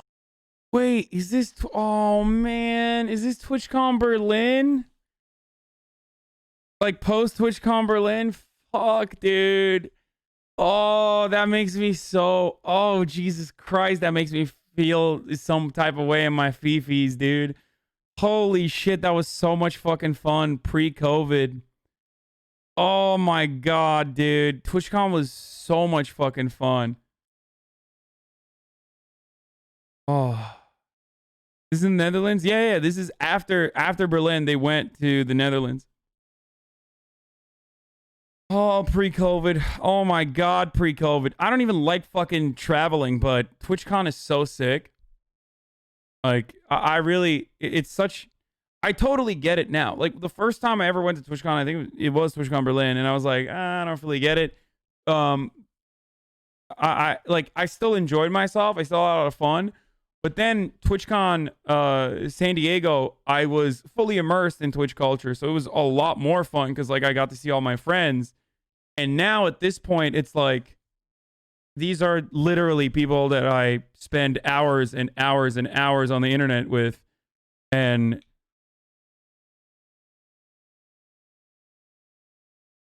And you know, it definitely hits different. Oh, you call us as TwitchCon. I watch all your streams. I watch all your streams. Okay, let's prove it. What's his name? Tyler's brother. Get the fuck out of here, man. Why are you laughing? Look at them, their hands shaking. They're shaking hands. That's what I feel like. Will is also a Twitch partner now. Dude, Will is crushing Twitch, not just a Twitch partner. Okay, I'm gonna use the lifeline. Look at Twitch chat. That's my final lifeline, I promise. All right. Yeah, rocket launcher at our 12-6-1. Let's get the fuck out of here. Hey, thank you, God. Thank you. He posts no chat. Do we hate COVID?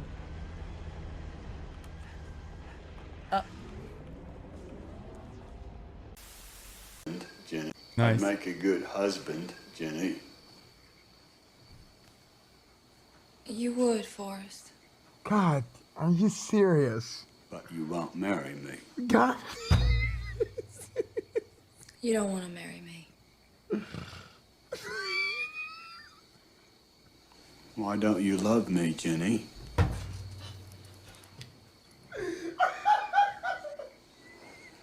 I'm not a smart man, but I know what love is. I don't sound like that.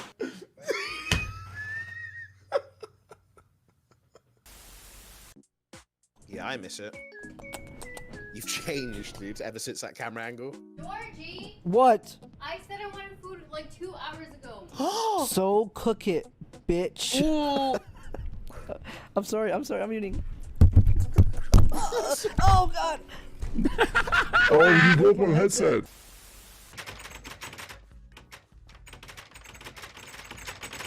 Idiot trap. Oh shit! It did work. I didn't know. I thought it was gonna kill you. I thought it was gonna spin and be like. Wait, can you stop touching my girlfriend?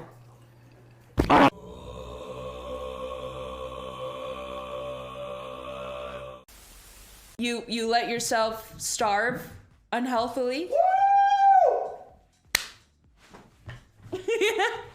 That was a bad time to walk in.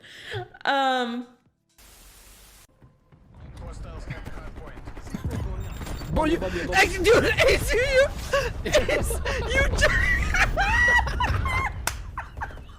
Block your C4. You body blocked my C4.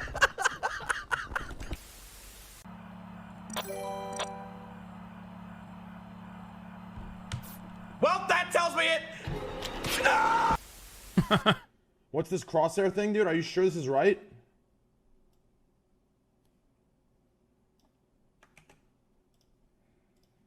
I should have killed that guy easily, dude. Fucking hell.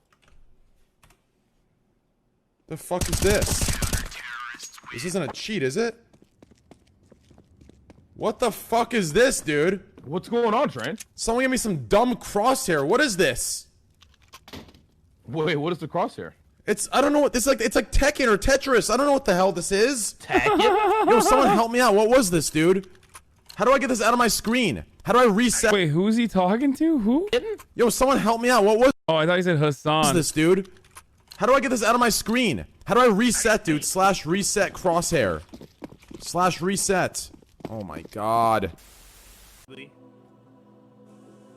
Yeah, but I mean, it's still bad for you, so why not just commit? Wait, this is amazing. Well, don't be a bitch. Is that why he wears a hat? I don't know why you guys pep. Oh my god, Coco. Oh. Wait, against what? Against what? Nice voice. I think it's that bad. There could have been. It was so close to. How? Money L. Oh my! How does he? How does that happen? Nick Mercs any percent YouTube run. YouTube was YouTube.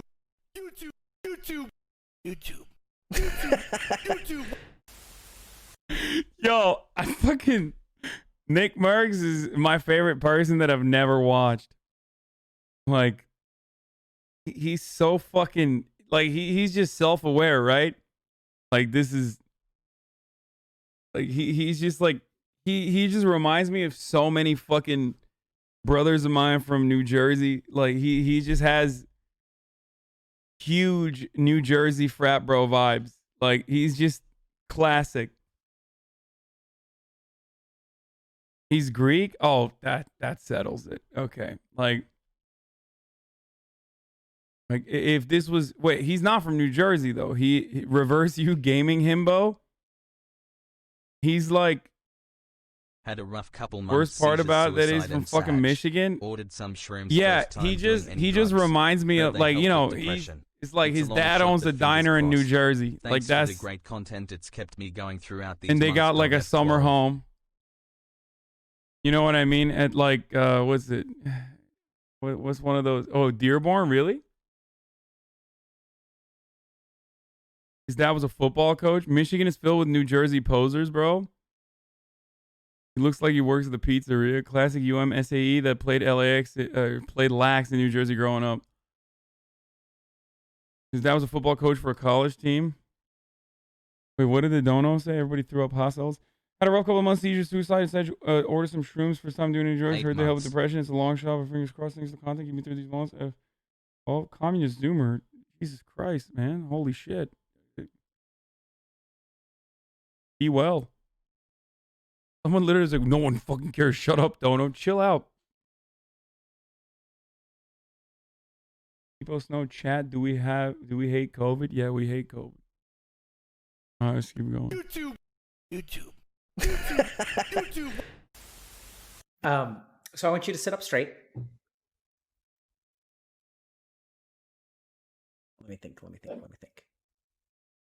We don't want to overdo it. That's okay. Maybe it'll be easier. So I wonder if doing things with your body is going to be easier. Are you Yeah. Yeah. Where am I allowed to go? How tall? You're tall? Yeah, I'm 6'2".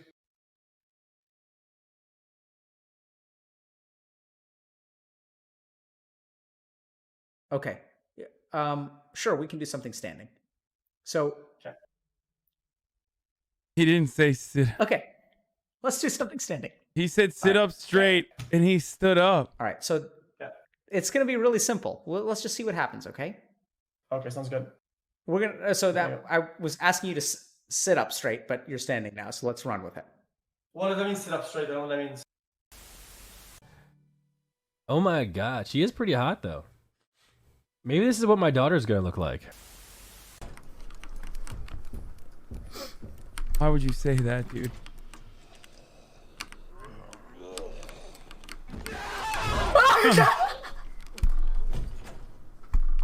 What the fuck?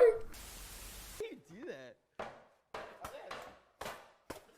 My son is Mr. Quite the internet stars.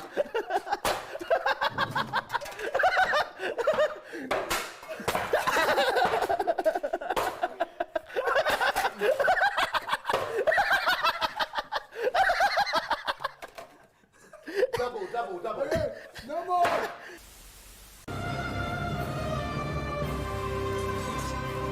Legend.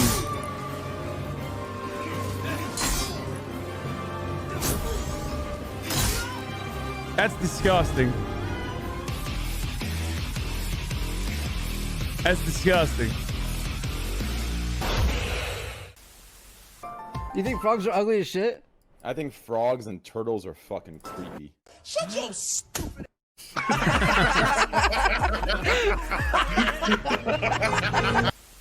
What is up? This stream brought to you at least in part by Kool-Aid. It's big and everyone loves it. And now it's gambling, but with like a kid-friendly label slapped on. Gambling. Rated PG for everyone. Oh, yeah!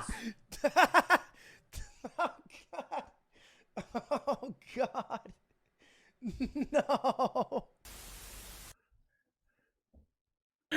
Ah!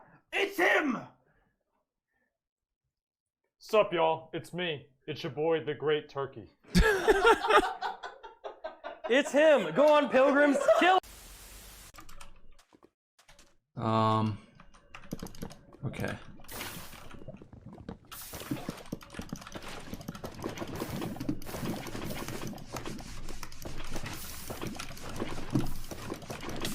What is he doing? Oh, it didn't work. Miz shows chat as regular. I Wendy's get order? number 4. I want number 10, number 16, and I want number 36.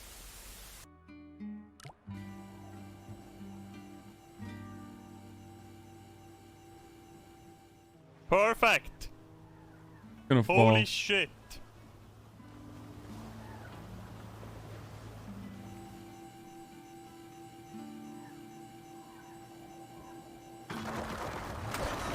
What?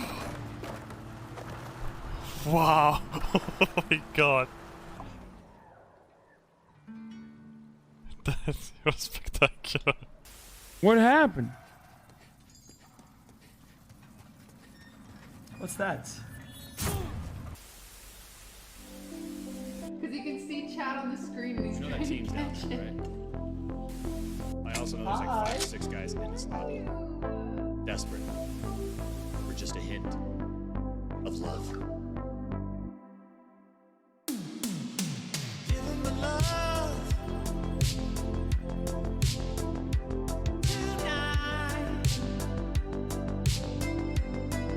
Give him the love. Wow, 8 months. But I don't know what to write, so could chat just laugh like I said a great joke. Ha ha ha. 4 eyes, Zach. Bald and bankrupt? No. You do not understand, my brother. If AOC was watching Hasan stream, what the fuck? What is this? Block Hasan the Hunt? Wait, yo, why is HasanAbi clips clickbaiting fake news, dude? What is this? Motherfucker out here clickbaiting, dude. By the way, folks, I forgot to mention this. I probably should have mentioned it earlier, but the Among Us with AOC and Jugmeat thing, that YouTube video is live already on the channel, Poggers, on my YouTubes. So you can go check that out. It's like really well done. Yeah, self-promo. Shut the fuck up. Yeah, I'm self-promoing. Okay, here. Oh boy, I'm done. I'm toast. I think you can all guess where it was. He's actually good. He's actually good. That's all I got. I went He's from admin to yeah. light, saw nobody. He's Can I just literally say good. that, He's AOC actually good. Why is he good at this game? I know, I tend to be quiet, but Go like it, watch it, give it a Also, like, like you know, Kareem hit Daddy. that fucking subscribe button. I just got a goddamn YouTube plaque, baby. We're trying to hit 500K. Trying to hit 500 motherfucking K already saw it live. Well, yeah, but you didn't see it edited with like all angles and shit. Kidder Steve is a goddamn legend with this. Like he just pops off on these edits where he's just like, You were running away from it though. Okay, wait, can someone describe to me what the body was? well, it's supposed to be on the gaming channel. It's just that we're using it as a. Wait, what? Where is the about? What happened? Why is that not coming up? Thought I. Wait a minute. Where is the show more?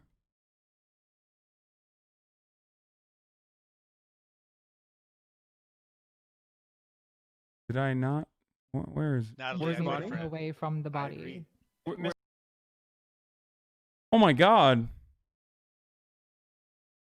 It's right here. Oops. He's gonna upload the full video on here, like a longer video on here on HasanAbi Gaming. Okay, I don't know what happened there, but 10K Andy, HasanAbi Gaming, you know? Trying to get that to 100K as well so we can get the... This is Joe Biden's America, Spider-Man Miles Morales. Are we the bad guys? Call of Duty Black Ops. Game is simply too easy for a Souls expert.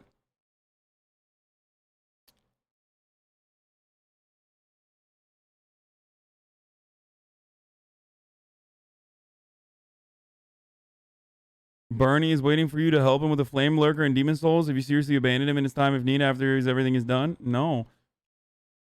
Double plaqued up on a Thursday? That's what I'm trying to get, dude. The faces of Limmy Twitch? Charlie. No, I don't want to watch that. Finish LSF for more AOC clips? Was Trainwreck's sub-only giveaway against TOS? Was it?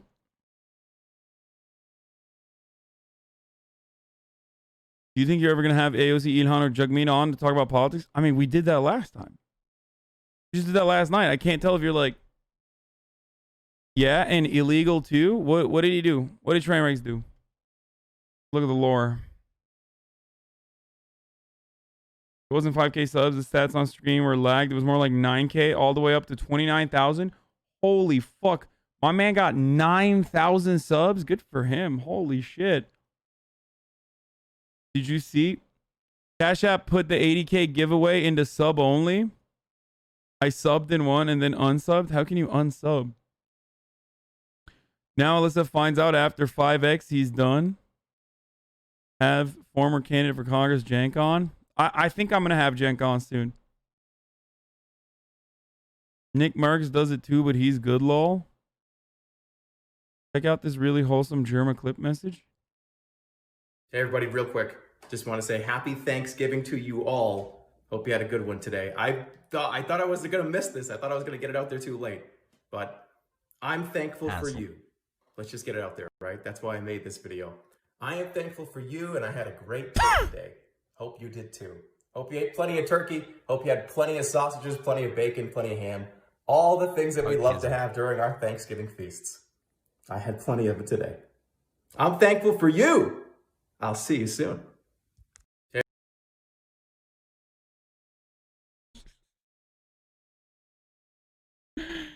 God.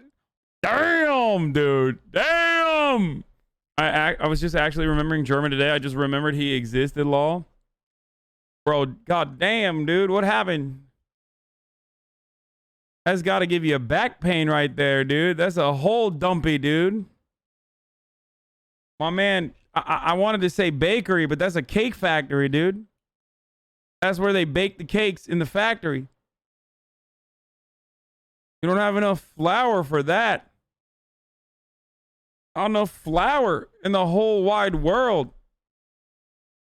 Donald's still number one dumpy? Nah, dude, that's twice as big as Donald Trump's dumpy. He's got double the cake that Trump has. I guess by American politics, the way American politics works, like that means that he's now the president, right? I can't stop looking at this fucking thing, dude.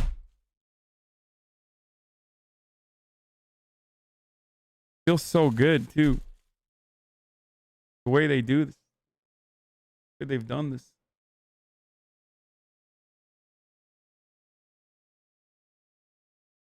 And went dumpster diving. Was on about to act up on stream? Yeah, dude. Does it feel like a real titty? Yes. Do we all think the same picture when you say Trump's dumpy? I think so. Did you already do POBOX? Yes, I did. You did miss out on it. You certainly missed out on it. Uh-oh, what's that? What's that? Why is chat moving to the left side? Why is chat moving to the tertiary monitor? What does that mean? What does that mean? Double digits, boys, Haasboggers. Bro, why is this happening, dude? Why? Why is my fucking... Is my PlayStation 5 broken? Like, what is this? We gotta just restart every time. I turn it off, I turn it back on. It always pops. It's fucking Demon Souls time, dude. Is your capture card? Maybe. I turn it off completely, chat. I turn it off completely. No, I turn it off completely. I don't know why everybody always says like, what?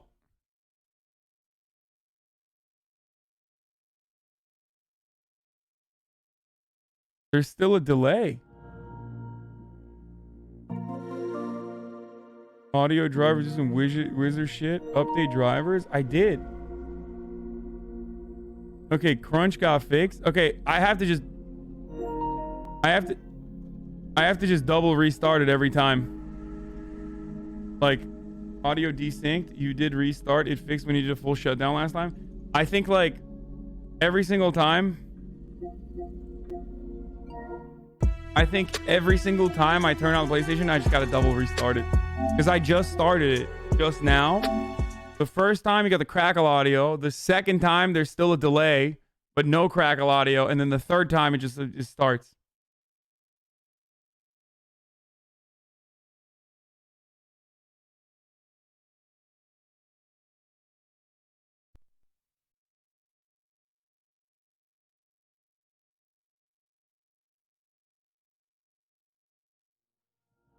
Yeah, every time. That's so weird. That's such a weird thing that happens. It's literally no delay now.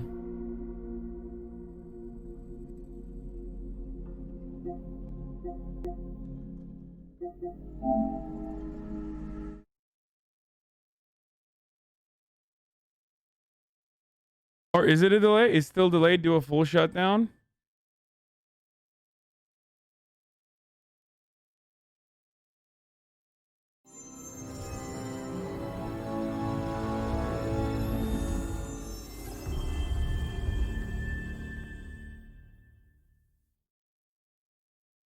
Bro, what the fuck? That's like an 8-minute delay, dude. What is happening, dude? What the fuck? Ooh, goddamn, that's a lot of problems. Hold up. Hold up. I think it might be a problem caused by disconnection, like connectivity with the capture card. It's probably a capture card problem, not a PlayStation problem.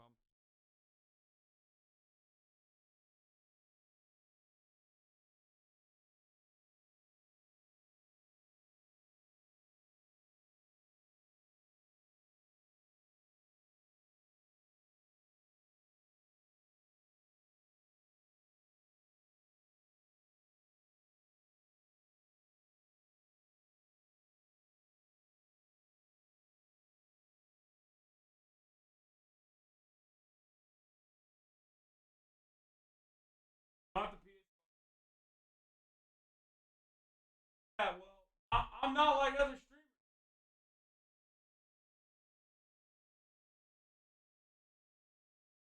I'm fucking Bill Dipperly, baby. Ugh. Nope, there's definitely still a hella delay. That's definitely a delay.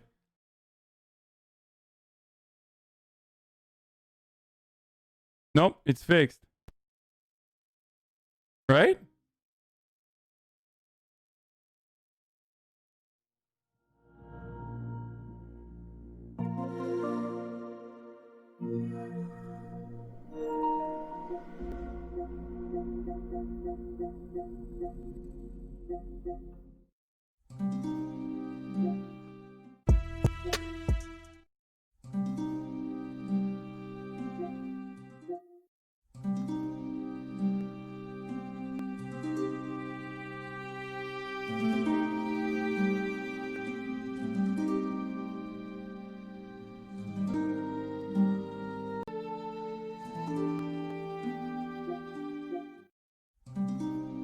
How about now?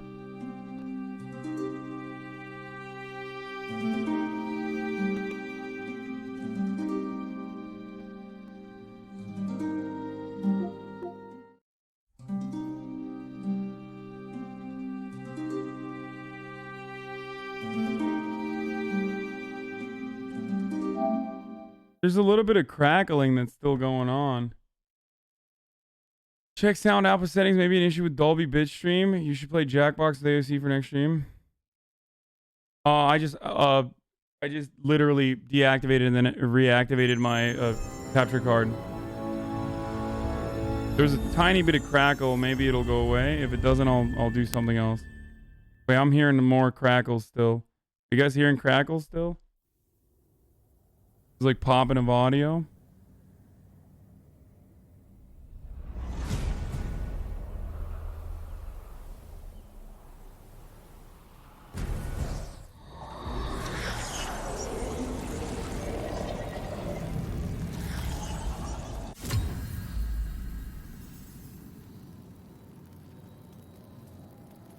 What the fuck? You have an external or internal capture card? External. I have an Elgato.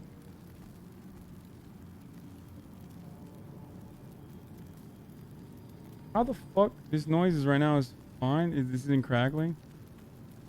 I don't know how the fuck it would even crackle because no, I have an external Elgato, not internal.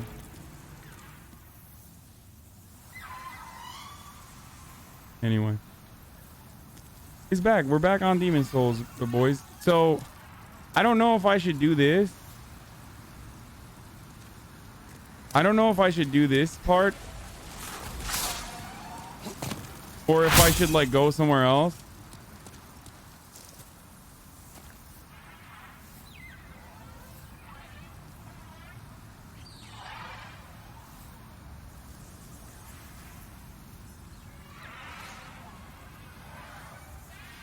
I've had a lot of better luck personally running the Elgato game capture software and doing a display capture in OBS instead of having to capture the card as his own source, if that makes sense. If you put the thief ring on the stingray, should it shoot at you?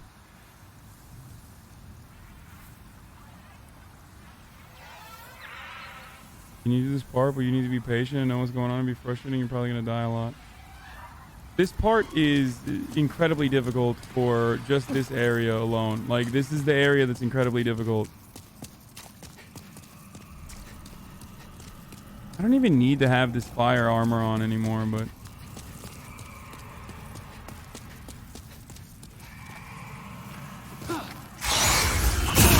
Oh my god.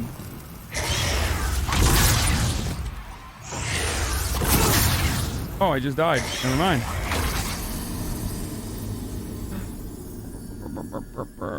Why are you saying please fix audio, dude? What the fuck are you talking about? The audio is fine. Off to a great start. I know. The audio is fine. I think I should go somewhere else. Because even if I do this part...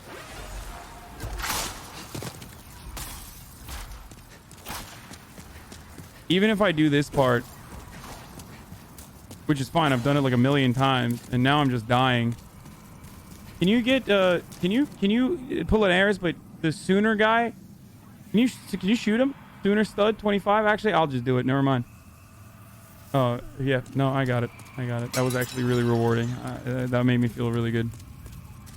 I don't know why Eris says, like, can you shoot that guy instead of fucking shooting him himself, because it is way more fun to shoot people.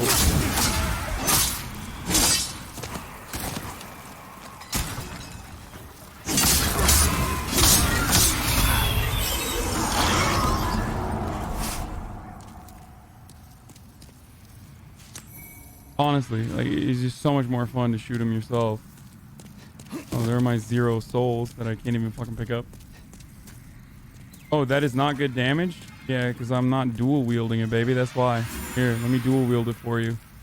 Check out the badass damage on here. Run by the 2 big skeletons with big swords. Not worth fighting them.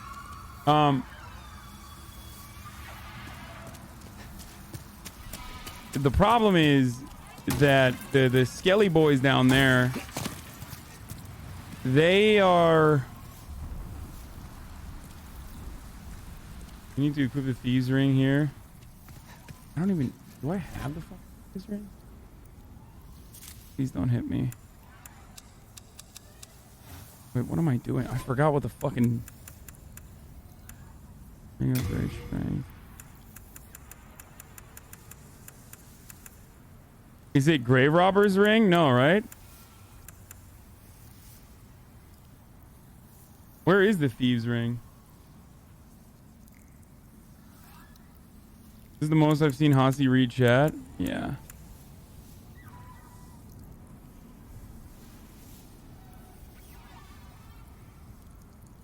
Change your tag. It still says you are in just chatting.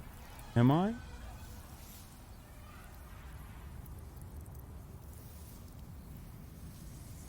It does. Oh, damn. Mod's asleep. Post rare memes, dude.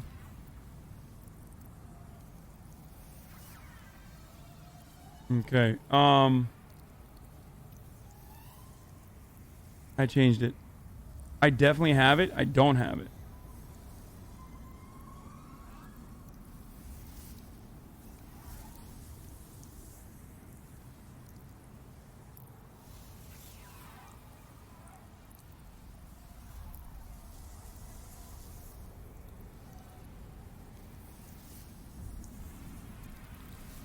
How the fuck?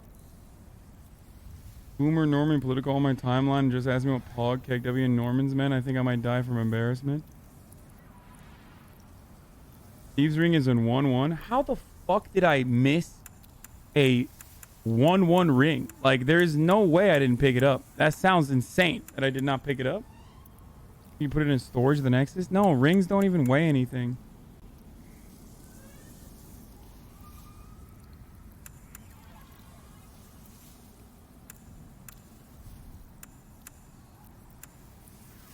That's where the knight is in 1-1. We save our Strava from the dredgelings. Lure one skeleton all the way inside. You might not have your marriage ring, but you got your demon souls ring. I'm just gonna try and dip and dodge again. The problem is I can't go back up here. That's why, like, I can't lure them back up here. They did it on purpose. Did you save the guy in 1-1? Yeah, I did. I'm gonna die again here, I think.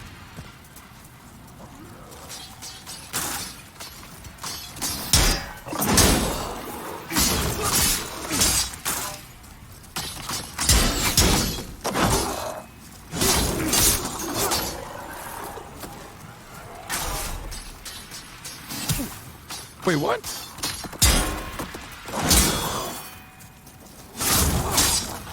Why no backstab, huh? Why no backstab, huh? Oh, I could go up here. This entire time I could go up here? What the heck? What the freaking heck? Wait, that was it? This was what fucking frustrated me and made me quit the game for this long? That makes me sad, dude.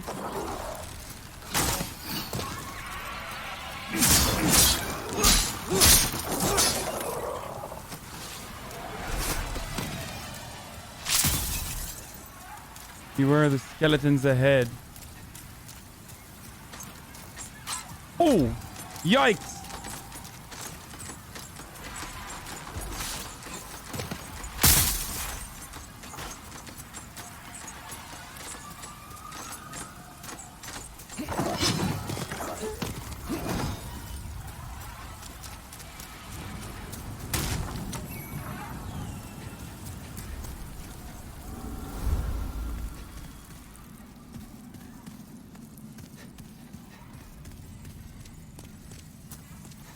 Are they gonna come after me? Oh, they're still coming. Oh, these motherfuckers still coming, dude. Behind you. Oh shit! What is that?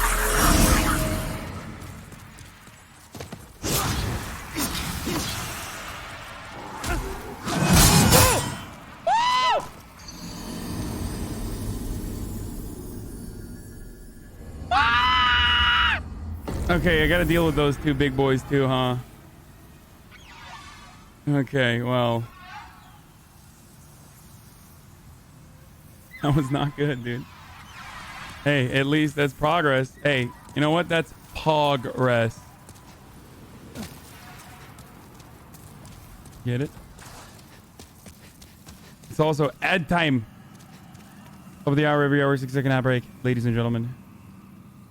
Oh, I'm gonna hit that. You're not missing much. Let's be real. As far as progress goes, I don't think you're gonna be missing too much progress. Just kidding. It's time to finish this game while the ad's on. I'm about to fucking end this stream when the ad's on. And they're gonna be like, what the fuck, dude? Oh, Jesus Christ, dude. Chill.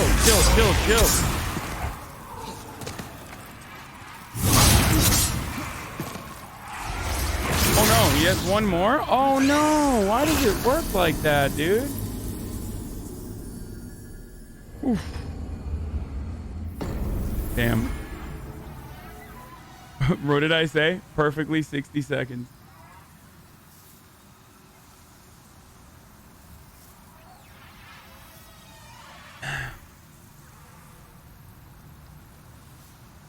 Just skip this guy, you can fall. Yeah, why do I keep farming him? I guess he's good. He gives a lot of souls, but...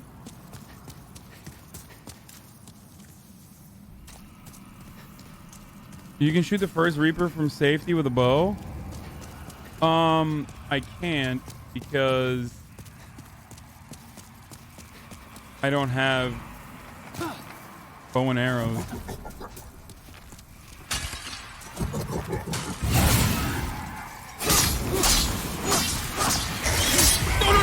No, I'm back. No! Oh, come on, dude. What is that one last second health right there? This is like an incredible farm for... Honestly, it is an incredible farm for souls. It's crazy. 4,000 is just wild, but the issue is I'm just like, I keep dying right after. I can't progress. Check the pit behind him. No thanks. Thank you, Les Toucan, for the tier 2 sub. Okay, buddy. For the tier 2 big boy. Wait, why was I able to get up before, but I can't now? That's so weird. That's so strange. Why would they do this like this?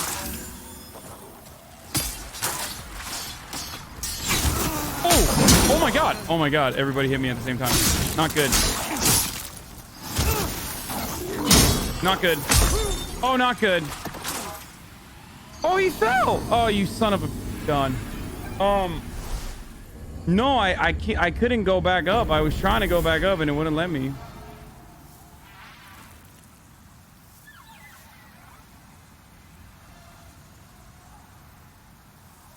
You have to vault up? Oh.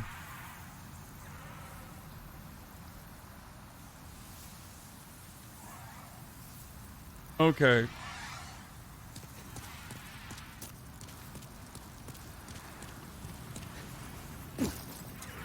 One of these days I'm gonna progress here. You need a bow? I have a bow. I don't have arrows. Where do I get arrows, chat?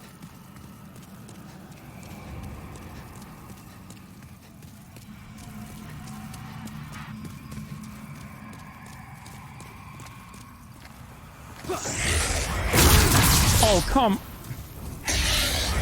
Unlucky, dude. Okay, I'm done. I'm not doing this mission right now. I'm gonna come back here. I'm gonna get the thieves ring and shit. I'm so bad. Like, I just can't do this. I literally just keep failing. Buy arrows from the armor upgrade guy? Well, I can't even buy anything. I don't have any fucking souls to buy anything. Let me just see if I even have the thieves thing. Hello again. I'm keeping a close watch. Organize the stockpile, Thomas. Stockpile, Thomas. Oh, no, I really don't have the thieves ring. That's so weird. How did I miss a key item in the beginning of the fucking game? That's a good place to farm, by the way. Even if you can do like one run, it gives a couple thousand souls. Yeah, it gives 4k souls.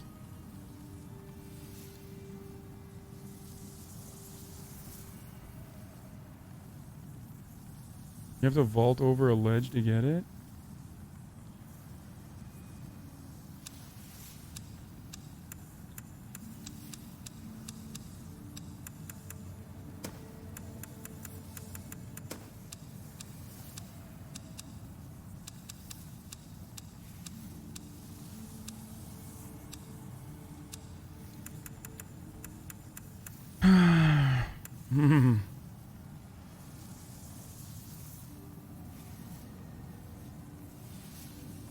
Tower on the left of 1-1.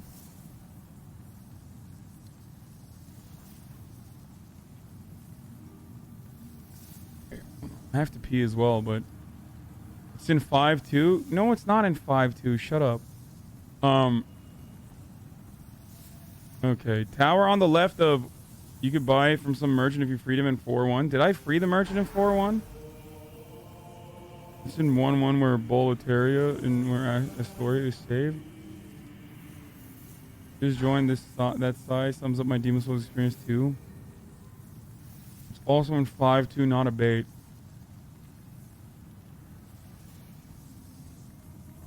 Okay, I don't remember where that was though in 1-1. Like I'll go back there and try to figure it out, but 1-1 and where? Okay, stop saying there's 1 in 5 too, but I don't know where I saved the dude.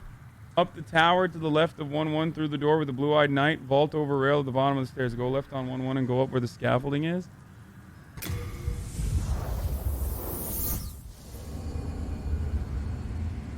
Okay, let's try it. Okay.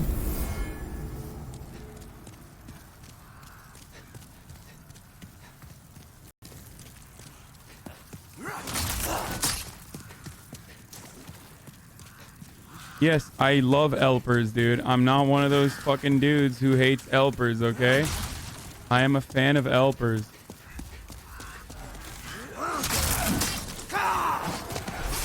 So where is it you said? Up the scaffolding or something? Wait, here, I'll just do these. Oh shit. Oh my god. Oh my god. Fuck you guys, man. Give me fucking 3 souls too. You got nothing, dude. You got nothing. You can't even hit me. You can't even hurt me if you hit me. Wait, can I get stuff off of you? Pine resin. What am I gonna do with that? That sucks. 1 crescent moon grass. Okay. Tower left, you said? So I went up left. Just keep running it like the normal left side. You have a little ways. So not up this way.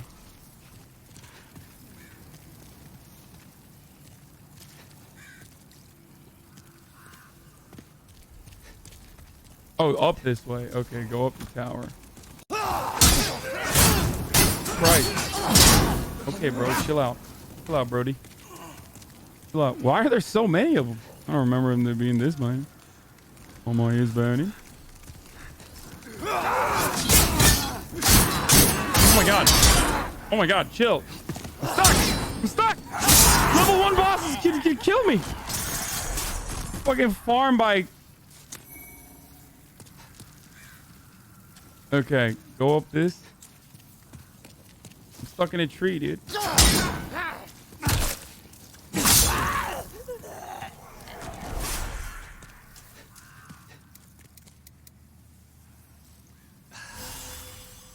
Just killed a pro athlete? What? Yeah, I fucking deserved it, dude. Jake Paul just won? Pog, dude.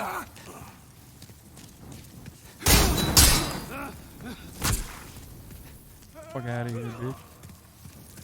I wish they took fall damage. Okay, so... Oh, they do. Try normal attack. Okay, so... Go up the tower, you said.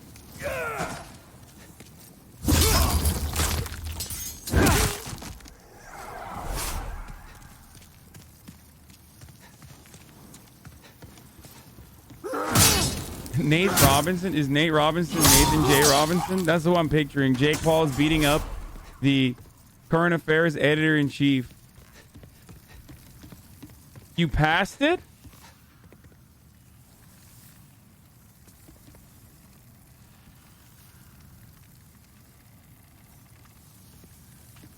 Up the tower, night. People here?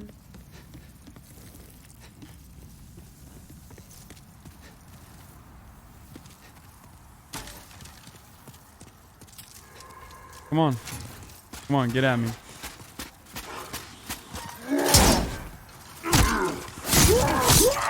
Bitch. These knights are sick though. They give you a lot of moongrass. Oh yeah.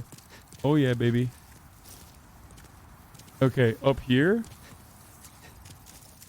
Oh, no. Is that it?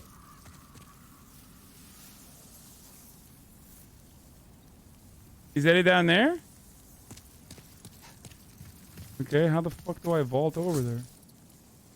Oh my god, I can't believe I missed a freaking item like this, dude. That's freaking crazy over here. Don't you know? Was that... That's it. I did it. I got the thieves ring. Alright, there's no way to teleport back, right? I just gotta fucking find my way back now. Ugh.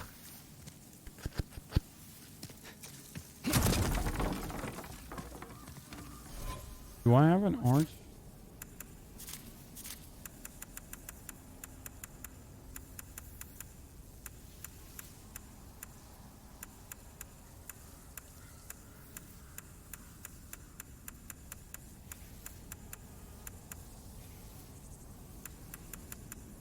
You can lose the bone, use the bone ward and lose your souls. Bro, I got fucking 400 souls. I don't give a shit. Use the next deal link item, the TP to Nexus. I don't have it. I don't think. It's just Nexus binding. But, oh, it's just, it kills you. Yeah, oh no, not 400 souls, dude. That's crazy. Burn in hell, commie. Burn in hell, commie. Burn in hell, commie. Okay. Not very nice of you, but...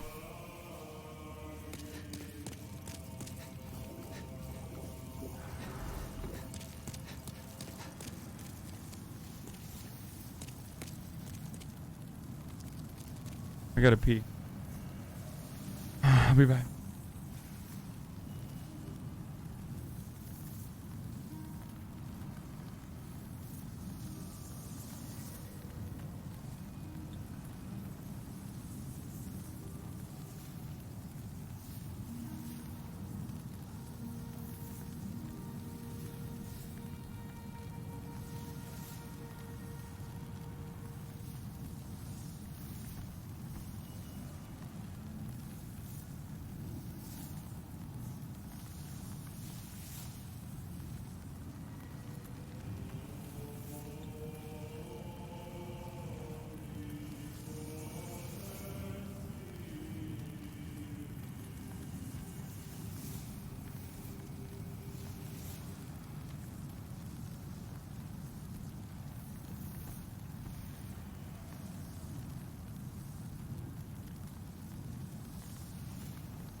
Wait, Nate Robinson is a 36-year-old basketball player. Am I getting that right?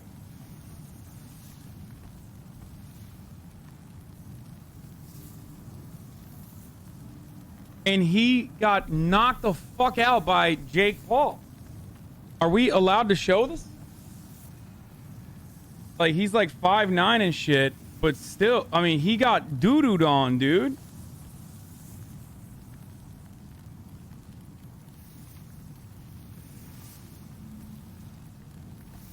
That's gotta be racist.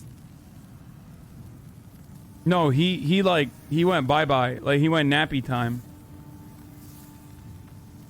Am I allowed to show that? Jake Paul's athletic as fuck, had a reach advantage and more training. It wasn't gonna be closed.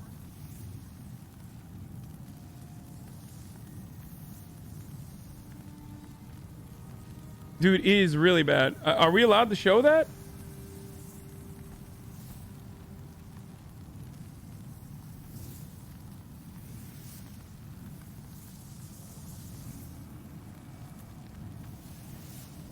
No rights is crazy on that aside from violence.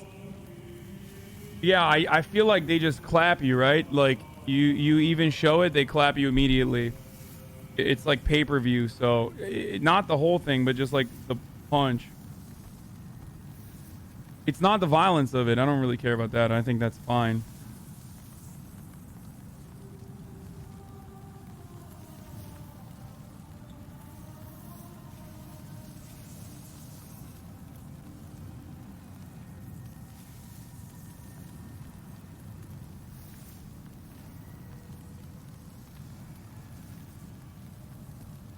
Yeah, it's real bad, dude.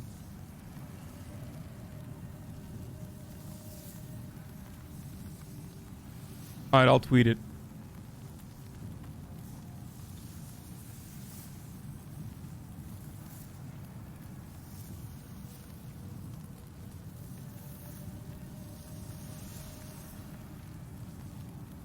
Here, I restreamed it. I mean, restreamed it. I retweeted it. I said, you hate to see it.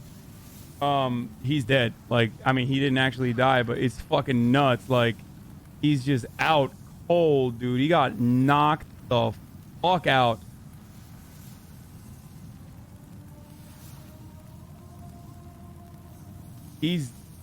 Yeah, that's...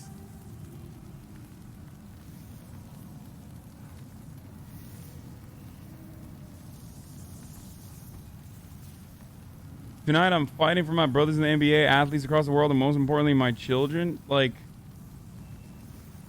it's just so bad. Why? God, dude. That's so embarrassing. It's like, it's brutal because, like, it's especially brutal.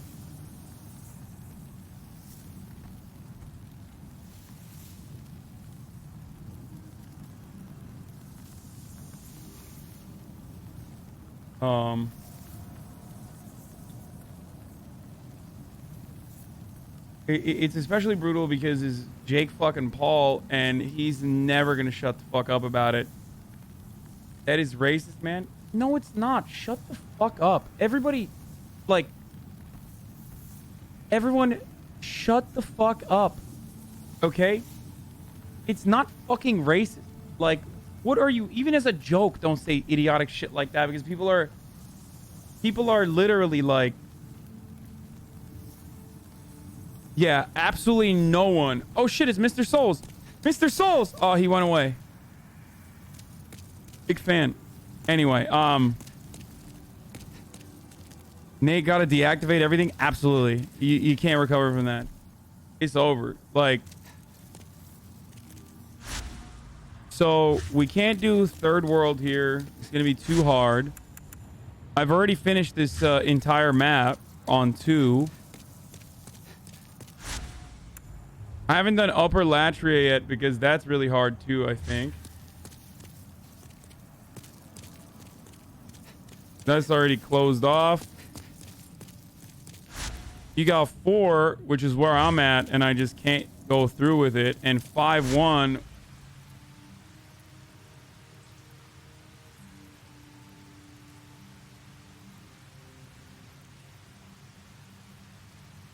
I don't know. I don't know. Hasan, have you ever played Ring Fit Adventure? If so, what'd you think of it? I've never done it, and I've never played it, and I'm not going to do it probably. But yeah, do Pebela 5-1 downtown Istanbul.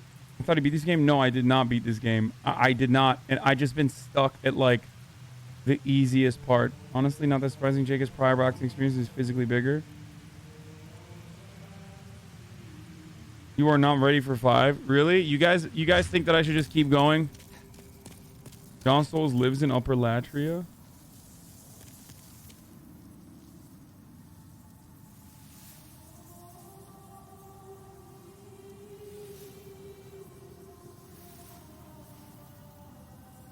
Why did you just give me $300? And no. What the fuck? No, it doesn't work that way, man. What the fuck? I like that they specified with a, I'm an NB from Norway.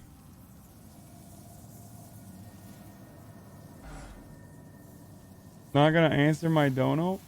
I don't know, Optimus Olivia. I do not know what my head circumference is.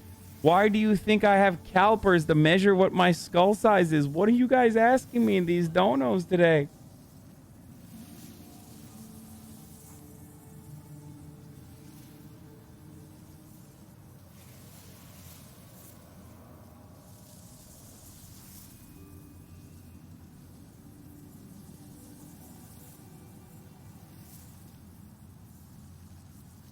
Refund. He thought he was getting a chat, bro. There is no part of this that like, refund if you want, but there's no part of this that says like, you know, you just buy your way into the.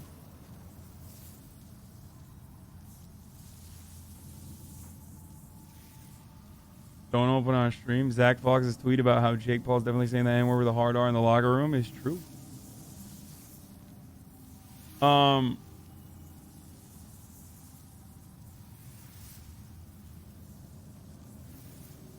Do you have any consumable souls to repair a weapon? Yes, I do, but I don't even think I need to repair this weapon right now.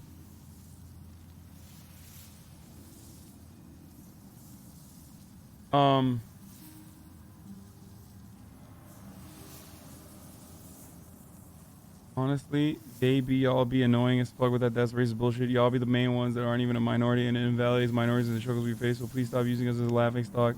at everyone in the goddamn chat. Grow up is not funny, to be honest. I'm confused. Are you saying that people shouldn't say it's racist? Or are you saying that it was racist? Look. Black, white, brown, doesn't matter. If you're a professional athlete that's 39 years old, you definitely shouldn't even risk fighting Jake Paul in a legal, in the octagon type scenario. And the reason why is because you might get knocked out and then you look terrible. Oh, you're saying that people shouldn't say it's racist? Oh yeah, exactly. No, those people are fucking silly. But like, that's terrible. It's just so bad. Like, it's so bad because he will never ever shut the fuck up about it. Mayweather's an exception, yes. No, but Mayweather is a boxer. If Nate Robinson was gonna do a fucking dunk contest with Jake Paul, then yeah, do it. Embarrass him. But if you're gonna fucking box with him and he's like trains all the goddamn time, then yeah, Floyd Mayweather would never fight Jake Paul. And the reason why he would never fight Jake Paul is because it would be illegal, because he would kill him.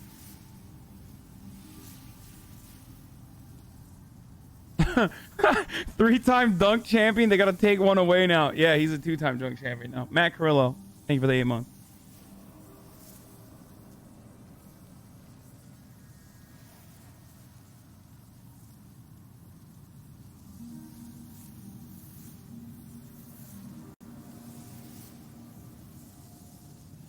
Zach Fox said Jake Paul's probably screaming the N-word in the locker room right now. It probably.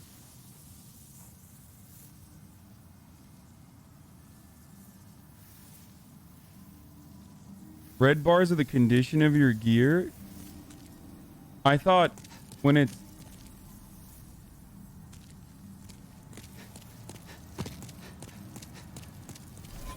No, I thought it was when it's black. It's like mildly damaged, not neck. What?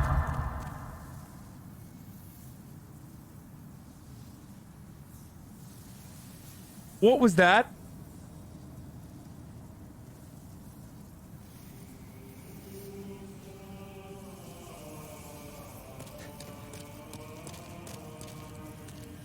What was that?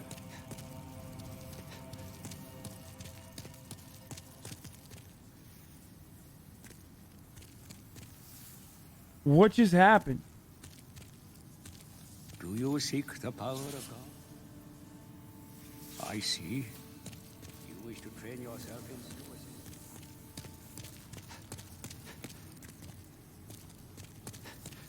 I don't know what just happened, and I don't like the chat's not telling me.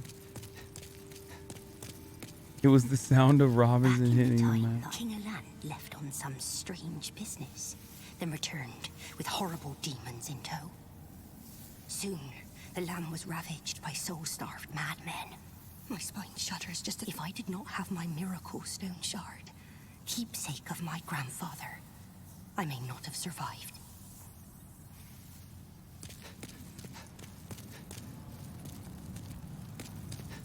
Why did that happen? That was so strange.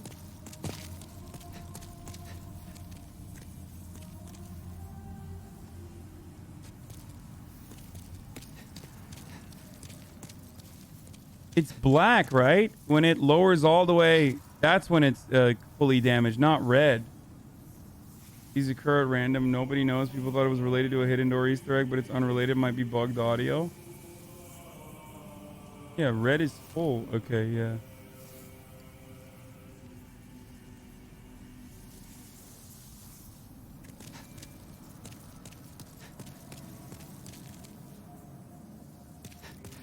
Those sounds happen from time to time in all the maps. They think it's a part of the lore or an Easter egg.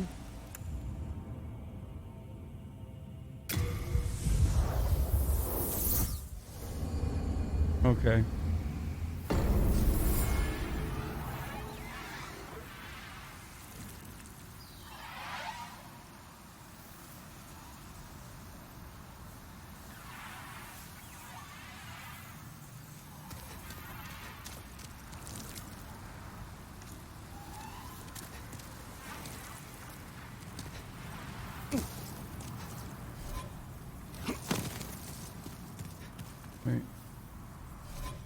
I have to do this. There's no other place to go, chat. Like, I don't have any other option.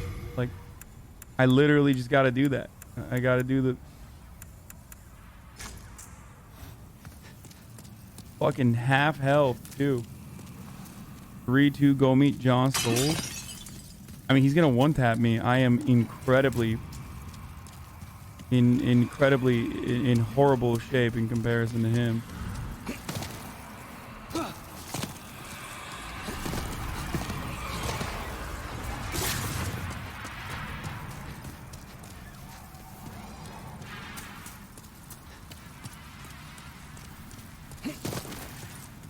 Fuck, am I stuck here?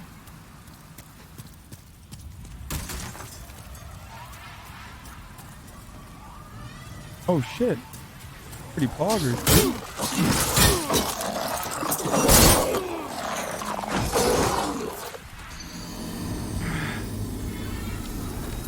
You'll never complete this game if you don't 1v1 John Souls. I think I'm done with this game for good. Like, honestly, I think I'm gonna give up on this. It's like I've come a long way, but you know, it's one of those things where you just gotta give up. And if I drop the Ring of Great Strength and do Cling Ring, it's not gonna work because then I can't carry. Then I'll be fat rolling like a motherfucker. See? 56%.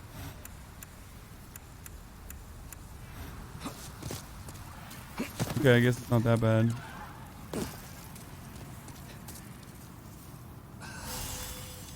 Dude, it's not like you guys, I mean, the people that you guys are, some of the people that are here still want me to watch, I mean, play this game, but a lot of people seemingly do not enjoy me playing this game, it feels like. So I feel kind of weird.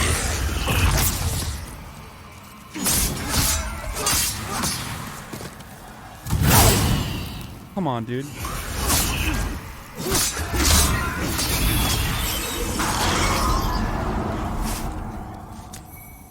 Fucking 4K stacked up.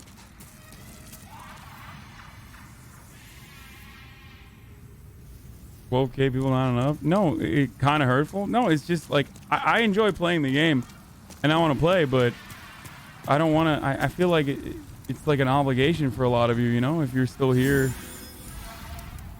And a lot of people leave. I get self-conscious a little bit.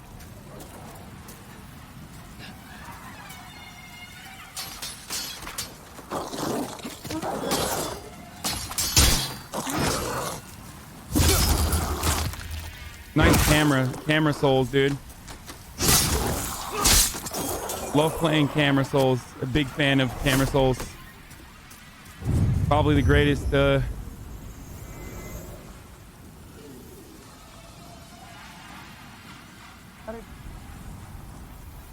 on, what are you going on?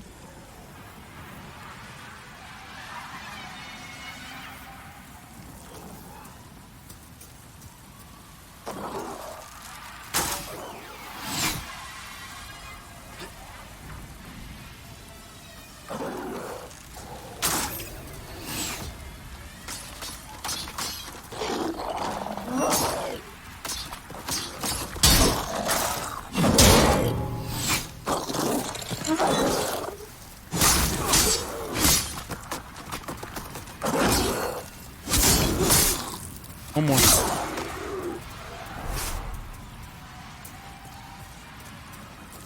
Ease ring is pretty good here. Definitely.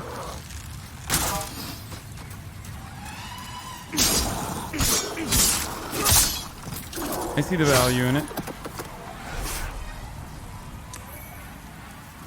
5 holy arrows.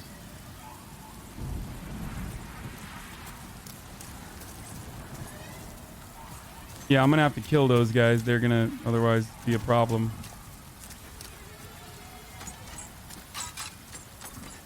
Oh, double? Really? Both of them, they come no matter what? Okay.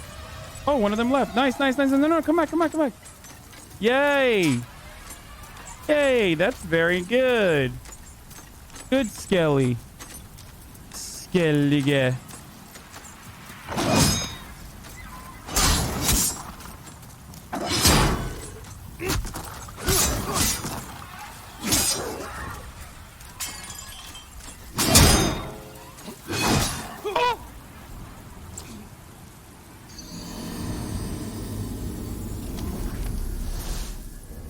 I hate this map. I just, it's literally the worst map. It's such a bad map for me. I don't know why. I think I like built it up in my mind that this is just harder than it actually is when it's not that hard. And now I am just stuck in my brain. My brain is the reason why.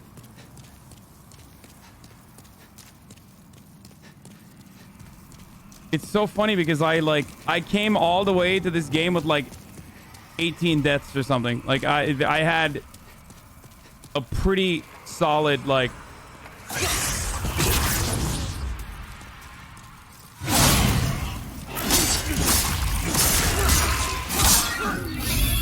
I had a really good number of deaths like coming up to this point in the game. And since then I've just racked them up.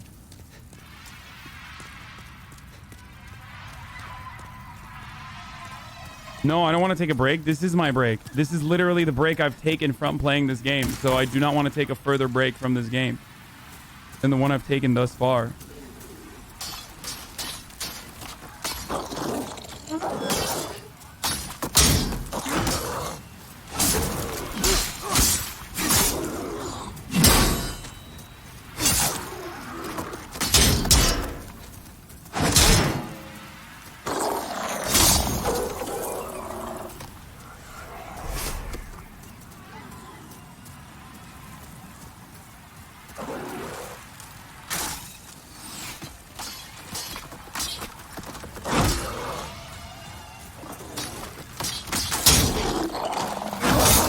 Oh shit.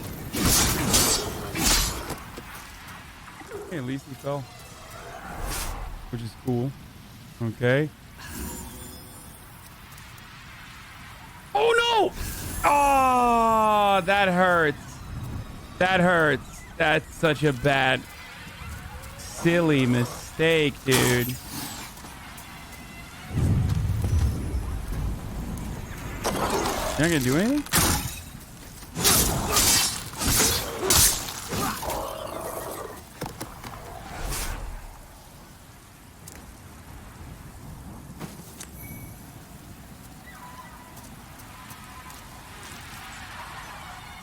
Classic double Estes. It's the wrong Estes. I think the wrong Estes. That was the problem.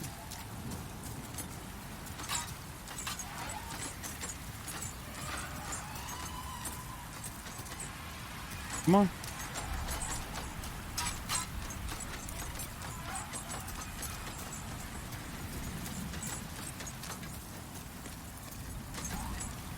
Oh, they still coming. Oh, one of them is coming. Wait.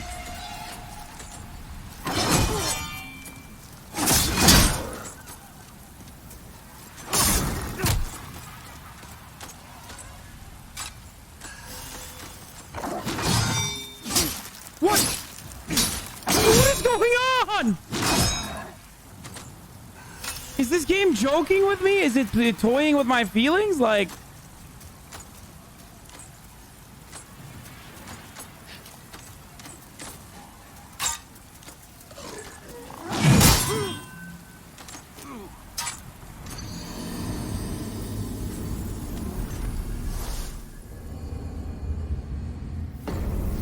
that range is incredible. That is, how is that?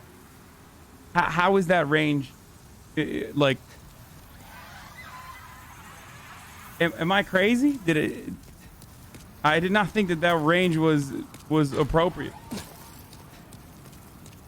What has he got? Like, his sword's got like a fucking extra foot on it that is just invisible, I guess.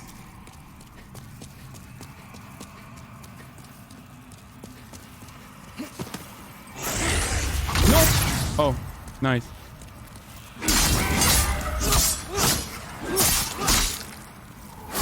One more.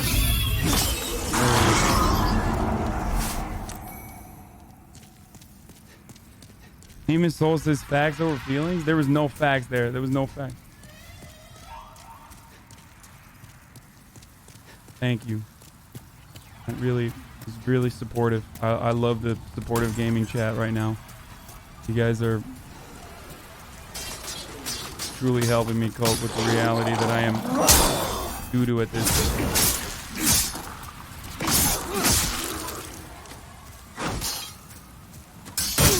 Oh.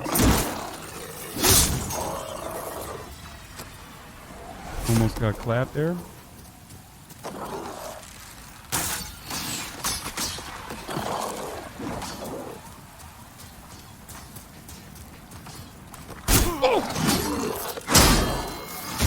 What?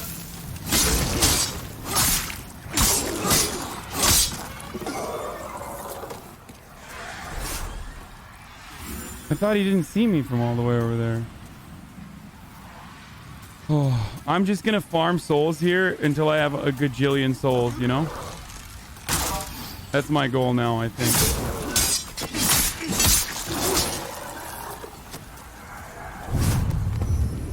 There it is. We're at 22,000 now. Chat, I was just doing it on purpose, actually. You don't get it.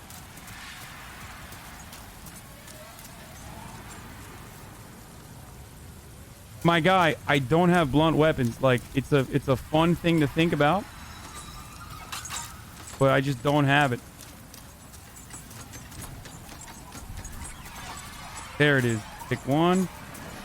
Good.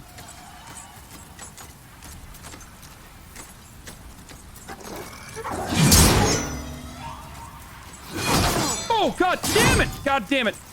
No! There's no dodging this fucking monster. There's no dodging.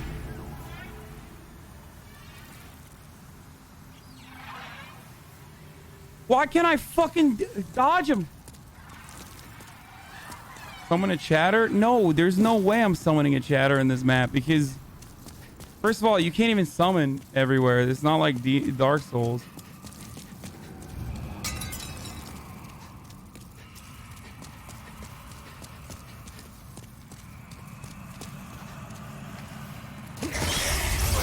Oh, come on, dude.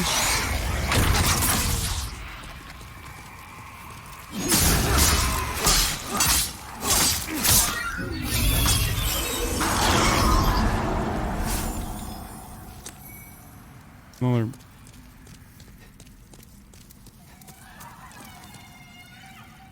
Oh, fuck. I just don't have any more leaves left. Alright, I think I'm just gonna pick up this and go back to the Nexus and, like, level up and shit. I hope I can pick it up if I don't fuck this up again. I'm gonna be very sad if I fuck this up now.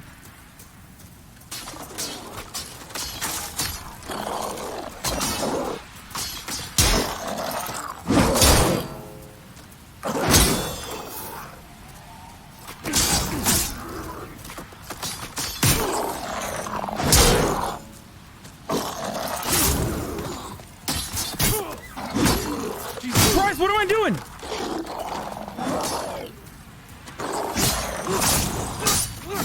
No! Oh my god, I almost fell off again. Okay, I'm just like, I'm cheesing all my fucking... All my goodies here. I need to get this fucking soul. I can go back up, right? I can go back up that. Like, I can...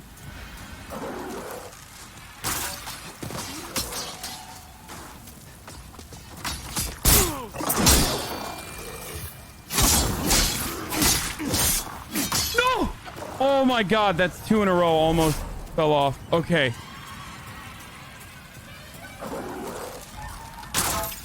Good game, by the way. Like, when you're genuinely, legitimately worried about just fucking falling off the map more than you're worried about killing enemies, like, that's when you know a game is good.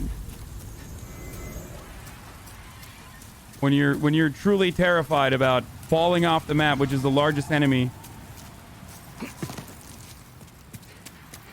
Makes you really feel like this is a good game that is complete, and that's how it's supposed to be. Truly.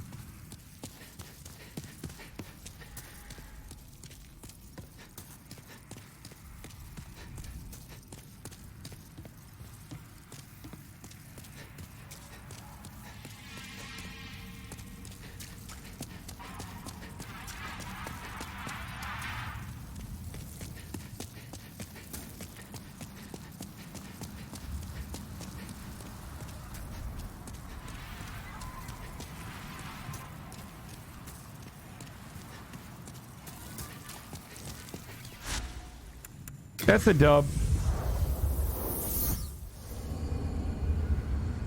That's the game and everyone loves it, as do you, right? No, I love this game, but not that mechanic. I think that mechanic is really stupid. It's a deeply frustrating mechanic, actually, in a game that should not exist. Like, straight up, that should not be a thing that happens in this game.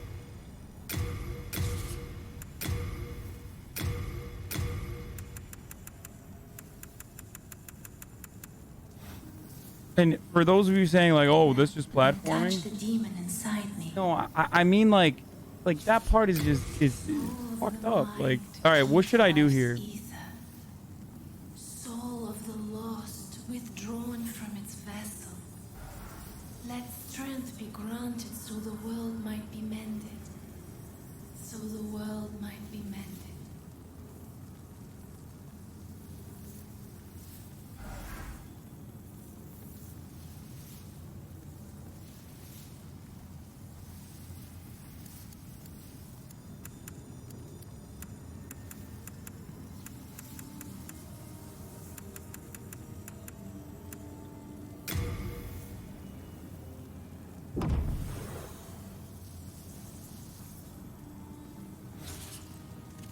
Art thou finished?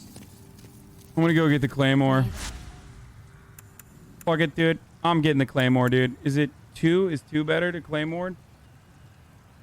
I'm trying the claymore finally. Why are you guys saying Pepe le Claymore?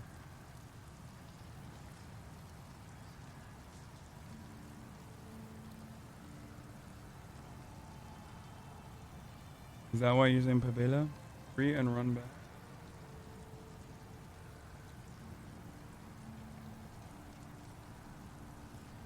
I have the... You have the strength for it? I definitely have the strength for it. I have like 24 strength. How much is the fucking claymore strength? I probably have enough to upgrade the materials too.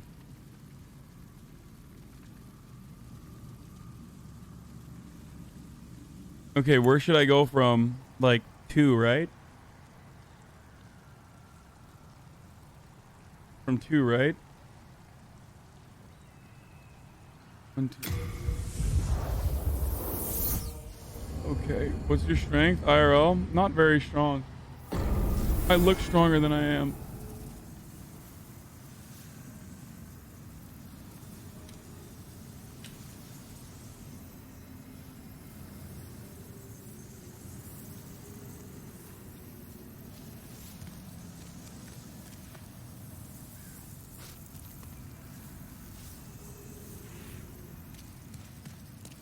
Why do I want you so much? Because I'm fucking poggers, dude.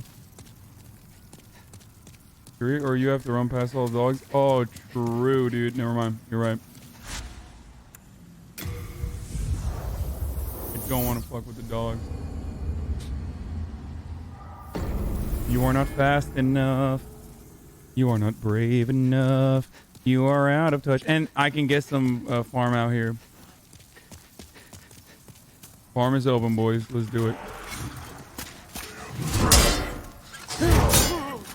Oh, shit. Okay, shut up, dude. Get out of here. Get the fuck out of here, dude. 3 hits for this homie? Really?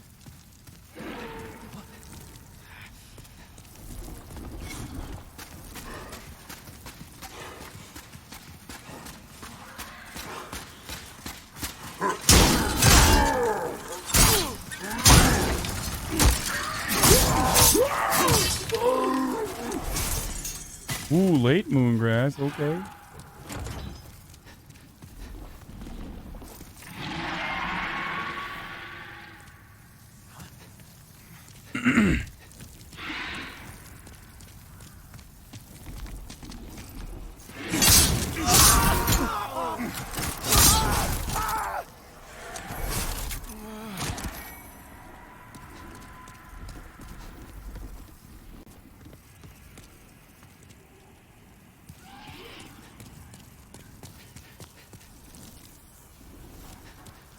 Wait, did I kill him? No, I didn't kill the dragon.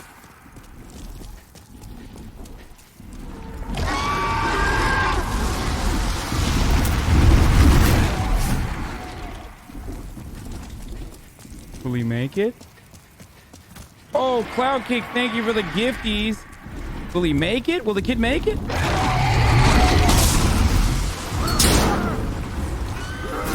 Oh my god.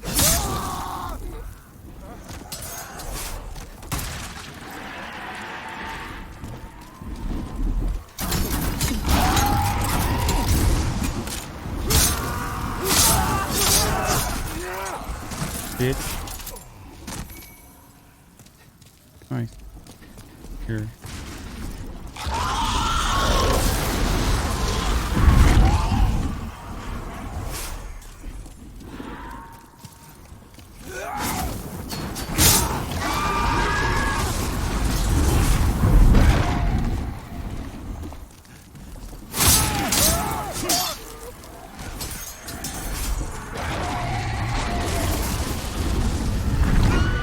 For the tolerant left, there is no such thing. We are the intolerant left.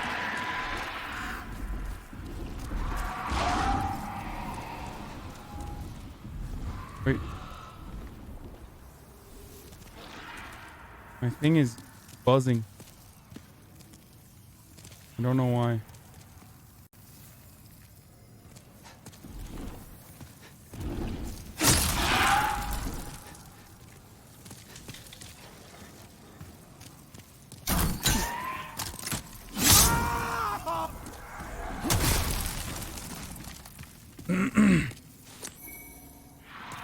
You are out of luck.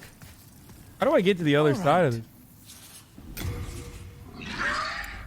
Ooh, I can buy fucking half moon grass in this homie too. Wait, he doesn't have the... Oh, he does. Okay. Okay, he does. He does. He does. He does. Unable to purchase? What?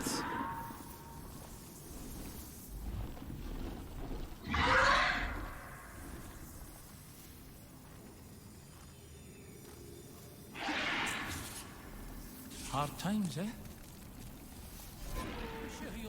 Someone says sell shit. You can't do that, dude. You can't sell anything. Why do I have so many fucking things?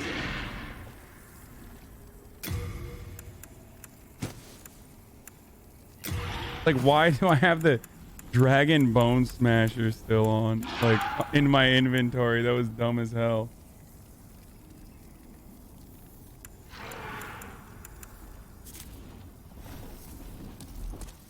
All right. What'll it be then? What'll it be then?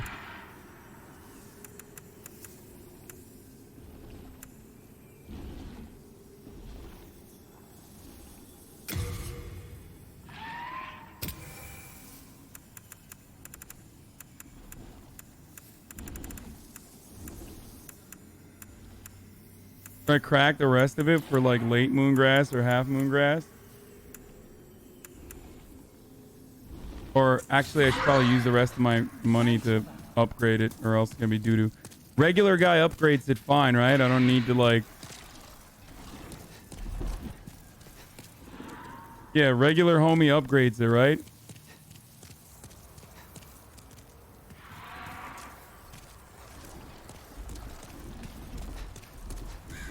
I don't need to go to special homie for the upgrade.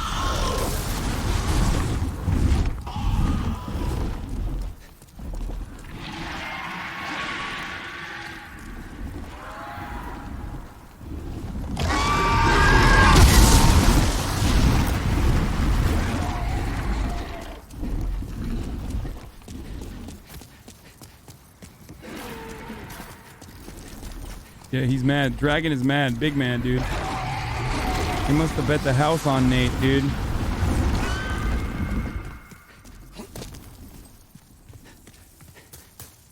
Lol, go to the other one?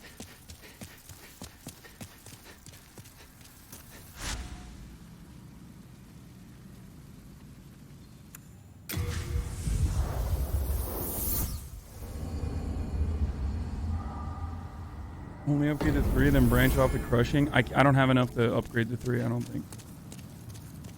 I can forge weapons for you.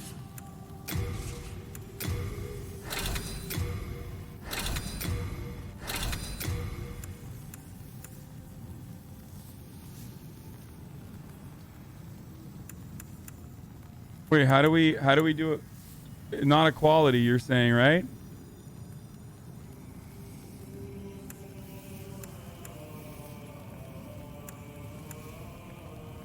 Is this one crushing? What, meltstone shard? No, that's not.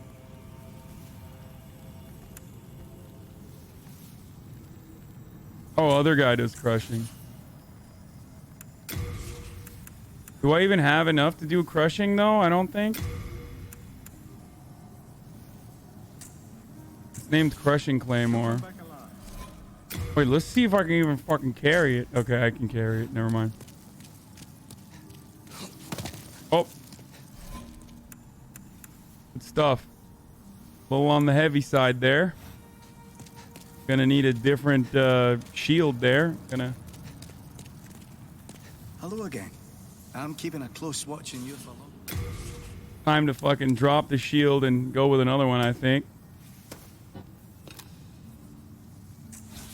You have a heart of gold. Don't. Thanks, brother.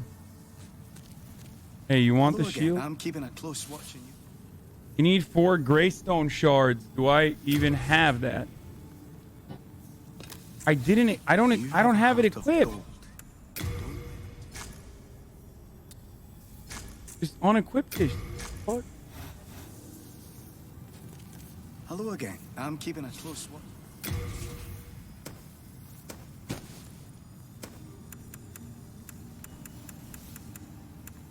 I think I can use like the kite shield. I think probably. Durability 20.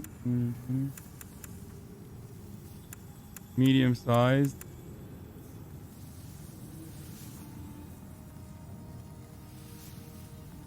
Weight is 8.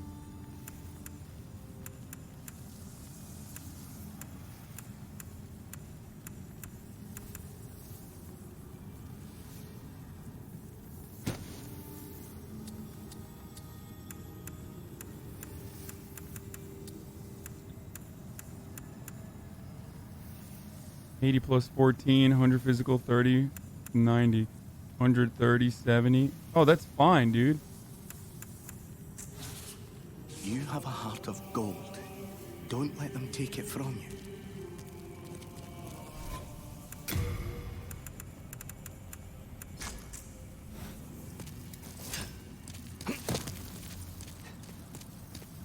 I should probably change the fit too, I think, right?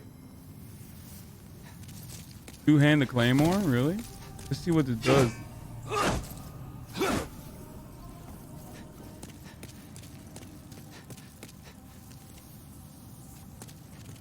Hey, top of the hour, every hour, 60-second ad break. Ladies and gentlemen. Before I forget, here is the ad break right here. If you need a break, watch this clip real quick. I think Moon is on or something. No, I'm not going to watch that right now. Okay. I did an early ad break. The king. Let's do it. Let's fucking do it. Let's do it.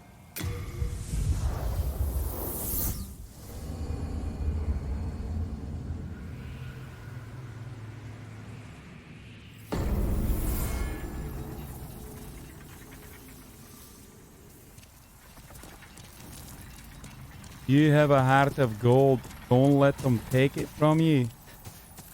Oh, nice. Hello. Nice. Sometimes it doesn't happen. Sometimes it does. And when it does, it's good. I hope I have enough items for this guy, by the way. Because I don't know if I do. It's a real shame if I didn't have enough. Wait, I'm gonna grab whatever this fucking thing is. Clear stone shard. Clear stone shard.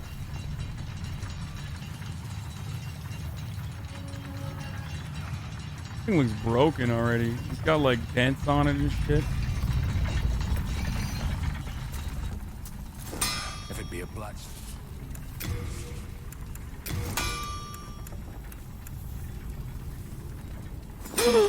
I don't have enough greystone shards. Oh no. Where do I get greystone shards?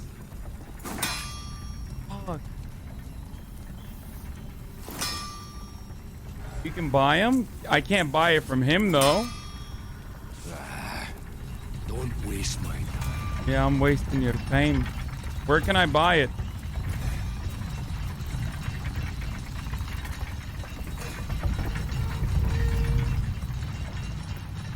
I don't even have enough. I don't know if I have enough money to buy him if I want to.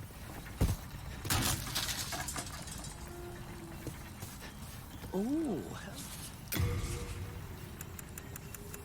No, he doesn't have it. He only has hardstone shards and sharp stones. The miners and the rock worms drop them.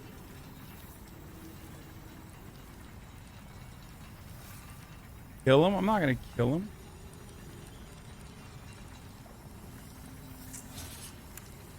You want to play? You've got to pay. You want to pay? You've got to pay.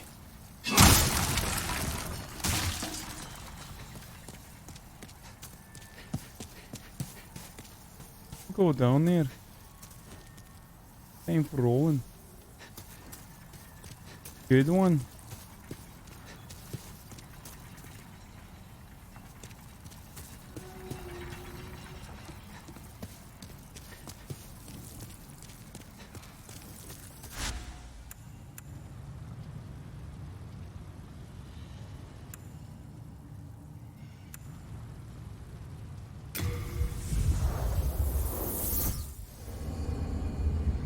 Yo, have you done the mission where you do shrooms in the AC? What? Oh, I haven't done that. I haven't done that. Fight me like an absolute legend. Fight me like a bro.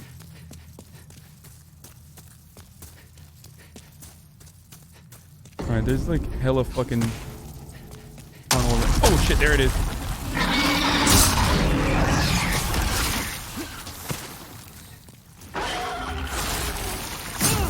Oh shit.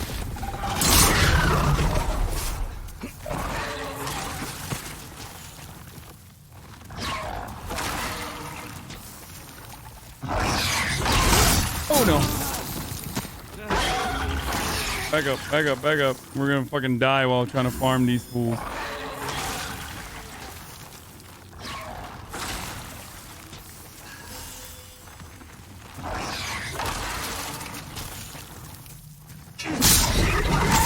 Clap. Yes! Easy, boys.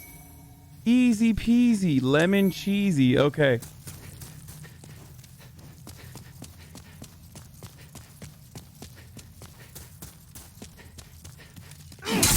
Like that. Damn, this shit is cloggers. This is exactly how I beat the fuck out of this boss too. Like, it's just items. I didn't have the right kind of items. Oh, this is actually perfect. He's still here. Farm a little more. Wait, should I farm more? Yeah, I'm gonna need more to upgrade it, right? Three.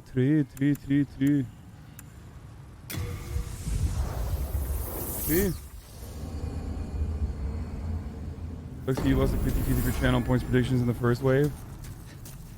Hey, that's gambling, baby. You know, sometimes you win them, sometimes you lose them. So, you gotta knock it off with the UK accent. It's awful. Yeah, that's not happening. It's a part of my identity, and what you're doing here is literally... Uh-oh. Oh, I still got hit. Not good.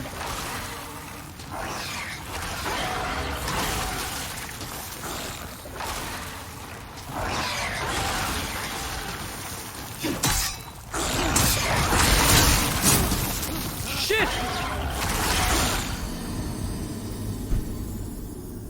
No reason.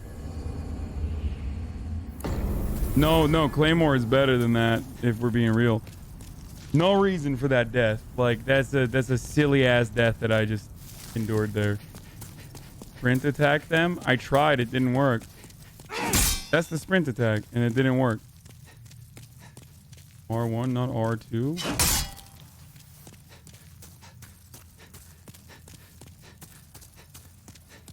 Can you try the throwing knives? It's not going to do shit. I don't think.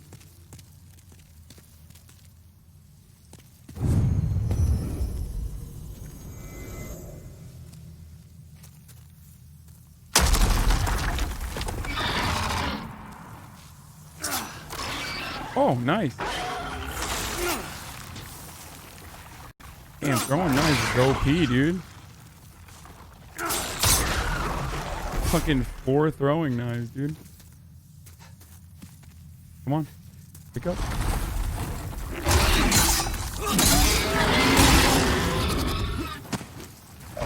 What?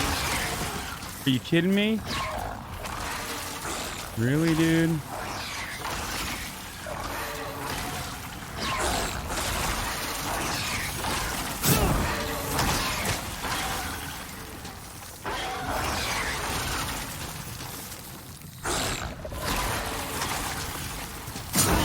What is going on, dude?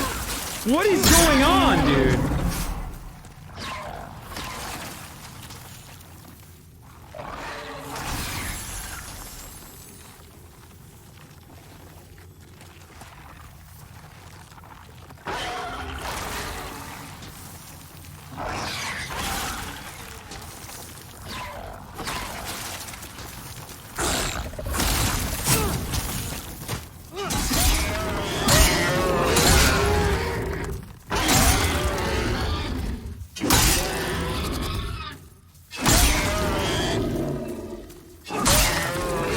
Hit him in the fucking head.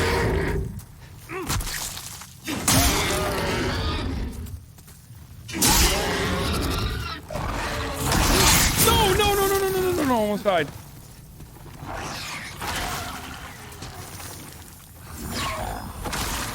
How did I do it last time so well? Okay, I'm no longer farming these fools. Like, there's just not enough for me here. There's no way. Like, this is not worth it. Roll attack and do an overhead smash. The enemy design is absolutely awful. I know, it's terrible, and I don't have a bow. I need one more shard, really? Ay, ay, ay, ay, ay, ay, dude, you're killing me here. The problem is...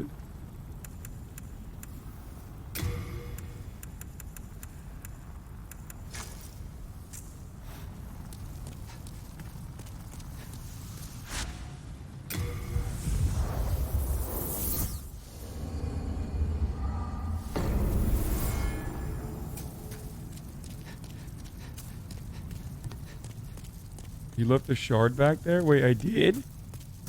Did I actually do a shard?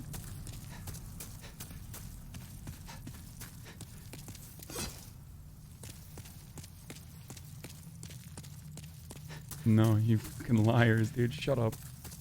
Weasley little liars, dude.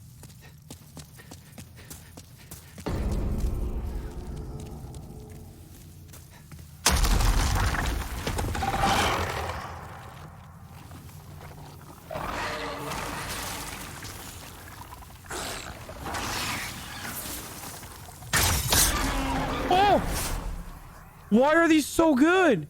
I can't use these. I shouldn't waste these, dude. Right? These are crazy.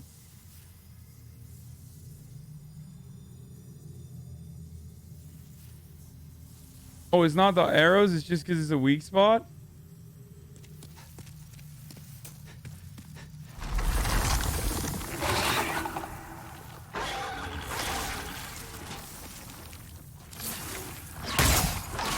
Come. Wasted.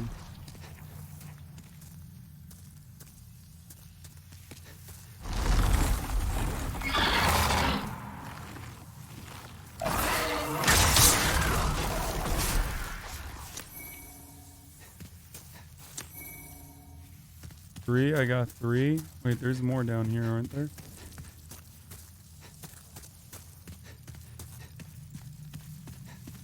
Wait, what?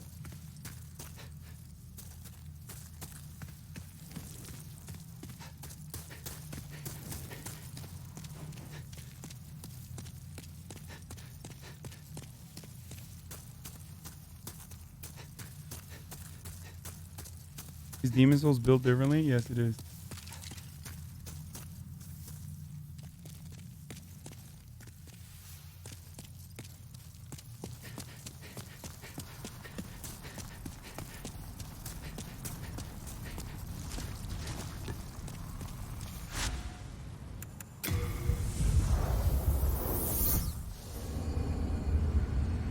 I have enough for 1, but I don't have enough for 2. I wish I had enough for 2. You are out of touch. Oh my god, I almost fell. Okay, that was a close call there, boys.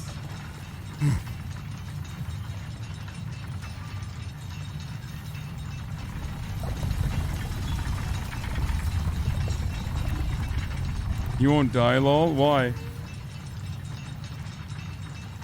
I did get the Dragon Bone Smasher from the arena, but it sucked.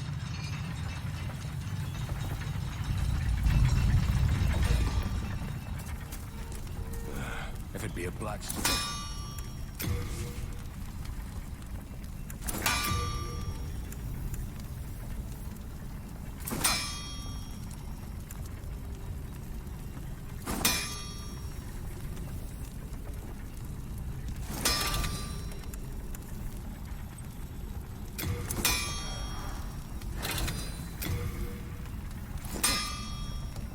Holy shit.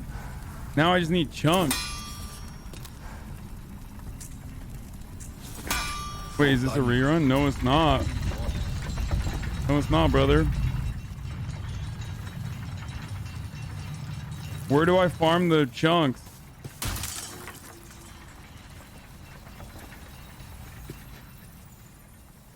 Every time I open the stream, Asana's reading inventory.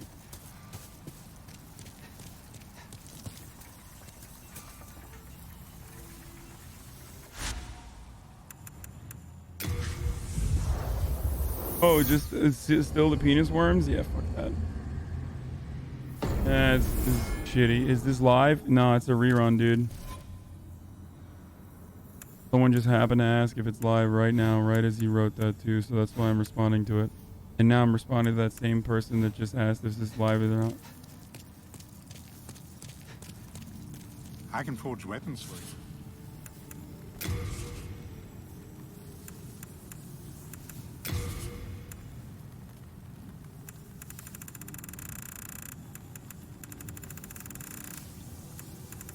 You know what? I'm gonna fucking buy all of it. Fuck it, dude.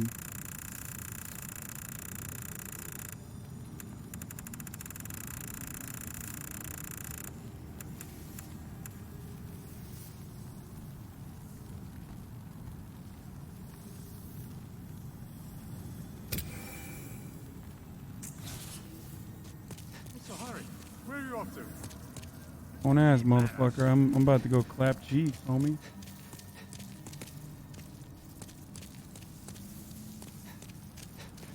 My holy arrows are 200 apiece? Where? Are holy arrows that good?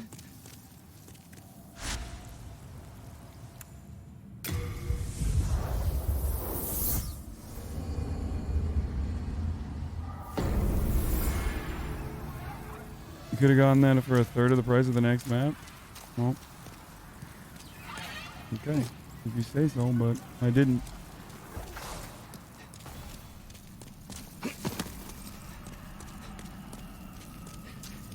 I'm not popping an ephemeral eye yet.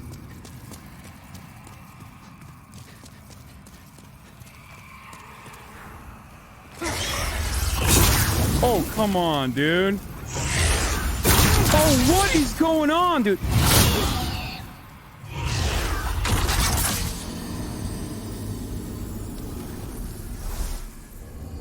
I mean, it doesn't matter. I have 2 souls, but still fucking annoying that I just got clapped like that. Now I gotta get used to the range on this bad boy. I'm not gonna be able to use this well, I think.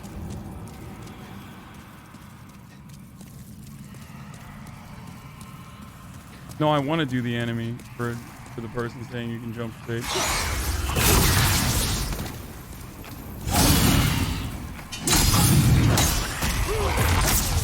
What?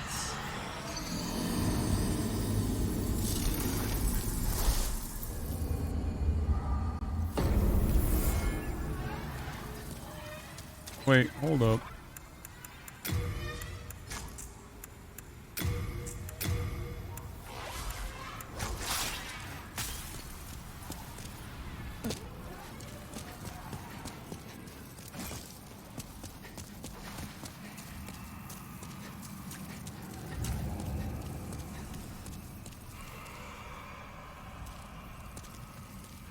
Wait, how does this do?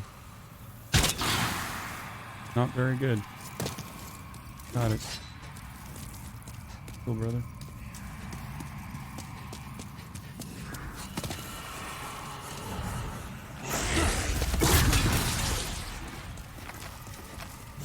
Oh, shit! Okay, the dragon one was better. The dragon one was cheesier, dude. Fire does a lot of damage to these fools, I think. Low-key, the dragon one was better as a weapon. Oh no, did I just do so much? Oh, this is for the bones, right?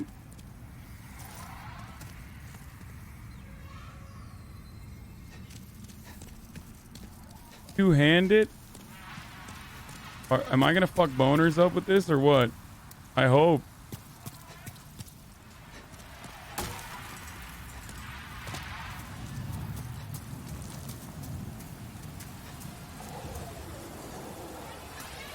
What are you doing, Broner? Get over here.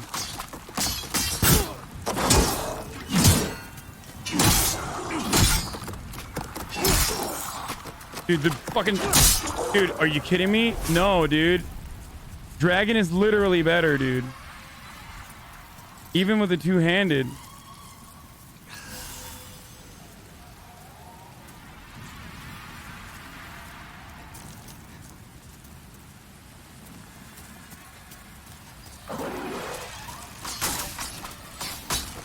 Oh shit! Ah! That was awesome.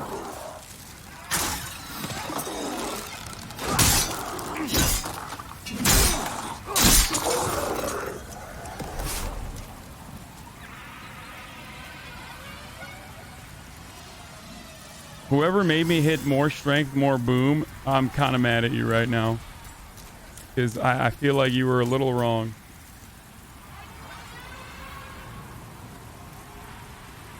Dragon was like 6 to 8 hits. Was it?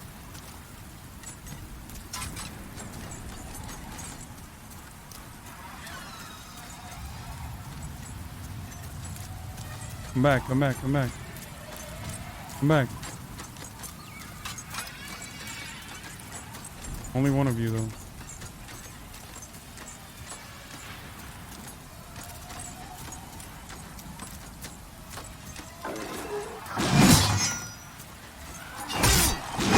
Oh my god! That didn't do shit to him. What the fuck?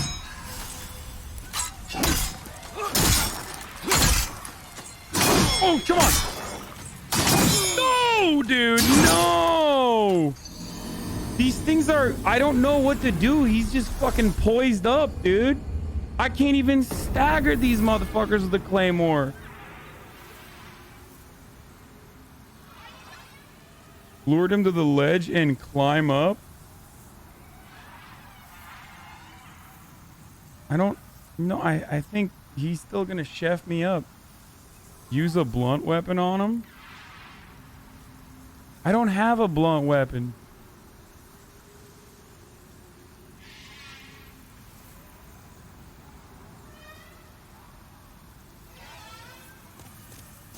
When the butcher enough skeletons attack, dodge towards them at diagonal to end up behind them. Get them back where you were. Run like hell. On aggro them.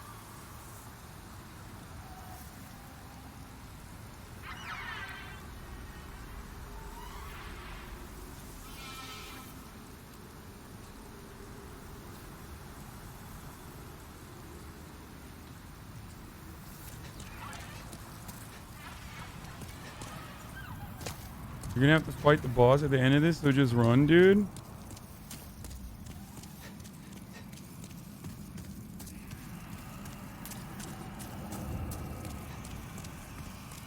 Your fist does blunt damage than actual strat against these guys, really?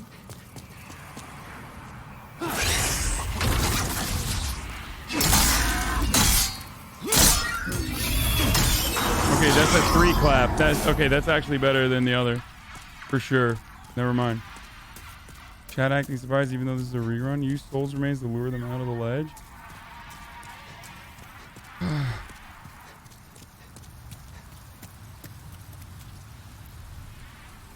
You can run past them with the ring now? I don't think I can.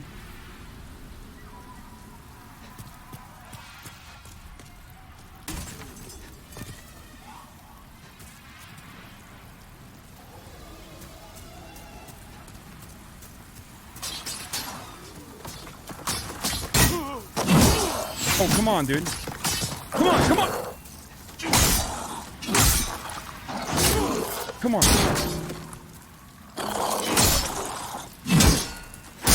Oh no, he's gonna throw me off. This is incredible. I hate this game. Okay, I'm done. Running back, big skeletons, your best bet. Just roll past them. I'm done. I'm done. I'm done for the night. I'm just gonna... Good night, everybody. I love you all. I can't do this anymore. Okay, this is just pain. My existence is pain right now. Okay, good night. Have fun. I'll see you tomorrow, okay? We'll try this again.